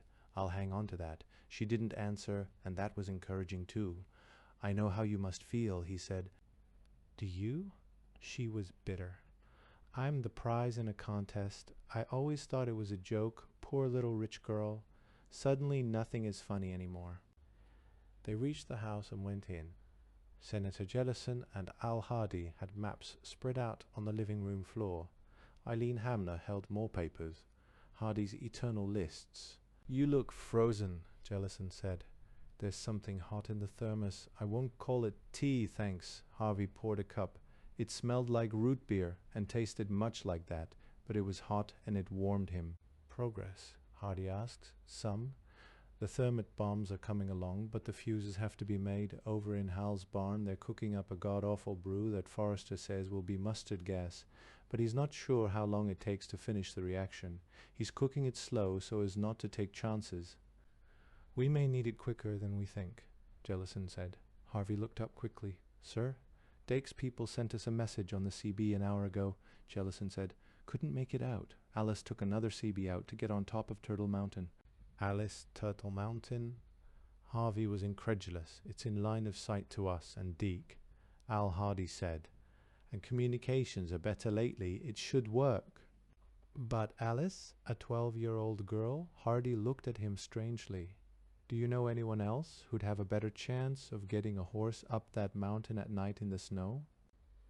Harvey started to say that of course he did, but then he thought better of it.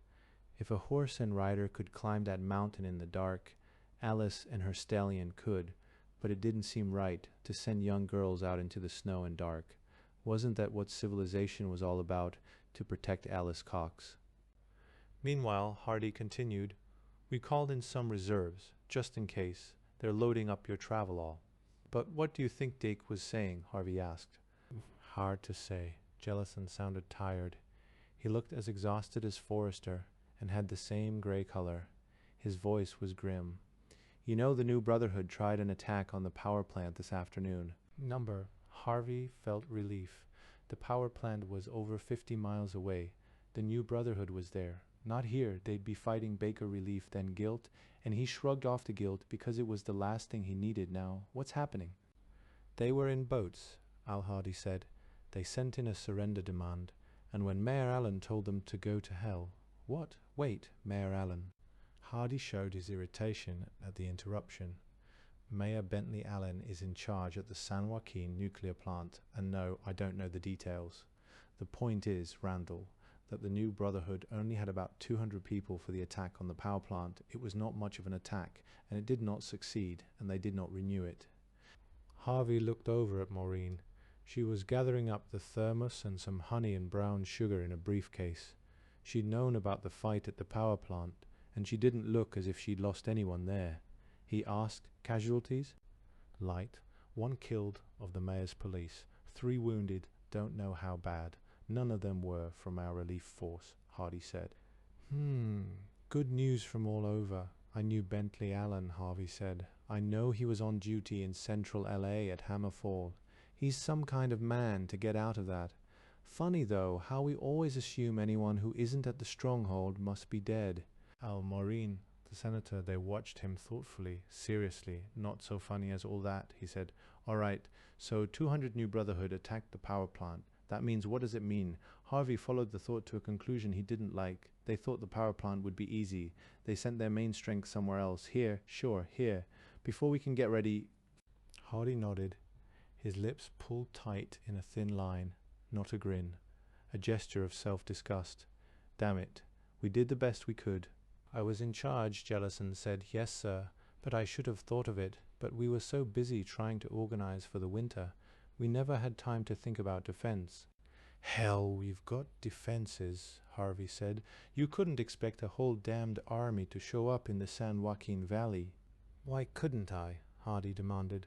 I should have. The point is, I didn't, and now we all have to pay for my mistakes. Look, Harvey said, if you hadn't got us all working on food, there'd be nothing here to fight for. You don't have to. The CB set beside Eileen came alive. Alice Cox's voice came through clearly, high-pitched, young and afraid, but every word intelligible. Senator, this is Alice. Go ahead, Alice, Eileen said into the mic. Mr. Wilson reports they are under heavy attack, Alice Cox said. There are a lot of them, hundreds. Mr. Wilson says over 500. Mr. Wilson says he can't hold them. He's sending his people out now, and he wants instructions. Holy shit, Harvey Randall said. Tell her we'll have orders for them in 5 minutes, Senator Jellison said. Eileen nodded. Alice, can they wait 5 minutes? I think so. I'll tell Mr. Wilson. You don't sound surprised, Harvey said. You knew already. Al Hardy turned away. Senator Jellison spoke carefully. Surprised? Number, I had hoped the New Brotherhood would wait until their deadline ran out, but I am not surprised that they did not. So what do we do now? Harvey asked. Al Hardy bent down to the maps. We've been doing it since we got their ultimatum. I've had everybody we could spare from Forrester's work digging in up on these ridges. He pointed to penciled lines on the map. Chief Hartman and his people have been working up there 2 days straight. George Christopher isn't due back for 3 days. We hope he'll have reinforcements, but we can't count on it. Hartman's people are exhausted, and they are nowhere near through digging in. I gather that Forrester's superweapons are not complete. Number, he expected another week, Harvey said. Which we don't have, Jellison muttered. Al Hardy nodded. Harvey, you've been working all day, but not outside digging the way Hartman's people have been, and someone must go by us sometime. Harvey had been expecting that. You mean me? He saw that Maureen had paused, briefcase full of sassafras and honey in her hand. She closed the door without going out and stood at the door looking back into the room. It's time I earned my keep, Harvey said. That's about the size of it, Jellison said. He glanced at Maureen. Was that stuff important? She nodded. You'll get to talk to him before he goes. He's got an hour or so, Jellison said. Thank you. She opened the door. Be careful, Harvey. Please. Then she was gone. I've got some troops for you, Al Hardy said crisply. Now that the decision was made, he was all business again. Harvey thought he'd liked him better when he was sounding worried. Not the best people we have, kids, I'm afraid. Expendables, Harvey Randall said. He kept his voice flat. If need be, Al Hardy said. The worst of it, Harvey thought, is that it makes sense. You don't put your best people out to buy time. You keep your best troops to dig in, and you send out what you can spare. Hardy can spare me, so can the stronghold. We don't expect miracles, Senator Jellison said. But it's important, sure, Harvey said. We want you to take the Traveloil, Hardy said. We put your CB back into it. Take the Traveloil and a truckload of gear and go buy us some time. Days if you can, but hours anyway. As the senator said, we don't expect miracles. Dake's people will make a fighting withdrawal. They'll blow bridges and burn what they can on the way out. You go meet them, take chainsaws and dynamite and the winch on that Traveloil and make a mess out of the road. Put them on foot, Jellison said. Get the New Brotherhood on foot. Ruin those roads that buys us a day, maybe more right there. And how long do I stay out? Harvey asked. He was having trouble with his breathing and hiding it. You need time to psych yourself up, he thought, that or zero time to get scared. Jellison laughed. I can't order you to go sit there until they kill you. Maybe I would if I thought you'd do it. Never mind. Just let Deke's people get past you, then come home and take as long getting here as you can. Unless you've got a better idea. Harvey shook his head. He'd already tried to think of a better idea. "You'll do it," Hardy barked the question, as if trying to catch Harvey in a lie. It was irritating as hell, and Harvey barked back. "Yeah, good man," Hardy said. "Eileen, have the message relayed to D-Key. Operation Scorched Earth is on." Task Force Randall, a dozen boys, the oldest 17, 2 teenage girls, Harvey Randall and Marie Vance. "What the hell are you doing here?" Harvey demanded. She shrugged. They don't need a cook just now. She was dressed for hiking, boots, hat with earmuffs, and several layers of clothing topped by a jacket that was all pockets. She carried a scope-sighted rifle. "I've done some varmint hunting. I can drive. You know that." Harvey looked at the rest of his command and tried not to show dismay. He knew only a few of them. Tommy Tallifson, 17, would be his other leader. He couldn't imagine what Marie's status would be. "Tommy, you drive the pickup." "Okay, Mr. Randall, Barbara Ann will come with me, if that's all right." He indicated a girl who didn't look more than 15. "It's all right," Harvey said. "Okay, everybody get in." He went back up onto the porch. "Jesus, Al, they're just kids." Hardy looked at him, mildly disappointed, mildly disgusted. "You're messing up my patterns," or "don't make waves. They're what we've got. Look, they're farm kids. They know how to shoot, and most of them have worked with dynamite before. They know these hills pretty well too. Don't put them down." Harvey shook his head and said, "Hardy, they'll die just as dead if the new brotherhood breaks through. Marie too, you too, me too. Hell, you're not going out to fight." "Not with just 4 guns. We're not. These are the guns we can spare. These are the people we can spare. Just get out there and work. You're wasting time." Harvey nodded and turned away.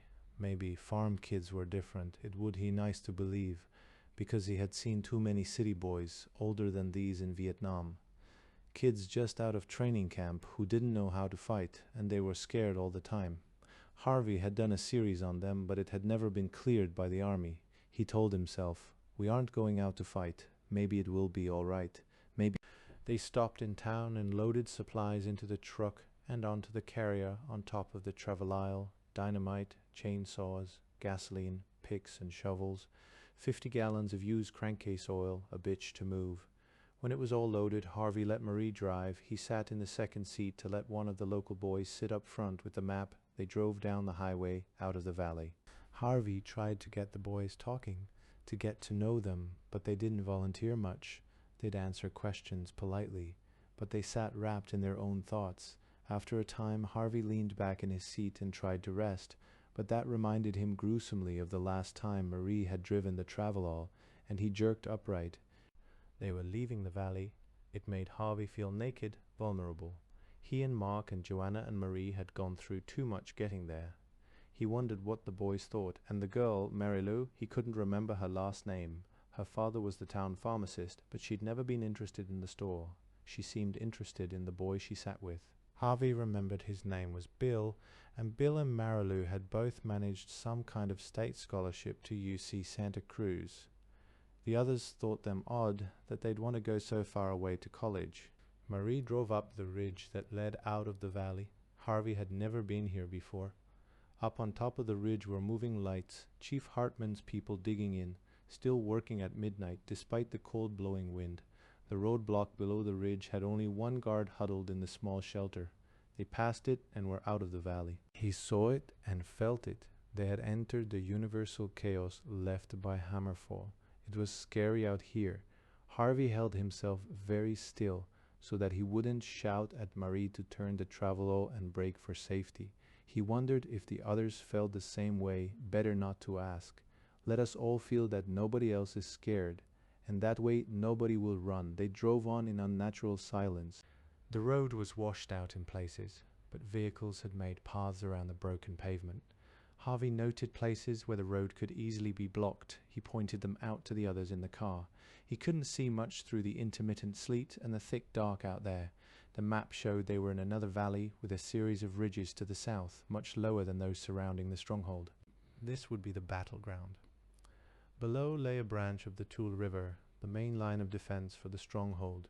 Beyond was territory Hardy wouldn't even attempt to hold in a few days, perhaps only hours. The valley they were now driving through would be a killing ground, a place of battle. Harvey tried to imagine it. Noise, incessant noise, the stutter of machine guns, a crackle of rifle fire, dynamite bombs, mortars, and through it all the screams of the wounded and dying. There wouldn't be any helicopters and field hospitals here. In Vietnam, the wounded were often in hospitals faster than they'd have been if they'd been civilians at home in an auto accident. Here they'd have to take their chances. Not they, me, Harvey thought. Who was it that said a rational army would run away? Somebody, but run to where? The Sierra. Run to Gordy and Andy. Go find your son. A man's duty is to his children. Stop it. Act like a man, he told himself. Does acting like a man mean to sit calmly while they drive you where you'll be killed? Yes, sometimes, this time, think about something else. Maureen, have I got a chance? That wasn't a satisfying line of thought either. He wondered why he was so concerned about Maureen. He hardly knew her. They'd spent an afternoon together here a lifetime ago, and then they'd made love, and 3 times since furtively, not much to build a life around. Was he interested in her because she was a promise of safety, power, influence? He didn't think so. He was certain there was more, but objectively he couldn't find reasons. Fidelity to the woman he'd had an adulterous relationship with, in a way a kind of fidelity to Loretta that wasn't getting him anywhere. There were a few lights visible through the gloom, farmhouses in the battleground, places not abandoned yet. They weren't Harvey's concern. Their occupants were supposed to know already. They drove on in silence until they came to the south fork of the Tule River. They crossed it, and now there was no turning back. They were beyond the stronghold's defenses, beyond any help. Harvey felt the tension in the car and felt strangely comforted by it. Everyone was afraid, but they weren't saying it. They turned south and went over a ridge to the valley beyond. The ground seemed even and smooth on both sides of the road. Harvey stopped and planted homemade mines, jars of nails and broken glass over dynamite and percussion caps. Shotgun shells pointed upward and buried just above a board pierced by a nail. Marie watched, puzzled. "How will you get them to walk out here?" she asked. "That's what the oil is for." They wrestled the drum of crankcase oil to the side of the road. "We shoot holes in that when we get past. When the oil's on the road, nobody can walk on it, drive on it, anything." The route beyond was ridge valley, with the road curving to cross low spots in the ridges. It was rippling landscape, a land with waves in it. 10 miles beyond the stronghold they passed the first of Deke Wilson's trucks. It was filled with women and children and wounded men, household possessions and supplies. There were baskets tied to the top and sides of the truck bed, filled with goods, pots and pans, useless furniture, precious food and fertilizer, priceless ammunition. The truck bed was covered by a tarpaulin, and more people were huddled under it, along with more goods, bedding and blankets. A bird cage, but no bird. Pathetic possessions, but everything these people had. A few miles on there were more trucks, then 2 cars. The driver of the last didn't know whether any others would get out. They crossed a broad stream, and Harvey stopped and planted dynamite, leaving the fuses marked with rocks so that any of his party could find them to blow the bridge. There was a faint tinge of grey-red in the east when they reached the top of the last ridge before the low rolling hills where Deke Wilson's farm band lived. They approached it carefully, concerned that the new brotherhood might have got past Deke's people and come to secure the road, but no one challenged them. They stopped the travel to listen. The infrequent popping of gunshots came from far away. "All right," Harvey said. "Let's get to work." They cut trees and built a maze on the road, a system of fallen trees that a truck could get through, but only slowly by stopping to back up and turn carefully. They made dynamite bombs and put them at convenient places to throw down onto the road. Then Harvey sent half his troops out to the sides, the others down the hill. They cut trees part way through so that they would fall easily. The others ranged out to both sides, and Harvey could hear the growl of the chainsaws and sometimes the sharp whomp of half a stick of dynamite. The grey became a red smear behind the high Sierra when the work parties returned. A couple more trees cut, and 1 charge set off, and that road's blocked for hours, Bill reported. "This won't be so hard." "I think we should do it now," someone said. Bill looked around, then back at Randall. "Shouldn't we wait for Mr. Wilson's truck?" "Yes, wait," Marie said. "It would be awful if we stopped our own people from getting through." "Sure," Harvey said. "The maze will stop the Brotherhood if they get here first. Let's take a break." "The shooting is getting closer," one of the boys said. Harvey nodded. I think so, hard to tell. It's officially dawn, Marie said. Muslim definition. When you can tell a white thread from a black one, it's in the Quran. She listened for a moment. There's something coming. I hear a truck. Harvey took out a whistle and sounded it. He shouted to the boys nearest him to spread out and get off the road. They waited while the truck noises got louder and louder. It came around the bend, and there was a screech of brakes as it stopped just short of the first tree. It was a large truck, still only an indistinct object in the gray light. "Who's there?" Harvey shouted. "Who are you? Get out of the truck. Show yourself." Someone leaped out of the truck bed and stood on the road. "We're Dick Wilson's people," he shouted. "Who's there?" "We're from the stronghold." Harvey started toward the truck. One of the boys was much closer. He stepped up to the cab and looked in. Then he backed up fast. "It's not," he never finished. There were pistol shots, and the boy was down. Something smashed Harvey in the left shoulder, a hard blow that knocked him backward. There was more shooting. People were jumping out of the truck. Marie Vance fired first.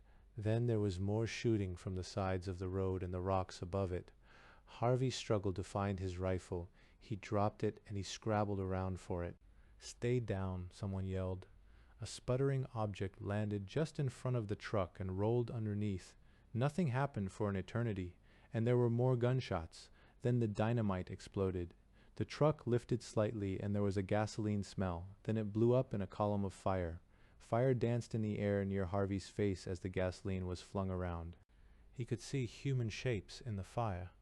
Men and women screamed and moved in dancing flame. There were more shots. Stop shooting.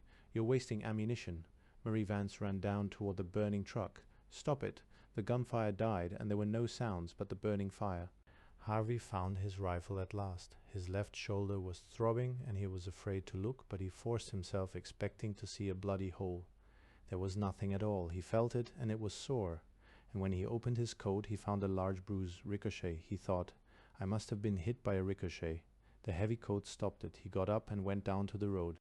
The girl, Mary Lou, was trying to get closer to the fire, and two boys held her back. She wasn't saying anything, just struggling with him, staring at the burning truck and the bodies near it. "He was dead when he hit the ground," one of the boys shouted. "Dead, damn it, you can't do anything." They seemed dazed now as they stared at the bodies in the fire. "Who?" Harvey asked. He pointed at the dead boy near the truck cab. The boy lay on his face. His back was on fire. "Bill Dummery," Tommy Tollefson said. "Shouldn't we? What do we do, Mr. Randall?" "Do you know where Bill planted the charges downhill?" "Yes." "Show me. Let's go light them." They moved down the hill. Visibility was increasing fast, 100 yards, 200. They found a rock that overhung the road. Tommy pointed as Harvey bent down to light the fuse. Tommy grabbed his shoulder. "Another truck coming," he said. "Oh, shit." Harvey reached for the fuse again. Tommy said nothing. Finally, Harvey stood. "It'll be light before they get up here. You go on back up the hill and alert the troops. They can't get past that burning truck anyway. Don't get close to it until you know who it is." "All right." Harvey waited, cursing himself. D.K. Wilson, the New Brotherhood. Bill Dummery, with a scholarship to Santa Cruz, and a girl named Marilou. My fault. The truck came on up the hill. It was loaded with people. No household goods at all. In a car-top carrier on top of the cab, two children in bulky raincoats hunkered down against the wind. As the truck got closer, Harvey recognized the man standing in the bed next to the cab. He was one of the farmers who had come with Wilson to the stronghold. Something vinged. The people in the truck were all women and children and men patched with bloody bandages. Some lay in the truck bed, not moving as the overloaded vehicle ground its gears and crawled uphill. Harvey let it pass him, then lit the fuse. He followed behind it. He could walk almost as fast as it could go. The dynamite went off behind him, but the boulder didn't roll onto the road. The truck stopped at the log maze. There was no question about who was in this truck. The boys came out of cover. Vinge jumped down. He looked exhausted, but showed no obvious wounds or bandages. "You weren't supposed to block the goddamn road until we got through," he shouted. "Fuck yourself," Harvey screamed in rage. He fought for self-control. The truck was filled with wounded and with women and children, and all of them looked half dead from exhaustion. Harvey shook his head in pity and resentment, then called to Marie Vance. "Get the travelall. We'll have to use the winch to clear a way for them." It took half an hour to saw through two logs and snake them out of the way so the truck could get through. While they worked, Harvey sent Tommy Tellefsen down to try again with the boulder. At the rate they were using the stuff, they'd run out of dynamite right here, with miles of road still to block. This time the boulder rolled. It formed a formidable obstacle with no easy way around it. Others with chainsaws dropped more trees on the road. "All clear," one of the boys called. "You can roll." Vinge went up to the truck cab. There were 4 people crammed into it. The driver was a teenage boy, 14 or so, barely big enough to reach the controls. "Take care of your mother," the farmer shouted. "Yes, sir," the boy answered. "Get moving," the farmer said, and he shook his head. "Get moving. Goodbye, Dad." The truck crawled away. The farmer came back to Harvey Randall. "Name's Jacob Vinge," he said. "Let's get to work. There won't be any more coming out of our area." The fighting sounded much closer. Harvey could see across the hills and out to the San Joaquin Sea. There were columns of smoke to mark the burning farmhouses, and a continuous popcorn crackle of small arms fire. It was strange to know that men and women were fighting and dying not a mile away, and yet see nothing. Then one of the boys called, "There's somebody running." They spilled over the top of the hill, half a mile off. They ran haltingly, not in any order, and few carried weapons or anything else. Running in terror, Harvey thought, not a fighting withdrawal. Run away. They flowed down into the valley and on toward the hill held by Task Force Randall. A pickup truck came over the top of the next ridge. It stopped and men jumped out. Harvey was startled to see more men on foot to each side. They'd come over so carefully that he hadn't noticed them. They gestured to the people in the pickup, and someone in the back of the truck stood up and leaned on the cab. He held binoculars to his eyes. They swept over the men fleeing uphill toward Harvey, paused only a moment there, then swept up along the road, examining each of Harvey's roadblocks with care. The enemy had a face now, and the enemy knew Harvey Randall's face. So be it. In less than 5 minutes the valley and ridge beyond swarmed with armed men. They walked carefully. They were spread out half a mile to each side. They advanced toward Harvey. The fugitives staggered uphill to Harvey's men and trucks and past them. They breathed like terminal pneumonia cases. They held no weapons, and their eyes were blind with terror. "Stop," Harvey shouted. "Stand and fight. Help us." They staggered on without seeming to hear. One of Harvey's boys stood up, looked back at the grimly advancing skirmish line below, then ran to join the fugitives. Harvey screamed at him, but the boy kept running. "Lucky the others stayed," Jacob Vinge said. I'd like to run too." "So would I." This wasn't going according to plan. The new Brotherhood wasn't coming up the ridge to clear the road. Instead, they were fanning out to each side, and Harvey didn't have nearly enough troops to hold the ridgeline. He'd hoped to delay them longer, but there was no chance. If they didn't get out fast, they'd be cut off, and were going to. He lifted his whistle and blew loudly. The advance below broke into a run even as he did. Harvey waved his command into their truck and the travelall. Jacob Vinge took Bill's place. Harvey sent the truck out, then hesitated. "We ought to try. Come on, a few rounds."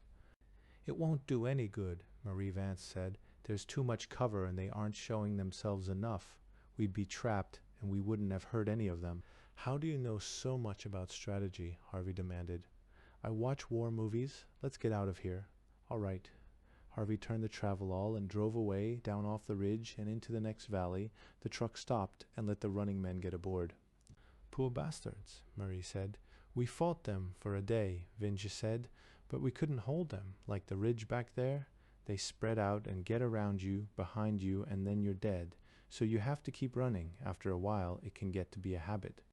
Sure, habit or not, Harvey thought. They had run like rabbits, not like men. The road led down to a stream swollen with the rain of hammerfall. The low parts of the valley were deep mud.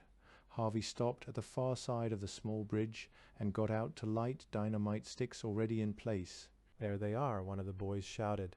Harvey looked up on the ridge. 100 and more armed enemies boiled over the top and came down the hill at a dead run. There was a staccato chatter and a rustle in the grass not far from Harvey. "Get it done," Jacob Vinge shouted. "They're shooting at us."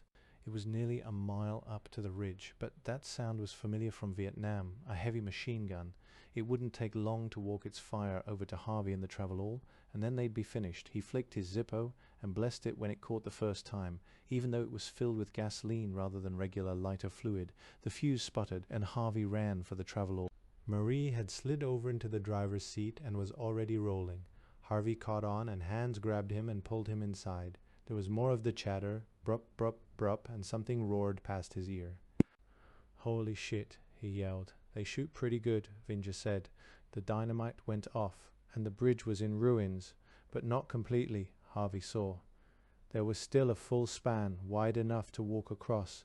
It wasn't going to take long to repair, but he sure wasn't going back. They drove up to the top of the next ridge and got out, looking for more trees to drop, boulders to dynamite into the road, anything. The new Brotherhood troops came on into the valley, some on foot, a dozen on motorcycles. They reached the ruined bridge and stopped, then a few swam and waded across and came on. Others spread along the banks and found new crossings. In 5 minutes 100 had crossed, and they walked on steadily toward Harvey's work crews. "Jesus, it's like watching the tide come in," Harvey said. Jacob Vinge didn't say anything. He kept on digging under a boulder to make a hole for the dynamite. Just above them a tree crashed across the road, and the boys moved to another. There were motors in the valley ahead. 2 motorcycles gingerly drove across the narrow remains of the bridge. Extra riders got on and the bikes gunned forward toward Harvey's position. Marie Vance unslung her rifle and worked the sling around her left arm. "Go on digging," she called. She took a sitting position and rested the rifle on a large rock, then squinted through the telescopic sights. She waited until the bikes were about 1/4 of a mile away before she fired. Nothing happened. She worked the bolt and aimed again, fired. At the 3rd shot, the lead motorcycle wobbled and swerved into the ditch at the side of the road. One of the riders got up. Marie aimed again, but the other bike moved off the road and the riders scrambled for cover. They waited for the advancing skirmish line. That came steadily closer, and Marie changed her aim point, firing to slow the Again, the center of the line slowed, while more attackers spread to each side, fanning out well beyond any point Harvey could defend. "Get finished," Harvey shouted. "We have to get out of here." No one argued with that. Vinge put 2 sticks of dynamite into the hole beneath the boulder and tamped mud in on top of it. "Look," Barbara Ann, Tommy Tellefson's partner, shouted in horror. She pointed at the opposite ridge where they'd spent the dawn hours putting barriers on the road. A truck appeared at the top of the ridge. It went over and came down the road, and another followed. Then another. When the trucks reached the downed bridge, men jumped out with timbers and steel plates. More trucks came over the ridge. Harvey looked at his watch. They had delayed the enemy trucks by precisely 38 minutes. "Valley of Death, Lordy, Lordy, won't you listen to me?" The colonel said stand. "But it ain't gonna be, 'cause we're bugging out. Yes, we're moving on, the bug out boogie, a forbidden ballad of the U.S. Army." The pattern was always the same. No matter what obstructions Harvey's group put into the road, the new Brotherhood army was delayed for no longer than it took to put them up.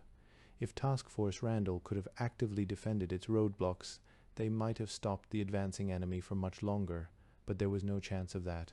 The new Brotherhood used its trucks to bring troops as far forward as possible. Their skirmishers then spread out to both flanks and advanced, threatening to cut Harvey off, and once again Harvey had to retreat. The enemy developed a new tactic as well. They mounted heavy machine guns in one of their trucks and brought that forward to fire on Harvey's workers from well out of rifle range. It kept Harvey from doing a proper job of ruining the road, and he couldn't even shoot back. The enemy were faceless ghosts who couldn't be harmed, and Harvey couldn't stop them. Their infantry continued to advance, avoiding Harvey's defenders, trying always to get around and behind. It was battle at long range with few casualties, but the new Brotherhood's advance was relentless. By mid-afternoon they had come 12 miles toward the stronghold. Work and running was becoming a habit. 12 times Harvey wanted to keep going, to drive for the stronghold and the devil with the roadblocks. His mind found 12 excuses for running. "It's like nothing can stop them," Tommy Tellefson screamed. They had halted at another ridgeline. The maps said the valley below, where the new Brotherhood was busily removing trees, filling in holes, repairing the road quicker than Harvey had been able to destroy it. was called Hungry Hollow. The name seemed appropriate. "We've got to try," said Harvey. Tollefson looked doubtful. Harvey knew what he was thinking. They were all exhausted. They'd lost 5 of Task Force Randall, 1 shot dead as he worked with a chainsaw.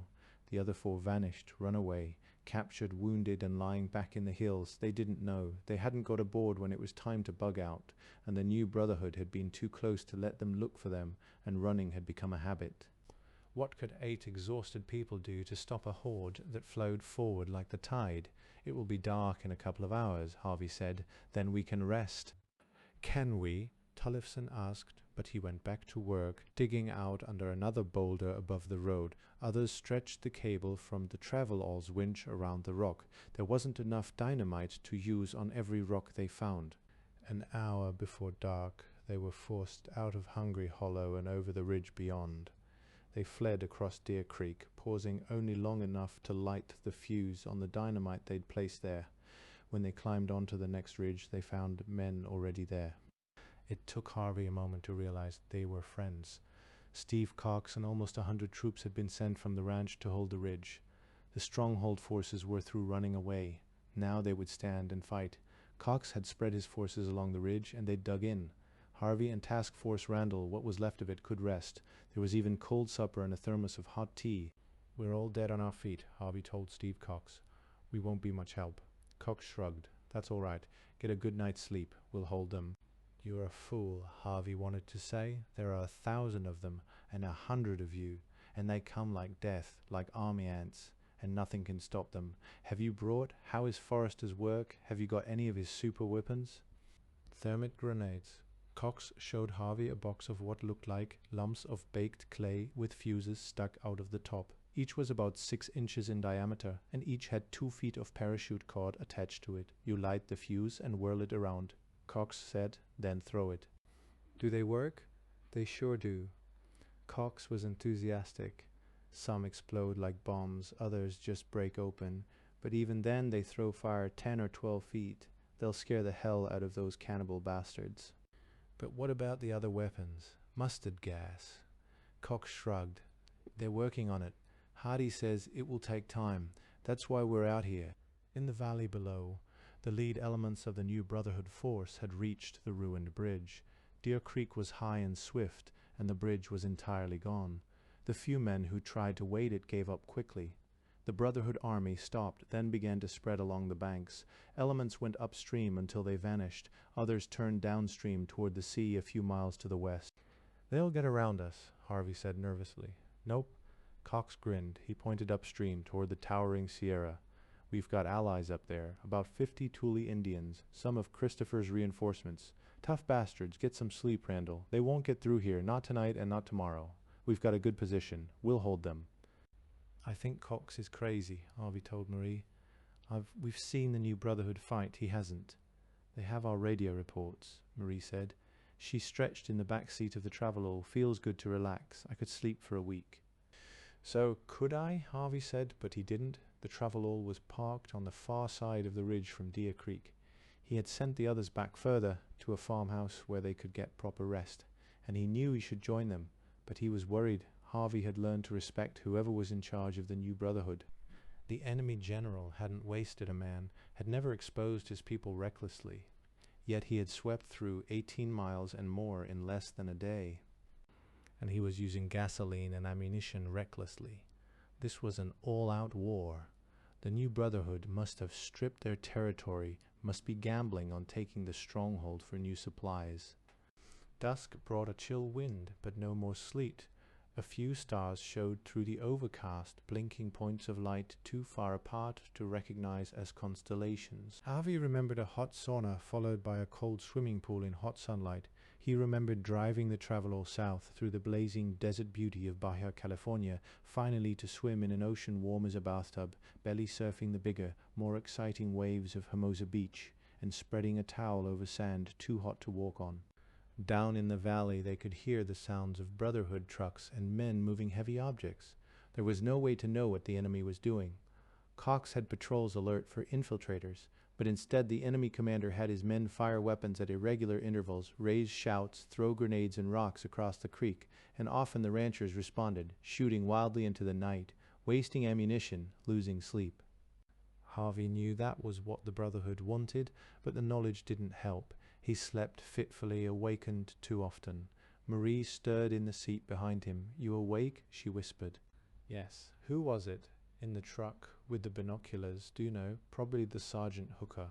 "Why? Put a name on him, and he's less frightening. Do you think we can win? Is Hardy smart enough?" "Sure," Harvey said. "They keep coming. Like a machine, a huge grinding machine." Harvey sat up. Somewhere a grenade went off, and Cox shouted not to waste ammunition. "That's a frightening image. Fortunately, it's not the right one," Harvey said. "It's not a meat grinder. It's one of those kinetic structures where the artist invites a horde of newsmen to stand around and drink and watch while the machine tears itself to pieces." Her laugh sounded forced. "Nice imagery, Harv. Hell, I made a living off imagery before I took up breaking rocks and ruining roads. I used to think of battles as a chess game, but they're not. It's like those sculptures. The commander puts together this huge sculpture, knowing that the pieces will grind each other up, and he doesn't control them all. Half of them are controlled by an art critic who hates him. And each one tries to see that he has pieces left when it's over.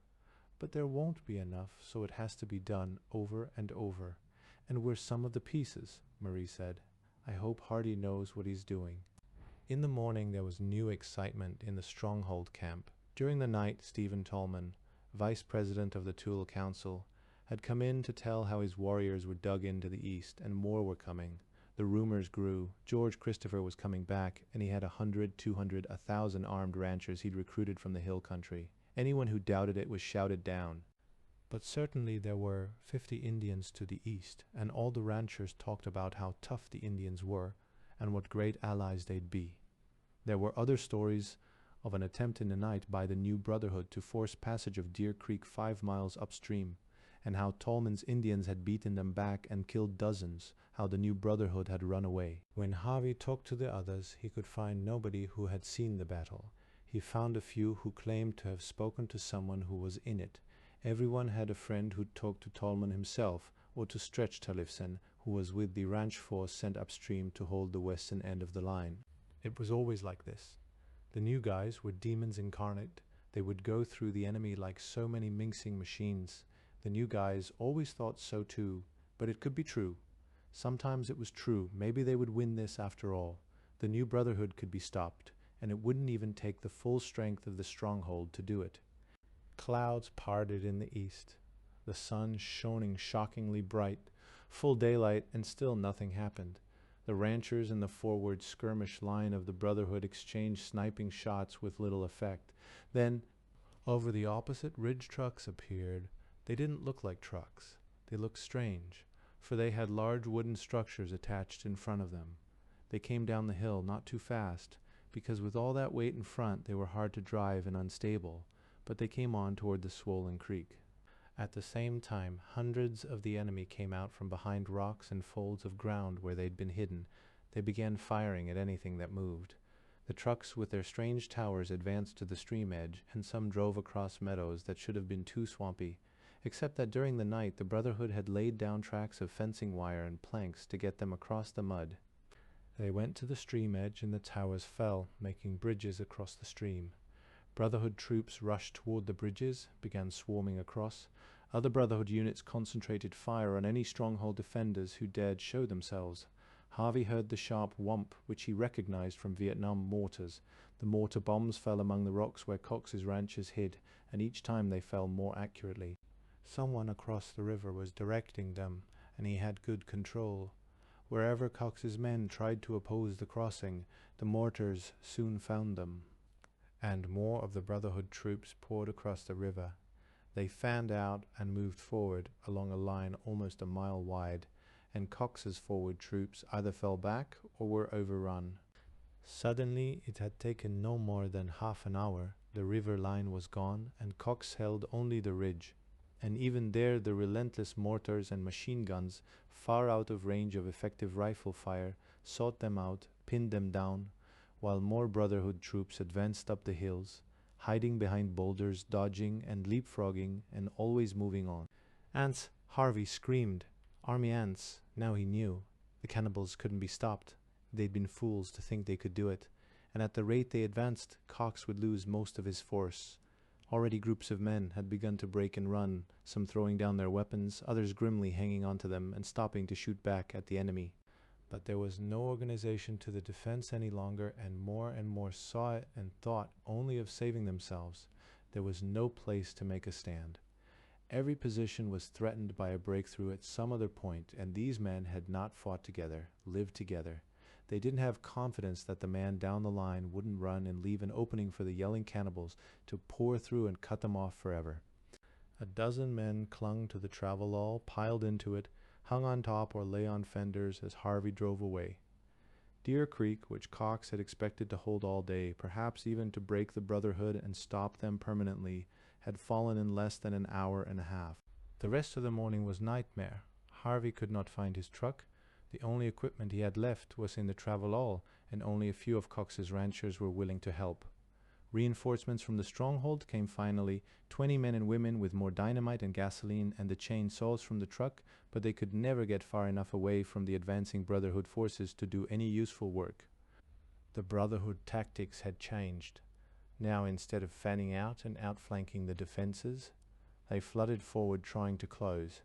They wanted to keep the stronghold force running, and now their general was willing to spend men to do it. If Marie had not been with him, Harvey would have run with the rest, but she wouldn't let him. She insisted they keep on with their mission, at least that they stop and light the fuses of the charges they'd set 2 nights before when they went forward. Once they delayed too long, and there was a crash. Shattered glass from the rear window sprayed over them, and the front windshield was smashed out as well. A .50 slug had passed all the way through the travelall, passed between them, missing them by inches. The next time they stopped, the ranchers who'd stayed with them abandoned the car. Harvey yelled to Marie, "Why the hell are you so?" He didn't finish the sentence. He'd wanted to say brave, but if he did, it meant he wasn't, that he was a coward. Determined, he finally said. She looked up from where she was digging. They had one last stick of dynamite, and she wanted to plant it. She pointed up toward the Sierra. "My boy is up there," she said. "If we don't stop them, who will? This is good enough. Give me the dynamite." Harvey had already crimped fuse onto the cap.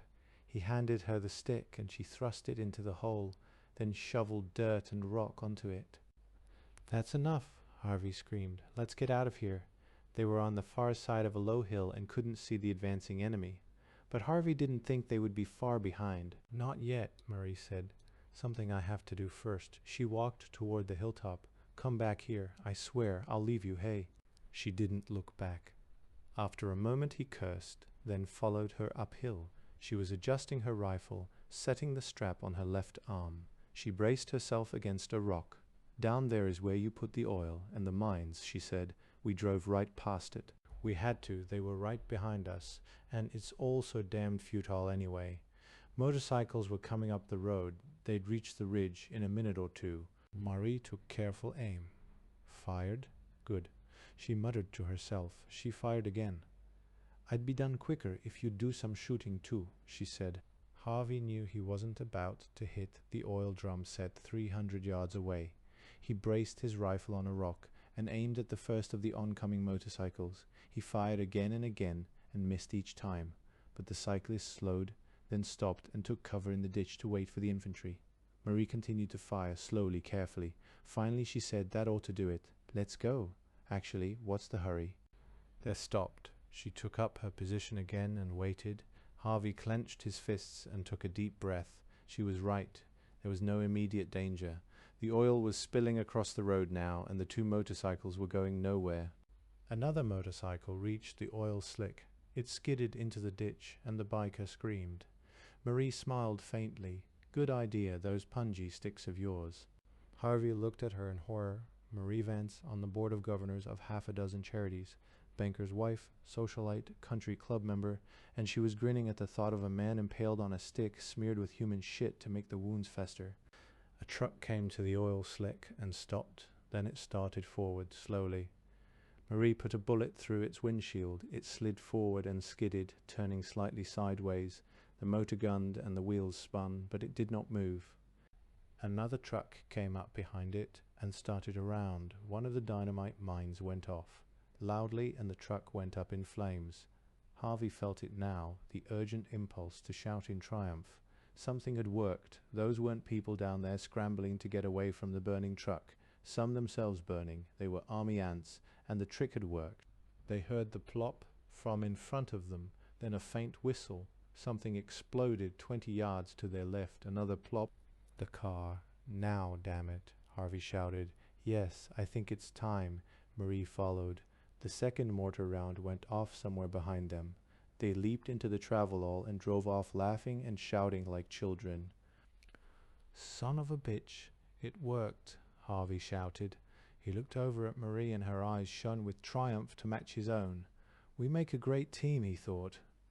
Run away, cried Harvey. Marie looked at him strangely. Monty Python and the Holy Grail, Harvey said. Didn't you see it? Number. They drove on, still laughing with excitement. Inside, Harvey knew it wasn't really much of a victory, but it was better than the rest of the day. There was no question of stopping now, not until they reached the next large barrier, which was a fork of the Tula River. That would be a formidable barrier once its bridge was blown. Surely it would stop the new Brotherhood. It had to. Beyond was the ridgeline that marked the entrance to the stronghold itself. The Tule was their most important defense line. They came around a curve and started down into the Tula Valley, and there was no bridge. It had already been blown. Harvey drove up to the wrecked bridge and stared at the swollen river, 100 feet wide and deep and swiftly flowing. Hey, he shouted. Across the river, one of Hartman's constables rose from hiding behind a log bunker. They said you'd had it, he called. What do I do now? Harvey shouted. Whatever it is, do it quick, Marie said. They won't be far behind us. Go upstream, the constable yelled. We've got troops up there. Make sure you radio ahead that you're coming. All right. Harvey turned the travelall and started up the county road toward the Chul Indian reservation. Get on that CB, he told Marie. Tell him the reports of our death have been greatly exaggerated. A mile and a half upstream, the road crossed the Chule. A dozen men were working with shovels at the bridge foundations. Harvey drove up warily, but they waved him on. He drove across and stopped. They looked like ranchers, but they were darker and did not show the effects of months without sunlight. Harvey wondered if lack of vitamin D would affect them. Pale faces were evolved for life in a cold, cloudy environment. One of the work crew left off digging and came over to the travelall. Randall. Yes. Look, the new Brotherhood must be right behind us. We know where they are, the man said. Alice can see them and we've got a radio. You're supposed to go on up there onto Turtle Mountain and help her observe. Find a place where you can see the valley and still get her on the CB. All right. Thanks. And we're glad to have you on our side. The Indian grinned. I see it that you're on our side. Good luck. Their earlier mood of elation had vanished now. They drove on along an increasingly difficult road. Mud, fallen rocks, deep ruts. Harvey put the travelall into four-wheel drive. As they climbed higher, the entire valley came into view. To the southwest was the South Fork of the Chulan and the road junction and bridge they'd just left.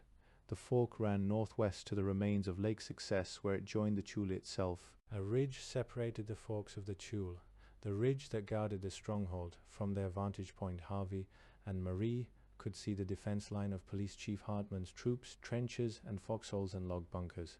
There were less elaborate defenses thrown forward into the South Fork Valley. They didn't look adequate to hold. Only the high ridgeline seemed well defended. A classic crust defense, Harvey thought. The enemy need only punch through, and there was nothing to stop them from overrunning the entire stronghold. At dusk it was clear what the enemy's plan was. He brought up his trucks, dug in his troops, and lit large campfires in plain sight of the stronghold. They looked relaxed, confident, and Harvey knew they'd be working on bridges during the night. Finally dark came and the hills were silent. Well, we can't see anything more, Harvey said. Now we really don't have anything to do. Marie moved restlessly beside him. In the dark she was only a presence, her very shape indeterminate. But Harvey grew itchingly aware that Marie Vance was only inches away, and that they were cut off from the universe until sunrise. His memory played him a dirty trick. It showed him Marie Vance some weeks before Hammerfall, as she met Harvey and Loretta at her front door. She wore emeralds and a vividly green evening gown, cut nearly to the navel. Her hair was set in fantastic convolutions. She smiled graciously and hugged him and welcomed them in. His mind superimposed that image on the dark blur next to him, and the silence grew really uncomfortable. "I can think of something," she said softly. Harvey found his voice. "If it isn't sex, you'd better tell me now." She said nothing. He slid toward her and pulled her against him. Things crunched and crackled. Not one of the dozen pockets in that jacket was empty. She chuckled and took it off while he doffed his own jacket with its own lumpy pockets. Then the terror of the day and the danger of tomorrow, the slow, agonizing death of a world and the coming end of the stronghold, could be forgotten in the frantic importance of each other. The passenger footwell grew cluttered with clothing until Harvey broke off and dumped the whole armful behind the steering wheel. The passenger seat wasn't shaped for this, but they coupled with care and ingenuity, and maintained the position afterward, he half reclining in the passenger seat, she kneeling before him, her face above his. Their breath fell each on the other's cheek. "I'm glad you thought of something," he said presently. He couldn't say he loved her. Ever screwed in a car before? He thought back. "Sure, I was more limber then." "I never did." "Well, generally you use the back seat, but the back seat's covered with broken glass." Marie finished, and they felt each other's tension as they remembered. A .50 caliber bullet, glass showering everywhere, Marie brushing the tiny splinters off him while he drove. But there was a way to forget. And again, later, there was a way to forget. The same way repeated, with the same frantic urgency. They were not drawn to each other, he thought. They were thrust against each other in their fear of what was outside them. They made love with their ears cocked for gunfire, but they made love. Even when it's bad, it's good. Harvey woke before dawn. He was covered with a blanket from the back seat, but he couldn't remember getting it. He lay awake, not moving, his thoughts confused. "Hi," Marie said softly. "Hi yourself. I thought you'd be asleep." "Not for a while. You get some rest." Harvey tried, but there were twinges from muscles he'd overused last night and twinges from his conscience, which apparently hadn't been informed that he was a widower whose new girl had dropped him for an astronaut. To hell with that, but he still wasn't sleeping. "Oh well," he said, and sat up. "We seem to have survived the night. I didn't work you that hard." There might have been something false in his own laugh, or she'd known him a long time. She turned toward him in the dark. "You're not worried about Gordy, are you? That's all over. He's got his new girl, and it doesn't need a judge to say a marriage is over. We didn't really need one before." Harvey hadn't been thinking of Gordy. "What will you do now?" he asked. "When this is over, if..." She laughed. "I won't stay a cook, but thank you for bringing me to this valley. It's been much better than anything I could have found for myself." She was quiet for a moment, and they heard a sound outside, an owl, and the squeal of the rabbit it had caught. "It's a man's world now," Marie said. "So I guess I'll just have to marry an important one. I've always been a status-conscious bitch, and I don't see any reason to change now. In fact, there's more reason than ever. Muscle counts. I'll find me a leader and marry him. And who would that be?" She giggled. "After yesterday, you're a leader. You're an important man." She slid across to him and put her arm around him. Then she laughed aloud. "What's got you so tense? Am I that terrifying?" Certainly, she was. She laughed again. "Poor Harvey. I know exactly what you're thinking. Obligation. You've seduced the girl, and you ought to marry her, and you know damn well you can't resist if I really work at it. See?" Her hands moved to intimate places. Living with Loretta hadn't readied him for this kind of warfare. He kissed her hard. She couldn't bluff Harvey Randall and maintained the kiss, because it felt so good, and hell, Maureen had her winged man until she drew back. "That wasn't very nice of me," she said. "Don't worry, Harv. I'm really not after you. It wouldn't work. You know me too well. No matter what we did, even if we really did learn to love each other, you'd always wonder about it. You'd wonder if it was all an act. Wonder when I'd decide to drop it, and we'd fight, and play head games and dominance games." "I was thinking something like that. Don't talk yourself into anything," Marie said.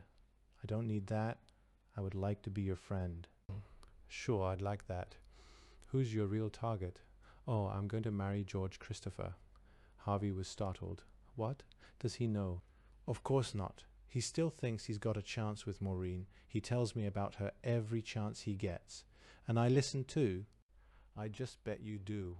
What makes you think he won't get Maureen? Don't be silly. With you and Johnny Baker to choose between, she'll never marry George. If they hadn't known each other forever, if he weren't her first, she wouldn't even consider him. And me? You got a chance. Baker has a better one. Yeah, I suppose it would be silly to ask if you're in love with George, Harvey said. Marie shrugged. He could feel that in the dark. He'll be sure I am, she said. And it won't be anybody else's business. There won't be any repetitions of tonight, Harvey. This was something special. The right man at the right time. I've always tell me. All those years we lived next door, weren't you ever tempted to come over some afternoon when Loretta was out and Gordy was at the bank? Yes, but I didn't. Good. Nothing would have happened, but it always worried me that you didn't try. Good. Now let's get some sleep. She turned away and curled up in the blanket. Poor George, Harvey thought. Number, that's not right, lucky George.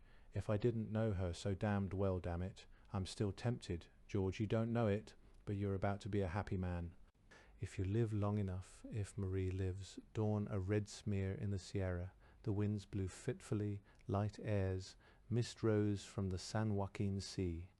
When the sun was high, they saw them. 100 or more of the new brotherhood had crossed during the night. They were concentrated near the old lake success bed, and they moved back toward the ruined bridge, sweeping aside the screen of stronghold defenders. The Brotherhood's mortars began to fire, forcing the defenders back up the valley and onto the ridges. The withdrawal was orderly but steady. By noon they'll have cleared the valley, Harvey told Marie. I hoped they'd hold longer. At least they aren't running like rabbits. She nodded, but went on reporting the enemy positions on the CB. There wasn't anything else to do. Alice sounded terrified whenever she spoke, but she demanded their reports anyway. Useless, Harvey thought. It's no good. He looked at the map, wondering if he could find a way into the Sierra that didn't go back down and through the enemy, or where the new Brotherhood would be soon. They're repairing the bridge, Marie reported. They've got big trees and hundreds to carry them. How long until they can get trucks across? Alice asked. No more than an hour. Stand by. I have to report that to Mr. Hardy, Alice said. The radio went silent. It's no good, Harvey said. He tried to smile. Looks like it's you and me after all. Maybe we can get up there and find the boys. I don't suppose I'll have to fight Gordy for you. Shut up and watch, Marie said. She sounded scared, and Harvey couldn't blame her.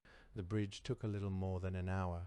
Then a stream of trucks, led by the pickups with the machine guns, moved over them. They swept on up the valley roads. Other trucks brought the new Brotherhood mortars forward, while crews dug in emplacements for them. The Brotherhood army swarmed into the valley below, probed toward the ridges, fell back wherever opposed. They had plenty of time, and night would be on their side now. They could infiltrate men through the rocks, over the ridges, into the stronghold itself. The day became warmer, but not for Harvey and Marie. The rising air from the San Joaquin Sea drew a cold wind down from the Sierra. The enemy moved on forward in the cloudy bright day. Noon came, and they had reached the far end, were beginning to climb the ridges toward the last defenses. Stand by, Alice said. She sounded excited now, not afraid. Stand by for what? Harvey demanded. To watch and report, Alice said. That's why you're there. I can't see. Something was happening on the ridge far below. Men had pushed something big. It looked like a wagon to the brow of the ridge.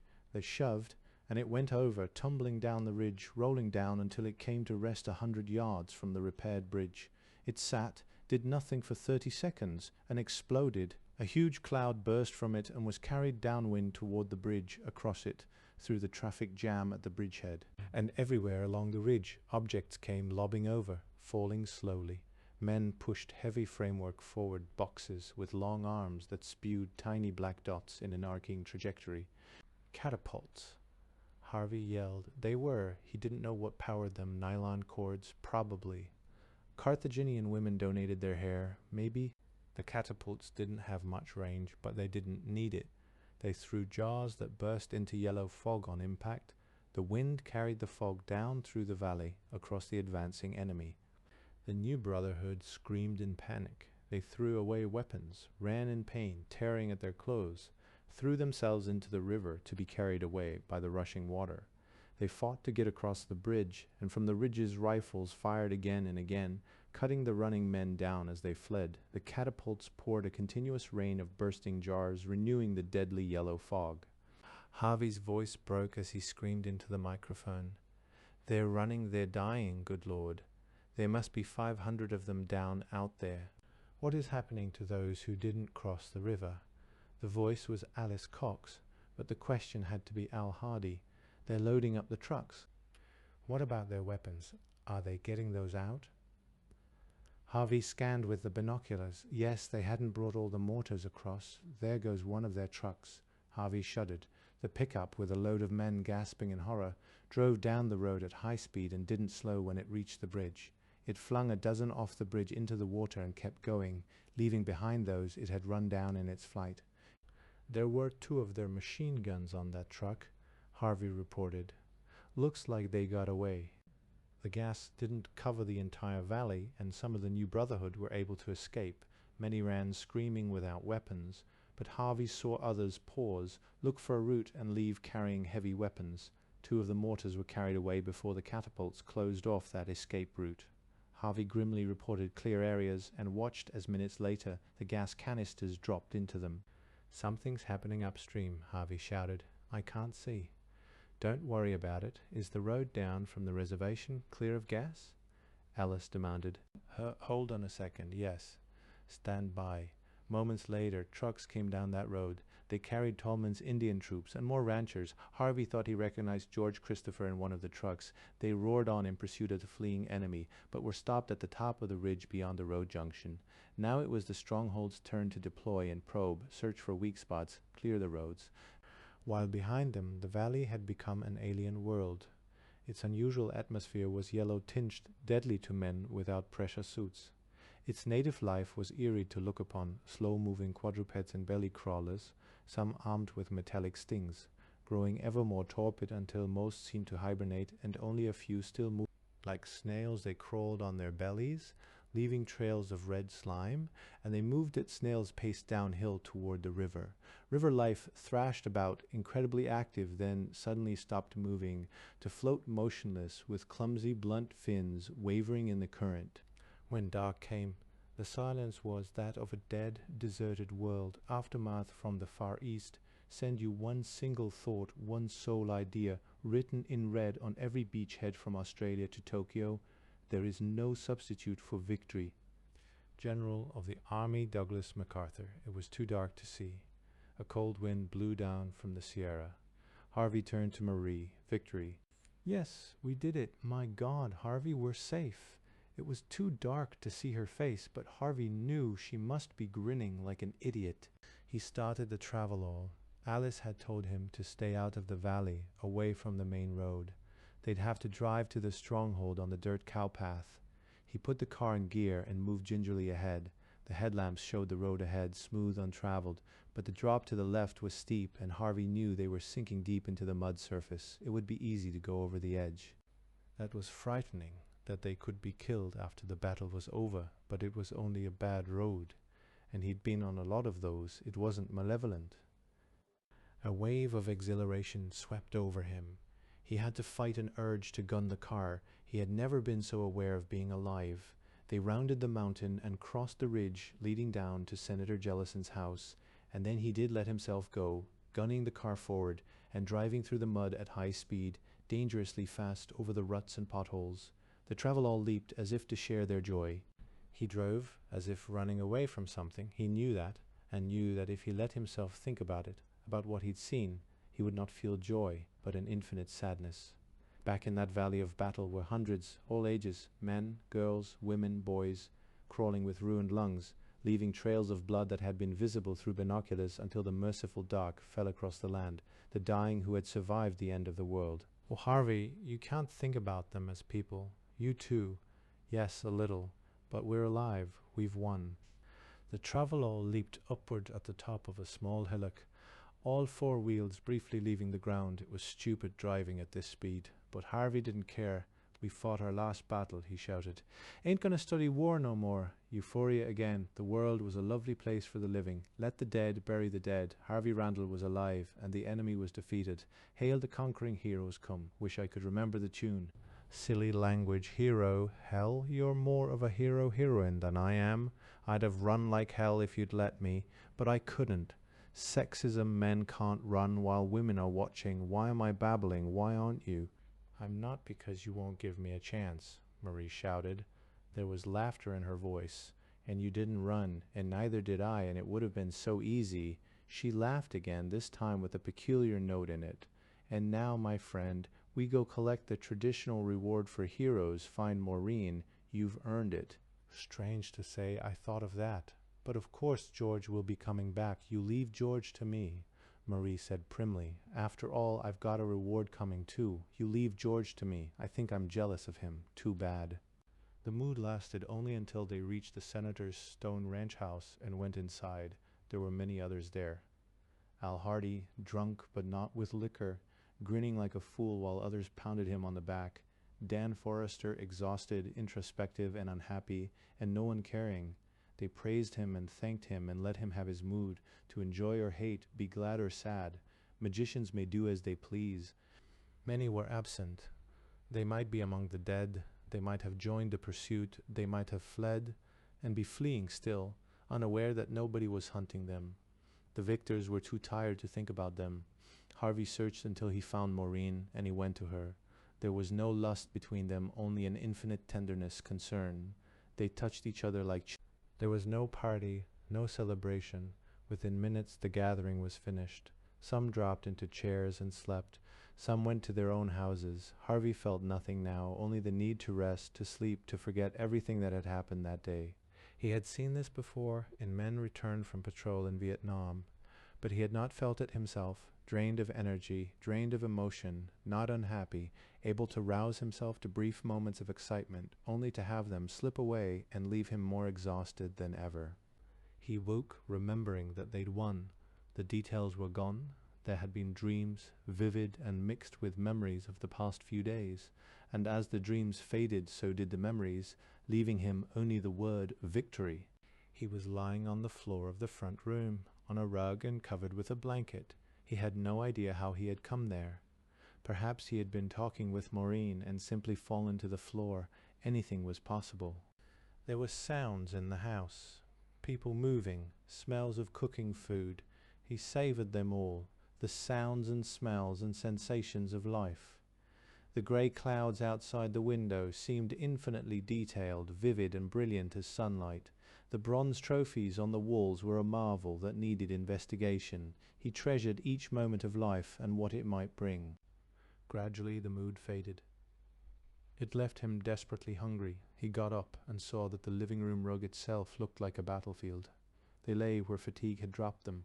Someone had lasted long enough to spread blankets and had run short. Harvey spread his own blanket over Steve Cox, who was coiled into a ball against the cold, and followed his nose toward breakfast.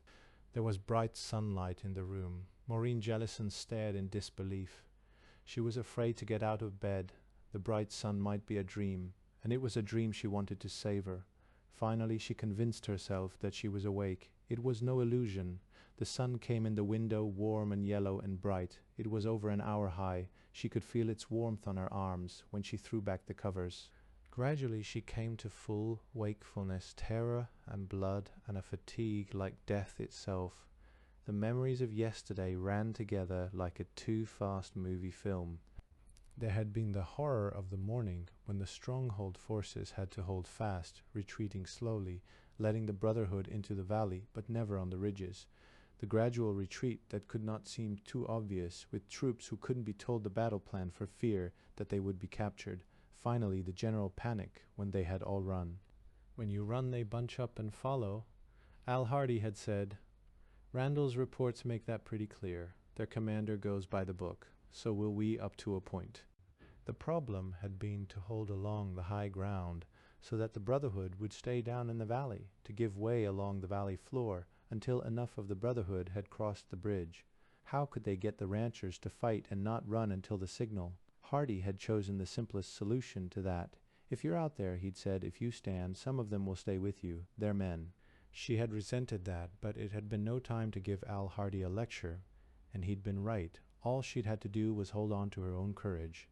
For someone who wasn't sure she wanted to live, that had seemed a simple job. It wasn't until she was actually under fire that she began to have doubts. Something unseen had ripped Roy Miller's side. He tried to block the wound with his forearm. His forearm nestled neatly in the great gap of torn ribs. Maureen's breakfast rose in her throat, and in his last moment Roy looked around and caught her expression. A mortar shell had exploded behind Deke Wilson, and 2 of his men. The others rolled over and lay sprawled in positions that would have been hideously uncomfortable if they hadn't been dead. But Deke flew forward and upward, his arms flapping frantically, and fluttered downhill like a fledgling just learning to fly down into the yellow murk. Joanna McPherson turned to yell at Maureen. A bullet whispered through her hair, through the space where her skull had been only a moment before, and Joanna's message became frantically obscene. A fragment of metal from a mortar blast shattered Jack Turner's mustard bomb as he was winding up for the throw. His friends ran from him, and his sister-in-law ran too, and Jack Turner staggered and thrashed within the yellow cloud, drowning. Pudgy Galadriel from the Shire swung her sling round and round, stepped forward, and sent a bottle of nerve gas flying far down the hill. A moment too long on the follow-through, and Galadriel stood poised like winged victory with her head gone. Maureen saw black spots before her eyes. She leaned against a boulder and managed to stay upright. It was one thing to stand on a cliff top and contemplate at her leisure jumping off, but would she have had the nerve, or was it all an act? Now she'd never know. It was quite another to watch poor, homely Galadriel crumple with the stump of her neck spitting blood, and then, without looking to see if anyone was actually watching her, to pick up her sling and a bottle of nerve gas and swing the deadly evil thing round and round her head, and remembering at the last second that the damned thing would fly at a tangent and not in the direction the sling was pointing when she let go. Sling it down into the cannibal horde that was still coming up at them. Suddenly Maureen Jellison had found quite a lot to live for. The grey skies, cold winds, brief snow flurries, the prospect of hunger in winter, all of that faded away. First there was a simple realization. If you could feel terror, you wanted to live. Strange that she'd never understood that before. She dressed quickly and went outside. The bright sun was gone. She could not see the sun at all, but the sky overhead was bright, and the clouds seemed much thinner than usual. Had the sunlight been a final dream, it didn't matter. The air was warm, and there was no rain. The small creek below the house was very high, and the water gurgled happily. It would be cold water, just right for trout. Birds dipped low into the stream and cried loudly. She walked down the drive to the highway. There was no traffic. There had been earlier, when the Stronghold's wounded had been taken to the former county convalescent home that served as the Valley's hospital, and later there would be more when the less critically injured were brought in horse-drawn wagons. But for now the road was clear. She walked steadily on, aware of every sight and sound, the ring of an axe in the hills above, the flash of red as a red-winged blackbird darted into the brush nearby, the shouts of children herding the Stronghold's pigs through the woods. The children had adjusted quickly to the new conditions. 1 elderly adult as teacher, a dozen or more children, 2 working dogs, and a herd of swine school and work. A different sort of school with different lessons. Reading and arithmetic, certainly, but also other knowledge. To lead the pigs to dog droppings. The dogs in turn ate part of the human sewage, and always to carry a bucket to collect the pig manure, which must be brought back at night. Other lessons, how to trap rats and squirrels. Rats were important to the new ecology. They had to be kept out of the Stronghold's barns. Cats did most of that, but the rats were themselves useful. They found their own food, they could be eaten, their fur made clothing and shoes, and their small bones made needles. There were prizes for the children who caught the most rats. Closer to town was the sewage works, where the animal and human wastes were shoveled into boilers with wood chips and sawdust. The heat of fermentation sterilized everything, and the hot gases were let out through pipes that ran under City Hall and the hospital to form part of the heating system, then condensed. The resulting methanol wood alcohol ran the trucks that collected the wastes, with some left over for other work. The system wasn't complete. They needed more boilers and more pipes and condensers, and the work absorbed too much skilled labor, but Hardy could be deservedly proud of the start they had made. By spring they'd have a lot of high nitrogen fertilizer from the residue in the boilers, all sterilized and ready for the crops they'd plant, and there should be enough methanol to run tractors for the initial heavy work of plowing. We've done well, she thought. There's a lot more to do, all kinds of work, windmills to build water wheels, crops to plant, a forge to set up. Hardy had found an old book on working bronze and methods of casting it in sand, but they hadn't had time to do much about it yet. Now they'd have the time, now that there was no threat of war hanging over them. Harvey Randall had been singing when he came into the ranch house after the battle. Ain't gonna study war no more. It wasn't going to be easy. She looked up at the clouds. They were turning dark. She wished the sunlight would break through, not because she wanted to see the sun again, although she certainly did, but because it would be so appropriate, a symbol of their eventual success. Instead there were only the darkening clouds, but she refused to let them depress her. It would be so easy to fall back into her black mood of despair. Harvey Randall had been right about that. It was worth almost anything to spare people that feeling of helplessness and doom. But first you had to conquer in yourself. You had to look squarely at this new and terrible world, know what it could and would do to you, and shout defiance. Then you could get to work.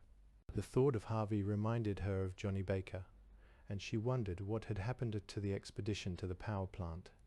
They should be all right now. With the new Brotherhood defeated, the power plant should be all right, now that they'd repelled that first tentative attack. But their last message had come 3 days ago.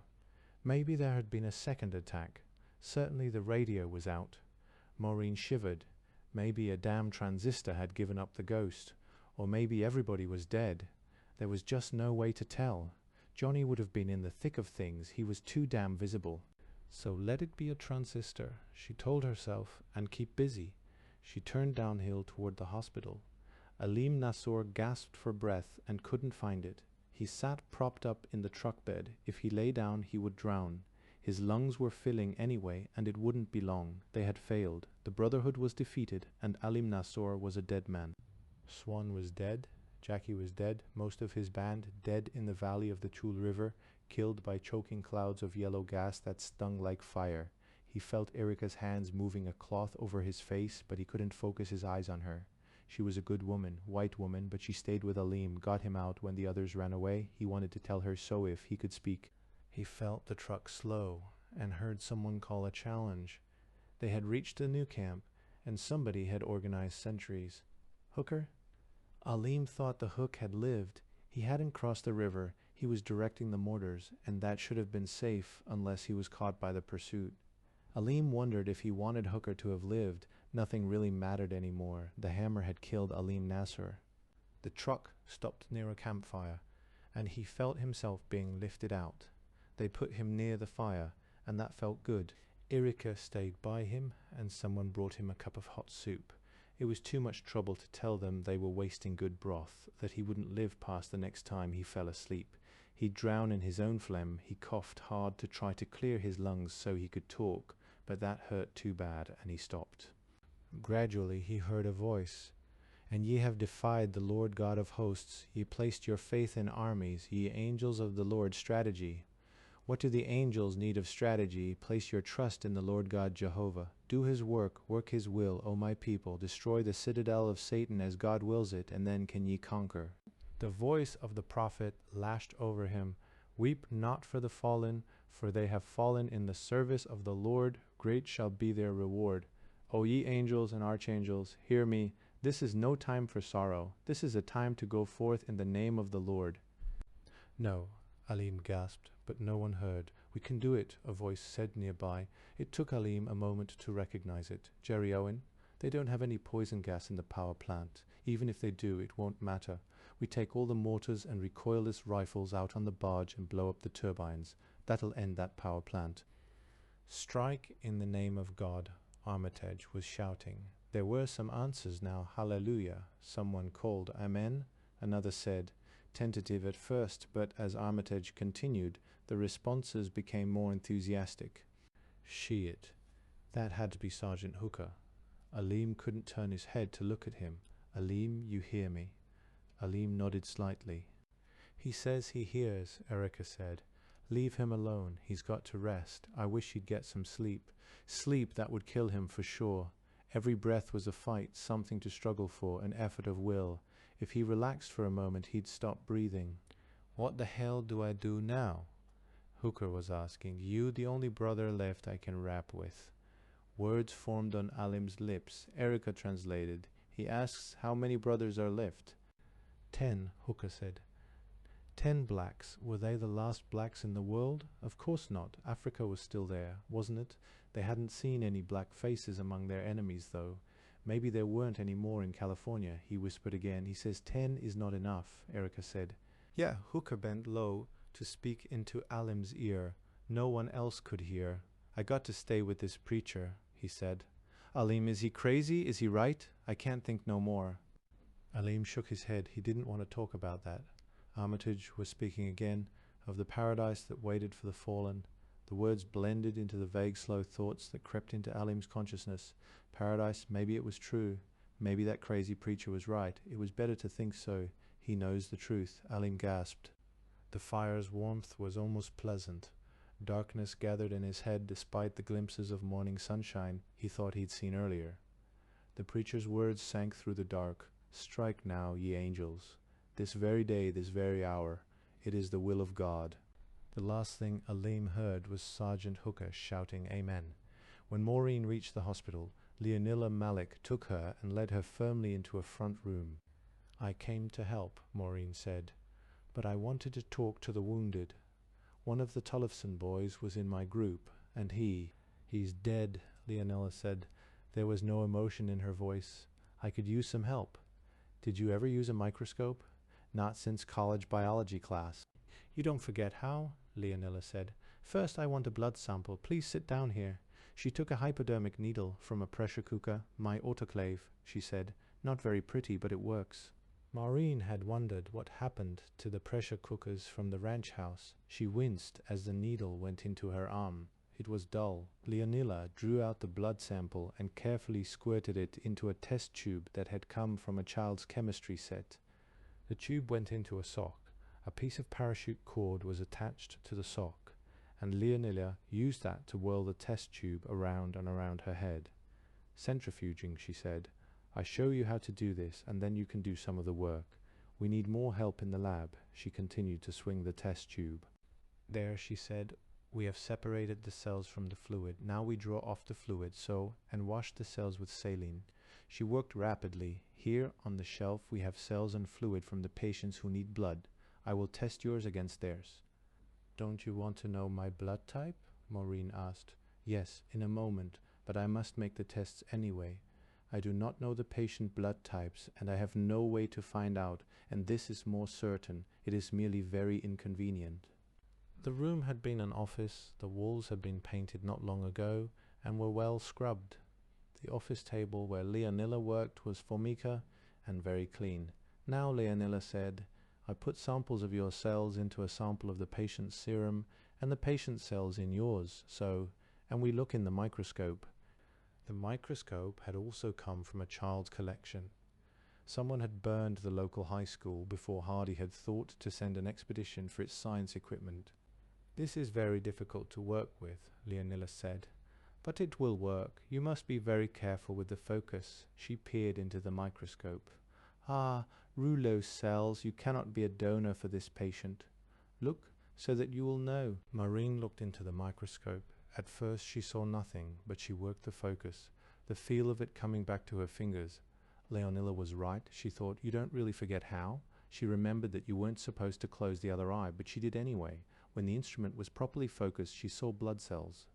You mean the little stacks like poker chips? She asked. Poker chips? Like saucers? Yes, those are rouleau formations. They indicate clumping.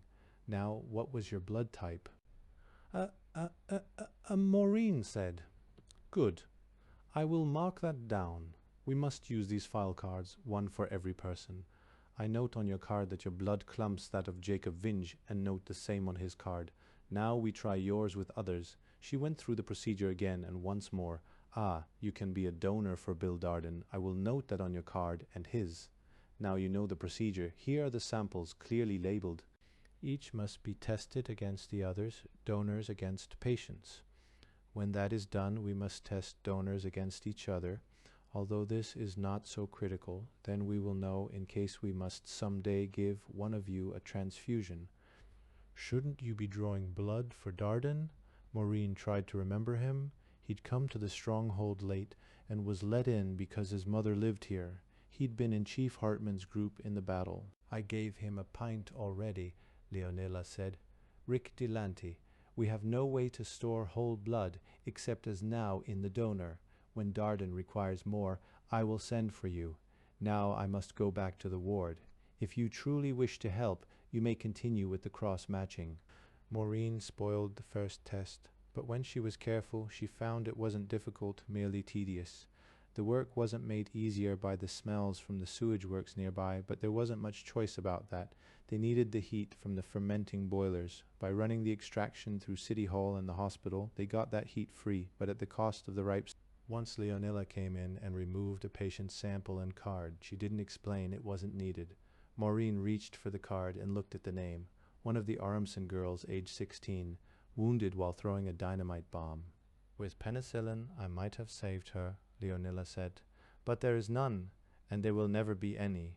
We can't make it," Maureen demanded. Leonilla shook her head. "Sulfur, perhaps, but not the other antibiotics. That would require more equipment than we will have for years. Precise temperature regulation, high-speed centrifuges. No, we must learn to live without penicillin." She grimaced, which means that a simple cut untreated can be a death sentence. People must be made to understand that we cannot ignore hygiene and first aid, wash all cuts, and we will soon be out of tetanus vaccine, although perhaps that can be made. Perhaps. The crossbow was large and wound with a wheel. Harvey Randall turned it with effort, then laid the long, thin shaft into the weapon. He looked up at Brad Wagoner. "I feel like I ought to have on a black mask." Wagoner shuddered. "Get it over," he said. Harvey took careful aim. The crossbow was set on a large tripod, and the sights were good.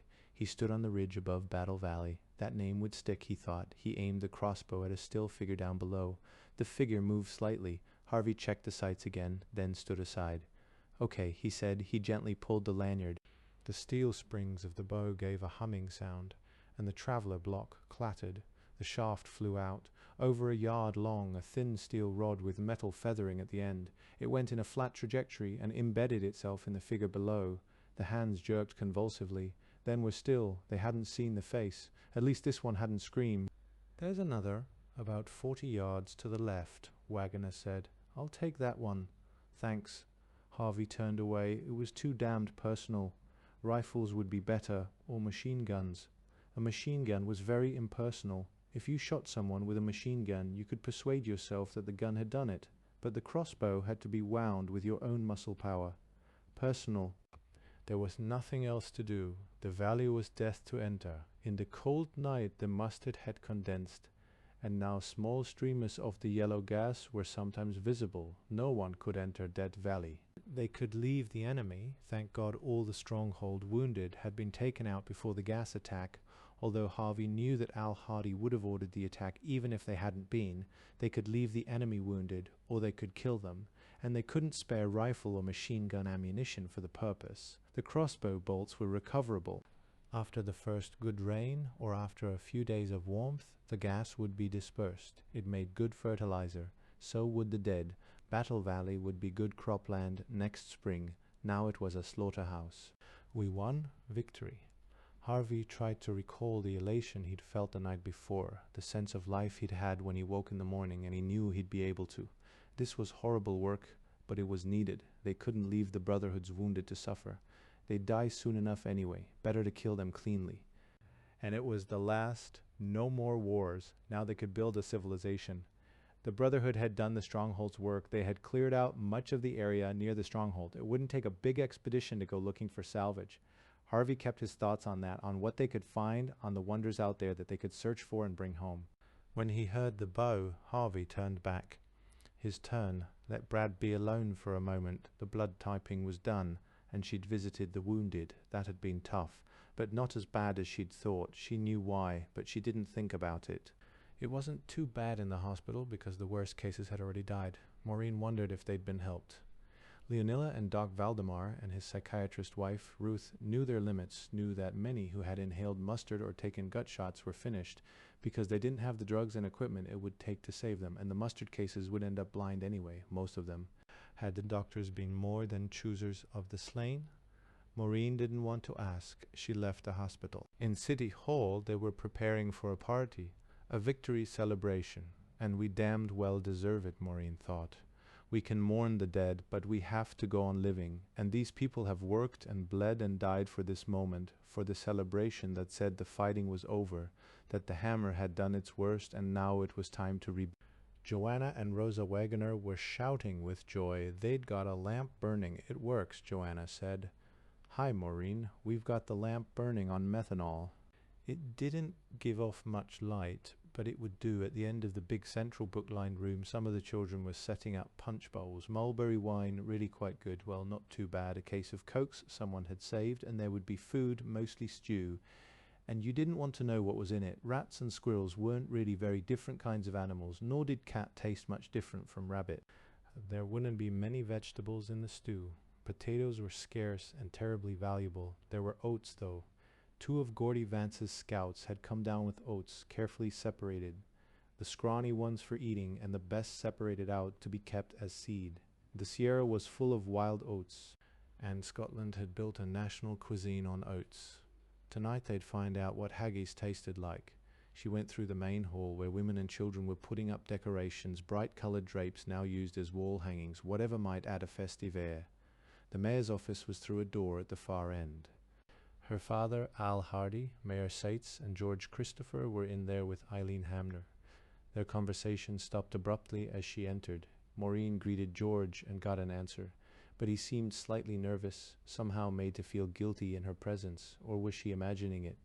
She wasn't imagining the silence in the room. Go on with what you were doing, she said. We were just talking about things, Al Hardy said. I don't know if you'd be interested. Maureen laughed. Don't worry about it, go on. Because if you're going to treat me like a goddamn princess, she thought, I can sure as hell learn what's going on. Yes, well, it's a bit of an ugly subject, Al Hardy said, so she took a seat next to her father. He didn't look good. He didn't look good at all, and Maureen knew he wouldn't live through the winter. The doctors at Bethesda had told her he would have to take things a lot easier, and there was no way he could do that. She put her hand on his arm and smiled, and he returned it. Tell Al I'll be all right, she said. His smile broadened. Sure about that, kitten. Yes, I can do my part, Al Jellison said. Yes, sir, it's about the prisoners. What do we do with them?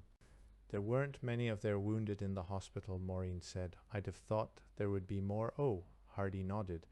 The rest are being taken care of. It's the 41 men and 6 women who surrendered that we've got to worry about. He held up his hand and ticked off points on his fingers. I see the following alternatives. 1, we can take them in as citizens. Never, George Christopher growled. 2, we can take them in as slaves. 3, we can let them go. 4, we can kill them. We don't let them go either, George said. Let them go. They'll rejoin the Brotherhood. Where else would they go? And the Brotherhood is still bigger than we are. Don't forget that they put up a good fight after the first 10 or 15 miles. They've still got leaders, some trucks, mortars. Sure, we captured a lot of their weapons, but they're still out there. He grinned wolfishly. But I bet they don't ever stick their noses our way again. Then he looked thoughtful. Slaves. I can think of a lot we could do with slaves. Yes, Hardy nodded agreement. So can I. Brute labor. Turning compressor pumps so we can have refrigeration, muscle power for hand lathes, grinding lenses, even pulling plows. There's a lot of work nobody wants to do. But slavery, Maureen protested. That's horrible. Is it? Would you like it better if we call it imprisonment at hard labor? Hardy asked. Would their lives be so much worse than they were as part of the Brotherhood? Or worse than convicts in prisons before the hammer? No, Maureen said, it's not them I'm thinking of, it's us. Do we want to be the kind of people who keep slaves? Then let's kill 'em and get it over with. George Christopher said, because we're sure as hell not going to just turn them loose inside or outside. Why can't we just let them go? Maureen demanded. I already told you, George said. They'll go back to the cannibals. Is the Brotherhood all that dangerous now? Maureen asked. Not to us, Christopher said. They won't come here again.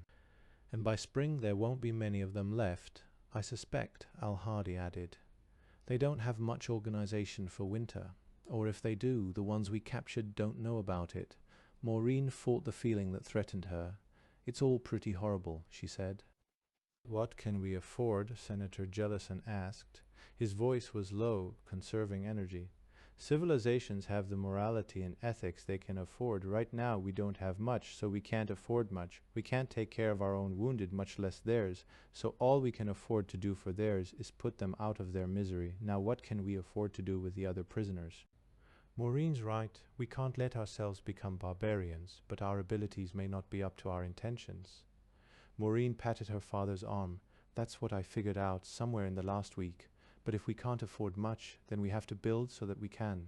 What we don't dare do is get used to evil. We have to hate it, even if we can't do anything else. Which doesn't settle what we do with the prisoners. George Christopher said, I vote for killing them. I'll do it myself.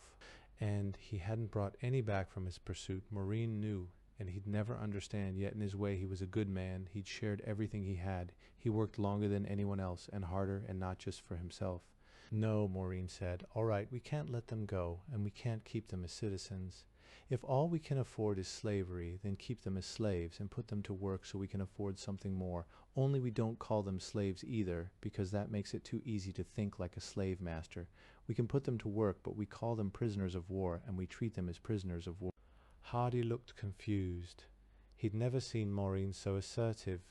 He looked from her to the senator, but all he got from the senator was the look of a man tired unto death.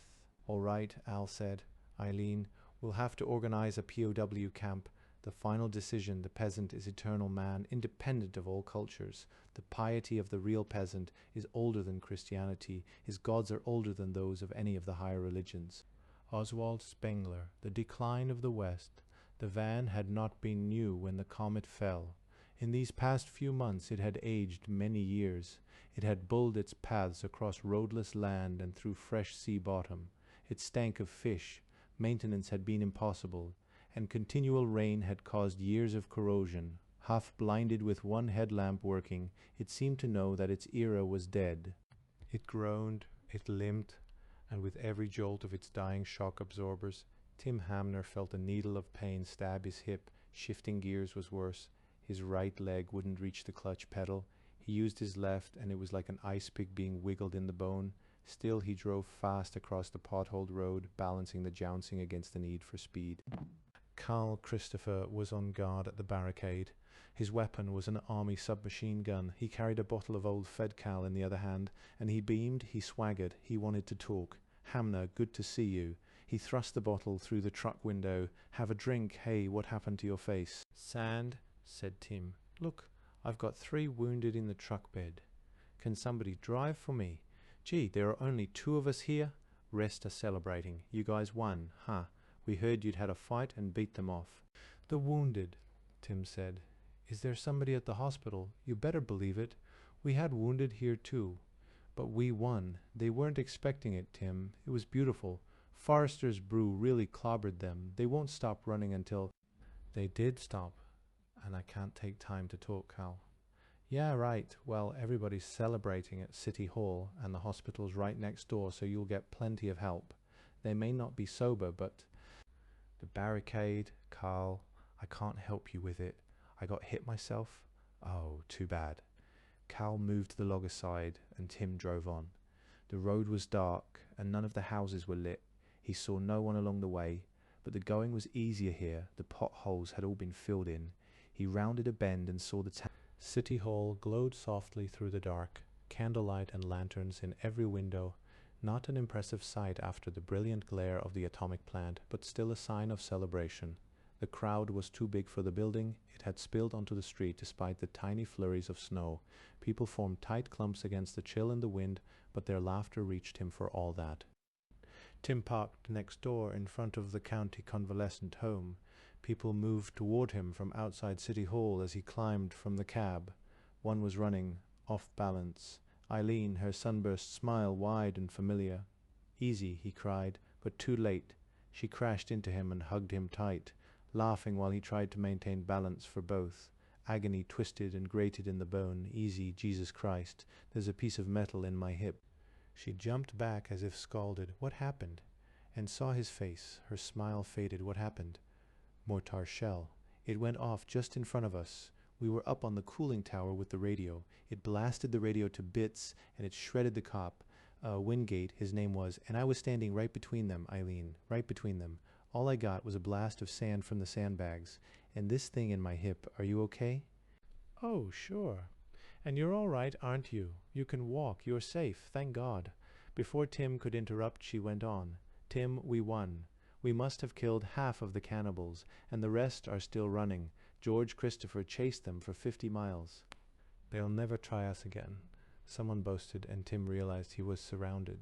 The man who spoke was a stranger, an Indian by his looks. He handed Tim a bottle. "Last Irish whiskey in the world," he said. "Should save it for Irish coffee," someone laughed, "but there ain't no more coffee." The bottle was nearly empty. Tim didn't drink. He shouted, "There are wounded in the back. I need stretcher bearers." He called again, "Stretcher bearers." And stretchers, come to that. Some of the merrymakers moved toward the hospital. Good. Eileen was frowning, more in puzzlement than sadness. She kept looking at Tim to be sure he was still there, that he was all right. "We heard about the attack on the plant," she said, "but you beat them. None of our people hurt." "That was the first attack," Tim said. "They hit us again this afternoon." "This afternoon." The Indian was incredulous. "But they were running. We chased them." "They stopped running," Tim said. Eileen put her mouth close to his ear. "Maureen will want to know about Johnny Baker." "He's dead." She looked at him, shocked. Men came with stretchers. The wounded were in the back of the van, wrapped in cocoons of blankets. One was Jack Ross. The men carrying the stretchers stopped in surprise at seeing the others. Both were black. Mayor Allen's police, Tim told them. He wanted to help carry, but he was lucky to carry himself. He found the stick Horry Jackson's fisherman had given him and used it for a cane as he limped into the hospital. Leonilla Mellick directed them into a heated front room. It had a large office table set up as a surgery. They put the stretchers on the floor, and she examined the men quickly and carefully. First Jack Ross. She used her stethoscope, frowned, moved the instrument, then lifted a hand and pressed hard on the thumbnail. It went white and stayed that way. Silently, she pulled the blanket over his head and went to the next. The policeman was conscious. "Can you understand me?" she asked. "Yeah. Are you the Russian space woman?" "Yes. How many times were you hit?" "Oh, 6. Shrapnel. Guts are on fire," he said. As she felt for the pulse, Tim limped out of the room. Eileen followed, hugging at his arm. "You've been hit. Stay here," she said. "I'm not bleeding. I can come back. Somebody's got to tell George about his brother-in-law. And there's something else I have to do. We've got to have reinforcements. Fast." He saw it in her face. Nobody here wanted that kind of news. They'd fought and won. And they didn't want to hear that there was more fighting to do. "We don't have a doctor at the plant," Tim said. "Nobody wanted to dig that steel out of me."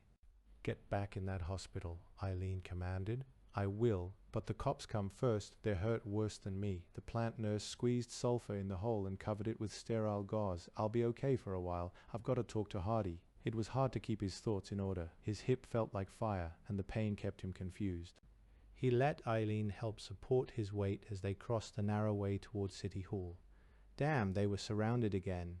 Steve Cox, Jellison's foreman, asked, "Hamner, what happened?" Someone else bellowed, "Let him alone, let him tell all of us at once." And another, "Hamner, are you going to drink that?" Tim discovered the near-empty bottle still in his hand. He surrendered it. "Hey," Steve Cox yelled, "give that back to him. Come on, man, have a drink with us. We won." "Can't have to talk to the senator. And Hardy, we've got to have help."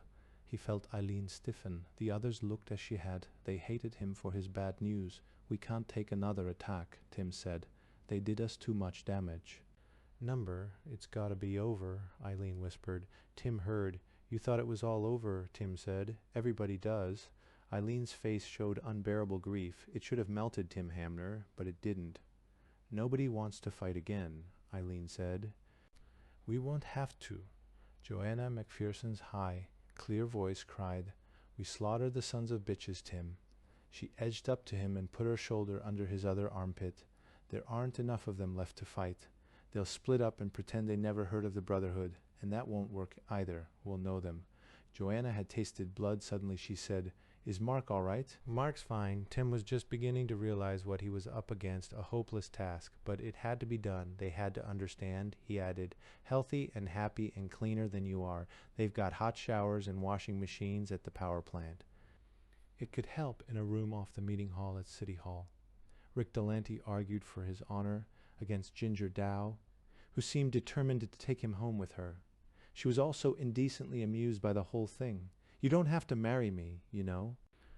When he didn't answer, she laughed. She was a sturdy matron in her mid-30s whose long brown hair had been brushed to a soft glow, possibly for the first time since Hammerfall. Although if you like everything, you could move in, and if you don't, leave in the morning. Nobody will care. This isn't Mississippi, you know. There's probably not another black woman other than the cannibals for 1,000 miles. "Well, I admit it makes me nervous," Rick said. "The whole situation, but it isn't just that. I'm in mourning." He would have been less nervous if he and Ginger hadn't been trying to raise their voices against the singing in the big room next door. The tunes seemed to be optional, but at least they were loud. He never shaved a whisker from off his horny hide. He hammered in the bristles and bit them off inside. Ginger lost some of her smile. "We're all in mourning for someone, Rick. We don't let it get to us. The last I ever saw of Gil, my husband, he was off to Porterville for lunch with his lawyer. Then Banal, I think the dam must have got them both. I saw my logger lover go shouldering through the snow, going gaily homeward at 48 below. It's not morning time," she told him. "It's time to celebrate." Her mouth puckered into a pout. "There are a lot of men, lots more than women, and nobody's ever told me I was ugly." "Ugly you're not," Rick said. Was it the astronaut's scalp she wanted to collect, or the black man's, or was she husband hunting? Rick found he was flattered, but the memories of the house in El Lago were too vivid. He opened the connecting door. The wind, it tried to freeze him. It tried its level best. At 100 degrees below zero, he buttoned up his vest. The city hall was also the town library, police station, and jail. The large book-lined meeting room had been decorated with paintings and drapes. They absorbed some of the sound, but it was still a damn noisy party. Rick found Brad Wagoner at the end of the big room. Wagoner was staring at something in a glass display case. "Where did that come from?" Rick asked. "Somebody up here collects tube and glass." Wagoner shrugged. "Don't know. Right classy whale, isn't it?" Wagoner had a large bandage around his forehead. It looked impressive, like a scene from the Red Badge of Courage. He didn't tell people about it, though, that he'd slung a thermite grenade with too much vigor and fallen onto a rock and rolled downhill until he thought he was going to be gassed. But he wasn't. He was pretty well gassed now on bourbon and water. He told Rick, "At least we won't ever have to do that again." He'd been saying that a lot. Happiness was contagious. Rick wanted to join in. If only he could quit worrying about that damned power plant and about Johnny and forget El Lago. He decided to go over to the hospital and do some honest work. He wouldn't be spoiling anybody's party at the hospital. As he made his way toward the door, Tim Hamner came in, a girl at each arm, and a crowd around him, all trying to talk at once. Rick shoved toward Hamner. The noise level doubled. Hamner kept moving toward the back of the hall, toward the mayor's office, and Rick followed. A number of people shouted for silence, adding to the general noise level. Eileen Hamner saw Rick slipped from under Tim's arm and came toward him. "There's something I have to tell you," she said. Rick knew at once. It turned him cold with the chill of a man about to faint. "How did Johnny buy it?" he asked. "Tim says saving their asses. That's all I know." He felt his knees weaken, but he stayed stiffly upright. "I should have made him let me go," he said to nobody. "Now there are 3 astronauts left in the world. Does Maureen know?" "Not yet. Where is she?" "Last I saw, in the mayor's office with her father." The senator wasn't going to like this much either. "I'll come with you." He pushed through, making a way for both of them. So Johnny was dead. Now everybody he loved was dead. The hammer had got them all. He felt a crazy impulse to laugh. America's record was still perfect. Not one astronaut lost on space duty. Saving their asses from what? He demanded. But Eileen was too far away and the noise was too great. Someone passed Tim a bottle of scotch. This time he drank and carried the bottle into the mayor's office. The leaders were there, the senator sitting behind the mayor's desk, Al Hardy hovering over him, Maureen, Chief Hartman, the mayor. They looked happy, triumphant. Tim resented that. He knew he was irrational, that they deserved their celebration, but his grief was too great. He limped on into the office, pleased to see their grins fade as they saw the way he walked, the expression on his face. He felt Eileen and Rick Delante crowd in behind him. Then the door was closed. "You were attacked again?" Al Hardy asked. "Yes." Tim looked at Maureen. She knew from his face. No point in being gentle about it. General Baker is dead. We stopped their attack, but just barely. And the rest of it, I want to say to everybody, he kept his attention on the senator. He didn't want to see Maureen's face. Hardy turned to the senator. "All right with me," he said. Jellison nodded, and Hardy went past Tim to the door. "Get it quiet out there," he said. Steve Cox went to the podium and rapped for attention, while Hardy led Tim over and a dozen hands helped him up on the platform. Someone moved the senator's chair to the doorway so that he could hear. The mayor and Chief Hartman stood behind him, leaning forward. Tim couldn't see Maureen. He braced himself on the lectern, facing hundreds of eyes, and drank more scotch. It warmed him. The room was almost quiet. No talking except for newcomers crowding in by the door and shushing noises from those already inside. He had never spoken before a live audience in real life, before the comet fell. They were too close, too real. He could smell them. He saw George Christopher making his way through the crowd like an icebreaker, moving triumphantly, like Beowulf displaying the arm of the monster Grendel, and hell, they all looked like that, triumphant and waiting expectantly. "Good news first," he said. "The power plant's still running. We were attacked this afternoon. We beat them, but it was close. Some of us are dead, and some of us are wounded, and more will die of the wounds. You already know that most of the Brotherhood wasn't even there." Applause and triumphant laughter erupted.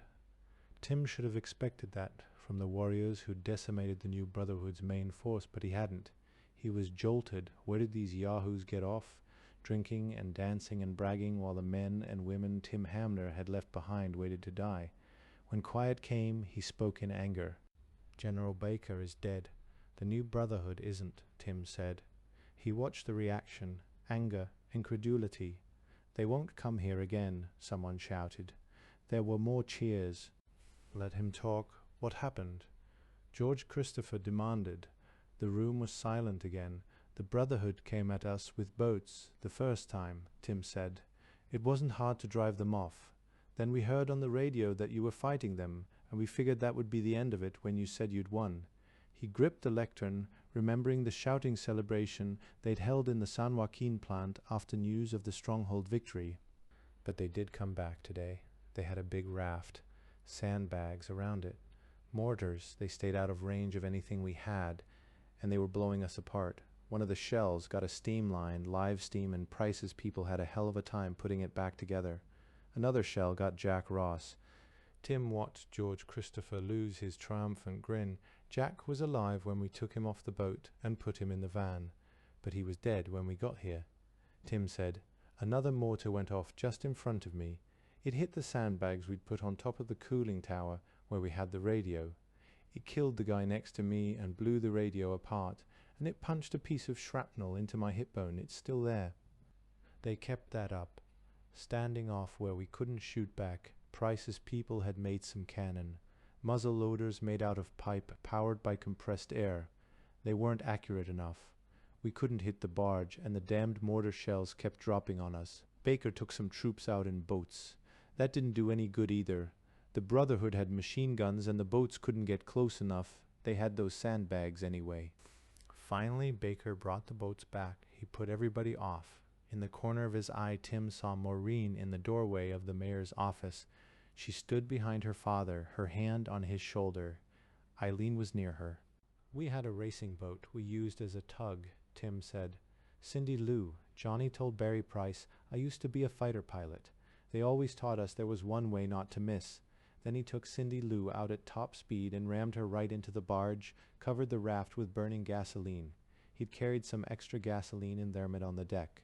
After that, the Brotherhood came on with their other boats. But they had to come in range of our stuff, and we did some damage. Finally, they left." "Ran away," George Christopher said.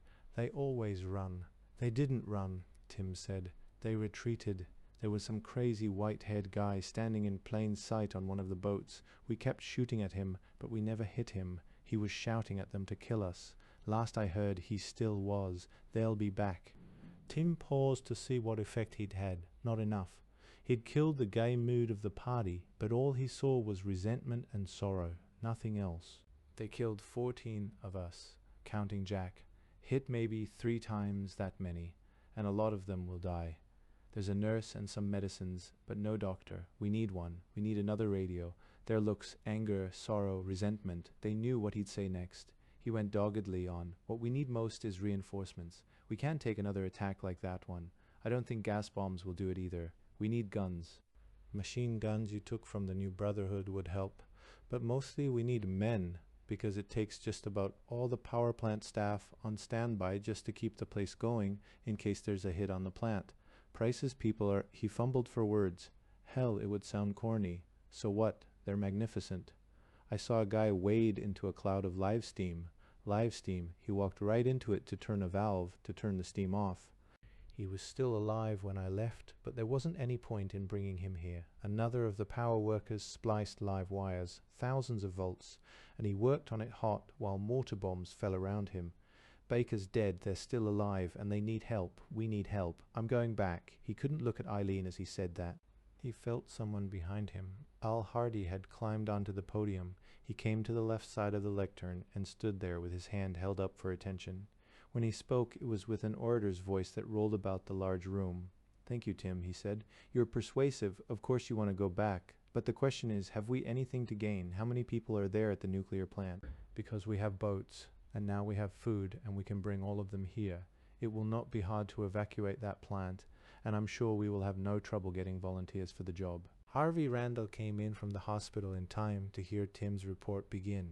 He'd come in the back way through the mayor's office, and he found himself next to Maureen. When Tim told of what had happened to Baker, he was there, with his hand on her arm but lightly. She wasn't going to faint or scream. She may have been crying, but even that wasn't obvious. And Harvey didn't want to be obtrusively present, not now. He was thinking, son of a bitch, Maureen was taking it better than Delante. The black astronaut seemed ready to murder. Well, that figured. Baker's other two companions weren't in the room. Leonilla was operating on the gut-shot policeman, with Comrade helping her. They called him Comrade now. Brigadier Peter Yakov was the last communist, and proud of it, and it avoided the difficulty of his name. The senator's face was ashen grey, and his hands were clasped tightly in his lap. There went one of his plans, Harvey thought. It struck him. Then one prince was dead, and one was enthralled by a witch. George Christopher wasn't alone. Marie stood with him, Marie the only woman in the room in stockings and heels as well as skirt and sweater and simple jewelry, and she and George stood as a couple, not as two single people. Whenever anyone got too close to Marie or ogled her too suggestively, George's face clouded. 3 princes. One was killed by ogres, one was spellbound by a witch, the third was standing beside the princess, and the enemy had been defeated. The need for fighting men was not over, but it was no longer critical. Now the stronghold needed builders, and that Harvey Randall could do. I'm crown prince now, he thought. Son of a bitch. But Tim Hamner was calling for a new battle. Harvey, fresh from his work with the crossbow, was thinking helplessly, shut up, shut up. When Al Hardy came up to offer the power plant personnel refuge at the stronghold, Harvey wanted to cheer, and some of Hardy's audience did cheer. But Rick Delante still looked like murder, and Tim Hamner— "We won't leave," Tim said. "Use your boats to bring us men and guns and ammunition. Not for us to run away. We're not leaving." "Be reasonable," Al Hardy said. His voice projected. It reached all corners of the hall. It projected warmth, friendliness, understanding, a politician's basic skill, and Al Hardy was well trained. Tim was outclassed. "We can feed everyone. We can use engineers and technical people. We lost people to the New Brotherhood, but we lost none of our food. We even captured some of their stores. We not only have enough to eat, we have enough to be well fed during the winter. We can feed everyone, including Dick Wilson's women and children, and the few survivors from his area. The New Brotherhood has been hurt, badly hurt." He paused for the cheers again, and went on just as they died, his timing perfect, and is now far too weak to attack us again. By spring, the few surviving cannibals will be starving. "Or eating each other," someone shouted. "Exactly," Hardy said, "and by spring we'll be able to take their land." Tim, not only do we not need to turn any of our friends away, we need new people to work the lands we have taken or will have in spring. I don't mean for your friends to run. I mean to welcome them as our guests' friends, as new citizens here. Does everyone agree? There were shouts. "Hell yeah, glad to have them." Tim Hamner spread his hands, palms outward, pleading. He wobbled on his damaged hip. There were the beginnings of tears in his eyes. "Don't you understand? The power plant, we can't leave it, and without help the New Brotherhood will destroy it." "No, damn it," Harvey muttered. He felt Maureen stiffen. "No more wars," Harvey said. "We've had enough. Hardy's right." He looked for approval from Maureen, but only got a blank stare. George Christopher was laughing. It carried, like Al Hardy's voice. "They're too damned weak to attack anything," he shouted. "First we crunched them, then you did. They won't stop running until they're back to Los Angeles. Who needs to worry about them? We chased the bastards 50 miles ourselves." More laughter in the room. Then Maureen broke away from Harvey and moved past her father. When she spoke, her voice did not carry the way Hardy's did, but it commanded silence, and the crowd listened to her. "They still have their weapons," she said. "And Tim, you said their leaders are still alive." "Well, one of them is," Hamner said. "The crazy preacher."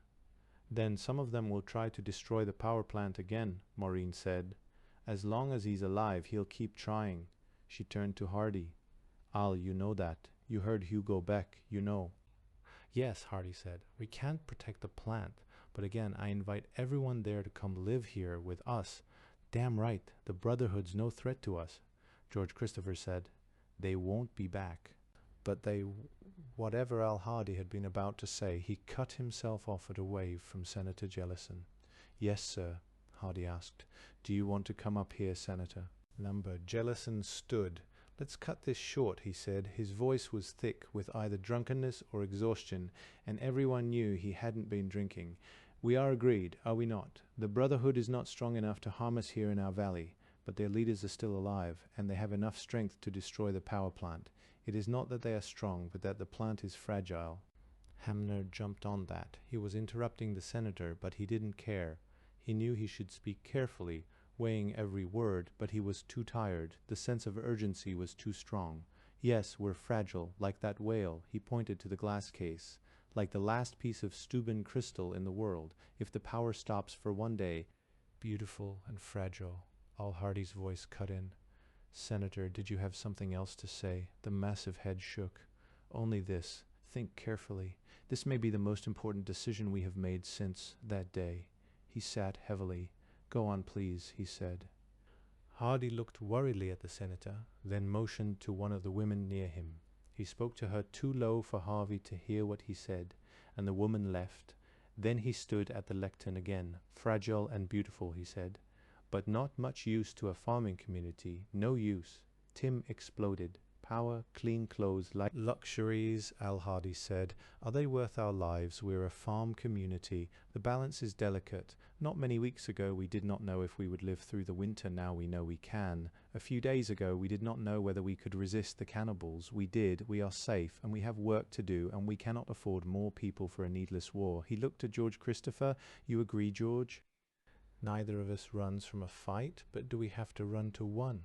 "Not me," Christopher said. "We won our war." There were murmurs of agreement. Harvey stepped forward, intending to join in. Not another war. Not another afternoon with the crossbow. He felt Maureen beside him. She looked up at him, pleading in her eyes. "Don't let them do this," she said. "Make them understand." She dropped her hand from Harvey's arm and bent over the senator. "Dad, tell them we have to fight to save that power plant." "Why?" Jellison asked. "Haven't we had enough war? It doesn't matter. I couldn't order it. They wouldn't go." "They would. If you told them, they would." He didn't answer.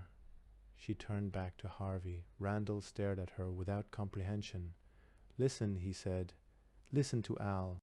"Reinforcements wouldn't be enough, Tim," Al Hardy was saying. "Chief Hartman and the senator and the mayor and I, we looked at the problem this afternoon. We hadn't forgotten you. And the cost is too high. You said it yourself. The plant is fragile. It's not enough to put a garrison in there to keep it filled with troops. You have to keep the Brotherhood from dropping one mortar shell in the right place. Tell me, if that plant worker hadn't turned off the steam valve, wouldn't that have done it?" "Yes," Tim snarled. "That would have finished us. So a 20-year-old kid parboiled himself to save the plant, and General Baker made his decision." Tim Hardy pleaded. "You don't understand. It wouldn't do any good just to send reinforcements. Look, I'll send volunteers, as many as want to go, and with plenty of food and ammunition." Tim's face showed joy, but only for a moment. "But it won't do any good, and you know it. To save that power plant, we will have to send out all our strength, everyone, not to defend the plant, but to attack the new Brotherhood, pursue them, fight them, wipe them out, take all their weapons, then set up patrols around the edges of the lake, keep the enemy at least a mile from the plant. It would take all our strength, Tim, and the cost would be horrible. But think about it, Hardy said. Patrols, spies, an army of occupation. All to stop one fanatic from getting one hit on one crucial piece of equipment and putting it out of commission for one day. That's the task, isn't it? For now, Tim said, but given peace and quiet for a few weeks, Price will have number 2 online. Then, as long as either works, the other can be repaired. The roomful of survivors was sobering now, most of them. Because the last of the liquor was as dead as the coffee supply, they muttered to each other, spoke, argued, and they seemed to Harvey to be divided in opinion, but the strength was against Tim, as it should be, Harvey thought. Not more war. But he looked at Maureen. Now she was crying openly. Because of Baker. Baker had made his choice, and Maureen wouldn't let him be wasted. Her eyes met his. Talk to them, she said. Make them understand. I don't understand myself, Harvey said. What we can afford, she said. A civilization has the ethics it can afford. We can't afford much. We can't afford to take care of our enemies, you know about that. He shuddered. He knew about that. Leonilla Malik came in the back way, through the mayor's office. She bent over the senator. I am told that you need me, she said. Who told you that? Jellison demanded. Mr. Hardy, I'm all right. Get back to your hospital. Dr. Valdemar is on duty. I have a few minutes. She stood slightly behind the senator, and she watched him carefully, her expression professional and concerned. We must count the costs, Al Hardy was saying. You ask us to risk everything. We have assured survival. We are alive. We have fought the last battle, Tim. Electric lights are not worth throwing that away. Tim Hamner swayed from exhaustion and pain. We won't leave, he said. We'll fight, all of us. But his voice was not strong. He sounded beaten. Do something, Maureen said. Tell them. She gripped Harvey's arm. You tell them. I can't. But you're a hero. Now your force held them. You stand pretty high yourself, Harvey said. Let's both tell them, Maureen said. Come with me. We'll talk to them together. And that's a hell of an offer, Harvey thought, for the power plant itself, for Johnny Baker's memory, because she was jealous of Marie with George Christopher. Whatever her motive, she'd just offered him the leadership of the stronghold, and her look made it plain that he wasn't going to get another such. We'd have to hold their territory, Al Hardy was saying. Deke couldn't do it. We could, Tim cried. You beat them. We could.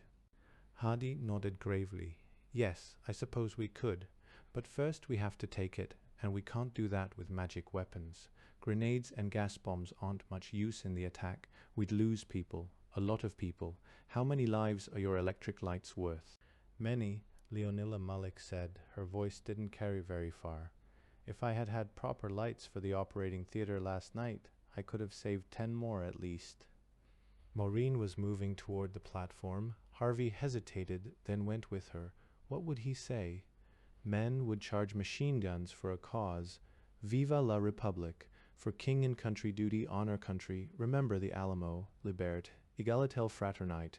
But nobody had ever gone over the top, shouting a higher standard of living, or hot showers and electric razors.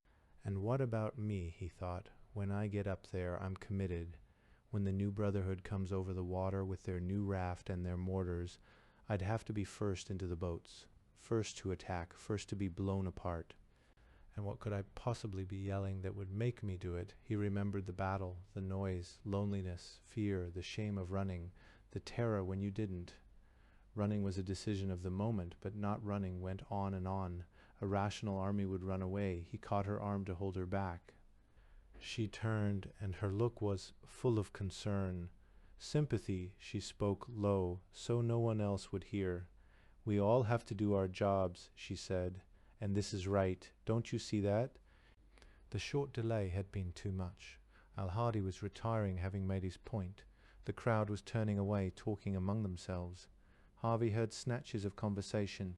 Hell, I don't know. I sure as hell don't want to fight anymore. Damn it, Baker got killed for that place. Wasn't that worth something? I'm tired, Sue. Let's go home.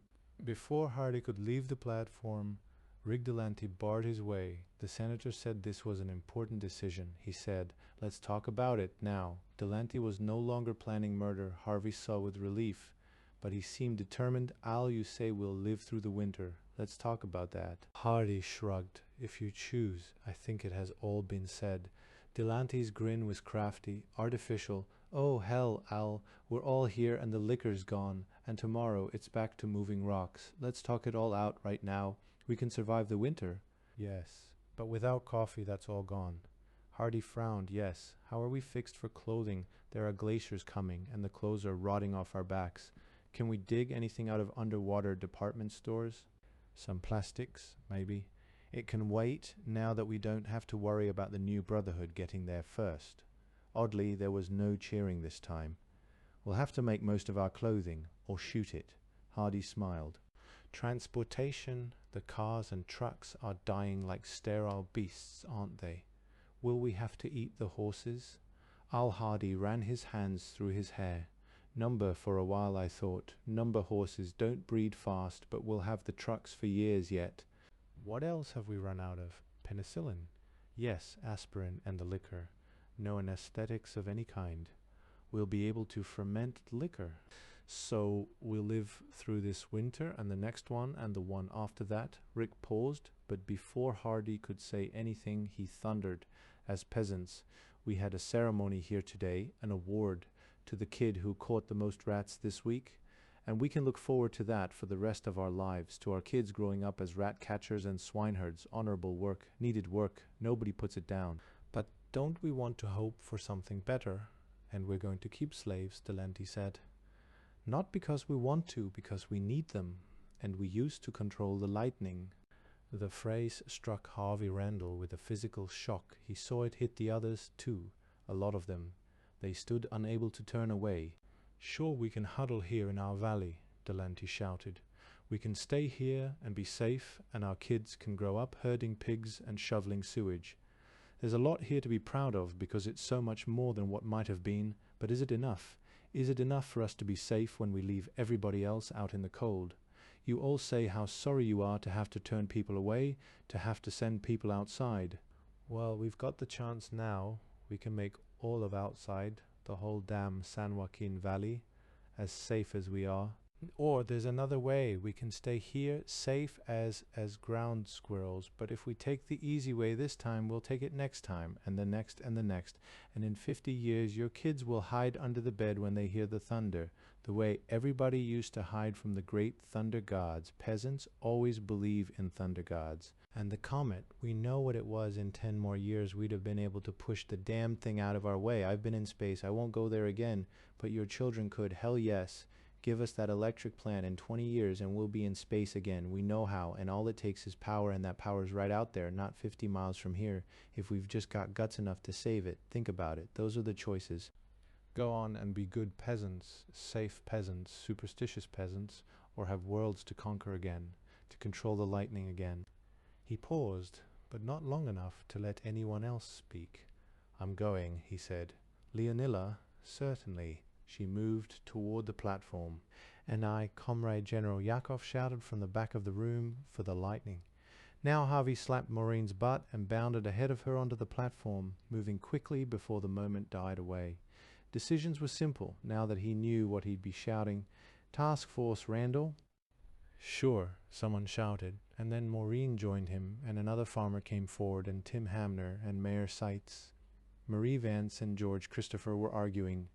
Good. Marie belonged to Task Force Randall. Unless there was a Task Force Christopher would join them. Al Hardy stood in confusion, wanting to speak, but held by the command in Maureen's eyes. He could stop them. Harvey Randall thought, it wouldn't take much to stop them. Once everyone's committed, it will be hard to back down, but right now this bandwagon can be stopped, or it can be shoved forward so hard nothing can stop it, and Al Hardy has that power. Hardy was looking past Maureen now at the senator. The old man was half rising from his chair, and he gasped for breath before he fell back into it. Leonilla ran toward him, but he waved her away, beckoning to Hardy. "Al," he gasped. Leonilla had her medical bag in the office. She threw it open and seized a hypodermic needle. fought away the senator's feeble resistance as she ripped open his jacket and shirt. She swabbed his chest quickly and thrust the needle directly into his chest, near the heart. Al Hardy tore through the crowd like a madman. He knelt beside the gasping man. Jellison thrashed and writhed in the chair, his hands reaching for his chest while Chief Hartman and others held them. His eyes focused on Al Hardy. Al. Yes, sir. Hardy's voice was choked, almost inaudible. He bent closer. Al, give my children the lightning again. The voice was clear, projecting through the hall, and for a moment Jellison's eyes were bright, but then he slumped into the chair, and they heard only a thin whisper that faded to nothing. Give them the lightning again. Epilogue. The earth is just too small and fragile a basket for the human race to keep all its eggs in. Robert A. Heinlein. Tim Hamner stood at the top of a low hill. Paper crackled in his breast pocket when he shifted weight. The long slope behind him buzzed with activity. Animal teams dragged harrows through the hard soil, while methanol-powered tractors worked with deep plows in adjacent fields. Myriads of white flecks gleamed in the soil behind the harrows. Enriched by mustard gas and the defeat of the New Brotherhood Army, this land would produce in abundance. 3 electric carts hummed along the road below. Another stood beside Tim Hamner, ready for his use. It was time to get back down the hill and go to work, but he stood a few moments longer, enjoying bright sunshine and the clear blue sky of spring. It was a glorious day. Before him was the San Joaquin Sea. Much of what had been underwater was now a vast swampland. Directly ahead was a low island in the sea, the prisoner colony, where those of the Brotherhood who hadn't wanted to go into permanent exile worked to grow crops. Yakov's preserve. They called him Comrade now, and Comrade hadn't given up communism. But Marxist theory said that history followed definite stages, slave society to feudal, feudal to capitalist, and the valley was barely past the slave stage of history. The earth would not be ready for communism for a long time. Meanwhile, Comrade was willing to re-educate the prisoners. Tim shrugged. Comrade and Hooker kept them organized, and they grew their own crops, and if they escaped, nobody cared. Further to his left, distant in the south, he saw the rising plumes of steam from the nuclear power plant. Closer, the work crews stringing power lines. In another 2 weeks they would have electricity in the stronghold. Tim tried to imagine what that new life would be like, but it was difficult. The winter had been hard, damned hard. Eileen's baby had almost died and was still in the hospital. The infant mortality rate was above 50%, but it was slowly falling now, and Forrester's notes showed that when they recovered his books from Tujunga, they would know how to make penicillin. Forrester's notes, that was Tim's job, to transcribe the reels and reels of tape. Dan Forrester had dictated before he died. They could have made insulin maybe if they hadn't committed themselves to saving the power plant, and of course Forrester had known that. The winter had cost them the life of their magician, as it had so many other lives. To learn that a friend had survived, that was always good. Tim patted his pocket. The past could hit you across the back of the head. No warning, whap. Tim Hamner patted the telegram in his pocket. Half of a comet. Kit Peake had confirmed his sighting. He shook his head violently and laughed at himself. It was only the rain-wrinkled scrap of paper Harry the mailman had brought yesterday, an IOU for $250,000. Harry Stimms was alive. Now what would he take for that IOU? A job at the power plant. Stimms must have mechanical skills. And the power plant boys owed Tim. Failing that, could he promote a pregnant cow? That'd be worth $250,000 easy. Tim gazed into the sky, enjoying himself. A clear, thin line crossed the sky, the tip of it moving forward even as he watched. For a second, he still did not know what it was. Shout a warning. But what did we used to call that? Contrail jet plane. They'd heard something from Colorado Springs that some of the aircraft had survived. Harvey and Maureen would have to come to terms with Colorado Springs when they got back from visiting a septic tank in Tujunga. But though they'd heard it on the radio, it was not the same as seeing that clean white line across the sky. He'd forgotten how beautiful that could be. Tim waved solemnly at the plane. "You can fly," he said. His voice rose. "You can fly, but we control the lightning." The asteroid was a child of the maelstrom, a rough nugget of nickel iron with some stony strata, 3 miles along its long axis. No man had ever seen a mastodon when the passing of mighty Jupiter plucked the nugget from its orbit and pulled it out toward interstellar space. It was on the second lap of its long, narrow, elliptical orbit. The iron surface was frosted with strange ices now as it passed the peak of the curve and began to coast back toward the sun. And the black giant was there. Its ring of cometary snowballs glowed broad and beautiful in starlight. Infrared light traced bands and whorls in its stormy surface. It was the only major mass out here between the stars, and the asteroid curved toward it and increased speed. Infrared light bathed and thawed the frosted iron. The ringed planet grew huge. The asteroid plunged through the plane of the ring at 12 miles per second, battered and popped with glowing craters. It receded, carrying in its own small gravitational field a spray of icy masses from the ring.